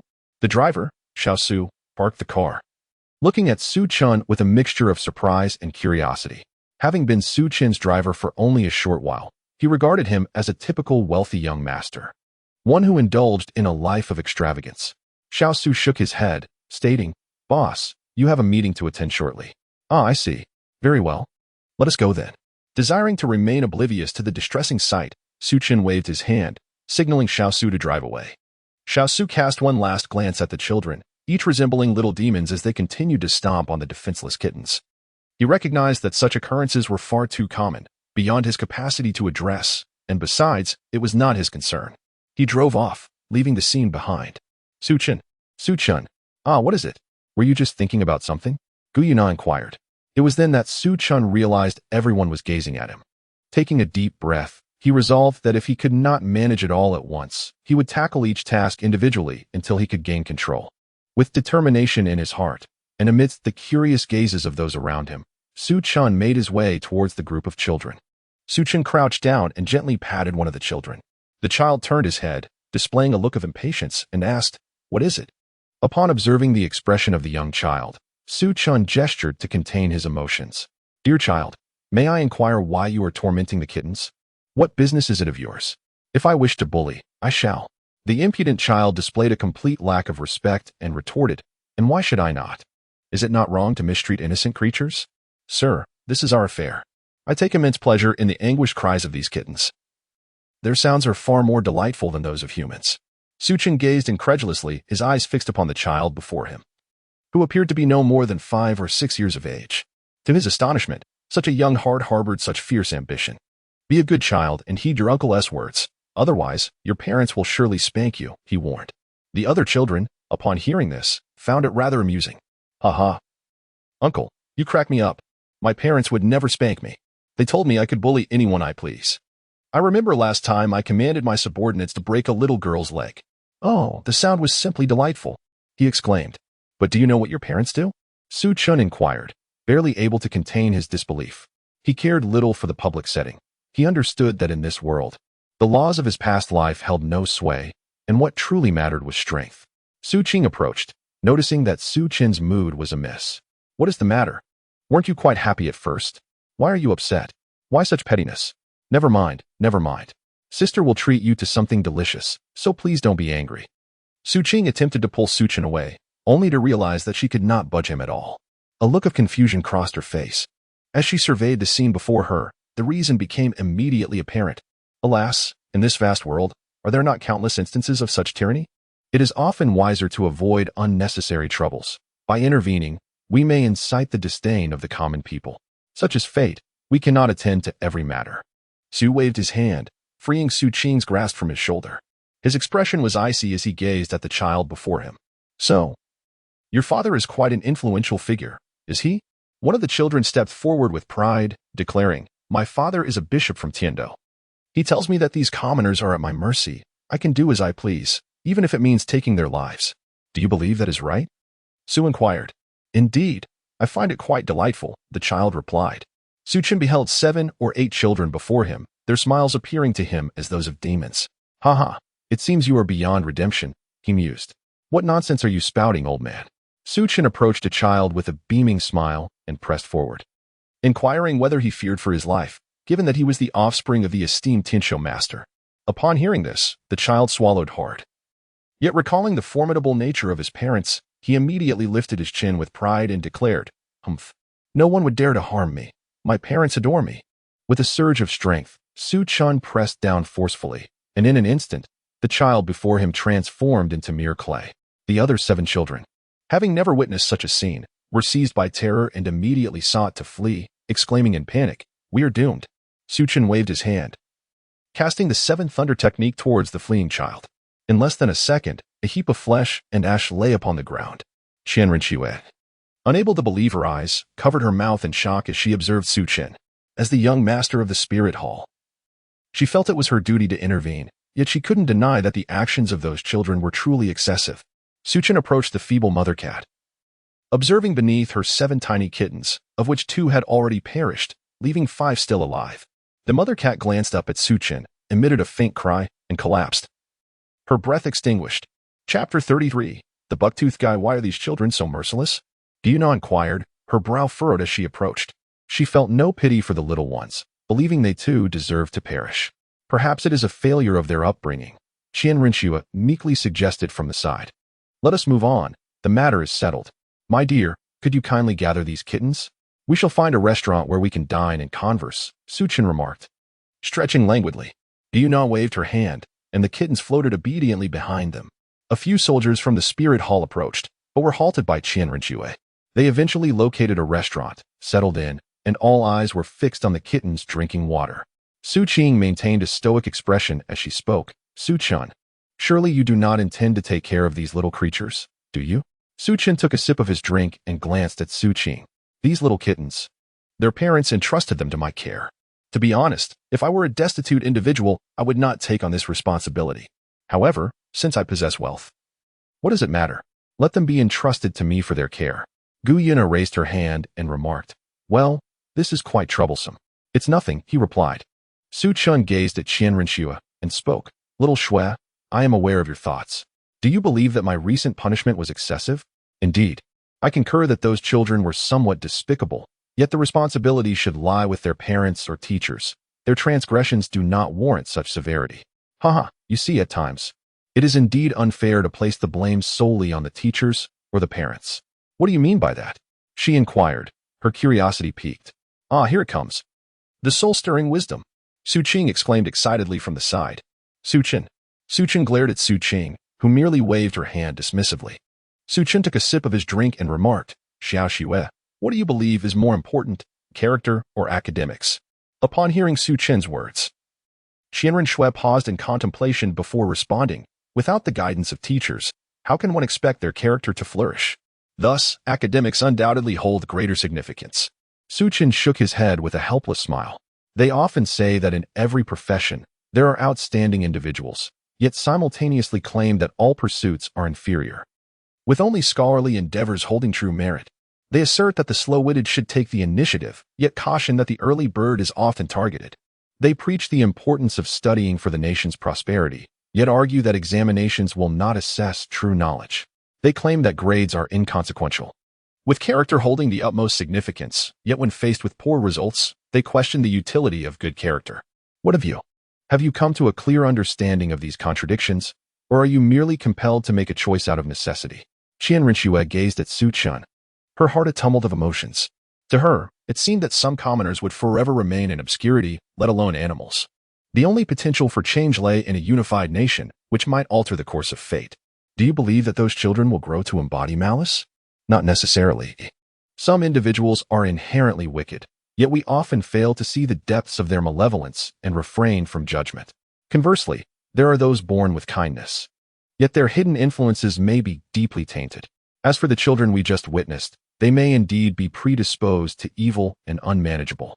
For centuries, this continent has existed, and in our current age, does not strength speak volumes? Perhaps my recent actions will invite scorn, assassination, and other repercussions. However, I am willing to embrace the role of a benefactor. This serves as a reminder that since I have arrived in this world, I must strive to improve it, rather than walk the streets witnessing the oppression of the populace while the members of the Spirit Hall turn a blind eye. I do not consider myself a saint. To me, my convictions are inherently correct. I will act as I see fit, without the need for justification. Strength is what ultimately prevails. Su Chun gazed intently at Qianren Xue, who sighed and nodded. I understand. Regardless of the circumstances, since we share a bond akin to that of a married couple, I shall stand by your side. I, Qian Rinxue, am not one to cower in fear. Rest assured, you shall not perish. I will safeguard you. Even if the gods were to descend, I would confront them without hesitation. Such bravado. I aspire to become a deity, yet it is no certainty. Qian Rinxue retorted with a roll of her eyes. Little Shui, do you comprehend? Sometimes, attaining divinity may not be advantageous. The gods you revere may exist one step above humanity, but countless lives rest in their hands. Heed my counsel, refrain from seeking godhood. Perhaps the outcome would be more favorable. Impossible. If I do not ascend to divinity, what will become of the spirit hall's future? Shall we rely on that woman? I refuse to be looked down upon by her for all eternity. I will demonstrate that I, Qian Rinxue, can achieve godhood through my own merit. Upon hearing these words, Diana's expression shifted, though she refrained from comment. Suchen gazed at Qian Rinxue in silence. Xiaoxue, come here. Let us have a discussion today. Tell me, whose body did you emerge from? Were you perhaps born from a stone? And whose blood courses through your veins? Though she may have wronged you, it is because she could not accept the circumstances. You must consider her feelings, rather than blindly seeking to validate yourself. Why is it that other mothers cherish their children as if they were their very lives, yet you do not recognize this? Instead of reflecting on the reasons, you assume your perspective is the only truth. I am aware of your mother's situation, yet I cannot share it with you, for I fear you may not be able to bear it. As for your mother, let alone her. A typical woman would have long since ended her own life under such circumstances, yet she chose to bring you into this world. Qian Rinxue looked at Su Qin with skepticism. She had initially intended to inquire about her mother, but upon seeing Su Qin's expression, she realized that the truth would remain undisclosed. Let me contemplate this. I understand now. Just then, a waitress approached. Are you two going to order? You've occupied this table for quite some time, and other guests have nowhere to sit. Su Chan wore a puzzled expression as he glanced at Su Qing, who was engrossed in playing Honor of Kings. He gave her a light tap and asked, Haven't you clicked yet? Su Qing shrugged and shook her head, saying, Isn't it usually you who makes the decisions? Su Qin appeared utterly bewildered as he glanced at the wine in his hand. How did this wine come to be? He pondered. Did I order it? The waiter inquired about his preferences, and when asked what he would like to drink, he casually replied, Just bring what you typically serve. So, what now? Aren't you going to order any dishes? Isn't it your responsibility to order? Furthermore, I never explicitly requested this wine, did I? Isn't that right? Su Qing blinked her eyes. Su Chan gritted his teeth, casting a glance at Su Qing. He patted his chest, signaling his resolve to endure. He muttered to himself that he could not afford to engage in a confrontation. My apologies for the earlier outburst. Could you kindly bring forth a selection of the signature dishes from your establishment? The waiter curled his lip and shot a glance at Su Qin. Are you sure? I hope you can afford it. It was not that the waiter looked down upon Su Qin. Rather, he had initially intended to fetch an expensive bottle of wine, only to be instructed by the manager to start with a more economical option. Su Qin and his companions had spent an eternity over a single bottle, leading him to suspect that this group was intentionally taking advantage of the restaurant's hospitality. Upon hearing these words, Su Qin was momentarily taken aback. Such a fiery temper I possess. With a swift motion, he slammed a large bag of gold soul coins onto the table. The attendant, upon inspecting the contents, was momentarily dazzled by the shimmering gold, his eyes sparkling with fortune. That will suffice, esteemed guest. Please hold on a moment, and I shall arrange everything for you immediately. Very well, do proceed. Su Qin triumphantly waved his hand, raising an eyebrow at Gu Yuna beside him. My dear, behold, this is true prowess. Doesn't seem all that impressive. Gu Yuna replied, somewhat puzzled. Cough, cough, cough. You fail to grasp the essence, he retorted. As the saying goes, money makes the world go round. That wealth is mine. Meanwhile, Su Qing was engrossed in her game, chiming in. Su Qin shot a defiant glare at Su Qing, questioning her with incredulity. What do you mean by that? Where is my money? It was 100 million. I could have spent it all myself. Su Qing shot a glance at him and remarked. Did you not instruct Lu Ruyin to establish a school? She approached me alone, claiming she lacked sufficient funds, so I provided her with an additional 200 million. Your share is still insufficient. Goodness, is such a vast sum truly necessary? I can't shake the feeling that I've been deceived. Shouldn't it be otherwise? How would I know? Enough of this. Do not disturb my ascent to a higher rank. Why are you still playing? From dawn till dusk, all I see is you engrossed in the game. Have you reached the rank of king yet? Not yet. These wretched teammates dare to insult my skills. As a Lu Ban, Did I not sacrifice myself 10 times merely to protect this bridge? And yet, this very bridge dares to criticize my abilities. How utterly absurd. Su Qin. Su Qin rose to his feet and glanced at Su Qing's record, 0-15-1. Su Qin. System, is there any way to enhance Su Qing's prowess in this game? It's quite perplexing. How is it that she struggles to reach platinum, while others like Lao Yi ascend effortlessly? Who is this Lao Yi? That is of no concern to you. In any case, I find myself at an impasse. Doesn't Su Qing possess her own system as well? Do you not think that despite her relentless efforts, she has failed to consult it? Su Qin pondered for a moment, contemplating the validity of the system's assertion. That fateful night in the room, my esteemed host, might I lend you a hand? No, how dare they belittle me? Claiming that my achievements are merely a result of relying on others to ascend the ranks. If I assist you in boosting your strength, would you not be able to elevate yourself as well? That is not an option. Look at this Lanling Wang. He asserts that if he cannot compete, he would resort to cheating, undoubtedly looking down upon me. So what is your plan? I have no plan. I shall rise through my own efforts. I desire their genuine respect. However, you have been playing for so long and have only reached platinum. That is because I have been letting them win. Enough of this. It is time for team battles, and this time, I shall secure a pinnacle. A minute later. Damn. I am being targeted. Why am I being singled out as a mere Luban? What is all this commotion? Su Qing, why are you howling like a banshee in the dead of night? A voice filled with annoyance came from outside. Ahem, it is nothing. I am merely experiencing some discomfort, Su Qing awkwardly replied. Upon hearing this, Su Qin promptly retreated, declaring that he could not afford to engage. Su Qin pondered for a moment, her lips curling in disbelief as she gazed at Su Qing. You are several trillion years old, and you still have your period? What period? Su Qing looked up, her expression one of utter confusion.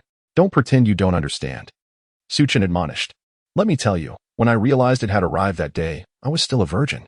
Su Qin immediately rushed over to cover Su Qing's mouth. Suddenly, he felt a chilling sensation behind him. Turning around, he gasped in shock. Su Qin, I never expected you would even go so far as to. How could this be? Impossible, absolutely impossible.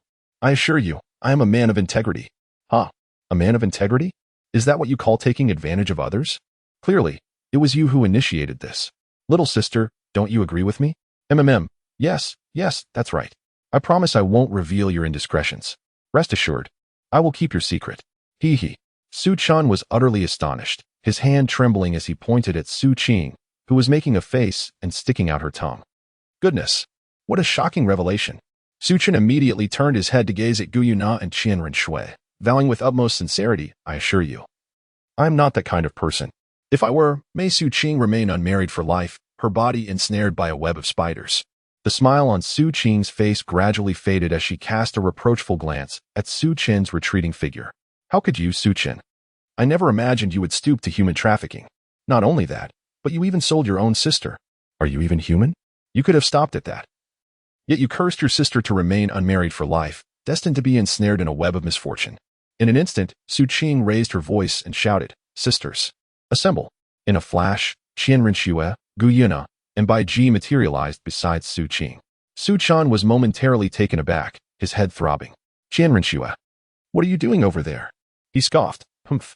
What my sister Su Qing said is indeed true. All you men are nothing but a bunch of oafs. Damn it. Su Qing, I, Su Qin, will not share the same fate as you. A duel? Su Qing raised an eyebrow, saying, Humph.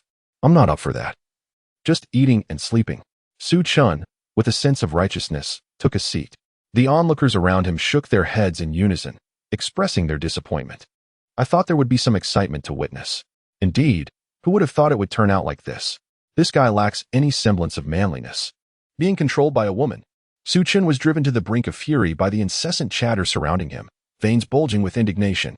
How dare you speak so freely? Let me make it clear that arrogance comes at a price. In an instant, the atmosphere turned icy. A short fellow, approximately 1.60 meters with protruding teeth, rose defiantly from a nearby table, lifting his chin to confront Su Qin. What is the matter? Do you wish to challenge me? With a swift motion, he clapped his hands together. With a swift slap, Su Qin struck down the buck-toothed fellow, who fell in a heroic sacrifice. In that fleeting moment, everyone else remained oblivious, continuing to indulge in their meals. Su Qin cast a disdainful glance at the fallen buck-toothed individual and spat. What a farce. Lacking strength yet striving to appear impressive. I am fortunate to be under my wife's guidance, which is a blessing. And you, trying to show off in front of the ladies, ought to reconsider our relationship. You possess neither charm nor prowess, relying solely on those conspicuous buck teeth. Su Chen's maneuver left the other 4 women utterly speechless. Su Chen, with an air of nonchalance, casually flicked his bangs, eliciting admiration from the 4 ladies who raised their thumbs in approval. By the way, where did that fish go? Su Chen inquired with a puzzled expression. Oh, he mentioned wanting to explore the human world, claiming it was dull here. Yesterday, he asked a passerby about the Starry Empire and decided to venture there instead. I see. Let him be, as long as he refrains from committing indiscriminate slaughter. At that moment, the deep-sea demon whale king surveyed the multitude of corpses before him, lost in contemplation. I merely inquired for directions, yet you resort to robbery, demanding proof to ascertain whether I hail from the spirit hall. Do I require validation? Let me inform you that my leader is Su Chen. How dare you not recognize him and look down upon him? It's one thing to disregard him, but to slander me as a mere vendor is utterly intolerable. Oh, how peculiar. My nose feels slightly itchy, yet I am a fish. Chapter 34. The Black and White Impermanence Little 3. Are you all right? Teacher, I'm fine. Have we arrived yet? We're almost there, just 50 more miles. What? Tang San, breathless and unable to endure any longer, fainted. Their brother. Little 3. Little 3. Yu Xiaojiang. In a state of panic, shook Tang San vigorously. Yu Xiaojiang, what have you done to my son? A thunderous voice resonated in Yu Xiaojiang's ears. Huh. Under the Haotian crown, Yu Xiaojiang looked around, realizing he was alone.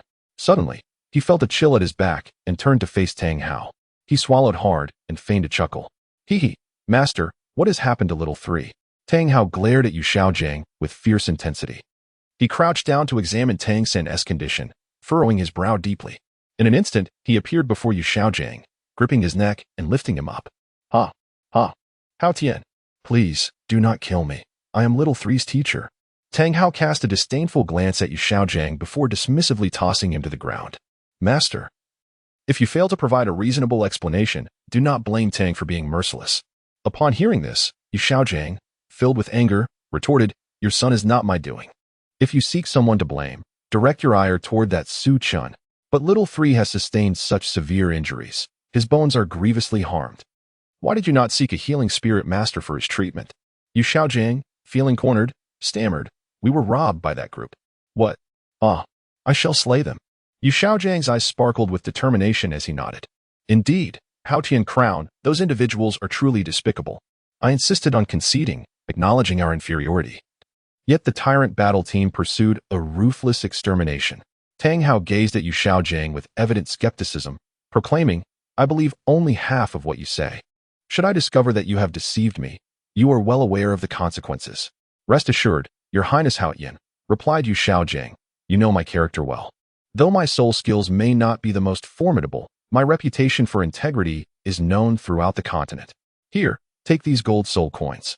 First, escort Xiao San away and seek a healer for him. Should you dare to flee, fear not, Your Highness Haotian.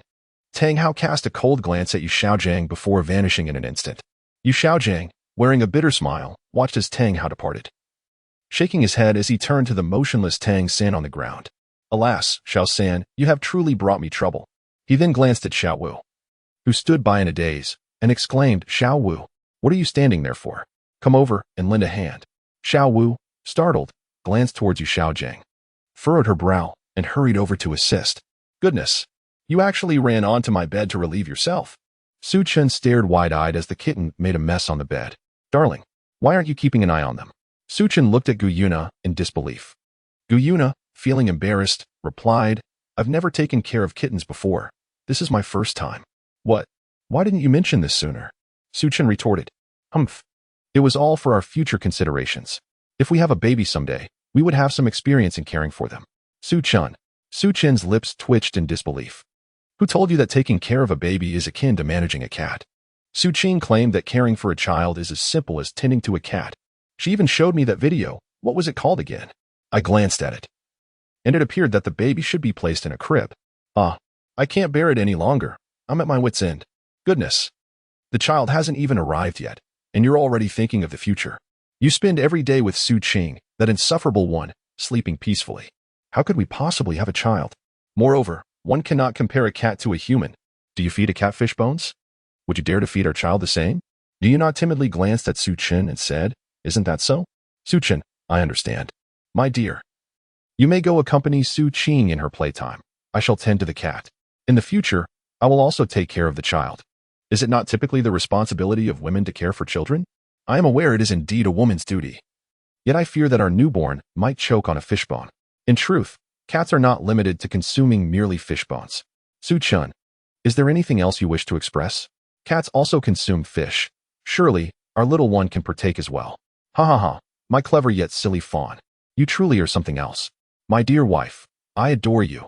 You are simply remarkable, and my admiration for you knows no bounds. Is that so? Thank you for the compliments, my husband. I love you too. Now, dear, why don't you go and play with Su-ching? However, do remember to care for the child. Gu Yuna pointed at the several yawning kittens on the bed, sighing, if only dying were not an option, I would genuinely consider it. What should I do? My dear. Would you assist me? That's not permissible, Su-ching stated. A man taking his own life is but a coward. I understand. I am no coward. You go enjoy yourself. And I shall tend to the child, if that is all right. Gu Yuna glanced playfully at the door, where Biji waved at her. Of course, I would be delighted to. Then, my love, I adore you. With that, Gu Yuna slipped away like smoke. Su-chin shook his head and turned to gaze at the several slumbering kittens. He approached them and exclaimed, what are you all sleeping for? Rise and shine. The 5 little kittens lifted their heads, their wide feline eyes fixed on Su-chin. Meow, they responded. Your meowing is futile. I am still awake, he continued. Get up, get up. Allow me a moment to tidy up. Su-chin lifted each kitten one by one and placed them on the ground. Then, he glanced at the cat droppings on the bed. Incredulous that the esteemed chairman had been outwitted by such filth. Ugh, how foul. What have you silly creatures been feasting on? Meow, enough of that. Cease your meowing.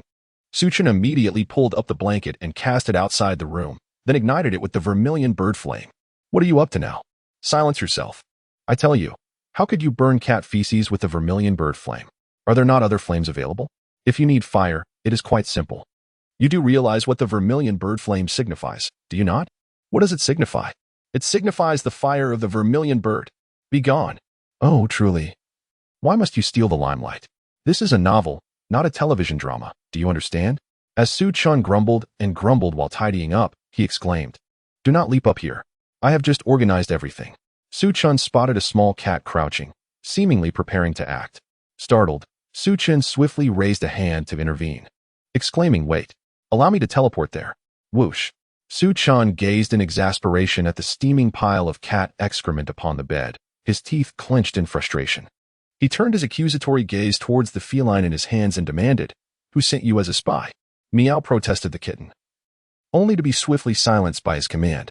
Su-chin, rendered speechless, glanced at the cat feces on the bed and promptly incinerated it with a single flame. With a flick of his hand, he swept away the remnants as a breeze whisked them off. Sighing, he muttered to himself, this cat is even more terrifying than a deity. Time to change the bedding. Goodness. If it weren't for the promise I made to your mother to look after you all, I wouldn't bother with you. Su-chin set the cat he was holding down and instantly vanished. He walked into the bed store. Hello, boss. Greetings, dear customer. What kind of bed do you require? The finest bed you have. Ah, you have come to the right place. Allow me to introduce you to our latest offerings. No introductions needed. I will pay you directly. Just let me take it away. I'm concerned that if I delay, my house might change. The shopkeeper was taken aback, but nodded in agreement. After Su-chin completed the payment, one hand lifted the bed and vanished in an instant. Inside the room, 2 cats crouched low. Su-chin teleported over. His eyes widening at the sight of 2 little kittens, he instinctively kicked one, though not with much force. As the kitten tumbled to the ground, Su-chin swiftly channeled his energy, causing the kitten to hover in midair before gently descending to the ground. Su-chin wiped away non-existent sweat and returned the bed to its original position. With a satisfied nod, he exclaimed, meow, don't meow, meow, ah, if you meow again. Do you believe I will take your kidney? The little kitten glanced at Su-chin with an air of indifference, shook its head, and then settled down to sleep. Su-chin nodded with a look of satisfaction. Indeed, very good. This is truly a well-behaved little one. Su-chin stifled a yawn, glanced at the bed, and promptly collapsed onto it. The mattress was incredibly soft. A minute later, rhythmic breathing filled the room. Come on, it's my turn. Let me have a go at a life. No way, you've already had 2. What? Qian Rushua. Remember who introduced you to Suchin? That would be me. I am your benefactor. So hand over the phone, will you? Humph. Shouldn't I be thanking you? I am Suchin's second wife. I have the right to manage his possessions, don't I? Impossible. He wouldn't give it to you. Oh, I know you're not his biological sister. How could a non-sister compete with me, his wife? What? Hiss, calculating vixen. Su Qing inhaled sharply. Ah, yes, I am the calculating vixen. Stop playing with the phone and hand it over. It belongs to me. It is my husband's. Guyuna glanced at the side, observing the fierce confrontation between the two women, and inquired, whom should we assist? Bijia, witnessing the squabble, shook her head. Big sister, you can take Suchin's phone. Doesn't he have another one? Hiki, while they fight over it, we can go have some fun. Guyuna's eyes sparkled with mischief as she exited Su Qing's room to seek out Suchin. Upon arriving at his doorstep, she noted the 5 cats sleeping on the floor and wore a serious expression. She then glanced at Suchin, who was sweetly dozing in bed. It seems our absence in caring for the children is detrimental. Leaving them to sleep on the floor, truly, men are unreliable. Guyuna scooped up the 5 kittens and entered Suchin's room. She spotted the phone on the table, a sly grin spreading across her face as she gently placed the kittens on the bed and cautiously took the phone. Suchin remained in bed, lost in a beautiful dream, chuckling softly as the music played on and the dance continued. Suchin, adorned in a dragon robe, gazed upon the figure before him, clad in traditional attire, gracefully performing a mesmerizing dance. He erupted into hearty laughter, indulging in his drink. Where is the wine? Suchin wore a displeased expression as he glanced at the maid beside him. He slammed his hand on the table with force, exclaiming, Su Qing, how audacious of you. You dare to prevent me from enjoying my wine.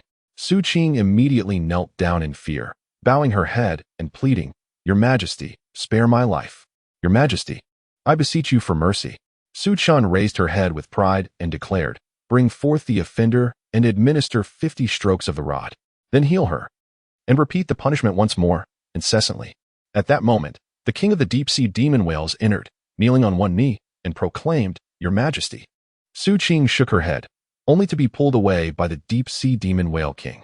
She lay on the ground, desperately pleading with Suchin, Your Majesty. Your Majesty, spare my life, I implore you. Your Majesty. Suchin waved his hand, seated upon the dragon throne, and chuckled, Why do you remain in a daze? Continue the music, resume the dance. In an instant, Suchin experienced the ecstasy of an emperor. He gazed upon Guyuna, who was dancing gracefully, and swallowed hard, beckoning her to come closer. Guyuna glanced at Suchin seated upon the dragon throne, her beautiful eyes widening in shyness, her cheeks flushed with a rosy hue. Your Majesty, she said, giggling, Oh, dear Empress, please, do come here swiftly. Yes, I shall come at once. Guyuna approached Suchin, winking playfully. My dear. A kiss, Your Majesty, there are others present. Fear not. Come, let us kiss, then I shall oblige your command. Your Majesty. The two embraced and shared a kiss. My love, why do you extend your tongue? Suchin chuckled, but in an instant, he sensed something amiss. He quickly pushed Guyuna away, his expression transforming to one of terror as he beheld what had once been a beautiful visage now morphed into that of a cat's head. Ah, a monster, a monster. In reality, Suchin opened his eyes wide, jolted awake. He lowered his gaze to see a cat, licking his mouth with its tongue. Suchin was taken aback. What on earth? How did you get up here? Ugh, goodness, is that a cat spirit? Have you really come to take advantage of me? Suchin exclaimed in bewilderment. Meow, what nonsense. Suchin lifted the kitten and approached us, waving his hand to summon a large cleaver, which he pressed against the kitten's neck. However, he used the blunt side of the blade. Listen here, little creature, I am tainted, and today you shall not escape this fate. I intend to make you acquainted with the agony of becoming a eunuch. The kitten gazed up at Suchin with a bemused smile. What the, you're still smiling? Seeing the kitten in such a predicament, Suchin felt utterly helpless. He found it hard to believe that the cat had ventured in on its own. Could it be that someone had come by? Typically, the only visitors he had were either Guyuna or Qian Rinshui. Suchi would only come if there was a matter to discuss. Moreover, his vigilance was quite high. If someone had indeed arrived, there would certainly have been some indication. Why had he not noticed anything? Suchin clapped his hands and exclaimed, It's done. The unresolved mysteries of Douluo continent have emerged. With a snap, he added, Goodness, I feel as though I'm performing a comedic skit. No, I mustn't be distracted by this trivial matter. Suchin glanced at the few kittens at his doorstep, who nodded at him and playfully shook their little heads, exuding an irresistible cuteness. Su Chun, stroking his chin, gazed at the little cat with an expression of skepticism. White, brown, black, and black and white. Su Chun pondered for a moment, contemplating whether he should bestow upon them names. You, the one with the white fur, from this day forth, shall be called Little White. Do you agree to this name? If you do not, then utter a sound. Little White remained silent. Su Chun swiftly brandished a large machete, pressing it against Xiao Bai's neck, threatening, if you don't scream, do you believe that I will offer you as a sacrifice to the heavens?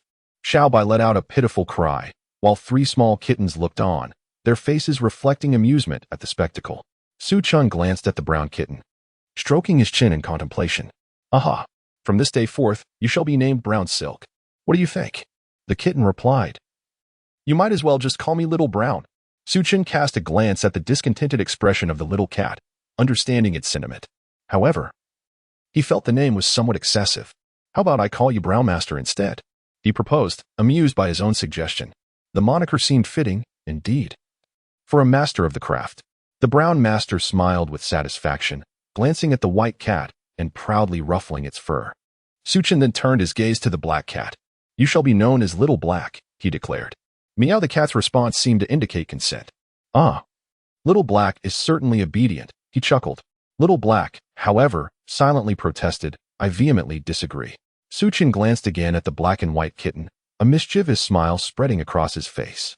The kitten, with an air of pride, lifted its head, eagerly awaiting an enchanting name from its master.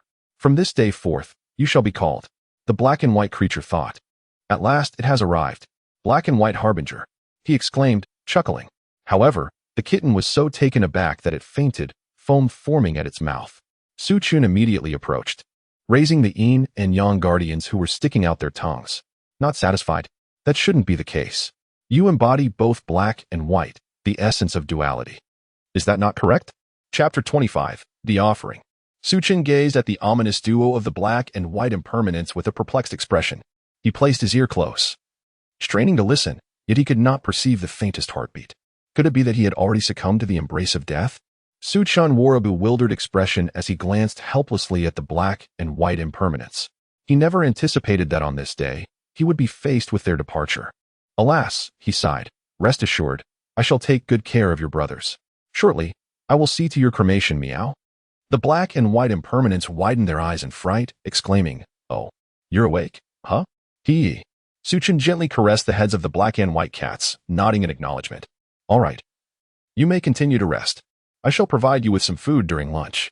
Su Chun set aside the enigmatic figures of the black and white impermanence and made his way to Su Qing's room, intending to inquire about her meal preferences. Ha! Big sister, you are truly remarkable. As Su Chun was enveloped in the sounds of laughter and joy, he noticed Guyuna seated outside, engrossed in her mobile device. My dear, why are you sitting outside playing with your phone? He inquired. Oh, Su Chun, what brings you here? Wait, how did you wake up? She responded, a flicker of surprise in her eyes. What do you mean by that? Do you not wish for my awakening? Su Chun replied, a hint of bemusement in his tone. No, that is not it.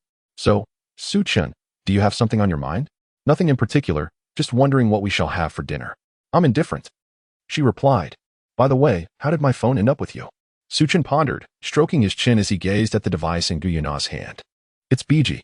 She must have instructed me to steal it. Biji was taken aback, her expression one of disbelief. Boss, you sold this too quickly. Humph. As the boss, it is trivial to part with my own subordinate, is it not? Very well, it was indeed a successful sale. I confess. I was the one who encouraged the boss to swipe your phone, Su Chun. Su Chun wore an expression of disbelief. If you wish to play, simply ask me for it. Why resort to theft? Indeed, why must we steal? Biji's eyes sparkled with realization. Never mind. You all continue your game. I shall seek out Su Qing. All right, sounds good. Su Chun opened the door, his expression one of utter astonishment. My goodness, clearly he is mine. Su Chun is my man. Su Chun is my brother. You, an outsider, are merely someone he picked up, and I am still his sister. The two of them stood with one foot on each other's face, their hands tugging at the phone. Hey, is this really necessary? Have you lost your mind over that phone? Upon hearing Su Chen's voice, Qian Rushue immediately released her grip and, with a look of grievance, ran into Su Chen's embrace.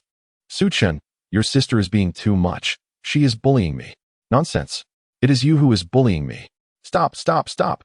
Speak plainly. Tears glimmered in Qian Rushue's eyes, her pitiful demeanor tugging at Su Chen's heartstrings. He consoled her with gentle words. All right, don't cry. Tell your husband. I promise to bring you justice. Qian Rushue recounted the events that had just transpired, and upon hearing this, Su Chen looked at Su Qing with a serious expression. Isn't this a bit excessive? We are all family here. Humph. Family, you say? A family that can abandon their own sister without a care? A family that dreams of punishing me with 100 lashes? Goodness. Su Qing, could you grant me a modicum of privacy? No way. Let me tell you, today, you must choose between me and Qian Rushue. Su Chen, with a resigned gesture, immediately embraced Qian Rushue, raising an eyebrow as he declared, Of course, I choose Qian Rushue. In a fleeting moment, Su Qing felt a pang in her heart. She pointed at Su Chen, exclaiming, You, I am your sister. Huh? Is this what one calls a sister? Climbing rooftops daily, choking me at whim, and threatening me. Having a sister like you is a blessing, yet I feel unworthy. Well, you just said it yourself. I can only choose one. I have made my choice now, and you may leave. What? I will not leave unless you can overpower me. Su Chen was at a loss for words. Qian Rushue tugged at Su Chen, urging, Come on, even my grandfather cannot defeat you. Hurry and drive her away. Don't make a fuss. Even if you don't mention me, none of you can surpass her, Su Chen replied. Forget it. You all should just get along. Su Chen vanished in the blink of an eye, leaving Qian Rushue momentarily stunned. She could hardly comprehend Su Chen's words. Humph, sister-in-law, it seems my brother has fled. Humph, your brother merely can't bear to bully you. Enough, enough, consider this a game of life. Upon hearing Qian Runshue's words, Su Qing was momentarily struck by the thought that perhaps she had overstepped her bounds. Well then, sister-in-law, please go ahead, she insisted. No, you are my sister-in-law. It is only right that you take the lead. You first. I have already stated, you should proceed. I emphatically declare that you should go first. The two engaged in a playful exchange, understanding and accommodating each other's reluctance to take precedence. Very well, I shall go first. They both conceded simultaneously. Am I to take the lead? You clearly urge me to do so, but I am your sister-in-law. Bah, what does being your sister-in-law have to do with it? I am yielding to you. Do not hesitate. Since you have yielded, I must surely accept. Their banter erupted once more, echoing with light-hearted contention. In an instant, Su Chen felt invigorated as he stepped onto the bustling street. Give, I've discovered you, a strange voice echoed in Su Chen's ears. Who is it? Is anyone there? Give. Let me see who your adversary is. It came again. Could it be that I am losing my sanity? Su Chen appeared bewildered. Suddenly, with a resounding crash, the heavens trembled and a brilliant light curtain flashed across the sky. Su Chen wore a grave expression. System, what is this? Did you create this? Let me see. Oh no, they've actually come for us. Quick, run. What do you mean, run? System, I sense you are concealing many things from me. Sigh, enough chatter. We must swiftly escape this universe. What nonsense is this, escaping this universe? Did you not claim that I am invincible? You possess only 30% of your power. I can grant you additional strength, but that will lead to consequences. Ha. So you have been deceiving me all along, haven't you? I suspected from the very beginning that you were lying. Su Qing was engaged in a heated argument with Qian Runshuo in the room when a sudden commotion caused them both to pause. With a serious expression, Su Qing gazed at the sky, sensing a familiar aura. She immediately urged Qian Runshuo, You must quickly lead Gu Yuna and the others away from here. Hurry. What is happening? Qian Runshuo inquired. Nothing much. It seems that events are becoming increasingly intriguing. You must leave at once. This place is not meant for you to partake in. I shall seek out Su Chen. With that, Su Qing vanished in an instant. Su Chen was standing there when Su Qing approached him, her expression heavy as she gazed at the sky. Do you feel it? That expanse of the heavens seems so familiar, doesn't it? That aura? Upon hearing Su Qing's words, Su Chen carefully contemplated the situation. Indeed, it was the enigmatic copper coffin we had discovered within the world barrier on that fateful day. How could such an object possibly manifest here? Would that not mean that everyone on this continent would? Su Chen recalled that day with a lingering sense of dread, as he felt an overwhelming aura of death that rendered him incapable of unleashing his power. Su Chen, look, the light screen is stirring. Suddenly, the screen quivered, revealing something that left Su Chen utterly astonished. What is this? What on earth is this? Su Qing's expression was filled with confusion. This is a little boy? Su Qing uttered, his voice trembling. He was not afraid of the power itself, but rather sensed that the situation was becoming increasingly complicated. A little boy? Tick-tock. In an instant, the little boy was cast towards the Wuhuan temple, accompanied by the ticking sound of machinery. We must certainly stop him. Su Qing soared into the sky, wielding the divine halberd of the nation and casting it forth. An explosive sound reverberated as the surrounding space shattered. Boom! A brilliant radiance illuminated the heavens, rendering all on the continent unable to open their eyes. With a wave of her hand, Su Qing summoned a formation, and a mystical array materialized. Shield. A layer of azure protection enveloped the entire spirit hall, warding off the impending onslaught. Su Qing, what is happening? I am uncertain, he replied. Do you not sense this aura? It bears a striking resemblance to that coffin. Ah, that explains the familiarity. And what was that small boy you just mentioned? Su Qing inquired, her expression one of bewilderment. Ah, he belongs to my world. How should I put it? He is a weapon from my realm, of considerable power. I see. But why is he not present in the phone you gave me? Su Qing stared at Su Qing with wide eyes, questioning why anyone would save such a thing on their phone. Su Qing looked quickly. Someone is emerging from within. A person? Su Qing turned his head and beheld a haze of darkness, from which emerged figures that were human yet not quite so. These apparitions were familiar to Su Qing, yet he harbored a fervent desire for their annihilation. Emerging from the mist were individuals clad in yellow military uniforms, their faces twisted into ghastly smiles, skin resembling decaying flesh, and grasping modern weaponry. Su Qing let out a sigh, gazing at the densely packed figures of the Japanese. Why do you even exist? Su Qing inquired. Looking at Su Qing, I am not acquainted with these individuals. They are my family's sworn enemies. Leave these devils to me. Oh, if you need assistance, just say the word. I will not require your help. Matters such as these are tasks that our compatriots are more than willing to undertake. Su Qing's face broke into a fierce smile as he waved his hand, summoning the divine halberd of the nation to his grasp.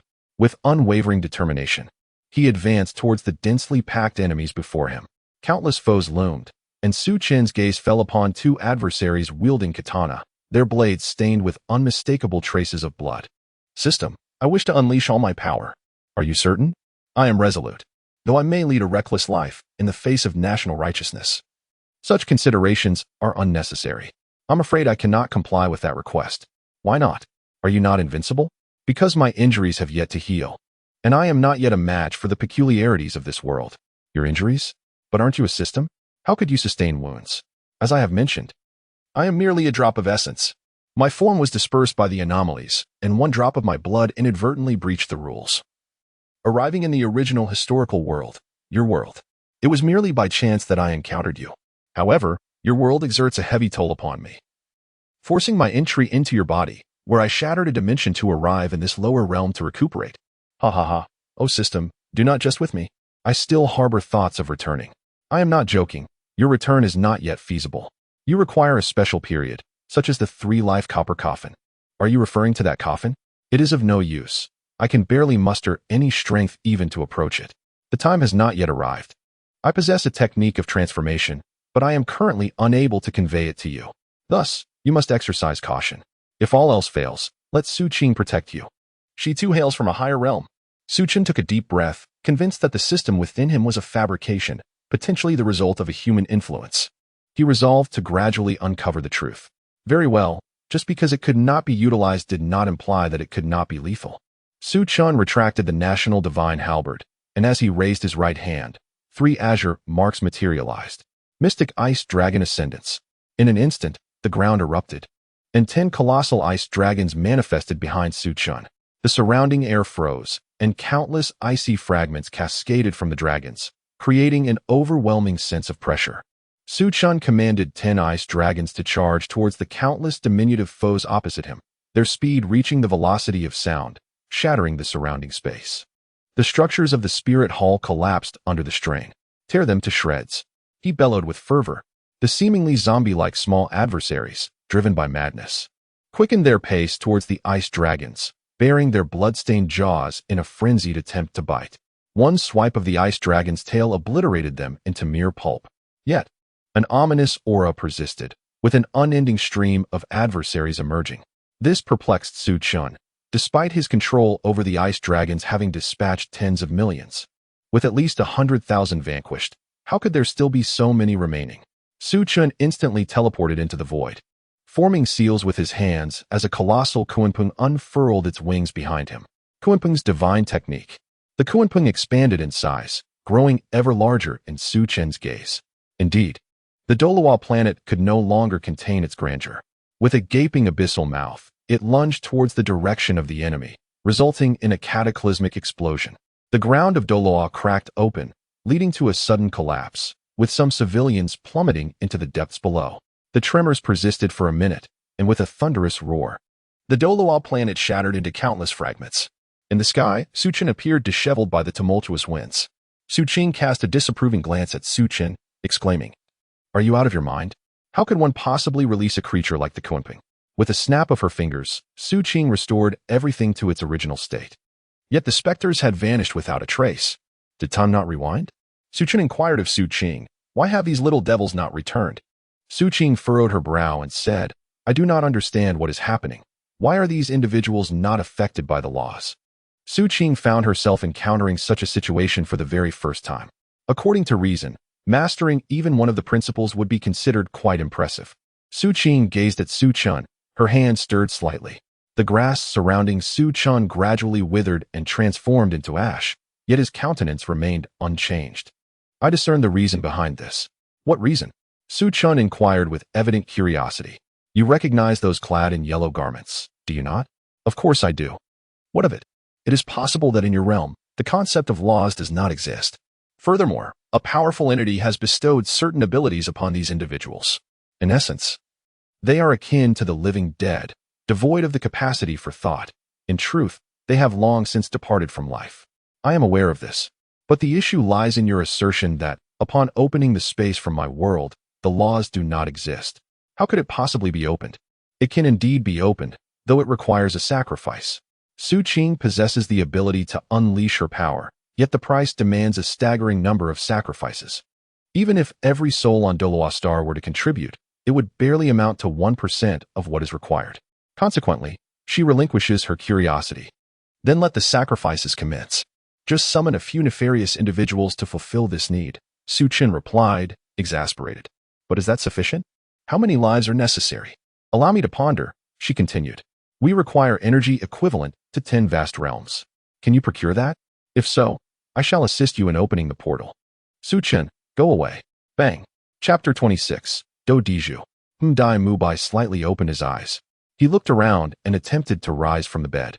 But the excruciating pain in his body compelled him to lie back down. Mubai, you're awake. Flender exclaimed, hurrying over with a face full of concern. Yes, Dean. What has transpired? Flender let out a resigned sigh and recounted the events. Upon hearing this, Dai Mubai furrowed his brow. Dean, I had my suspicions about you Xiaojiang from the very beginning. What can a soul master of level 29 possibly achieve? Were it not for Tang San's regard, I would not have heeded his words. By the way, Dean, how are Fatty and the others faring? Sighing again, Flender replied, they remain in a state of unconsciousness. Mubai, we should forfeit the competition. You are aware of the strength of the Tyrannosaurus team. We must possess a sense of self-awareness. Understood. Su Chun gazed incredulously at the three women seated upon his bed, their postures reminiscent of serene deities as they engaged in a game of Do Diju. What on earth is going on here? This is my bedroom. Don't you all have your own rooms? Su Qing interjected. There's no need to heed your objections. Since I and Qian Rushue are your beloveds, this home is equally ours. Gu Yuna, with a slightly embarrassed expression, added. Su Chun was utterly distraught, exclaiming in frustration. Su Qing, who had the audacity to claim this as my property, what nonsense is this about my wife's share? This belongs to the three of us. Su Chun, with an expression full of indignation, retorted vehemently.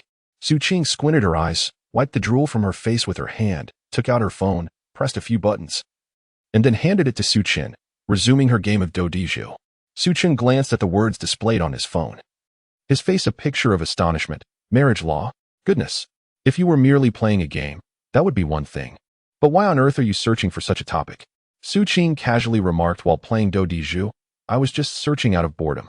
My sister-in-law and the others are women, and I am a woman too, so naturally, I lean towards the female side. Am I supposed to side with you? You cheap pigeon?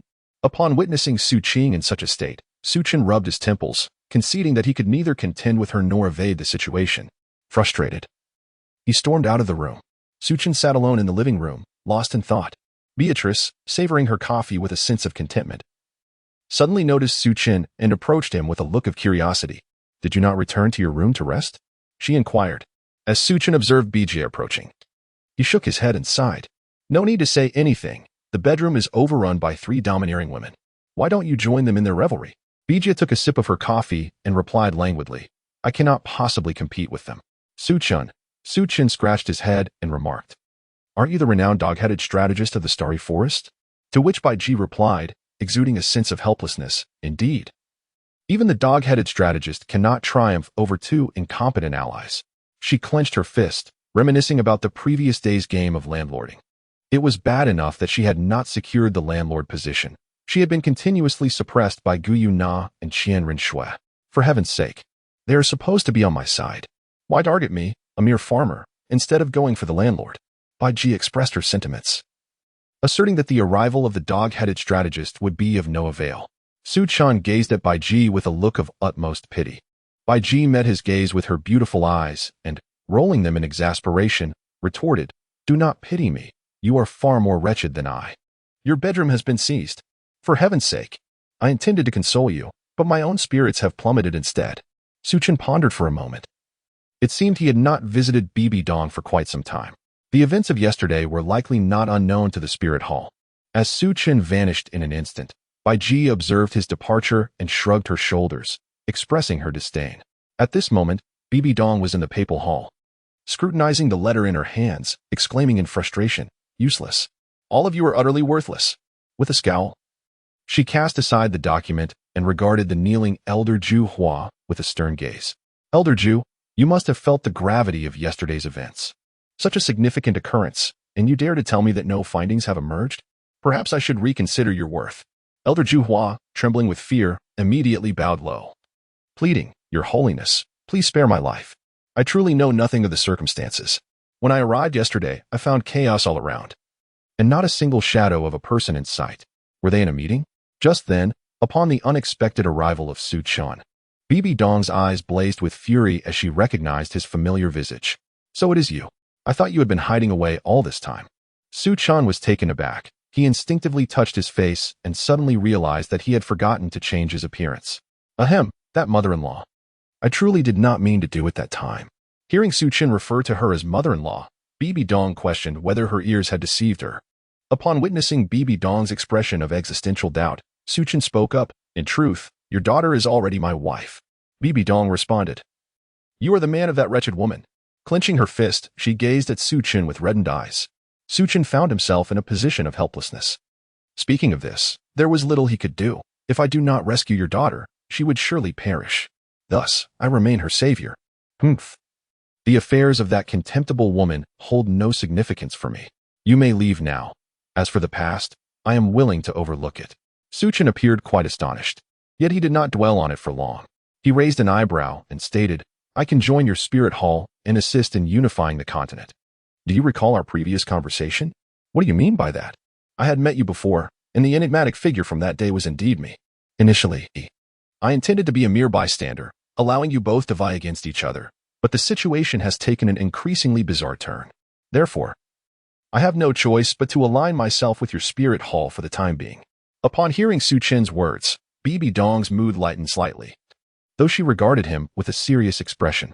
Are you with us, or are you siding with that old fool? I am aligned with my wife, who also supports the spirit hall, is she not? Does she harbor any enmity towards you? Since you are associated with that vile woman, why would you seek me out? Bibi Dong, because you are her mother. Ultimately, the one to blame here is Qin Xuanji. If it were not for the issues surrounding his secret chamber, we would not be entangled in this predicament. Su Chen waved his hand, prompting a moment of surprise from Bai Dong, who never anticipated that Su Chen was aware of her circumstances. As Su Chen observed the astonished expression on Bibi Dong's face, he chuckled softly and remarked, Do not overthink. I possess knowledge of your future. Should you wish to know, I can enlighten you. Bibi Dong pondered for a moment before responding. Should I place my trust in you? I could easily suspect that you are a spy from another empire. I am neither in want of wealth nor followers. If my ambition were to unify the continent, it would have been accomplished long ago. However, I find such a thankless endeavor beneath my consideration. I have come to terms with the reality that the inhabitants of this continent have never matched those from my domain. Whether they suffer or thrive is of little concern to me. I suppose I am guilty of double standards. While I can change the fate of those who will never have to worry about sustenance or clothing, I cannot alter the nature of the greedy. Thus, after reflecting, I conclude that if assistance is encountered, it may be offered. If not, it is of little consequence. Does what you speak of hold any significance for me, Bibi Dong? Suchin remained silent as he gazed into Bai Bai Dong's eyes. Their eyes locked, and she felt a wave of embarrassment wash over her, wishing to turn away. Look into my eyes, Suchun urged gently. Bai Bai Dong, though filled with confusion, continued to hold his gaze. In an instant, she found herself transported to another realm, where a vivid scene unfolded beneath her feet. Bai Bai Dong's pupils trembled as she beheld the image before her. Tang San, his gaze cold and indifferent, stared at the near-death Bai Bai Dong. Please speak, he implored. Bai Bai Dong, her breath faint, looked back at him. I beg you, Shuai. She is no longer the goddess of angels. All the misdeeds were mine alone, and she bears no blame. The same goes for Nana. I beseech you, spare them. I only wish for their survival. Tang San shook his head. This is not a decision I can make alone. Bai Bai Dong, increasingly frantic, exclaimed, Tang San. Tang San, do you not realize that both of them harbor feelings for you? Xue Qinghe fell to his knees, saying, Master, everything in the Heavendo Empire is a gift from you. You can decide anything. Tears streamed down Qian Rinchue's face as she cradled Bai Bai Dong. Tell me how my father met his end. It is over. Everything has come to an end. Bai Bai Dong closed her eyes, her hands falling weakly. Alone, Qian Rinchue soared towards the spirit hall, cradling Bai Bai Dong in solitude. Back in reality, Bai Bai Dong wore an expression of disbelief as she glanced at Su Chen. These matters. Yes, they pertain to your future. Your character has deteriorated due to the influence of the Rakshasa god. However, I can assist you in overcoming this, restoring you to your former self. Bai Bai Dong shook her head resolutely. I will not give up. Now that I am aware of the future, cannot it be altered? Do I not appear quite normal? That is merely because she dares not reveal herself. Su Chen scoffed. For he could discern from Bibi Dong's aura that a certain petite figure cloaked in purple was trembling in fear. Bibi Dong, somewhat skeptical of Su Chen's words, replied, I understand now. Thank you for revealing this to me. Su Chen waved his hand and vanished in an instant. To his surprise, Bibi Dong had spoken to him in such a manner. Why would he linger any longer? Bibi Dong fell into contemplation, regaining her focus as she glanced at the chrysanthemum pass.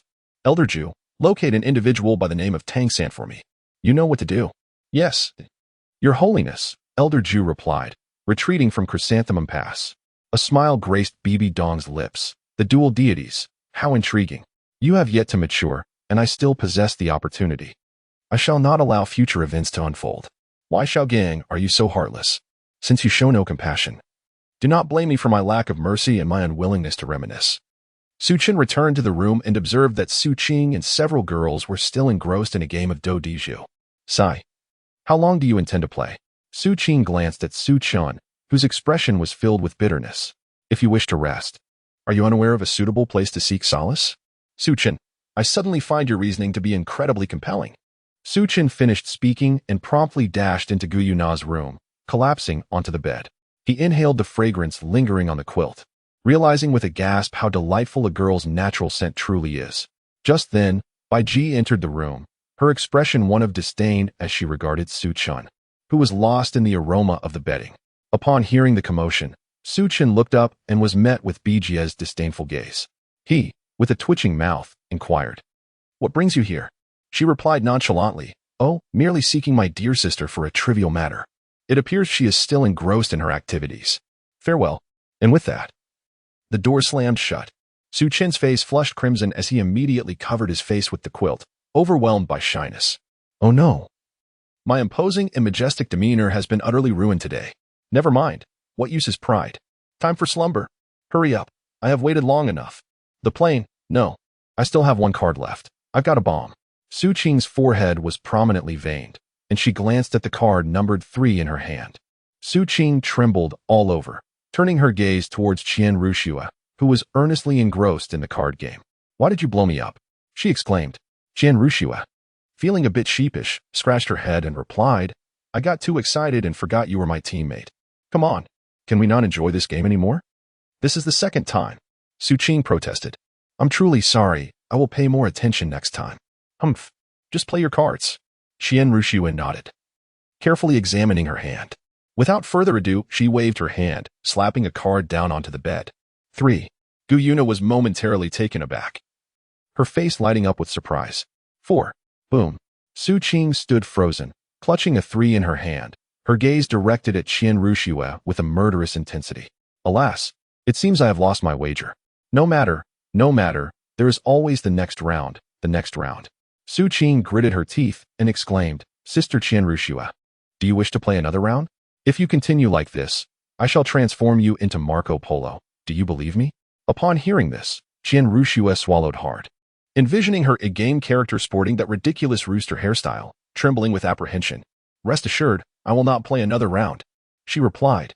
Su Qing's talent has finally waned. Yet this time, it is still in the hands of the illustrious Gu Yuna. Seeing Gu Yuna lost in thought, Su Qing furrowed her brow in confusion. Sister-in-law, why are you not playing your cards? Gu Yuna took a deep breath, revealing a sequence of cards. 3, 4, 5, 6, 7, 8, 9, 10, J, Q, K, a complete straight.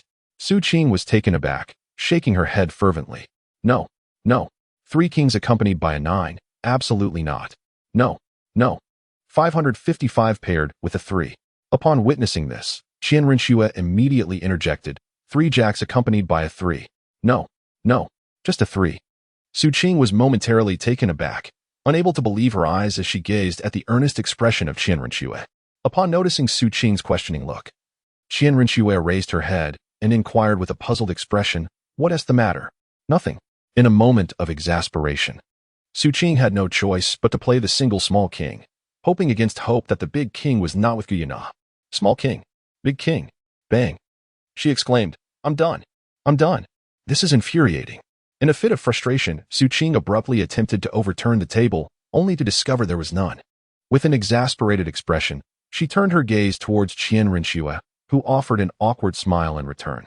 This time, I am quite serious, she confessed. I believe there were 2 kings on your side.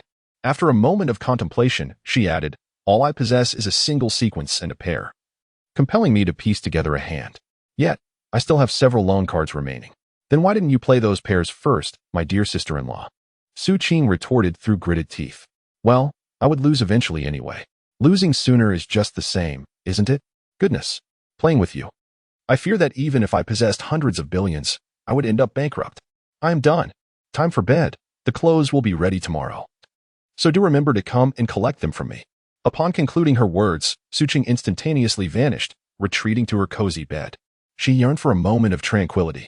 Jian Rushua, witnessing Su Qing's departure, cast a mischievous glance at Gu Yuna and exclaimed, Hee, sister, we have triumphed, haven't we? How much do you reckon we've won? Gu Yuna smiled and nodded, producing a ring for inspection. It appears we have around 20 trillion, dear sister Jian Rushua. I shall share 10 trillion with you shortly. That sounds fair, Jian Rushua replied. Although we lost, seeing Su Qing's furious expression brought me a sense of satisfaction. Isn't that unwise? What if she discovers it? Gu Yuna inquired. Fear not, for I am her sister-in-law, Jian Rushua declared proudly. Very well, what garments did you procure? Gu Yuna asked. Upon hearing Gu Yuna's question, Jian Rushua pondered for a moment. I recall Su Qing showing me some attire that day. The Northern and Southern Dynasty's garments were quite splendid. I asked her to assist me in acquiring one. And what about you? Sister? What did you purchase? I believe I requested Su Qing to help me obtain something from the Ming Dynasty. I find it rather elegant and aesthetically pleasing. All right then. The custom clothing should be ready by tomorrow. Sister, farewell for now. I am off to my room to sleep. Are you not seeking Su Qing? Oh, that scoundrel has likely drifted into dreams. If he truly wished to see me, he wouldn't have departed so swiftly. Indeed. Well then, let us anticipate the ancient attire tomorrow. I am quite curious about the garments Su Qing selected. Chapter 27. The 3 women's curiosity this morning was particularly splendid. Sisters, shall we go collect the garments? Su Qing accompanied Gu Yuna and Jian Rushua to a clothing store. The 3 exquisite figures meandered along the street, attracting the undivided attention of passers-by, men and women alike. young and old, their eyes wide with admiration. These three girls are truly stunning. One exclaimed. Indeed, I have never beheld such beauty. How wonderful it would be if my wife resembled them. A child tugged at their mother's sleeve. Look, Mama, those three sisters are so beautiful. What's so special about being beautiful? I don't envy them one bit. Come, my dear, let us go home and finish your homework. Guyuna clung to Su Qing's arm. Trembling with apprehension, she had never exposed herself to human society in such a manner before, her eyes reflecting her social anxiety. Qian Ruxue, on the other hand, felt merely out of place, as this was her first experience of being in public. Typically, her interactions were limited to her grandfather and a few revered figures, and she had seldom engaged with others beyond that circle. Su Qing gazed silently at Guyuna. Sister-in-law, you must remember that you are human now. Yes, I understand. But I feel their gazes upon me are rather peculiar. What of it? There are many who look at me in such a manner, and I find it of no consequence. In fact, it brings me joy. Why? Why? Because they perceive me as beautiful. If they find you lovely, why should you fear? Ah, I see. Su Qing nodded, her expression reflecting her newfound understanding. Qian Ruxue, however, held a different opinion. She pointed to a man beside them who was drooling and remarked, Indeed, he looks quite pleased. Can one not be happy? Su Qing was taken aback. She turned to follow the direction pointed out by Qian Ruxue and was instantly struck dumb. Embarrassment washed over her, yet she approached the man with a radiant smile. Her steps light and graceful, reminiscent of a spirit in modern parlance. Upon noticing the central figure among the three beauties approaching him, the man immediately felt a surge of nervousness. He swiftly adjusted his hair and straightened his posture. Su Qing smiled sweetly at the man and asked, Am I beautiful? Hearing her soulful voice, the man gulped and nodded. Yes, you are beautiful. She then inquired, Would you like to taste? Su Qing extended her delicate hand, gracefully waving it before the man. His gaze fixated on her fingers, utterly captivated. 500, you say? Wait, what? 500. The man exclaimed. Disbelief etched across his face as he held up 5 fingers. Indeed, are you expecting to feast for free? No, no, no. It's just that this price is exorbitant. Even if you sold me, I wouldn't fetch such a sum. He chuckled. How about a more reasonable offer? After a moment's contemplation, he cheerfully raised a finger. What about 1 golden soul coin? Su Qing merely smiled, exhaling gently into her palm. Under the man's bewildered gaze, she clapped her hands with a resounding sound. Su Qing displayed a demeanor devoid of anger as she effortlessly swatted the man aside. She placed her hand upon her forehead, gazing skyward. Qian Ruxue and Guyuna mimicked her movements, the three of them resembling a synchronized act, all lifting their eyes to the heavens. It seemed that Su Qing, that rascal, spoke untruths. There were indeed stars visible during the day. Indeed, Su Qing had claimed to me that stars only appeared at night, asserting that they were merely stones. Are they not stones? Guyuna, perplexed, turned to Qian Ruxue, who replied, Yes, they are stones. Then what did you mean by what you just said? Guyuna inquired. Because Su Qing mentioned that Sun Wukong emerged from a stone, asserting that there are countless monkeys in the starry sky. Upon hearing Qian Ruxue's words, Guyuna appeared utterly bewildered. While it seemed to make some sense, she was unfamiliar with who Sun Wukong was, though she recognized him as a monkey. However, the notion of stars being monkeys was entirely new to her. Since her days as a dragon, she had never heard of countless monkeys in the sky observing the continent. Guyuna felt her mind teetering on the brink of confusion, still unable to grasp the rationale behind the idea that the stars were monkeys. At this moment, Su Qing remarked, Indeed, the stone monkey did emerge from a rock, known as the 7-colored stone. This stone was cast aside by our esteemed friend In while mending the heavens, as she noticed a leftover fragment. To her astonishment, it unexpectedly gave birth to a monkey. Guyuna and Qian Ruxue nodded in agreement, akin to elementary school students. However, Qian Ruxue inquired, Yet, why does this sound somewhat implausible to me? With so many stars in the sky, if they were all 7-colored stones, could we still refer to it as merely a fragment? Su Qing cast a glance at Qian Ruxue and remarked, Who claims that the stars in the sky are merely colorful stones? I speak of my own world. Does your world still desire monkeys? Even the monkeys disdain it, for there are no peaches to be had. Upon hearing this, Qian Ruxue immediately protested, Is it merely a peach? My spirit hall possesses an abundance. He can indulge to his heart's content. That is a spiritual peach. Are you certain your spirit hall possesses such? Spiritual peach? What on earth is that? A peach is simply a peach. How can there be a spiritual one? Qian Rinxue asked, bewildered. Never mind. It is futile to explain this to you two. Let Suchen elucidate. Let us hasten to retrieve the garments. Ah, good morning, system. Suchen stretched languidly, greeting the morning. Ah, young one should not indulge in such idleness. When faced with adversaries, how will you stand your ground? He beckoned, eager to delve into this matter. Pray tell. What training have you bestowed upon me? Furthermore, even the rewards you offer cannot surpass my own capabilities. And what of Su Qing? I have come to realize that relying on others has its merits. I am not destined to be an emperor. While an emperor may have thousands of concubines, the burden of rising early remains. At present, I find contentment in this existence. Do you not wish to return? What purpose would that serve? I suspect the family fortune has already been bequeathed to my sister. Should I return, I would merely be living off her generosity. Though I grasp certain principles of the business, I still pale in comparison to her. Initially, I believed inheriting the family wealth would grant me a carefree life, free from scrutiny. However, in contemplating my place in this world, I ponder why not entrust it to someone more deserving, like my sister? Brother Su. You must not entertain such thoughts. What thoughts do I possess? Here I am, already with 2 wives. Would you have me abandon them? That is beyond my capability. Though I may not be a virtuous man, the act of forsaking my family is simply unfathomable to me. You do not yet have a son.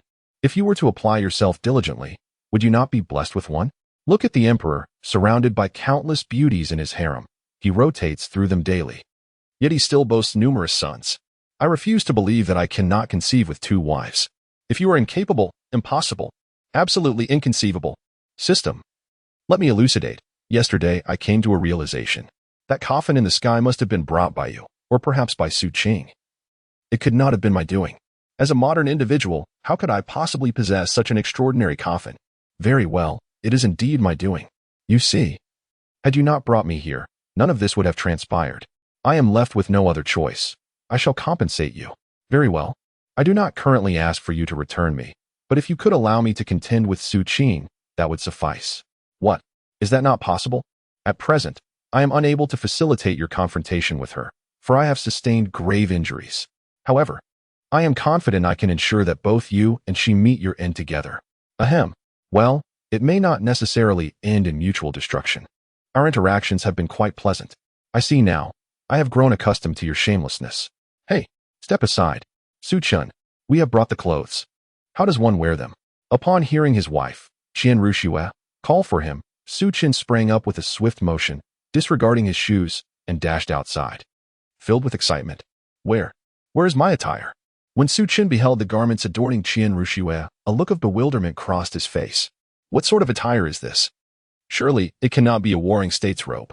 Upon hearing his remark, Qian Ruxue glanced at her own outfit and replied, Of course, it is not that. I do not much fancy the warring state's robe, especially since it lacks trousers. You often forego trousers as well, don't you? You usually wear skirts. Su-chun retorted with a roll of his eyes. Noticing the disappointment etched upon his face, Qian Ruxue responded with irritation.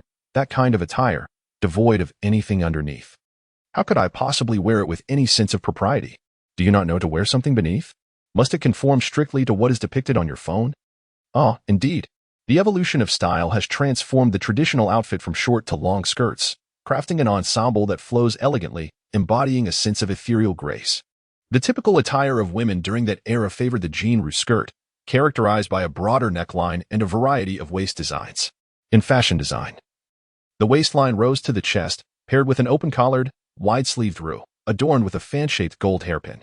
Such depictions of noble women are frequently found in the stone carvings of the Northern Wei and the portrait bricks of the Southern dynasties.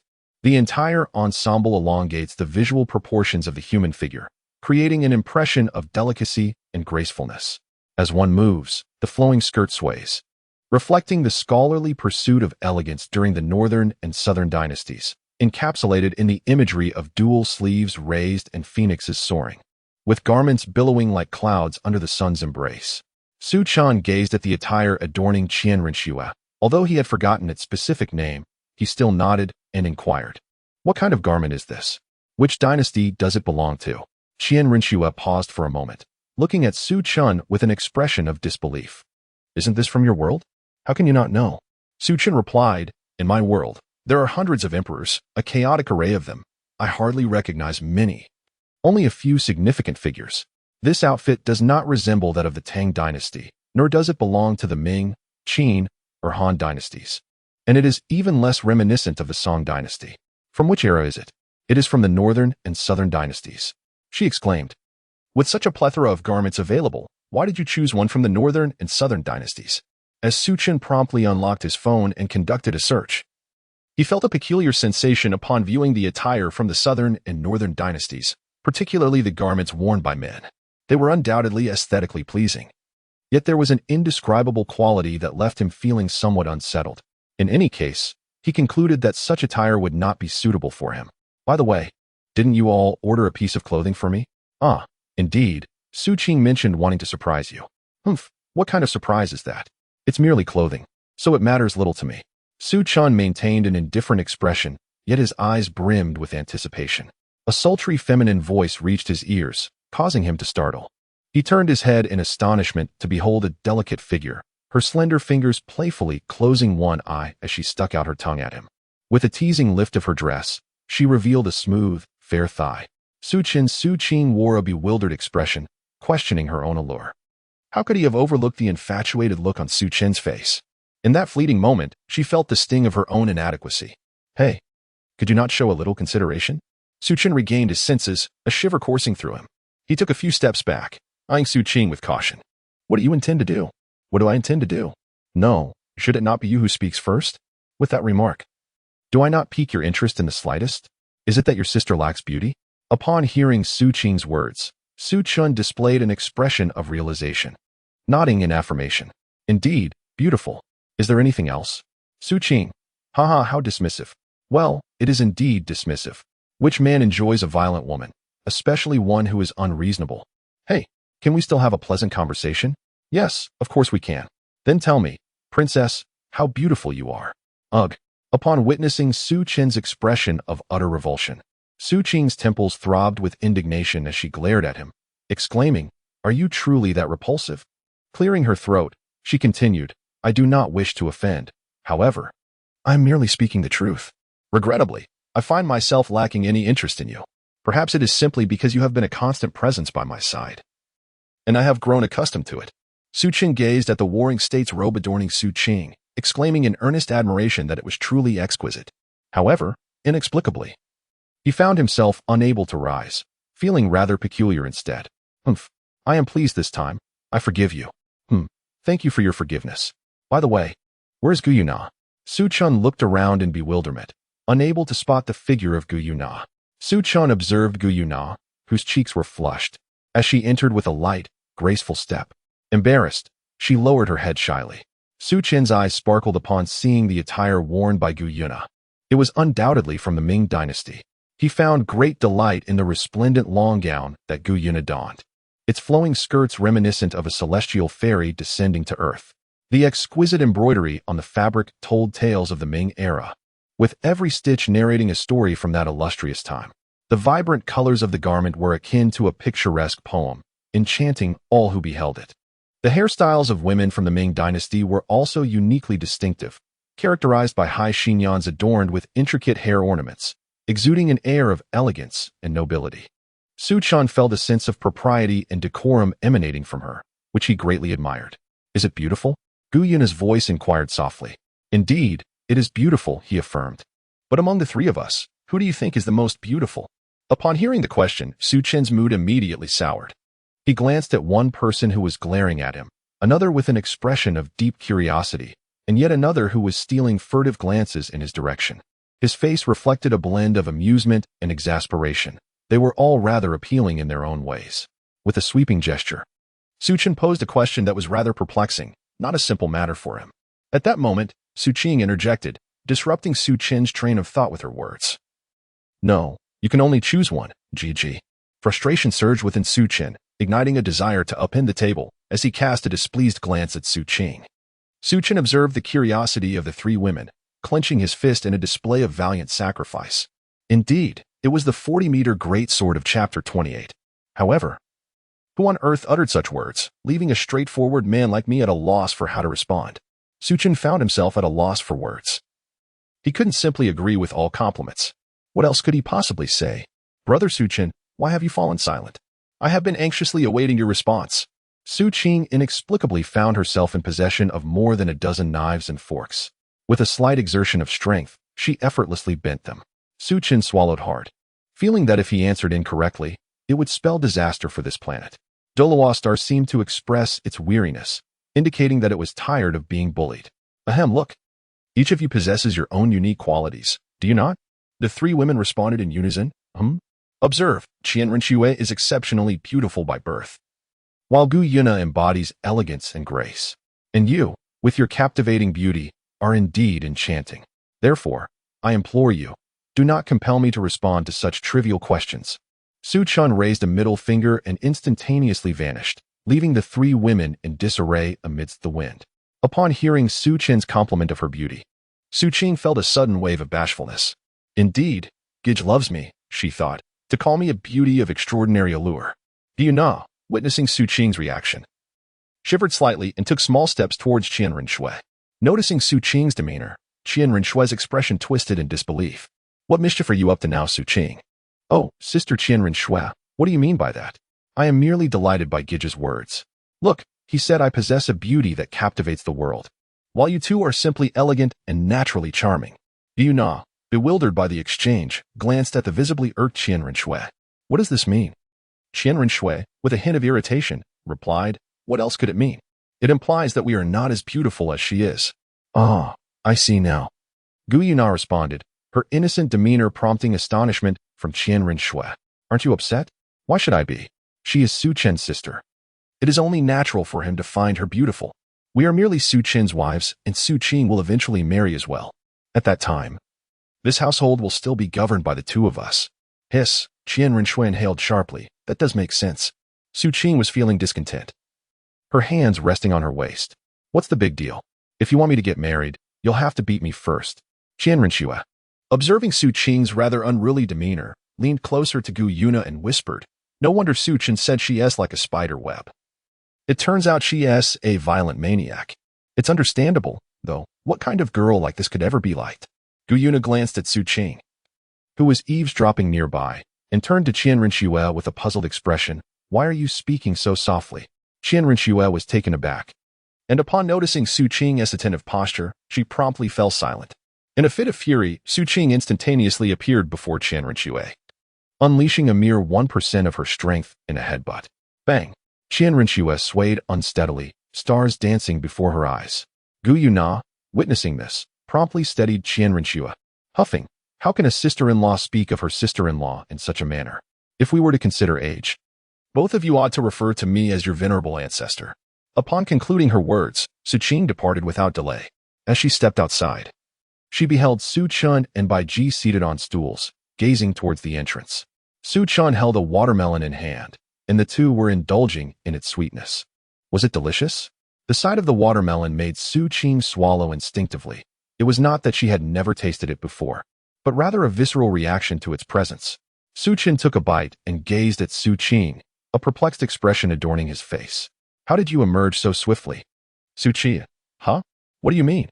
You emerged so quickly, how am I supposed to enjoy the gossip? Hurry up, hurry up. Su Qing seems to be a bit confused. What does it mean? If you aren't arguing, how can I enjoy the show? Hurry up, the watermelon is ready. Su Qin waved his hand impatiently, exclaiming, You, what do you mean by that? Do not presume that being the emperor's sister grants you the liberty to act as you please.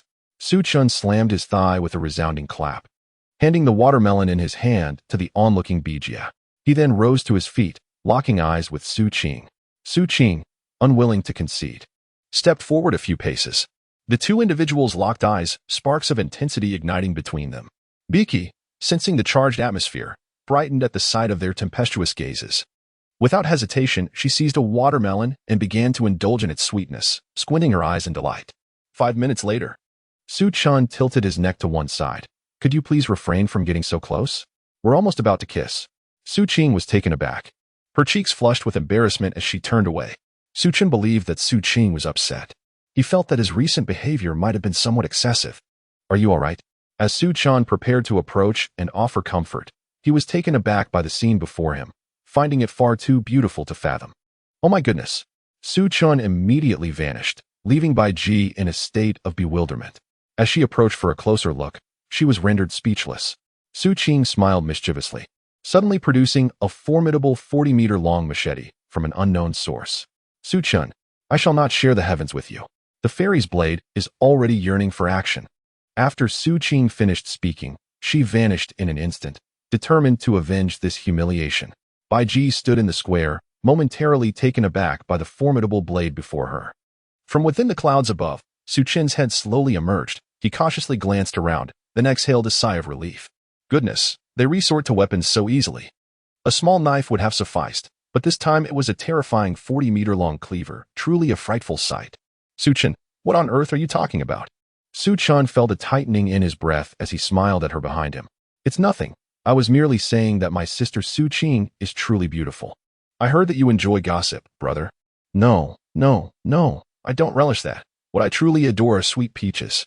Su Qin immediately shook his head vigorously, exclaiming, How dare you? Do you think I, Su Qing, am as easily deceived as my sister-in-law?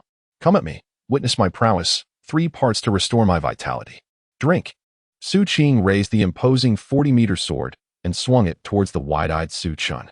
In a moment of utter despair, Su Chun cried out, Do not come any closer. Suddenly, the sky shattered, unleashing a tremendous force that caused the continent to tremble. Everyone gazed upwards, transfixed by the terrifying spectacle.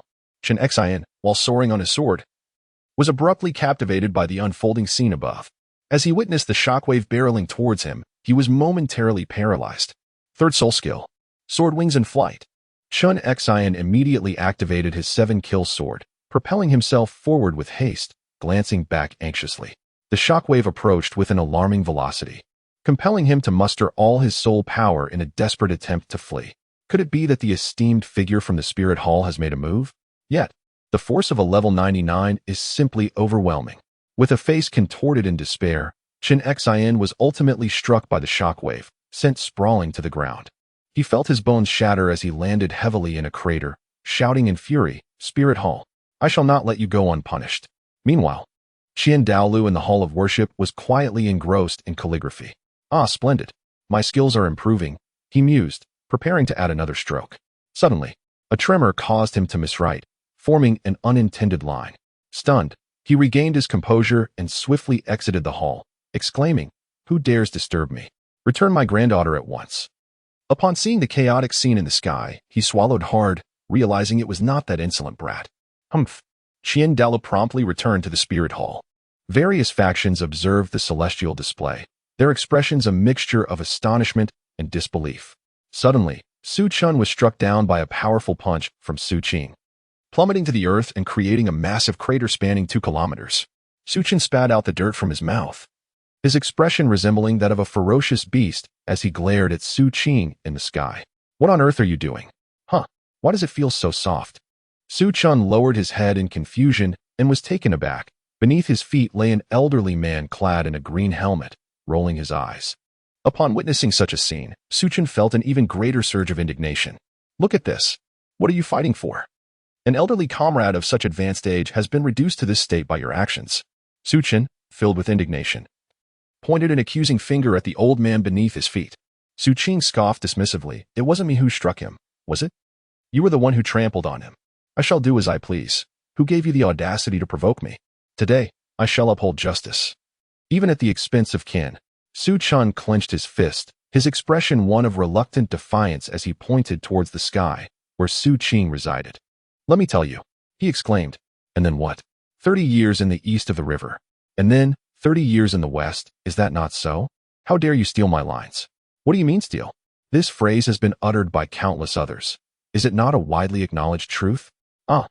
A gentleman may be slain, but he must not be humiliated. Su Chun instantly teleported before Su Qing, kneeling without uttering a word. Su Qing's lips twitched in disbelief. You stirred up such fervor, and yet the outcome is merely this? Su Chun raised his head with a smug expression and said, What do you understand? This is called sincerity. Sighing, he continued, with you acting this way, I am at a loss as to how to tease you. Then perhaps you should refrain from teasing, came the reply. Hurry and mend the hole in the sky. While it may appear beautiful, it surely does not bode well for the people of this world. Su Qing's initial expression indicated a longing that was far-fetched. Did you truly believe I am like Sister Hua, who incessantly ponders over filling voids? She possesses an abundance of stones, whereas I am not so fortunate. Suchin also decided to stand up, exclaiming, "Is it not your fault? You inexplicably attacked me with a knife. In the end, I survived, but the heavens were shattered. And yet, you blame me? Should I express gratitude for your attempt to harm me?" Suchin pouted her lips, wearing an expression of innocence. "It wasn't intentional," she remarked. "Even if I were to perish, I could still be saved." Upon hearing Suchin's words, Suchun clutched his chest and stumbled backward, his expression one of disbelief. "Is this even a coherent statement?" he exclaimed. "Of course not. It never was. I am not human. Your argument is so compelling that I find myself utterly speechless." Suchun gazed upon the elderly man on the ground, his eyes rolled back and foam escaping his lips. In that moment, an overwhelming sense of guilt washed over Suchin. Suchin observed Suchin gazing at the old man on the ground, pondering whether it was truly possible for such a rapid conclusion to be drawn. After all, he was, at the very least, a titled Douluo in this realm. Surely, one would not fail to recognize that. Suchin gazed at Suchin with a face full of curiosity. Suchin sighed and shook his head. "I can certainly see that. I can't help but feel that this old man is rather unfortunate. If he had been struck in the city, I could understand. But to be hid in such a remote location as the forest, I truly cannot comprehend." Suchin looked up at Suchin, her expression reflecting a sense of helplessness. Suchin pondered, stroking her chin. "Losses?" Suchin shook his head upon hearing this. It was evident that this was a case of extortion, but regrettably, there was no one to intervene here, unlike the police presence back in my area. Moreover, there were no surveillance cameras. "Ah, he is a titled Douluo. Are you certain he is attempting to deceive?" Suchin nodded earnestly, who decreed that a titled Douluo could not engage in trickery. "Hiss, your argument holds merit." Observing his somewhat breathless demeanor, "What if we?" Suchun and Suchin exchanged a glance, sharing a mischievous grin, and a minute later, Suchin wore a facade of sorrow, gently wiping away non-existent tears from the corners of his eyes. Seeing this scene, Suchin felt a pang of sorrow in her heart. She gently patted Suchun on the shoulder. Suchin sadly nodded, crouching down to insert the 3 sticks of incense into the ground. Suchin was about to bow her head in reverence when she was halted by Suchun. She stared at him in surprise. Suchin shook his head, wondering if he had not already committed enough wrongdoings. "My emotions have been thoroughly ravaged by you. For heaven's sake." Suchin gazed in bewilderment at the grave before her, where a wooden plank served as a tombstone, inscribed with the words, "The grave of the unfortunate old man." Suchun gazed with a bitter expression, though it was all a facade. "You see, why can't you just stay at home? Instead, you choose to watch the celestial beings clash. Go ahead and watch. You've delved so deep into it. Thus, this predicament is not solely my sister's and my fault. If blame must be assigned, let it fall upon your misfortune, old comrade." Suchin turned around, grasping Suchin's hand, ready to leave. "Wait a moment. What's the matter?" Suchun inquired, a look of confusion adorning his face. Suchin pointed at the flowers on the ground, eager to savor their flavor. Suchin furrowed her brows and directly picked up a piece from the ground to hand it to the stunned Suchin. "What is the matter?" "This is rather unscrupulous of you," she remarked. "What nonsense are you spouting? I call this frugality, not wastefulness. Besides, that old man has already passed away. A mere formality suffices. Do you wish to prepare a lock and blow it up to the heavens? Wait, I suddenly find you exceedingly unscrupulous, far excessively so. It's one thing not to compensate a single penny, but to snatch away the only 3 cigarettes from another is quite another." Upon hearing this, Suchin immediately felt indignant. "Does this old man smoke? Why do you ask such a question? Just tell me whether he smokes or not." "He does not smoke. However, he does indulge in substances that are detrimental to his health, for it is true that his time is limited. In that case, it would be a waste to give him anything. It would be better to bestow it upon me. After all, we would be assisting him in meeting his great-grandmother sooner, thereby sparing him from the agony of death. Yet, I still feel that such actions are questionable." "Stop." Suchin took a breath and said, "Just tell me whether you want to smoke or not. There's no need for all this talk." Upon hearing these words, Suchin glanced at the 2 cigarettes on the ground. Her expression twisted into a grimace. After a moment, she hissed, "Brother, this is rather enjoyable to smoke. What business does a girl like you have with such things?" Suchin looked at Suchin in astonishment and replied. Suchin also spoke directly, expressing a desire to indulge, which appeared rather intriguing in that manner. Suchin nodded. Chapter 29, Luruyan. Bang! A hand emerged from the earth, and an elderly man with white hair sat up, bewildered as he surveyed his surroundings. I was clearly en route to the Tiando Empire, yet suddenly something struck me. Who could be so shameless as to launch a surprise attack on me? Could it be the Jiuhua Pass? I, Douluo, am a titled Douluo on this continent. I trust that the old fellow at Jiuhua Pass would not engage in such underhanded tactics.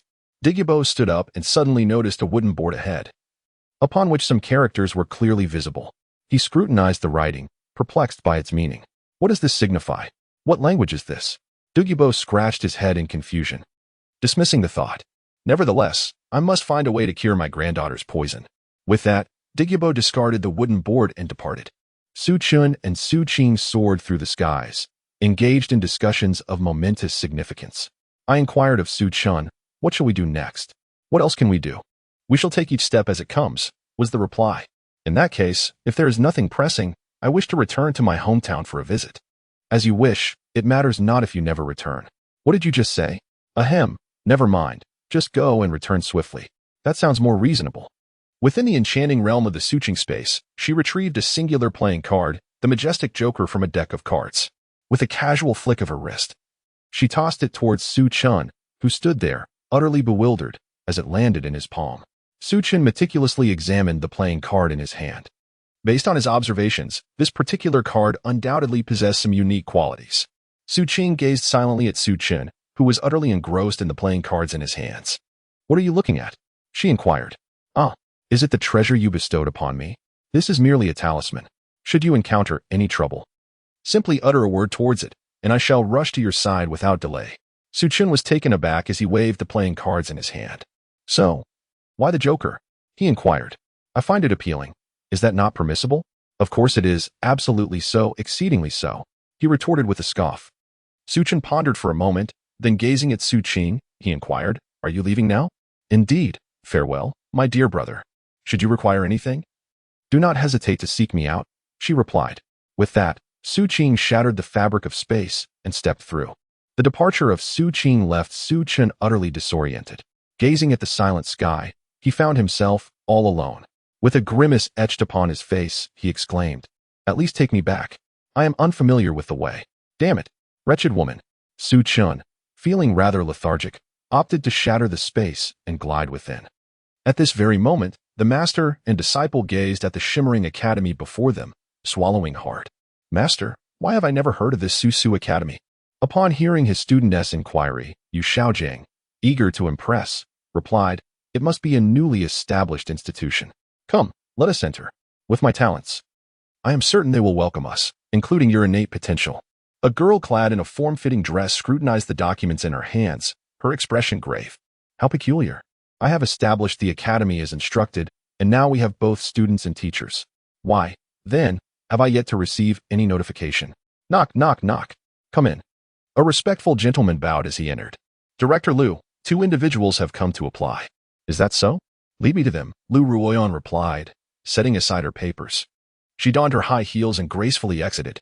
The master and disciple awaited news at the entrance of the academy. Upon seeing the 2 dressed in ragged attire, Lu Ruoyan's previously pleasant mood dissipated in an instant. Are you 2 here to apply for a position? Yu Xiaojiang turned around, astonished by Lu Ruoyan's beauty. Surprised to find such a lovely girl on the continent. What are you staring at? An academy teacher, noticing Yu Xiaojiang's lecherous gaze upon the director, became incensed. Snapping back to reality, Yu Xiaojiang felt displeased by the teacher's outburst. Who said I was staring? I was merely observing the director, curious about her capabilities. Tang San, hearing his teacher's shameless response, looked up at him in bewilderment. Lu Ruoyan intended to extend a polite handshake but withdrew upon witnessing Yu Xiaojiang's lewd demeanor. First, please clarify what positions you were applying for. And you, the young boy beside him, you appear rather youthful. I assume you wish to join the academy?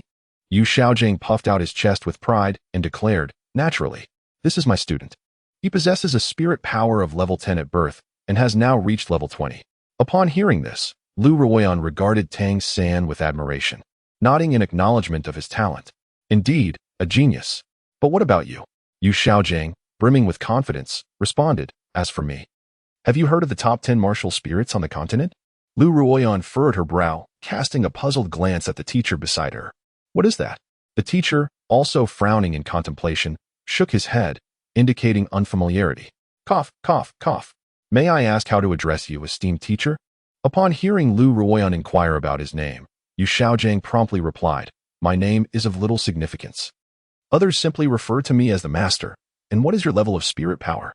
Lu Ruoyan, uncertain, inquired. She sensed that the individual before her, who referred to himself as a master, might merely be a charlatan seeking to indulge himself at others' expense. Alas, the essence of soul power is trivial. Have you not heard the adage that there are no useless martial souls, only incompetent soul masters? Thus, may I inquire, what level are you? Tang Sen stepped forward, feeling a twinge of embarrassment. My teacher is at level 29, yet his theoretical knowledge of soul masters is among the rarest on the continent. Upon hearing his student speak thus, Yu Xiaojiang did not take offense. He merely regarded Lu Ruoyan, awaiting the sparkle in her eyes that would shine upon him. Lu Ruoyan narrowed her eyes and entered the academy, muttering as she walked, "A theoretical master? I perceive merely a lecher. What can a level 29 accomplish? Our academy's instructors are all at level 70. Yu Xiaojiang, sensing Lu Ruoyan's disregard, felt humiliated in an instant. Gritting his teeth and trembling, he exclaimed, You show such a lack of respect. As the dean, your character is appalling. In my view, you are no better than the rest." The academy's teachers were taken aback by Yu Xiaojiang's words, secretly giving him a thumbs up in admiration. Upon witnessing their approval, Yu Xiaojiang felt an exhilarating surge of confidence. Casting a triumphant glance at Lu Ruoyan, hearing Yu Xiaojiang's remarks about her, Lu Ruoyan clenched her fist. As a titled Douluo, she had never endured such indignity. Were it not for her employer's counsel against bullying the common folk and the necessity of respecting even beggars, she would have long since dealt with this man. Taking a deep breath, she fixed her gaze on Yu Xiaojiang. "Are you not merely here to cause trouble? Speak. Have you been dispatched by the neighboring Blue Lightning Tyrant Dragon Academy?" "Humph. I have stated. I am here to apply for a teaching position." Lu Ruoyan's temples throbbed with anger, her eyes glinting with menace. "Have you ever seen an academy that would hire a level 29 soul master as a teacher? At Su Su Academy, our minimum requirement for instructors is level 70. Do you truly believe you possess the qualifications? Return to your life as a commoner. Someone of your caliber is not worthy of my time, let alone my hands." Lu Ruoyan, her delicate fingers caressing each other, regarded Yu Xiaojiang with a frosty gaze.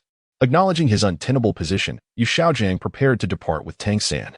Tang San frowned at Lu Ruoyan, astonished that such a prominent academy dean could be so oppressive towards the populace. "Humph. My teacher would disdain even this place," he remarked, preparing to leave alongside Yu Xiaojiang. Upon hearing Tang San's words, Lu Ruoyan sneered disdainfully, her voice icy. "I have changed my mind. You too shall crawl away from here. Otherwise, do not blame me." Lu Ruoyan, for indiscriminately shedding blood. Lu Ruoyan glanced around, suddenly sensing an unusual presence. Her expression shifted to one of astonishment as she turned her gaze towards the wall, where a little girl in a pink dress was peering in. To her surprise, it was a soul beast aged 100,000 years. How unfortunate, for Lu Ruoyan no longer had any need for it. She reminisced about her encounter with Su Qing, recalling, "This is the card your second boss has given you," with a look of confusion. Lu Ruoyan examined the over 10 cards in her hand. Upon closer inspection, she noticed some indicated 100,000 years and others a million years. After meticulously counting, she found there were 15 cards in total. "What is this?"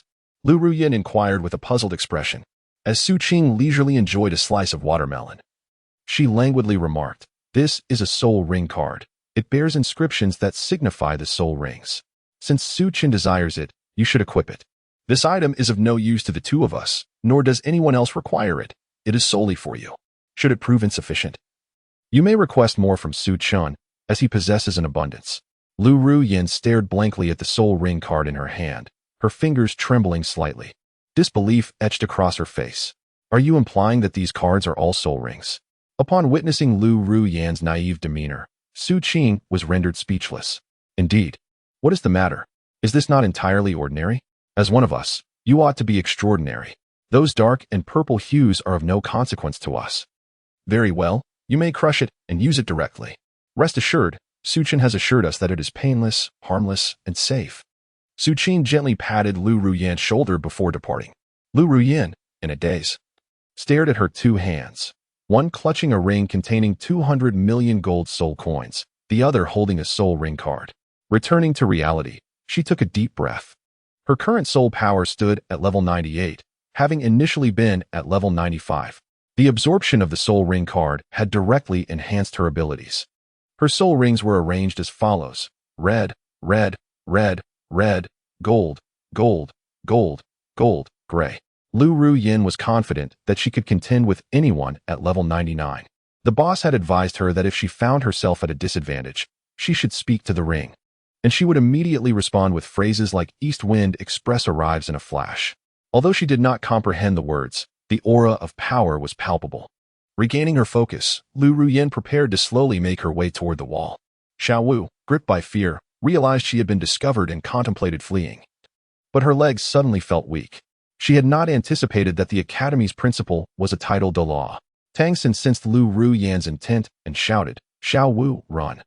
He swiftly unleashed the dragon whisker needle towards Lu Ruyin, following it with the purple extreme magic eye, delivering a flying kick in her direction. Lu Ruyin gazed at the approaching dragon whisker needle, and with a firm step, 9 soul rings materialized around her. Upon witnessing this, Yu Xiaozhang's legs buckled, and he collapsed to the ground. Tang San, stunned by the colors manifesting in his eyes, attempted to retreat but realized it was too late. "You little brat didn't expect that even if I, Lu Ruyin, face punishment today, you all shall perish." With her 5th soul skill, Ice Break Slash, Lu Ruyin swung her blade at Tang San, who was merely 100 meters away. In an instant, a crescent moon blade aura erupted, cleaving buildings within a kilometer in half. For the first time, Tang San felt a sense of despair. He was unwilling to accept it. Suddenly, a figure emerged from the shattered space, appearing as though on a leisurely stroll, scratching their head and glancing around, oblivious to what lay ahead. "Second boss, be careful." Lu Ruyin was taken aback, eager to intervene, but it was already too late. Tang Xin closed his eyes, bracing for death, only to hear a commotion that prompted him to open his eyes in confusion. Before him stood a silhouette that lingered in his mind, and with a fierce expression. He bellowed, "Su Chen." Su Chen was momentarily startled. The figure behind him evoked a sensation akin to that of a beggar. Su Chen, without a moment's hesitation, grasped the foot that Tang San had kicked towards him with one hand and effortlessly tossed it aside. Tang San executed a backflip, arms outstretched, landing gracefully and standing tall with an air of pride. Su Chen, with a look of astonishment, clapped his hands and exclaimed, "Ah, what a splendid posture. One could easily win a gold medal in gymnastics." However, it seemed that a young lady had just called out to me moments ago. Su Chen wore a bewildered expression. Tang San, observing the impending attack behind Su Chen, flashed a cunning smile. He swiftly leaped back to stand before the terrified Yu Xiaozhang, seizing him by the arm. Together, they hastened to the wall, locating Xiao Wu, and made their rapid escape. Su Chen scratched his head in confusion. "Be careful, second boss." Lu Ruyin reminded him once more, kneeling on the ground with a look of utter despair. It was still before the official start of work, and yet the boss had already met an unfortunate fate. How could one not feel hopeless? Where else could one find such a comfortable job that also allowed for personal growth? It was all over. Su Chen, with a perplexed expression, turned his head and smiled. Though that smile had already vanished. What in the world? A deafening explosion ensued, obliterating the surrounding structures, and the academy's grand entrance was reduced to mere rubble. Lu Ruyin, engulfed in despair once more, gazed at the remnants of the entrance. "This is all money, even if it's not mine. If the big boss finds out, I will be finished," she lamented. Why is the power so immense? After absorbing the soul ring and enhancing her strength, she had merely been overseeing the construction of the academy, scarcely paying attention to her own capabilities. As the explosion subsided, she stood in disbelief. Su Chen's cigarette was tragically extinguished in his hand. He glared furiously at his surroundings, exclaiming, "Who on earth is responsible for this? Is there no sense of public decency? The story hasn't even reached its climax yet. Why wreak havoc everywhere?" Lu Ruyin quickly wiped her tears away, rose to her feet, and approached Su Chen, bowing slightly as she addressed him, "Boss." Su Chen was taken aback, meticulously observing Lu Ruyin. "Boss? How intriguing. Speaking of which, who are you, beautiful? I feel as though I've encountered you before." Su Chen beheld Lu Ruyin's figure and inwardly nodded in approval. With her alluring curves and mature visage, she embodied precisely the type he favored, making her an ideal candidate for the role of his secretary on Blue Star. Lu Ruyin, hesitant to respond, appeared resigned to her fate as she lifted her head and said, "Boss, I am Lu Ruyin." A moment later, realization dawned upon him. "Ah, so that moon was placed there by you?" Su Chen pointed at himself, and Lu Ruyin, feeling a flush of embarrassment, nodded gently. Su Chen, upon witnessing this, wore a look of skepticism towards life. It seemed to him that he had not provoked you in any way. He was merely lost. Yet he found himself under assault by this employee of yours. Suchin suddenly recalled the unfortunate old man clad in green whom he encountered during his altercation with Suqing today. Could it be that retribution arrived so swiftly? What? Lu Ruyan inquired with a curious expression. Ahem, it's nothing. I merely came to check on your diligence at work. In Chapter 30, The Blue Silver Emperor, I just wanted to see how your academy is faring, Suqin continued. Lu Ruyan, feeling a wave of embarrassment, glanced at the now-vanished doorway, uncertain of how to respond. Suqin glanced at Lu Ruyan, who remained silent.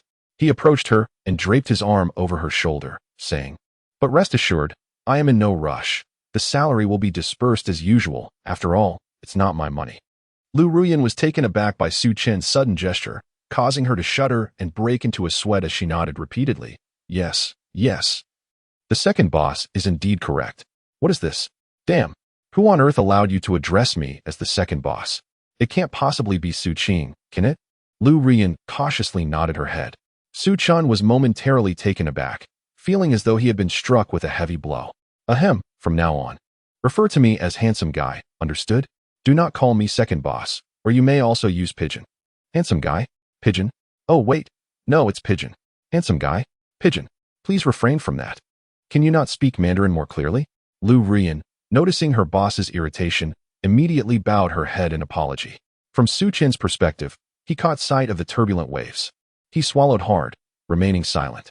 Lu Ruyan, with a look of confusion, glanced up to find Suqin gazing at her with an expression of lasciviousness. In that instant, she felt a wave of discomfort wash over her.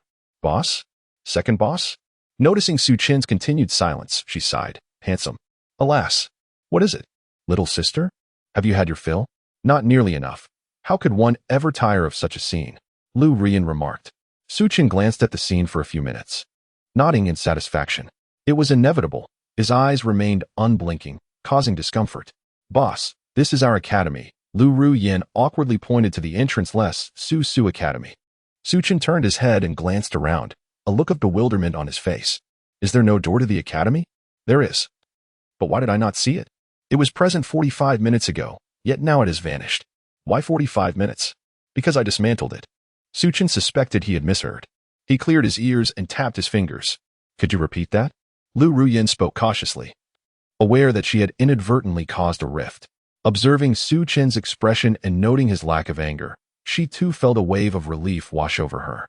Suqin felt his heart racing, trembling as he pointed at the blank space before him. Upon noticing this, Lu Ruyan immediately rushed over to offer her comfort. It's all right, boss. It's nothing to worry about. Upon hearing these words, Suqin felt a sudden sense of relief in his heart. He eagerly anticipated Lu Ruyan's subsequent remarks. Well, there's no rush. Take your time, he thought. At worst, I could work for you without compensation. He then mused. Oh, so that is how it is. Wait. Working for me for free? Indeed, Lu Ruyan replied. What did you think, that I would treat you as my secretary? Coughing lightly, she added, Never mind, never mind. Let us proceed with this arrangement of unpaid labor.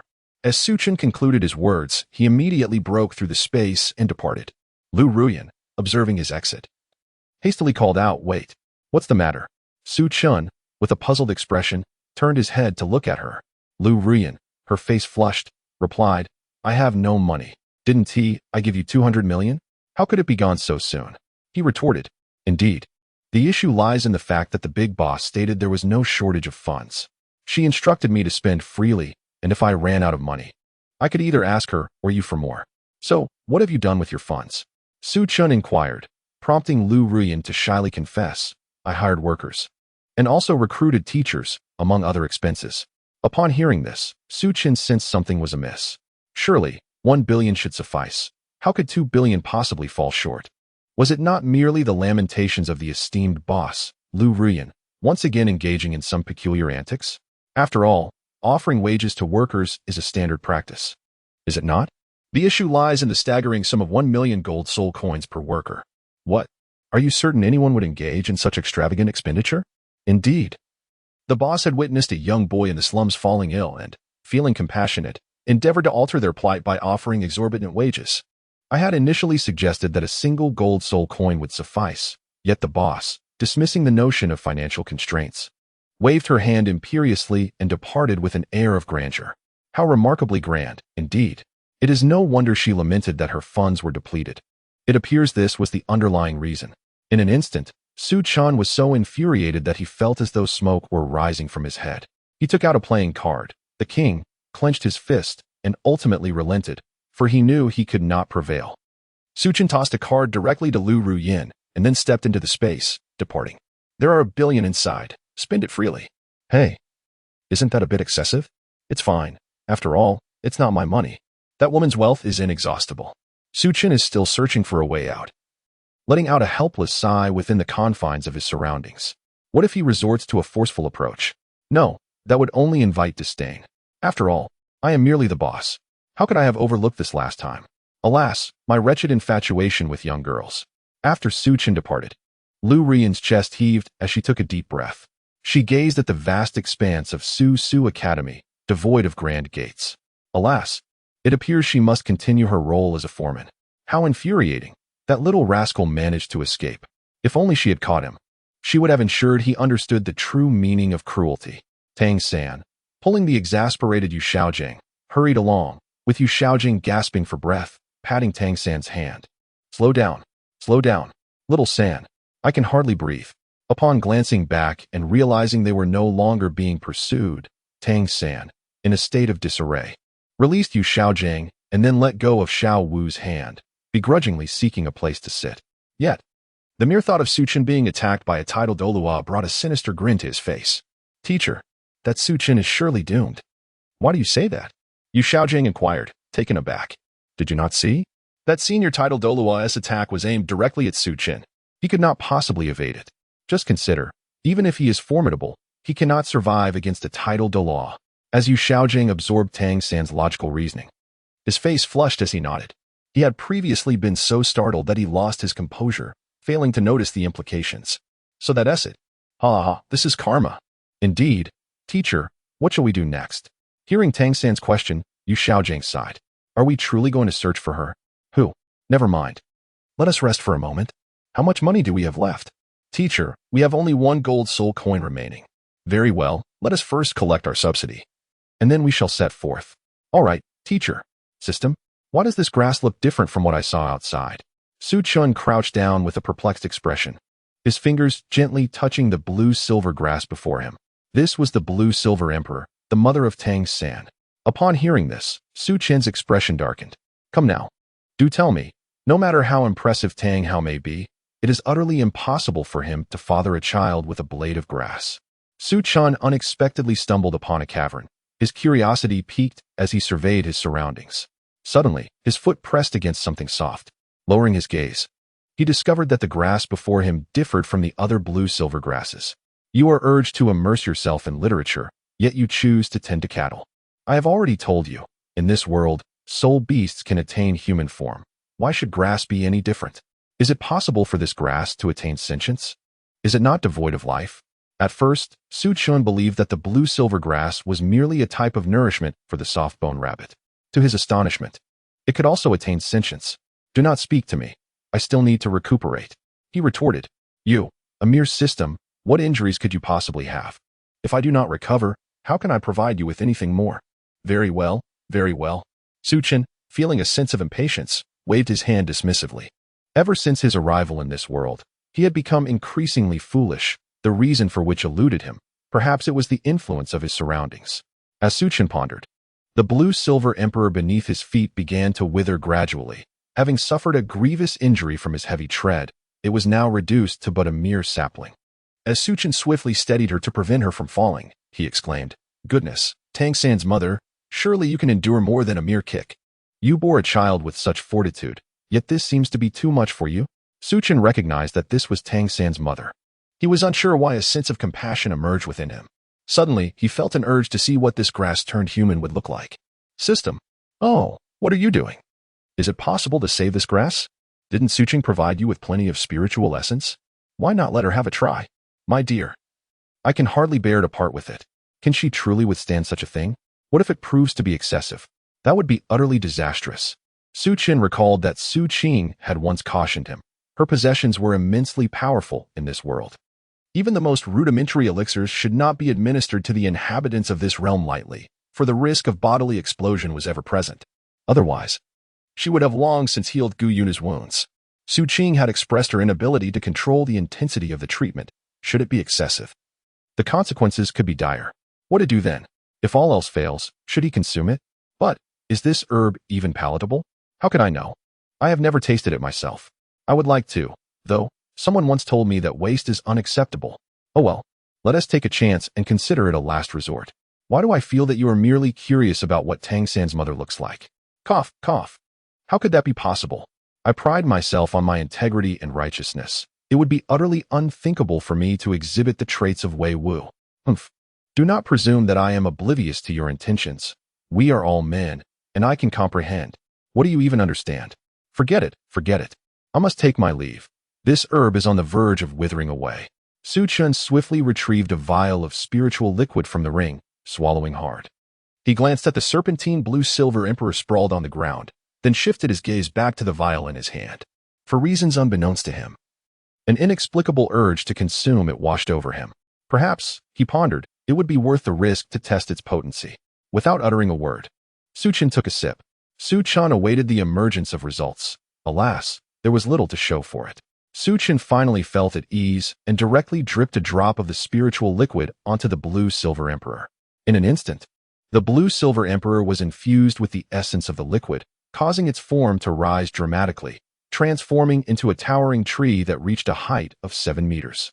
Su Chun began to regard the elixir in his hand with skepticism. It appeared rather unimpressive, failing to transform him into a human. Who are you? A gentle female voice resonated throughout the cavern. Su Chun was taken aback and immediately began to prepare all his treasured skills. Since he could unleash his abilities without restraint, he was ready for action. This technique was called Phobia of Firepower. Alas, that was the voice of the blue-silver emperor. Su Chun then realized that it was the blue-silver emperor behind him. Were you the one speaking just now? He inquired. May I ask who you are? Who am I? Why should I disclose that to you? Have you ever encountered my mistress? The voice sounded somewhat anxious. Su Chun smiled crookedly. Of course I have seen her. Your mistress has left me in a rather pitiable state, and I suspect she is now begging on the streets. What? Who exactly are you? Could it be the Spirit Hall? The blue-silver empress trembled slightly, yearning to rush to her son's side, yet reality held her back. The Spirit Hall? How could that be? While I initially contemplated joining the Spirit Hall, I ultimately decide my own path, and they have no authority over my choices. Then why do you torment my son? Our family has no grievances with you. Why? Because I find it amusing. I take delight in bullying your child. Su Chun waved his hand dismissively and remarked, You, HM. Once a Hao finds out, he certainly won't let you off the hook. You mean Tang Hao, right? I've seen him before. Although I'm unaware of your appearance, your taste is rather peculiar. You can tolerate such a visage, TSK. That has nothing to do with you. Enough, enough. I saved you. How will you repay me? Offering yourself would suffice, but I'm not like Tang Hao, who would take aim at you, a mere blade of grass. You dare to insult me. Is this truly an insult? Come on. You are merely a blade of grass. Wait until you transform into a person, then we shall see how you look. Since you're already here, I too wish to experience the sensation of having a harem. Su Chun pondered for a moment. Initially, he contemplated feigning the role of a virtuous gentleman. However, realizing that he would not be returning home anytime soon, or perhaps never at all, he abandoned this pretense. With 2 wives already, what was the harm in seeking out a few more? After all, they had traversed realms. Establishing a harem was merely a natural course of action. Experiencing the sentiments of other travelers, the blue-silver empress, upon hearing such humiliation from Su Chun, erupted in fury. She manifested her ethereal form, brandishing a blue gun and aimed it menacingly at Su Chun's neck. Su Chun let out a sigh, yet he found the transformation of the grass into a human to be quite aesthetically pleasing. He no longer felt the need to evade the onslaught of the blue-silver emperor. Why fear a mere thrust when he was unperturbed by a 40-meter-long blade? Ain, grasping the blue-silver overlord spear, wore a grave expression. As the spear met Su Chen's neck, it shattered instantly, leaving Ain in a state of shock. She realized that she was no match for the figure before her and sought to flee back to her true form. In that moment, the first strike of the vermilion bird's attack, imprisonment. Suddenly, a yin's body was ensnared by an unseen force, and despair filled her heart. Su Chen chuckled softly as he approached Ain. I am not a good person. My idol is Boss Zhao. However, I wish to see if I can make contact with your body. Su Chen gazed at the motionless Ayin, his fingers stroking his chin as he examined her from top to bottom. He extended a hand, initially intending to touch the center of Ayin, but he reconsidered and instead gently brushed his fingers against her cheek. Su Chen was utterly astonished. What on earth? I can't believe I might encounter. What are you even mumbling about? Your murmurs are of no consequence. At this moment, I shall not engage with you in that manner. For your current appearance resembles that of a specter. I shall await your return to normalcy before any interaction, as that would be far more intriguing. Come on, come on. Come on. Ayin trembled slightly. How? When will you arrive? Chapter 31. An unexpected encounter with the Azura. You are waiting for Tang Hao, aren't you? Worry not. He shall not be here anytime soon. Upon hearing Su Chen's words, Ayin felt her last glimmer of hope shatter. No, I refuse to relinquish hope. Can you move? You make me feel like the villain in this tale. What if I were to abandon my hopes? Even if Tang Hao arrives, what difference would it make? I am worth less than a mere fingernail. Su Chen was unaware of when a deceased soft-boned rabbit had found its way into his hands. As he sat roasting it, he remarked, What exactly do you desire? Although unable to move, Ayin's tone conveyed her ire. It's nothing much. I merely wish to carry you home. After all, what does it matter to have one more woman? Even if I were to perish, I could never accompany you back. Very well, then perish. As long as you can move even slightly, I shall leave your demise to your discretion. Su Chen remarked that even if one wished for death, it remained elusive. Even if one were to revert to a mere blade of grass, he would still possess the ability to revive them. Ayin expressed her despair and frustration, lamenting that she merely sought to recuperate in peace. Why must she encounter such an audacious individual? What must she endure to finally be left in peace? Upon hearing the sound of Ayin's voice tinged with tears, Su Chen let out a chuckle. When you come of age, I shall release you, he remarked. What does that mean? It implies that I will wait for you for 100,000 years before I set you free. Ayin, upon hearing these words, felt an overwhelming darkness envelop her innocent heart. She had initially believed the spirit hall to be malevolent, only to discover today that she had encountered something even more sinister. What do you mean? I am only 80,000 years old. You say you will wait 100,000 years for me. So, you are merely 80,000 years old. Thank you for enlightening me. Su Chen tapped his forehead and immediately approached the true form of Ayin.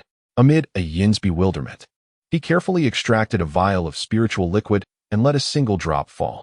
In an instant, the cave was illuminated with a divine radiance, and a warm, rejuvenating aura emanated from the blue-silver emperor, enveloping the surroundings and gradually dissipating. From within emerged a girl clad in a blue form-fitting evening gown, who slowly opened her beautiful eyes. The ethereal figure of Ayin beside Su Chen was swiftly drawn into the main body. Ayin trembled all over, regaining her senses, only to realize that she was unable to flee. In an instant, she was struck with profound terror.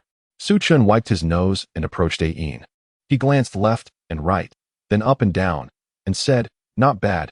You see, I am your savior. My demands are modest.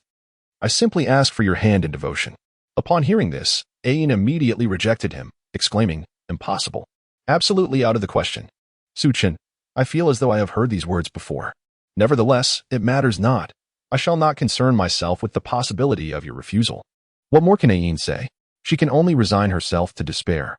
She yearns to make a sacrifice, yet aside from her ability to speak, her body is immobile, and her soul remains shackled.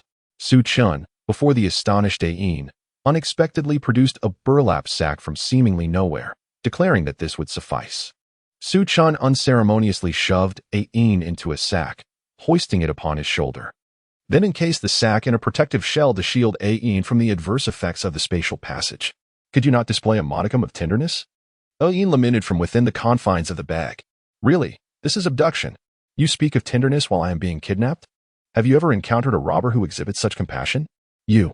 Ayin protested. There is nothing of value on me for you to seize. Why not simply release me? I shall divulge a secret, Su Chen replied. What is it? Ayin inquired, bewildered. I am a thief of beauty. I seek nothing else. I would rather die than let you go. Ayin screamed. I advise you to release me immediately.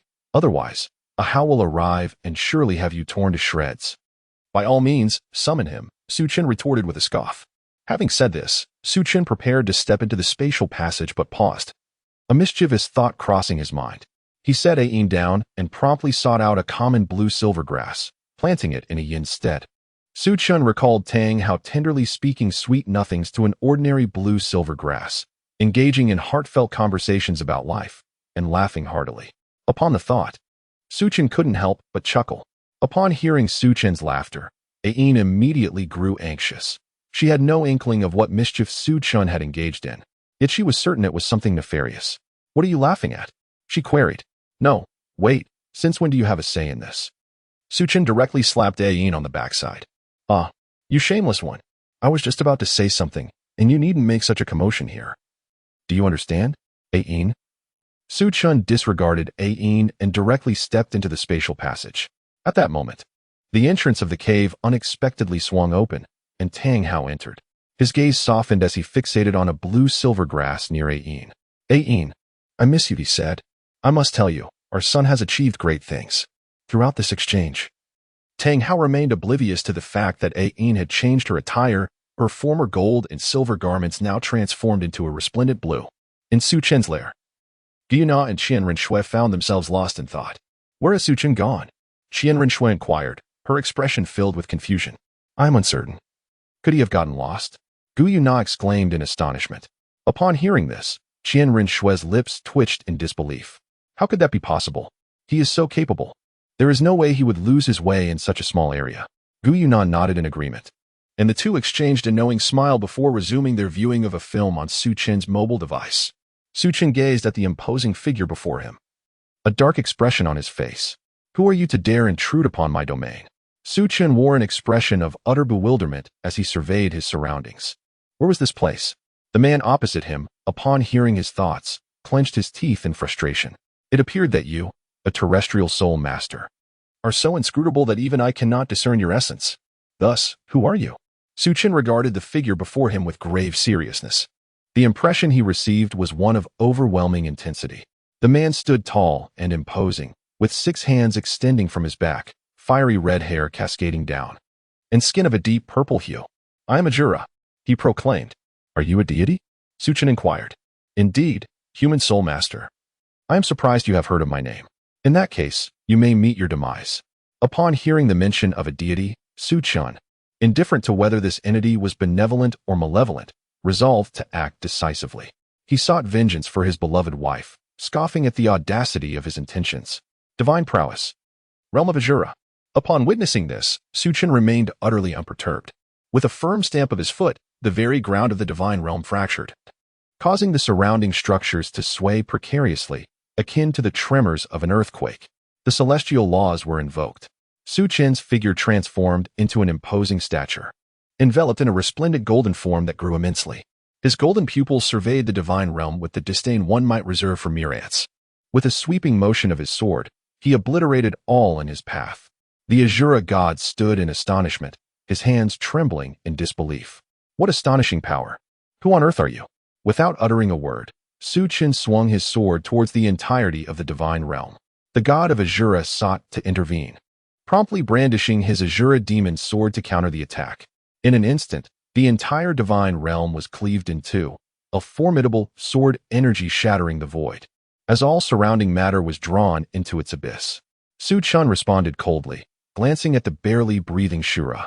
With a scoff, he remarked, "I thought you would put up a desperate fight. Is this all you've got?" The Shura god, initially prepared to resist, suddenly sensed a chilling aura of death, prompting him to abandon that notion and flee at once. He summoned all his strength in a bid to escape, but his divine weapon, the Shura sword, lay in ruins, requiring painstaking effort akin to using a magnifying glass and tweezers to piece it back together. "Ha! Shura, who would have thought you would meet your downfall today?" A sharp female voice rang out, drawing the attention of those who had collapsed, feigned death, or wore expressions of confusion and curiosity. All eyes were drawn to a figure clad in a violet dress, exuding a sinister aura, who was now on the ground, laughing and pounding her fist against the earth. Su Chen gazed intently at the comical woman before him, inquiring, "Who are you?" The woman paused in surprise, pointing to herself in disbelief. Su Chen nodded solemnly and politely, signaling her to continue speaking. "I am the Rakshasa deity. Do you intend to kill me? Come forth." Su Chen stroked his chin as he gazed at the foolish woman before him. He scrutinized her from head to toe, shook his head, and murmured, "Not suitable for abduction. Her appearance is simply too unappealing." Upon hearing Su Chen's disparaging remark about her looks, the Rakshasa goddess, being a woman, could not bear such words. She immediately grew indignant, exclaiming, "What do you mean? If you wish to kill me, then do it. If I were to frown even once, I would no longer be a heroine. Su Chen, you are remarkable. If you hadn't spoken these words, I would have thought you were a time traveler." Su Chen gave a thumbs up to the Rakshasa god, indicating his approval. The Rakshasa god lifted his head and puffed out his chest, exuding an air of bravado. Upon witnessing this, Su Chen found himself inexplicably unable to proceed. Sighing, "You may go. Will you not take my life? I shall not stoop to the level of a fool." Su Chen waved her hand dismissively, unwilling to engage further. "What do you mean? Am I not worthy of your wrath? If you wish to kill me, then do so swiftly. But if you choose not to, then begone. Now tell me, why do you hesitate to take my life? It is evident that neither of us can claim the title of good person. Enough of this charade. Do not disturb me any longer. Ha ha ha. Indeed, I am far from virtuous. I appreciate your mercy. However, in return, as I grow stronger, I shall ensure your demise is slow and filled with suffering." Su Chen's expression remained impassive as he instantaneously materialized before the Rakshasa deity. With a swift motion, he delivered a resounding slap, then instinctively tilted his head, remarking, "Ah, this star is the brightest I have ever encountered." Ain, perched upon his shoulder, writhed incessantly, struggling against the hold. Smack. If you continue to make a sound, I shall strike again, and we shall see if your posterior, being of the grass, will flush with color. Instantly, Ain fell silent. Su Chen turned his head to glance at the fallen Azura, only to discover that not a single hair remained. TSK. The skills may boast dazzling effects, yet their damage fails to even graze a single strand of my hair. Upon finishing his words, Su Chen immediately shattered the very fabric of space and departed. He had no intention of pursuing the Azura god, for he was acutely aware that the Azura god would undoubtedly gather the fragments once more to reforge the Azura sword. Su Chen resolved to wait until the Azura god possessed the sword before continuing his destruction. Alas, such was his boredom, as he traversed dimensions 200 times. At last, he discovered it. Hooray, my beloved! Su Chen, brimming with excitement, carried the woman with rolled eyes, Ain, upon his shoulder as he entered. Meanwhile, Qian Rinxue emerged from within, stifling a yawn. Upon noticing the woman perched upon Su Chen's shoulder, a sudden clarity washed over him. "Where is your sister?" he inquired. "Oh, she had some matters to attend to and returned home," Su Chen replied. "I see. But who is the lady on your shoulder?" This question ignited a sense of urgency within Su Chen.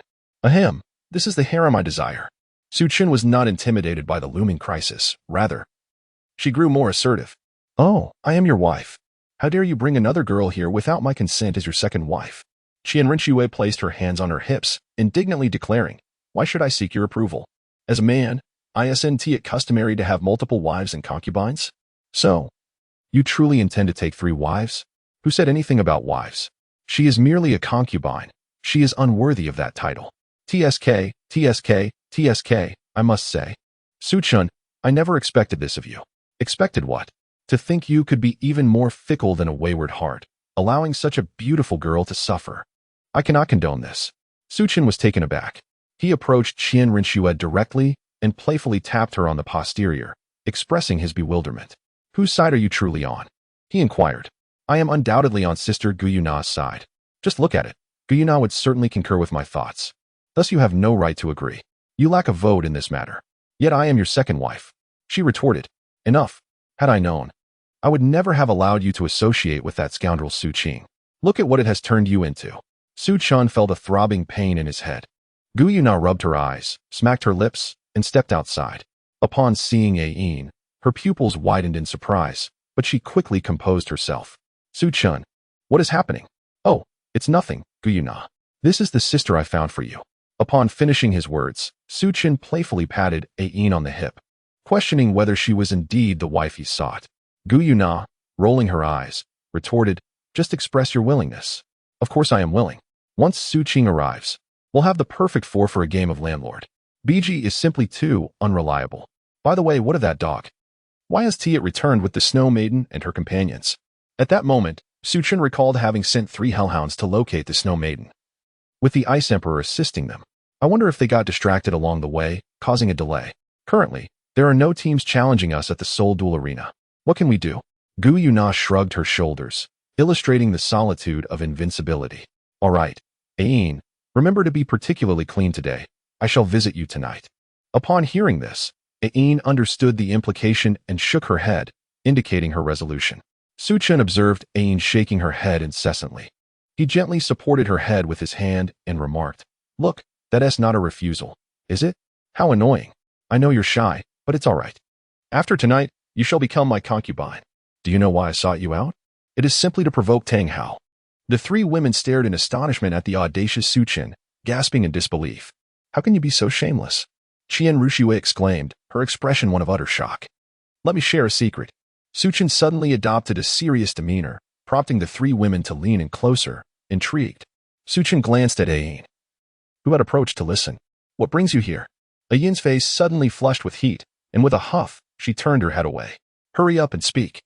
Suchun. Suchun immediately turned to Qian Renxue and Gu Yuna, saying, "Indeed, in Chapter 32, concerning the rocket launch. It is simply a matter of having thick skin. Why bother with so many concerns? I possess the strength. Why should I ponder excessively? Unlike the three of you. Or rather two, I currently rank third in this world. The first is that coffin, and the second is Su Qing." "A coffin? What coffin?" X2. Suchun pondered thoughtfully, meticulously recalling the words of the system, which seemed to have slipped from his memory. However, one phrase lingered distinctly: "Do not provoke the coffin." He chided.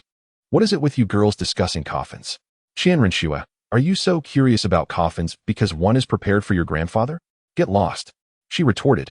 "Why do you only mention Sister Gu Yuna and not me?" "Because you are easier to tease." He shot back. "You have another person right beside you, all tied up. Why not pick on her instead?" "Because I have already teased her sufficiently. It's been an entire day of it." Qian Renxue expressed her frustration, feeling overwhelmed by the myriad of schemes in this world. Clenching her fist, she stormed off in exasperation. Gu Yuna, watching the two bicker, felt helpless, reflecting that no matter what, they were all family. Indeed, family members do not speak as if from separate households. Suchun raised an eyebrow and remarked, "Sigh, very well. I shall go find Qian Renxue. You handle your business quietly. I fear that Bai Ji will discover, and she might report you." "Understood, understood," came the reply. Princess Suchun cradled the indignant Ain in her arms as she entered her chamber. "Black and white impermanence. Did I not expressly forbid you from entering my room? Are you unaware of the foul stench of the cat excrement you brought in? During the last incident, you were the first to flee, readily abandoning me, and even betraying your own siblings." Suchun casually tossed aside the concept of the black and white impermanence. Suchun released Ain from her confinement, and Ain immediately flared up like a startled cat. I warned you. I shall not allow you to succeed. What do you intend to do?" "Wait. The following day, Suchun leaned against the edge of the bed, leisurely smoking a cigarette, while beside him, Ain appeared lost in thought, her eyes devoid of light. She seemed utterly incapable of rejecting the advances of the unfamiliar man before her, allowing herself to be sullied throughout the entire night. Even a blade of grass would struggle to endure such a plight. "What's wrong? Still upset?" Suchun observed Yin's dazed expression with curiosity, realizing she was indeed still irked. "No worries. Let us carry on." Upon hearing this, Ain suddenly snapped to attention, clutching the blanket tightly as she recoiled in horror. You. It's been an entire night already. Isn't that enough? Are you a beast? Just one night? I could endure for another 24 hours. Look at you, still fuming. There's nothing to be done." Suchun, innocent as ever, was preparing to take action when he was abruptly interrupted. "Stop. I am no longer angry." "Really?" "Indeed. So what do you call me? A Su?" After a moment of contemplation, Ain spoke again. "Sigh, it seems we must continue." "Wait, did I say something incorrect? Hold on." 24 hours later, Ain wore a look of despair, utterly disinclined to move. She resigned herself to whatever Suchun decided. She truly felt no desire to act. Knock, knock, knock. "Come in." Qian Renxue stormed in, wielding the angel's sword, dark circles under her eyes, her fury palpable. "Suchun, are you out of your mind? One night was sufficient. I tolerated that, but now you refuse to let it go even during the day? I could understand staying up all night with Sister Gu Yuna, but sleeping during the day? Are we being unreasonable? And yet, you persist. If you continue like this, you can just go outside." Su Chen also felt that he had overstepped, and he offered an apology to Qian Renxue. He then patted the bare shoulders of Ain and suggested, "How about we head to a hotel outside?" Ain looked at Su Chen in astonishment, swallowing hard as she replied, "Am I allowed to refuse?" "Of course you are," he responded. "Then I refuse. So do you know what to call me now?" "Hey." Without uttering a word, Su Chen swiftly enveloped Ain in a blanket and vanished into a hotel without making a reservation. After a night had passed, Ain knelt on the ground, looking utterly pitiful. "Husband, I am truly sorry. I was wrong. I sincerely regret my actions. If it pleases you, perhaps you might consider ending my life." With a sigh, Su Chen remarked, "If only you had said this sooner. Just look at you. All you needed to do was call me husband. Why refer to me as a Su instead?" Ain, bewildered, raised her head and asked, "So, all of this commotion was merely due to a title?" Indeed, Su Chen could no longer endure. It was not a matter of surrender, but rather his body had reached its limit.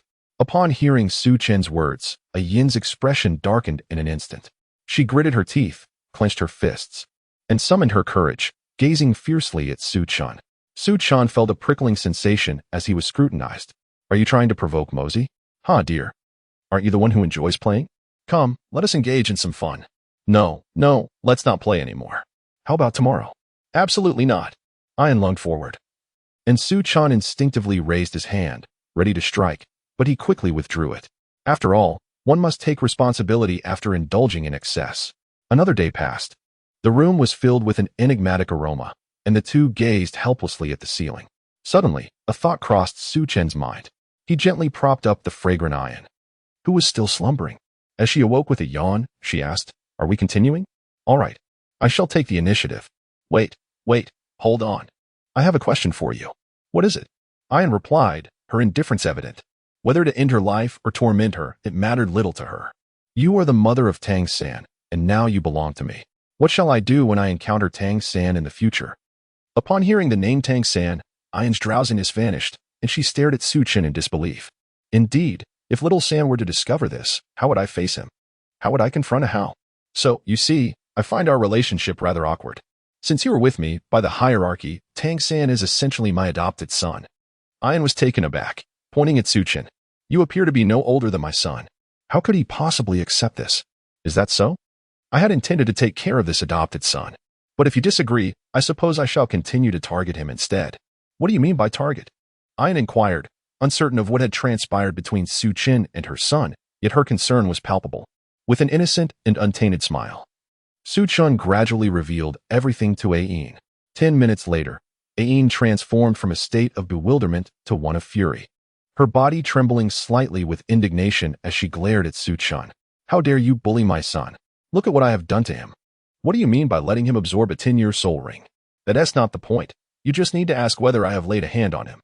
I merely dealt with you, Xiaojiang. What does that have to do with your son? Besides, he had the choice not to save him. A level 29 soul master, your son only made that choice due to his meningitis, and he would have been better off learning from Tang Hao." "Ah, but that is incorrect. My son as character is undoubtedly sound. He acted out of necessity to save his mentor.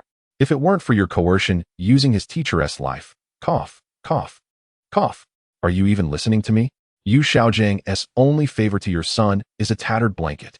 Tell me, is that worth sacrificing one's entire future to repay?" Upon realizing that her son was in such a dire situation that he lacked even a blanket, Ain clenched her fists. "Tang Hao, you're quite something. Aren't you? Your own son is in such a state, and this is what you call taking good care of our San heir. Hey, are you all right?" Su Chen noticed that Yin's expression was rather displeasing.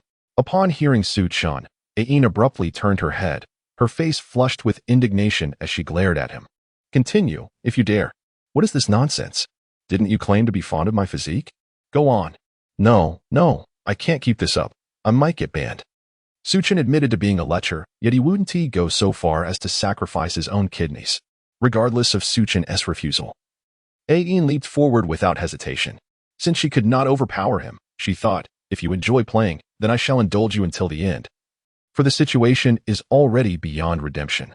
The following day, Su Chen's legs trembled unsteadily as he leaned on a stick for support, one hand clutching his waist. He glanced back at the smug expression of Ain, a bitter smile etched on his face. Observing Su Chen's predicament, Qian Renxue felt an inexplicable sense of satisfaction within her.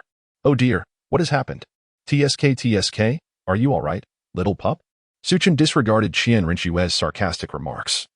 His expression one of grievance as he turned to Gu Yuna, who stood beside her. He extended his hand in a gesture of seeking solace through an embrace. However, Gu Yuna paid him no heed, letting out a cold snort before departing. Suddenly, a familiar sound of space fracturing resonated in the ears of all present. A girl clad in a phoenix robe emerged, nonchalantly brushing off her hands, and declared, "I have arrived. Did you all miss me?"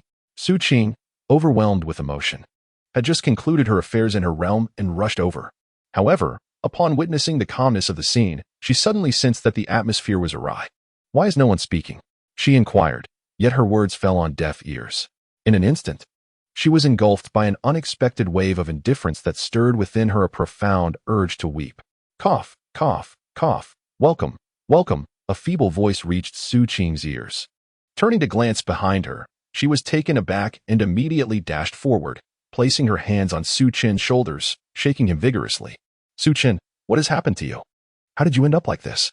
Has someone been bullying you? Why didn't you tell me? Could you please stop shaking me? I can't explain myself." He stammered.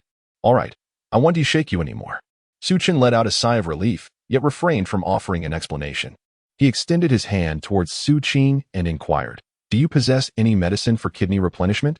Su Qing glanced at Ain beside Su Chun and immediately understood why Su Chun had ended up in such a predicament. TSK, how intriguing indeed. Upon hearing Su Qing's derision, Su Chin's face flushed with indignation as he cast the stick from his hand onto the ground. "Can we not enjoy ourselves anymore? Each of you, with the exception of Gu Yuna, is insufferable. Look at Qian Renxue, and you too, Su Qing. Just yesterday, you proclaimed we were a family. Yet this family has disbanded with astonishing swiftness. Who considers you family? I do not." Ain, standing nearby, continued to intensify the barrage. As Su Chun beheld Yin's countenance, he promptly retreated behind Gu Yuna, his face etched with terror as he gazed upon Yin's fearless demeanor. Observing Su Chin's reaction, Gu Yuna felt a pang of sympathy and inquired, "Are you all right, Su Chin?" Upon hearing the comforting words from his wife, Su Chin nodded appreciatively. "Of course, I am perfectly fine." "Well, if that is the case, there is no need for you to return. Continue enjoying your time at the hotel, and inform me when you encounter any issues." Su Chun doubted his own hearing as he glanced at Su Qing, who was watching the spectacle with a smirk. "You scoundrel, Su Qing, my pure and innocent Bai Yue Guang, Gu Yuna, has been led astray by you." The misfortune, which had descended upon her like a bolt from the blue, left Su Qing momentarily taken aback by Su Chin's words. Could she endure such an affront? She felt compelled to retort, "How dare you speak? You frolic around, indulging in flirtations, while your two sisters-in-law tirelessly manage the household. What have you done to assist them? Even 4 little kittens understand the value of companionship with their mistresses, yet you do nothing but laze about all day." Su Qing's anger intensified with every passing moment, and disregarding her demure demeanor, she boldly strode forward, waving her hand with great flourish. Su Chun immediately took a cautious step back, exclaiming, "What are you trying to do? This is bad. Stop right there." Su Qing directly hurled a stone to silence Su Chin, subsequently delivering a swift kick that sent him sprawling to the ground. Su Qing leapt directly above Su Chin, relentlessly executing swift kicks reminiscent of the legendary Wing Chun technique. "Brother, you are well aware of your transgressions against your wife and against me, so endure this moment. It shall soon pass. Enough. Stop. Ouch, that hurts. Be gentle, be gentle. Don't strike below. Ah." Crack. Upon hearing the sound of the eggshell shattering, Su Qing realized that trouble was afoot. Without a moment's hesitation, she fled the scene. On the ground lay Su Chun, his face a portrait of a wronged warrior, tears streaming down his cheeks, hands clutching below as if he were a child. "Su Qing, don't you dare run. I shall fight you to the end. Have you been watching too many cartoons?" Su Chun executed a sudden leap, his entire being radiating an intense energy. Qian Renxue and Gu Yuna stared in astonishment at the unfolding scene. "Is this Sun Wukong?" Gu Yuna exclaimed, her expression reminiscent of innocence. "Sister, Sun Wukong can unleash such energy? Didn't Su Qing show us an animated series last time? Ah, I see now.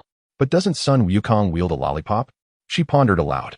No, Sun Wukong carries the golden staff, not a lollipop." Is that so? Now I understand. Guyuna nodded thoughtfully.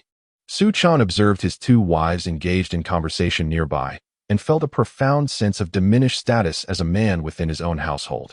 You two, come here, he called out. The summoned Guyuna and Qian Rinqiwei approached with innocent expressions. What is the matter? They asked in unison. Aren't you concerned about me? I feel utterly shattered. He lamented. Not truly shattered, of course. If you keep saying you are, then perhaps we should become sisters, one replied playfully. Good heavens! Su Chen exclaimed, kneeling and clutching his head, only to spring back up and, with a resounding boom, launch a rocket into the sky. Qian Rinqiwei gasped. Is this the legendary rocket launch? Not quite, dear sister Qian Rinqiwei. This is merely Su Chen's doing, came the response. Yin, witnessing the peculiar dynamics of this family, suddenly felt a chill run down her spine, realizing that there was not a single member of this household who could be deemed normal. Chapter 33. Gurong bound hand and foot tap, tap, tap. You're all here? Perfect timing. The Seoul Arena has sent word that someone has issued a challenge to our team, Bai Ji announced as she entered the hall, addressing all present. Su Chen, Guyuna, and Su Qing all wore expressions of disbelief. Su Chen pinched Su Qing playfully, to which she responded with an eye roll. He nodded and remarked, which character is trying to show off this time? Bai Ji glanced at the information and stated, there are 5 teams challenging us, including the Tiando Academy team and the 4 Elements team. Qian Rinqiwei, looking puzzled, asked, when did you all participate in this soul fighting? Not for long. Guyuna replied innocently, we've just been winning consistently and found it rather dull, so we merely registered. In that case, I think I'll pass. You all are simply monsters, Qian Rinqiwei said, well aware of her own abilities. Taking on 1 or 2 opponents posed no challenge. But facing 4 or 5 of equal rank would require considerable effort, a thankless task she was reluctant to undertake. Su Chen surveyed the assembly in the grand hall, and he noticed the absence of a particular figure. Where had that fish gone?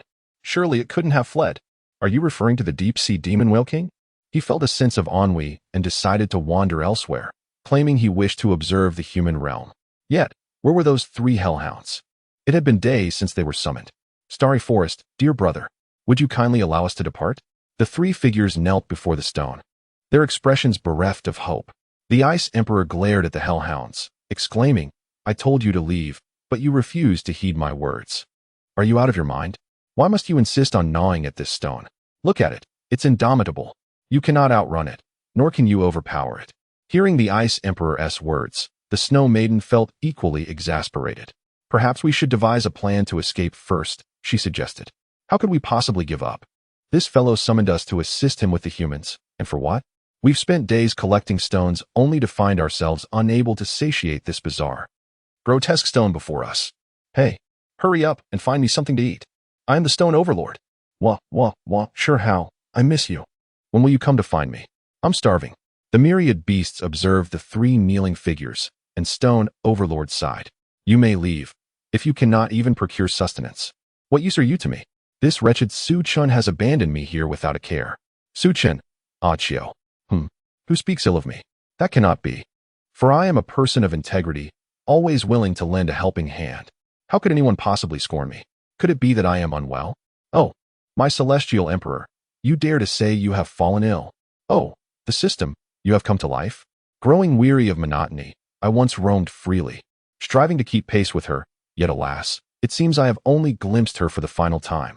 It appears there is a tale to tell. Do share it with me. Chattering endlessly. Su Chan was momentarily taken aback, his expression a tapestry of confusion. Wait a moment. What you just said is utterly absurd. You claim that you were once a formidable force, ruling over the ages with autocratic power, only to be inexplicably shattered into countless fragments by a mysterious hand, resulting in a deluge of blood? And then, that's the grand finale? Nonsense. What grand finale? I am very much alive and well. Both Shi Batian and Xiao Ta were brought here from the parallel world by me. Why does it sound like you've deceived me into this predicament? How could that be? Just admit that they don't know me. Incredible! But why didn't you bring that so-called divine being along?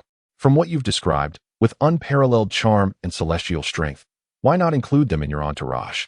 I suspect you have ulterior motives towards Lu Shan. Impossible. I am merely intrigued. Nevertheless, it is futile. My current strength is insufficient to bring Lu Shan here. In her original world, she has already perished completely. It's truly a pity. I wanted to see what she looked like. Hey, Suchin, who are we sending to the soul duel? Suqing approached and inquired, how about you? Suchin considered sending Suqing instead, as victory seemed assured. Why don't you go? I can't be bothered. Neither can I. The two exchanged glances, each unwilling to relent. Suchin, a message from Lu Ru Yan has arrived. Qian Renshui approached. Upon noticing Qian Rushui approaching, Su Qing and Su Chun exchanged knowing smiles. Ahem, Qian Rushui. It matters not what message you bear. During the upcoming competition, you shall represent us, Su Qin proclaimed. Qian Rushui, perplexed, pointed to herself, me? With a nod. Su Qin affirmed, indeed, you are the most suitable choice. Why is that? Qian Rushui protested, her cheeks puffed in defiance. I am your wife. You are the least skilled among us, Su Qing added, fanning the flames of the argument. Very well, but I cannot believe this. Why not enlist someone from our academy? Have you not both established a school? Yes, Su Qin replied, enlightened by Qian Rushui's words. But what if we lose? Su Qing rolled her eyes, exactly. What if we do lose? Once more, Su Chun found himself enlightened. Then what purpose does our academy serve? Su Chun gazed at Su Qing, his expression one of utter bewilderment. Su Qing stared wide-eyed at Su Qin. You haven't forgotten the purpose of establishing the academy, have you? Indeed.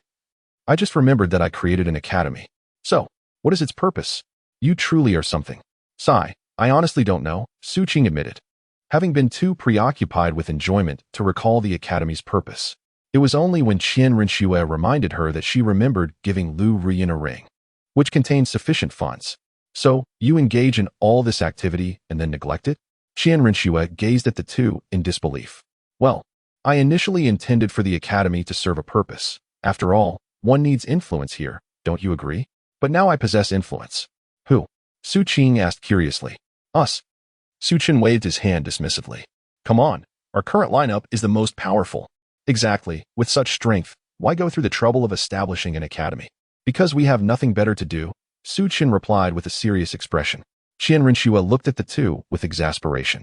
You spent so much money establishing an academy, and then just abandoned it? Who says we abandoned it? What if there are beautiful young ladies inside? Su Qin retorted indignantly. All right, I'll visit when I have time. Qian Renshui said, her head aching. Do as you please. Just let me know if you're short on funds, Su Qing said with a cheerful smile. Brother, I'm here. A familiar voice rang out, and the deep-sea magic whale king entered, dragging a bruised man behind him. Brother, I want to explore outside. I found a particularly intriguing place and went in. And what happened? We have power, so we can go wherever we want. That's what you told me. Look at this man who resembles a skeleton. He dared to stop me and kept throwing bones at me. Infuriated, I slapped him. The deep-sea magic whale king rambled on. In the hall, Qian Renshui, Su Chun, and Su Qing were momentarily stunned. If others do not welcome you, you should leave. Shouldn't you? Gu Rong, exactly. Look at how your brother reasoned with you. Be quiet. The deep-sea magic whale king glared at Gu Rong, who promptly fell silent. Unable to argue back. Brother, you don't know. This fellow insulted you, claiming that 1's subordinates reflect the leader. He called me an ugly monster. Does that mean you are also an ugly monster? As Su Qin pondered, stroking his chin, he suddenly found merit in the words of the fish. Hearing the sea demon whale king's nonsensical rambling, Gu Rong could no longer tolerate it. You speak in vain. It is you who trespassed into my 7 treasures glazed sect without cause. And now you speak of robbery? You claim your elder brother robs the rich to aid the poor, and you wish to do the same? What kind of elder brother is that? Am I wrong to question such a sibling? Silence. Just admit that your 7 treasures sect lacks wealth. Gu Rong retorted indignantly. Can you not reason? Absolutely not. Are you the Bon Douluo? Qian Renshui, having recognized Gu Rong, expressed her surprise. Who I am is inconsequential. I did not expect the renowned Bon Douluo to find himself in such a predicament. Gu Rong's disheveled state nearly amused Qian Renshui. All right. Are you from the 7 treasures glazed sect? Speak plainly. If I furrow my brow even slightly, I shall no longer be a true hero. Come forth. Gu Rong proudly lifted his head, embodying a spirit of noble sacrifice. Begone. I still have matters to attend to. You, a hero? A true hero knows not to suffer needless losses. Yet you, a mere pawn. Su Qin regarded the Bon Douluo with disdain. Tell me, what do you wish from me? Let it be known, I shall not betray the 7 treasures glazed sect. Indeed, why did you bring him here all tied up? Su Qin looked bewildered at the sea demon whale king. Well, I merely wished for my elder brother to teach him a lesson. Shouldn't that be appropriate? He has insulted you. Silence. Was it not you who caused this uproar? We are clearly not in need of wealth. Why then do you resort to robbing others? And to do so in their own home? This is not robbery. It is outright theft. Elder brother, did you not say I could act as I pleased? As long as I did not indiscriminately kill, I am obedient. They were the ones who struck first. The Sea Demon Whale King protested, feeling wronged. Exactly, Xiaomozi. Su Jie, stand by you. We must let them know that we excel in plundering, pillaging, and destruction. Let them understand that the Su family is not to be trifled with. How absurd. Are you suggesting we declare war on a nation? Oh. Why do you prevent me from expressing my newfound eloquence? Su Qing thundered, her voice resonating like thunder.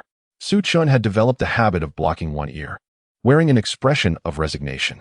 The booming voice reverberated around Gu Rong, leaving him momentarily stunned. What on earth do you wish for me to do? Gu Rong roared in agitation. Come now. Your voice is unbearable. You are merely a younger brother. Su Qing remarked disdainfully at Gu Rong.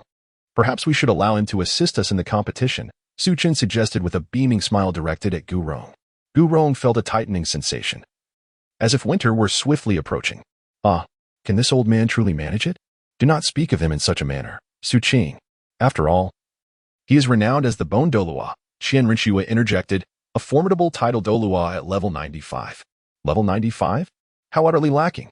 He pales in comparison to Lu Ruoyan, who has reached level 98, Su Qing remarked with visible disdain at the petrified Gu Rong. If you all hold me in such low regard, why then have you dragged me here? Su Qing smiled slightly and said, It's not that I look down upon you, but rather that we have nothing better to do. Hey, Su Qing, don't involve me in your mischief. I am not like you. Su Qin retreated a few steps and remarked, Come on. Haven T, we committed our fair share of misdeeds. That's different. I am a civilized person. Does a civilized person secretly watch short videos? Su Qing looked at Su Qin in disbelief and said, Come on. Isn't it normal for guys to watch such things? Don't you watch them too? Su Qin immediately protested, I'm a single dog. It's only natural for me to watch. The issue is, you already have a wife. No, 2. Wait, actually 3. You brought one here. Tell me, don't you think something's off? What is the point of watching that stuff when you're already married? Damn it, shut up. Look. You're getting anxious, Su Qing pointed at Su Qin with a thumb. Sigh, this is educational material, you know? I'm studying. MHM. Studying what? Knowledge, right? Well, that's a fast vehicle. Don't worry, it won't have a flat tire. Come on, get in. Su Qing, will take you on a thrilling ride. Do you even have a vehicle? Who says I don't? Without hesitation, Su Qing revealed her steed, a phoenix pulling a quaint ancient dwelling. Su Qin was taken aback. His envy palpable, yearning for the same. Who doesn't relish in showing off?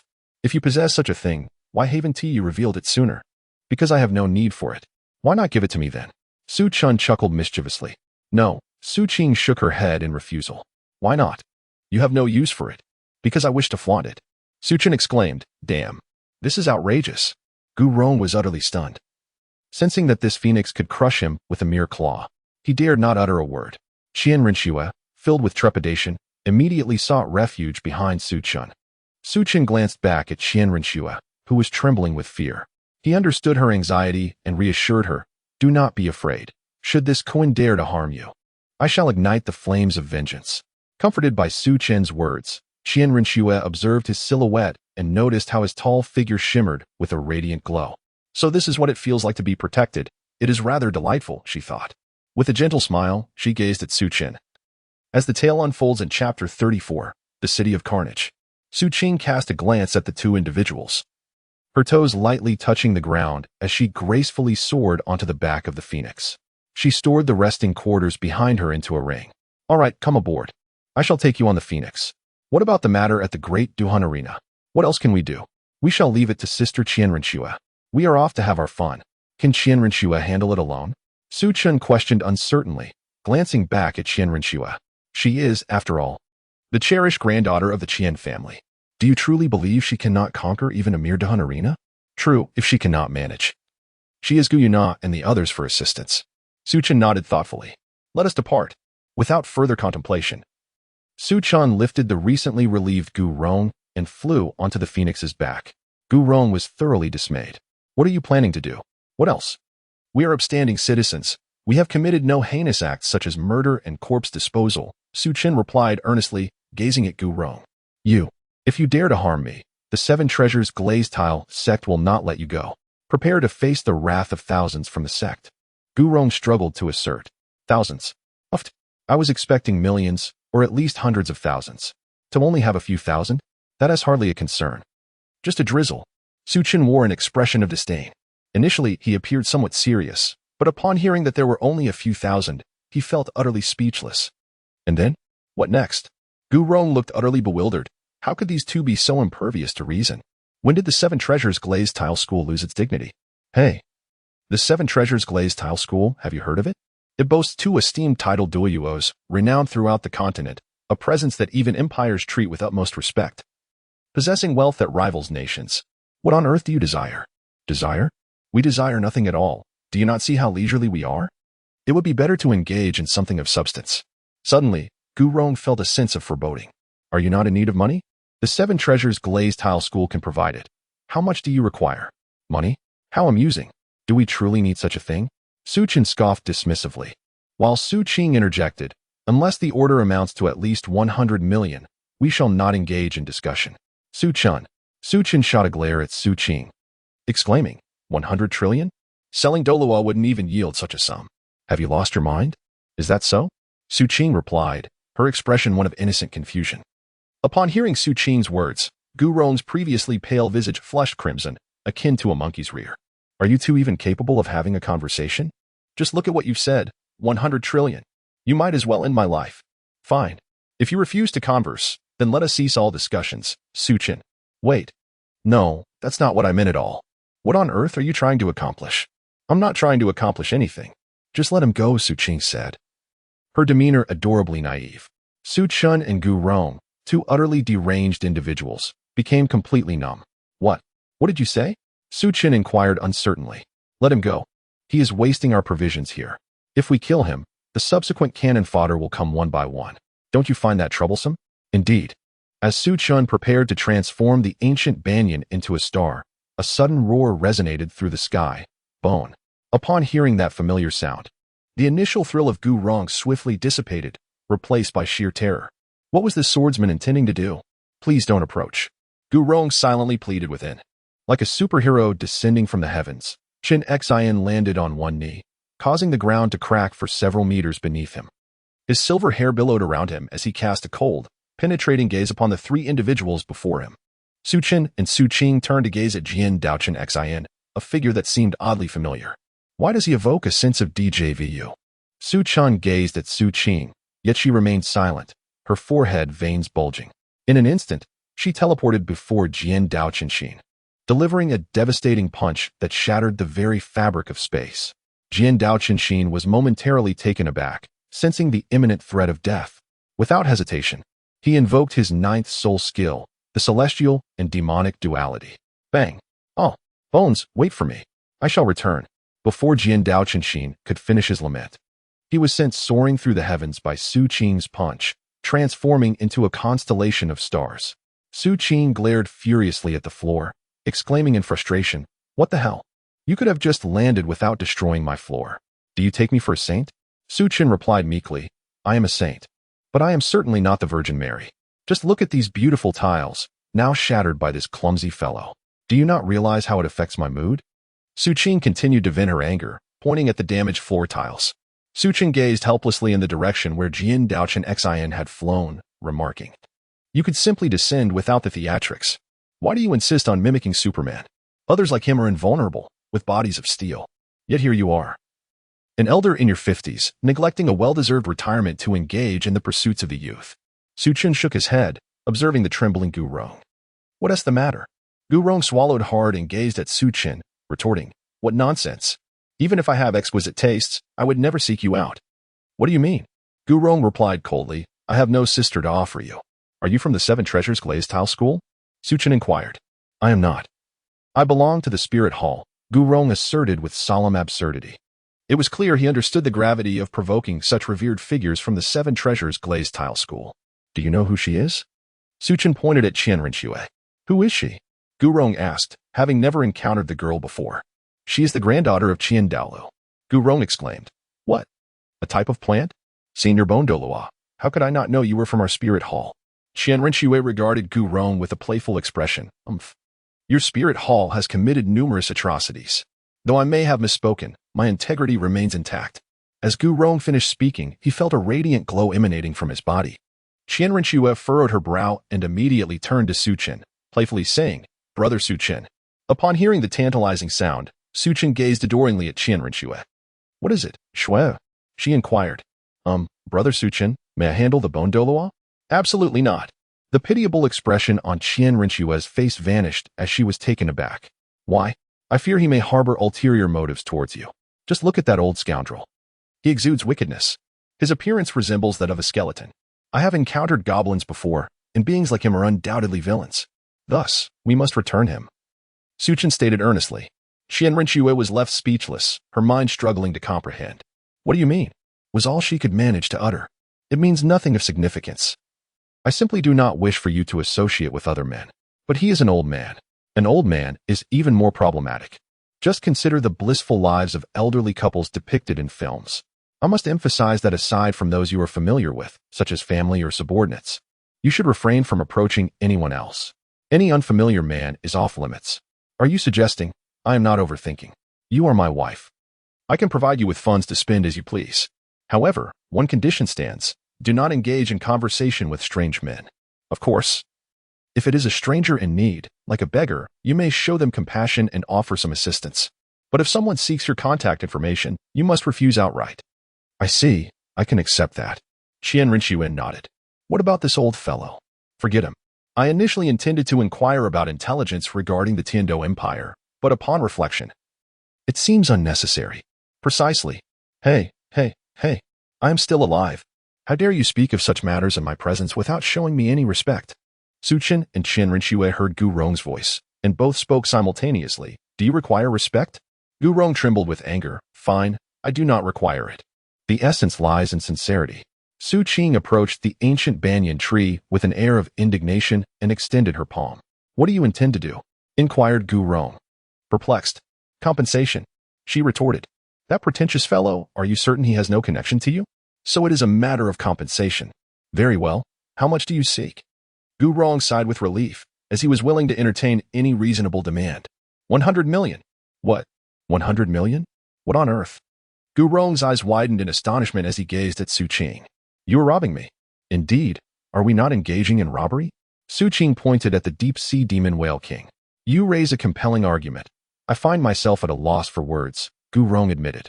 Upon hearing his name mentioned, the deep-sea demon whale king immediately stepped forward, delivering a resounding slap.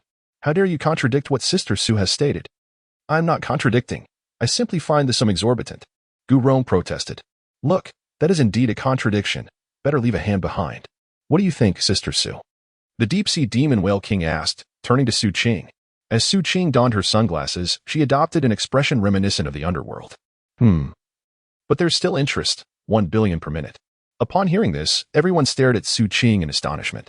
Goodness, with such interest, even the god of wealth would kneel. Su Chen remarked in disbelief. You are being utterly unreasonable. Gu Rong could no longer contain himself. He felt insulted, an affront to his intelligence. 1 billion per minute? This is outrageous. Protests are futile. Deep-sea demon whale king. Take him to the 7 treasures glazed sect to demand payment. If they refuse, then obliterate them. Su Qing casually waved her hand, as if it were a trivial matter. The deep-sea demon whale king nodded, slapped Gu Rong, and lifted him away. With this crow brother following you, he must submit to you, 9 meals a day. Su Chen lamented. Who is this crow brother? Su Qing inquired, her curiosity piqued. No. I don't know either. It's best if you remain unaware. Su Chen would never disclose the identity of crow brother to Su Qing. Who knows what mischief might ensue? Oh, come on, little sister. Let me take you to have some fun. With a grand gesture, Su Qing assumed the demeanor of a true leader. The two of them boarded the Phoenix rocket, soaring into the sky. Qian Rinxue pouted, wishing to join in the merriment. Why should she be the one to summon these two for the Soul Arena competition while they frolicked away? Gyuna approached, holding a yin's hand. Indeed. While those two basked in comfort, we were left to toil. Noticing Qian Rinxue's discontent, Yin inquired, why the long face? What other reason could there be? We have work to do, and the worst part is, there's no pay. This is what they call employee exploitation, you know? Had it not been for my connections through my wife and sister-in-law, I would never have agreed to such a thing. What do you mean? Ain looked perplexed, unable to comprehend. Fine, let them enjoy themselves. We can nominate Su Chen and Su Qing instead. It's not like it'll be arduous. You now interjected as a mediator. Must I also participate? Ain pointed to herself. You are already one of us, and considering your bond with spirit beasts, the Stardow Forest is under my dominion.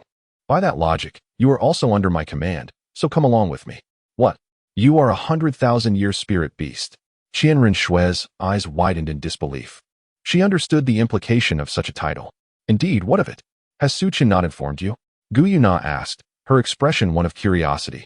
He has. Qianren Shui nodded quickly, masking her anxiety. Let me assure you, I am aware of the connections you have as a human soul master. Even if you seek out a title Douluo, I shall protect Ain. Gu Yuna warned. No, she is a spirit beast. A spirit beast. A creature of such magnitude. Qianren Shui gazed at Gu Yuna in astonishment.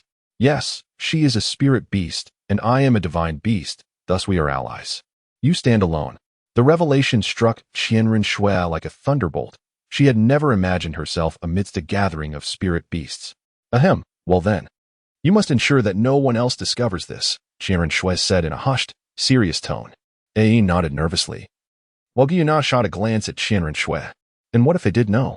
No one can rival me. Are you really that formidable? How does your strength compare to my grandfather's? Qianren Shui looked at Gu Yuna, bewildered. Who is your grandfather? My grandfather is a peerless title Douluo at level 99. Are you even stronger than him? Is that so? You might withstand a few of my attacks. As of now, I possess the strength of a level 1 deity. Gu Yuna mused.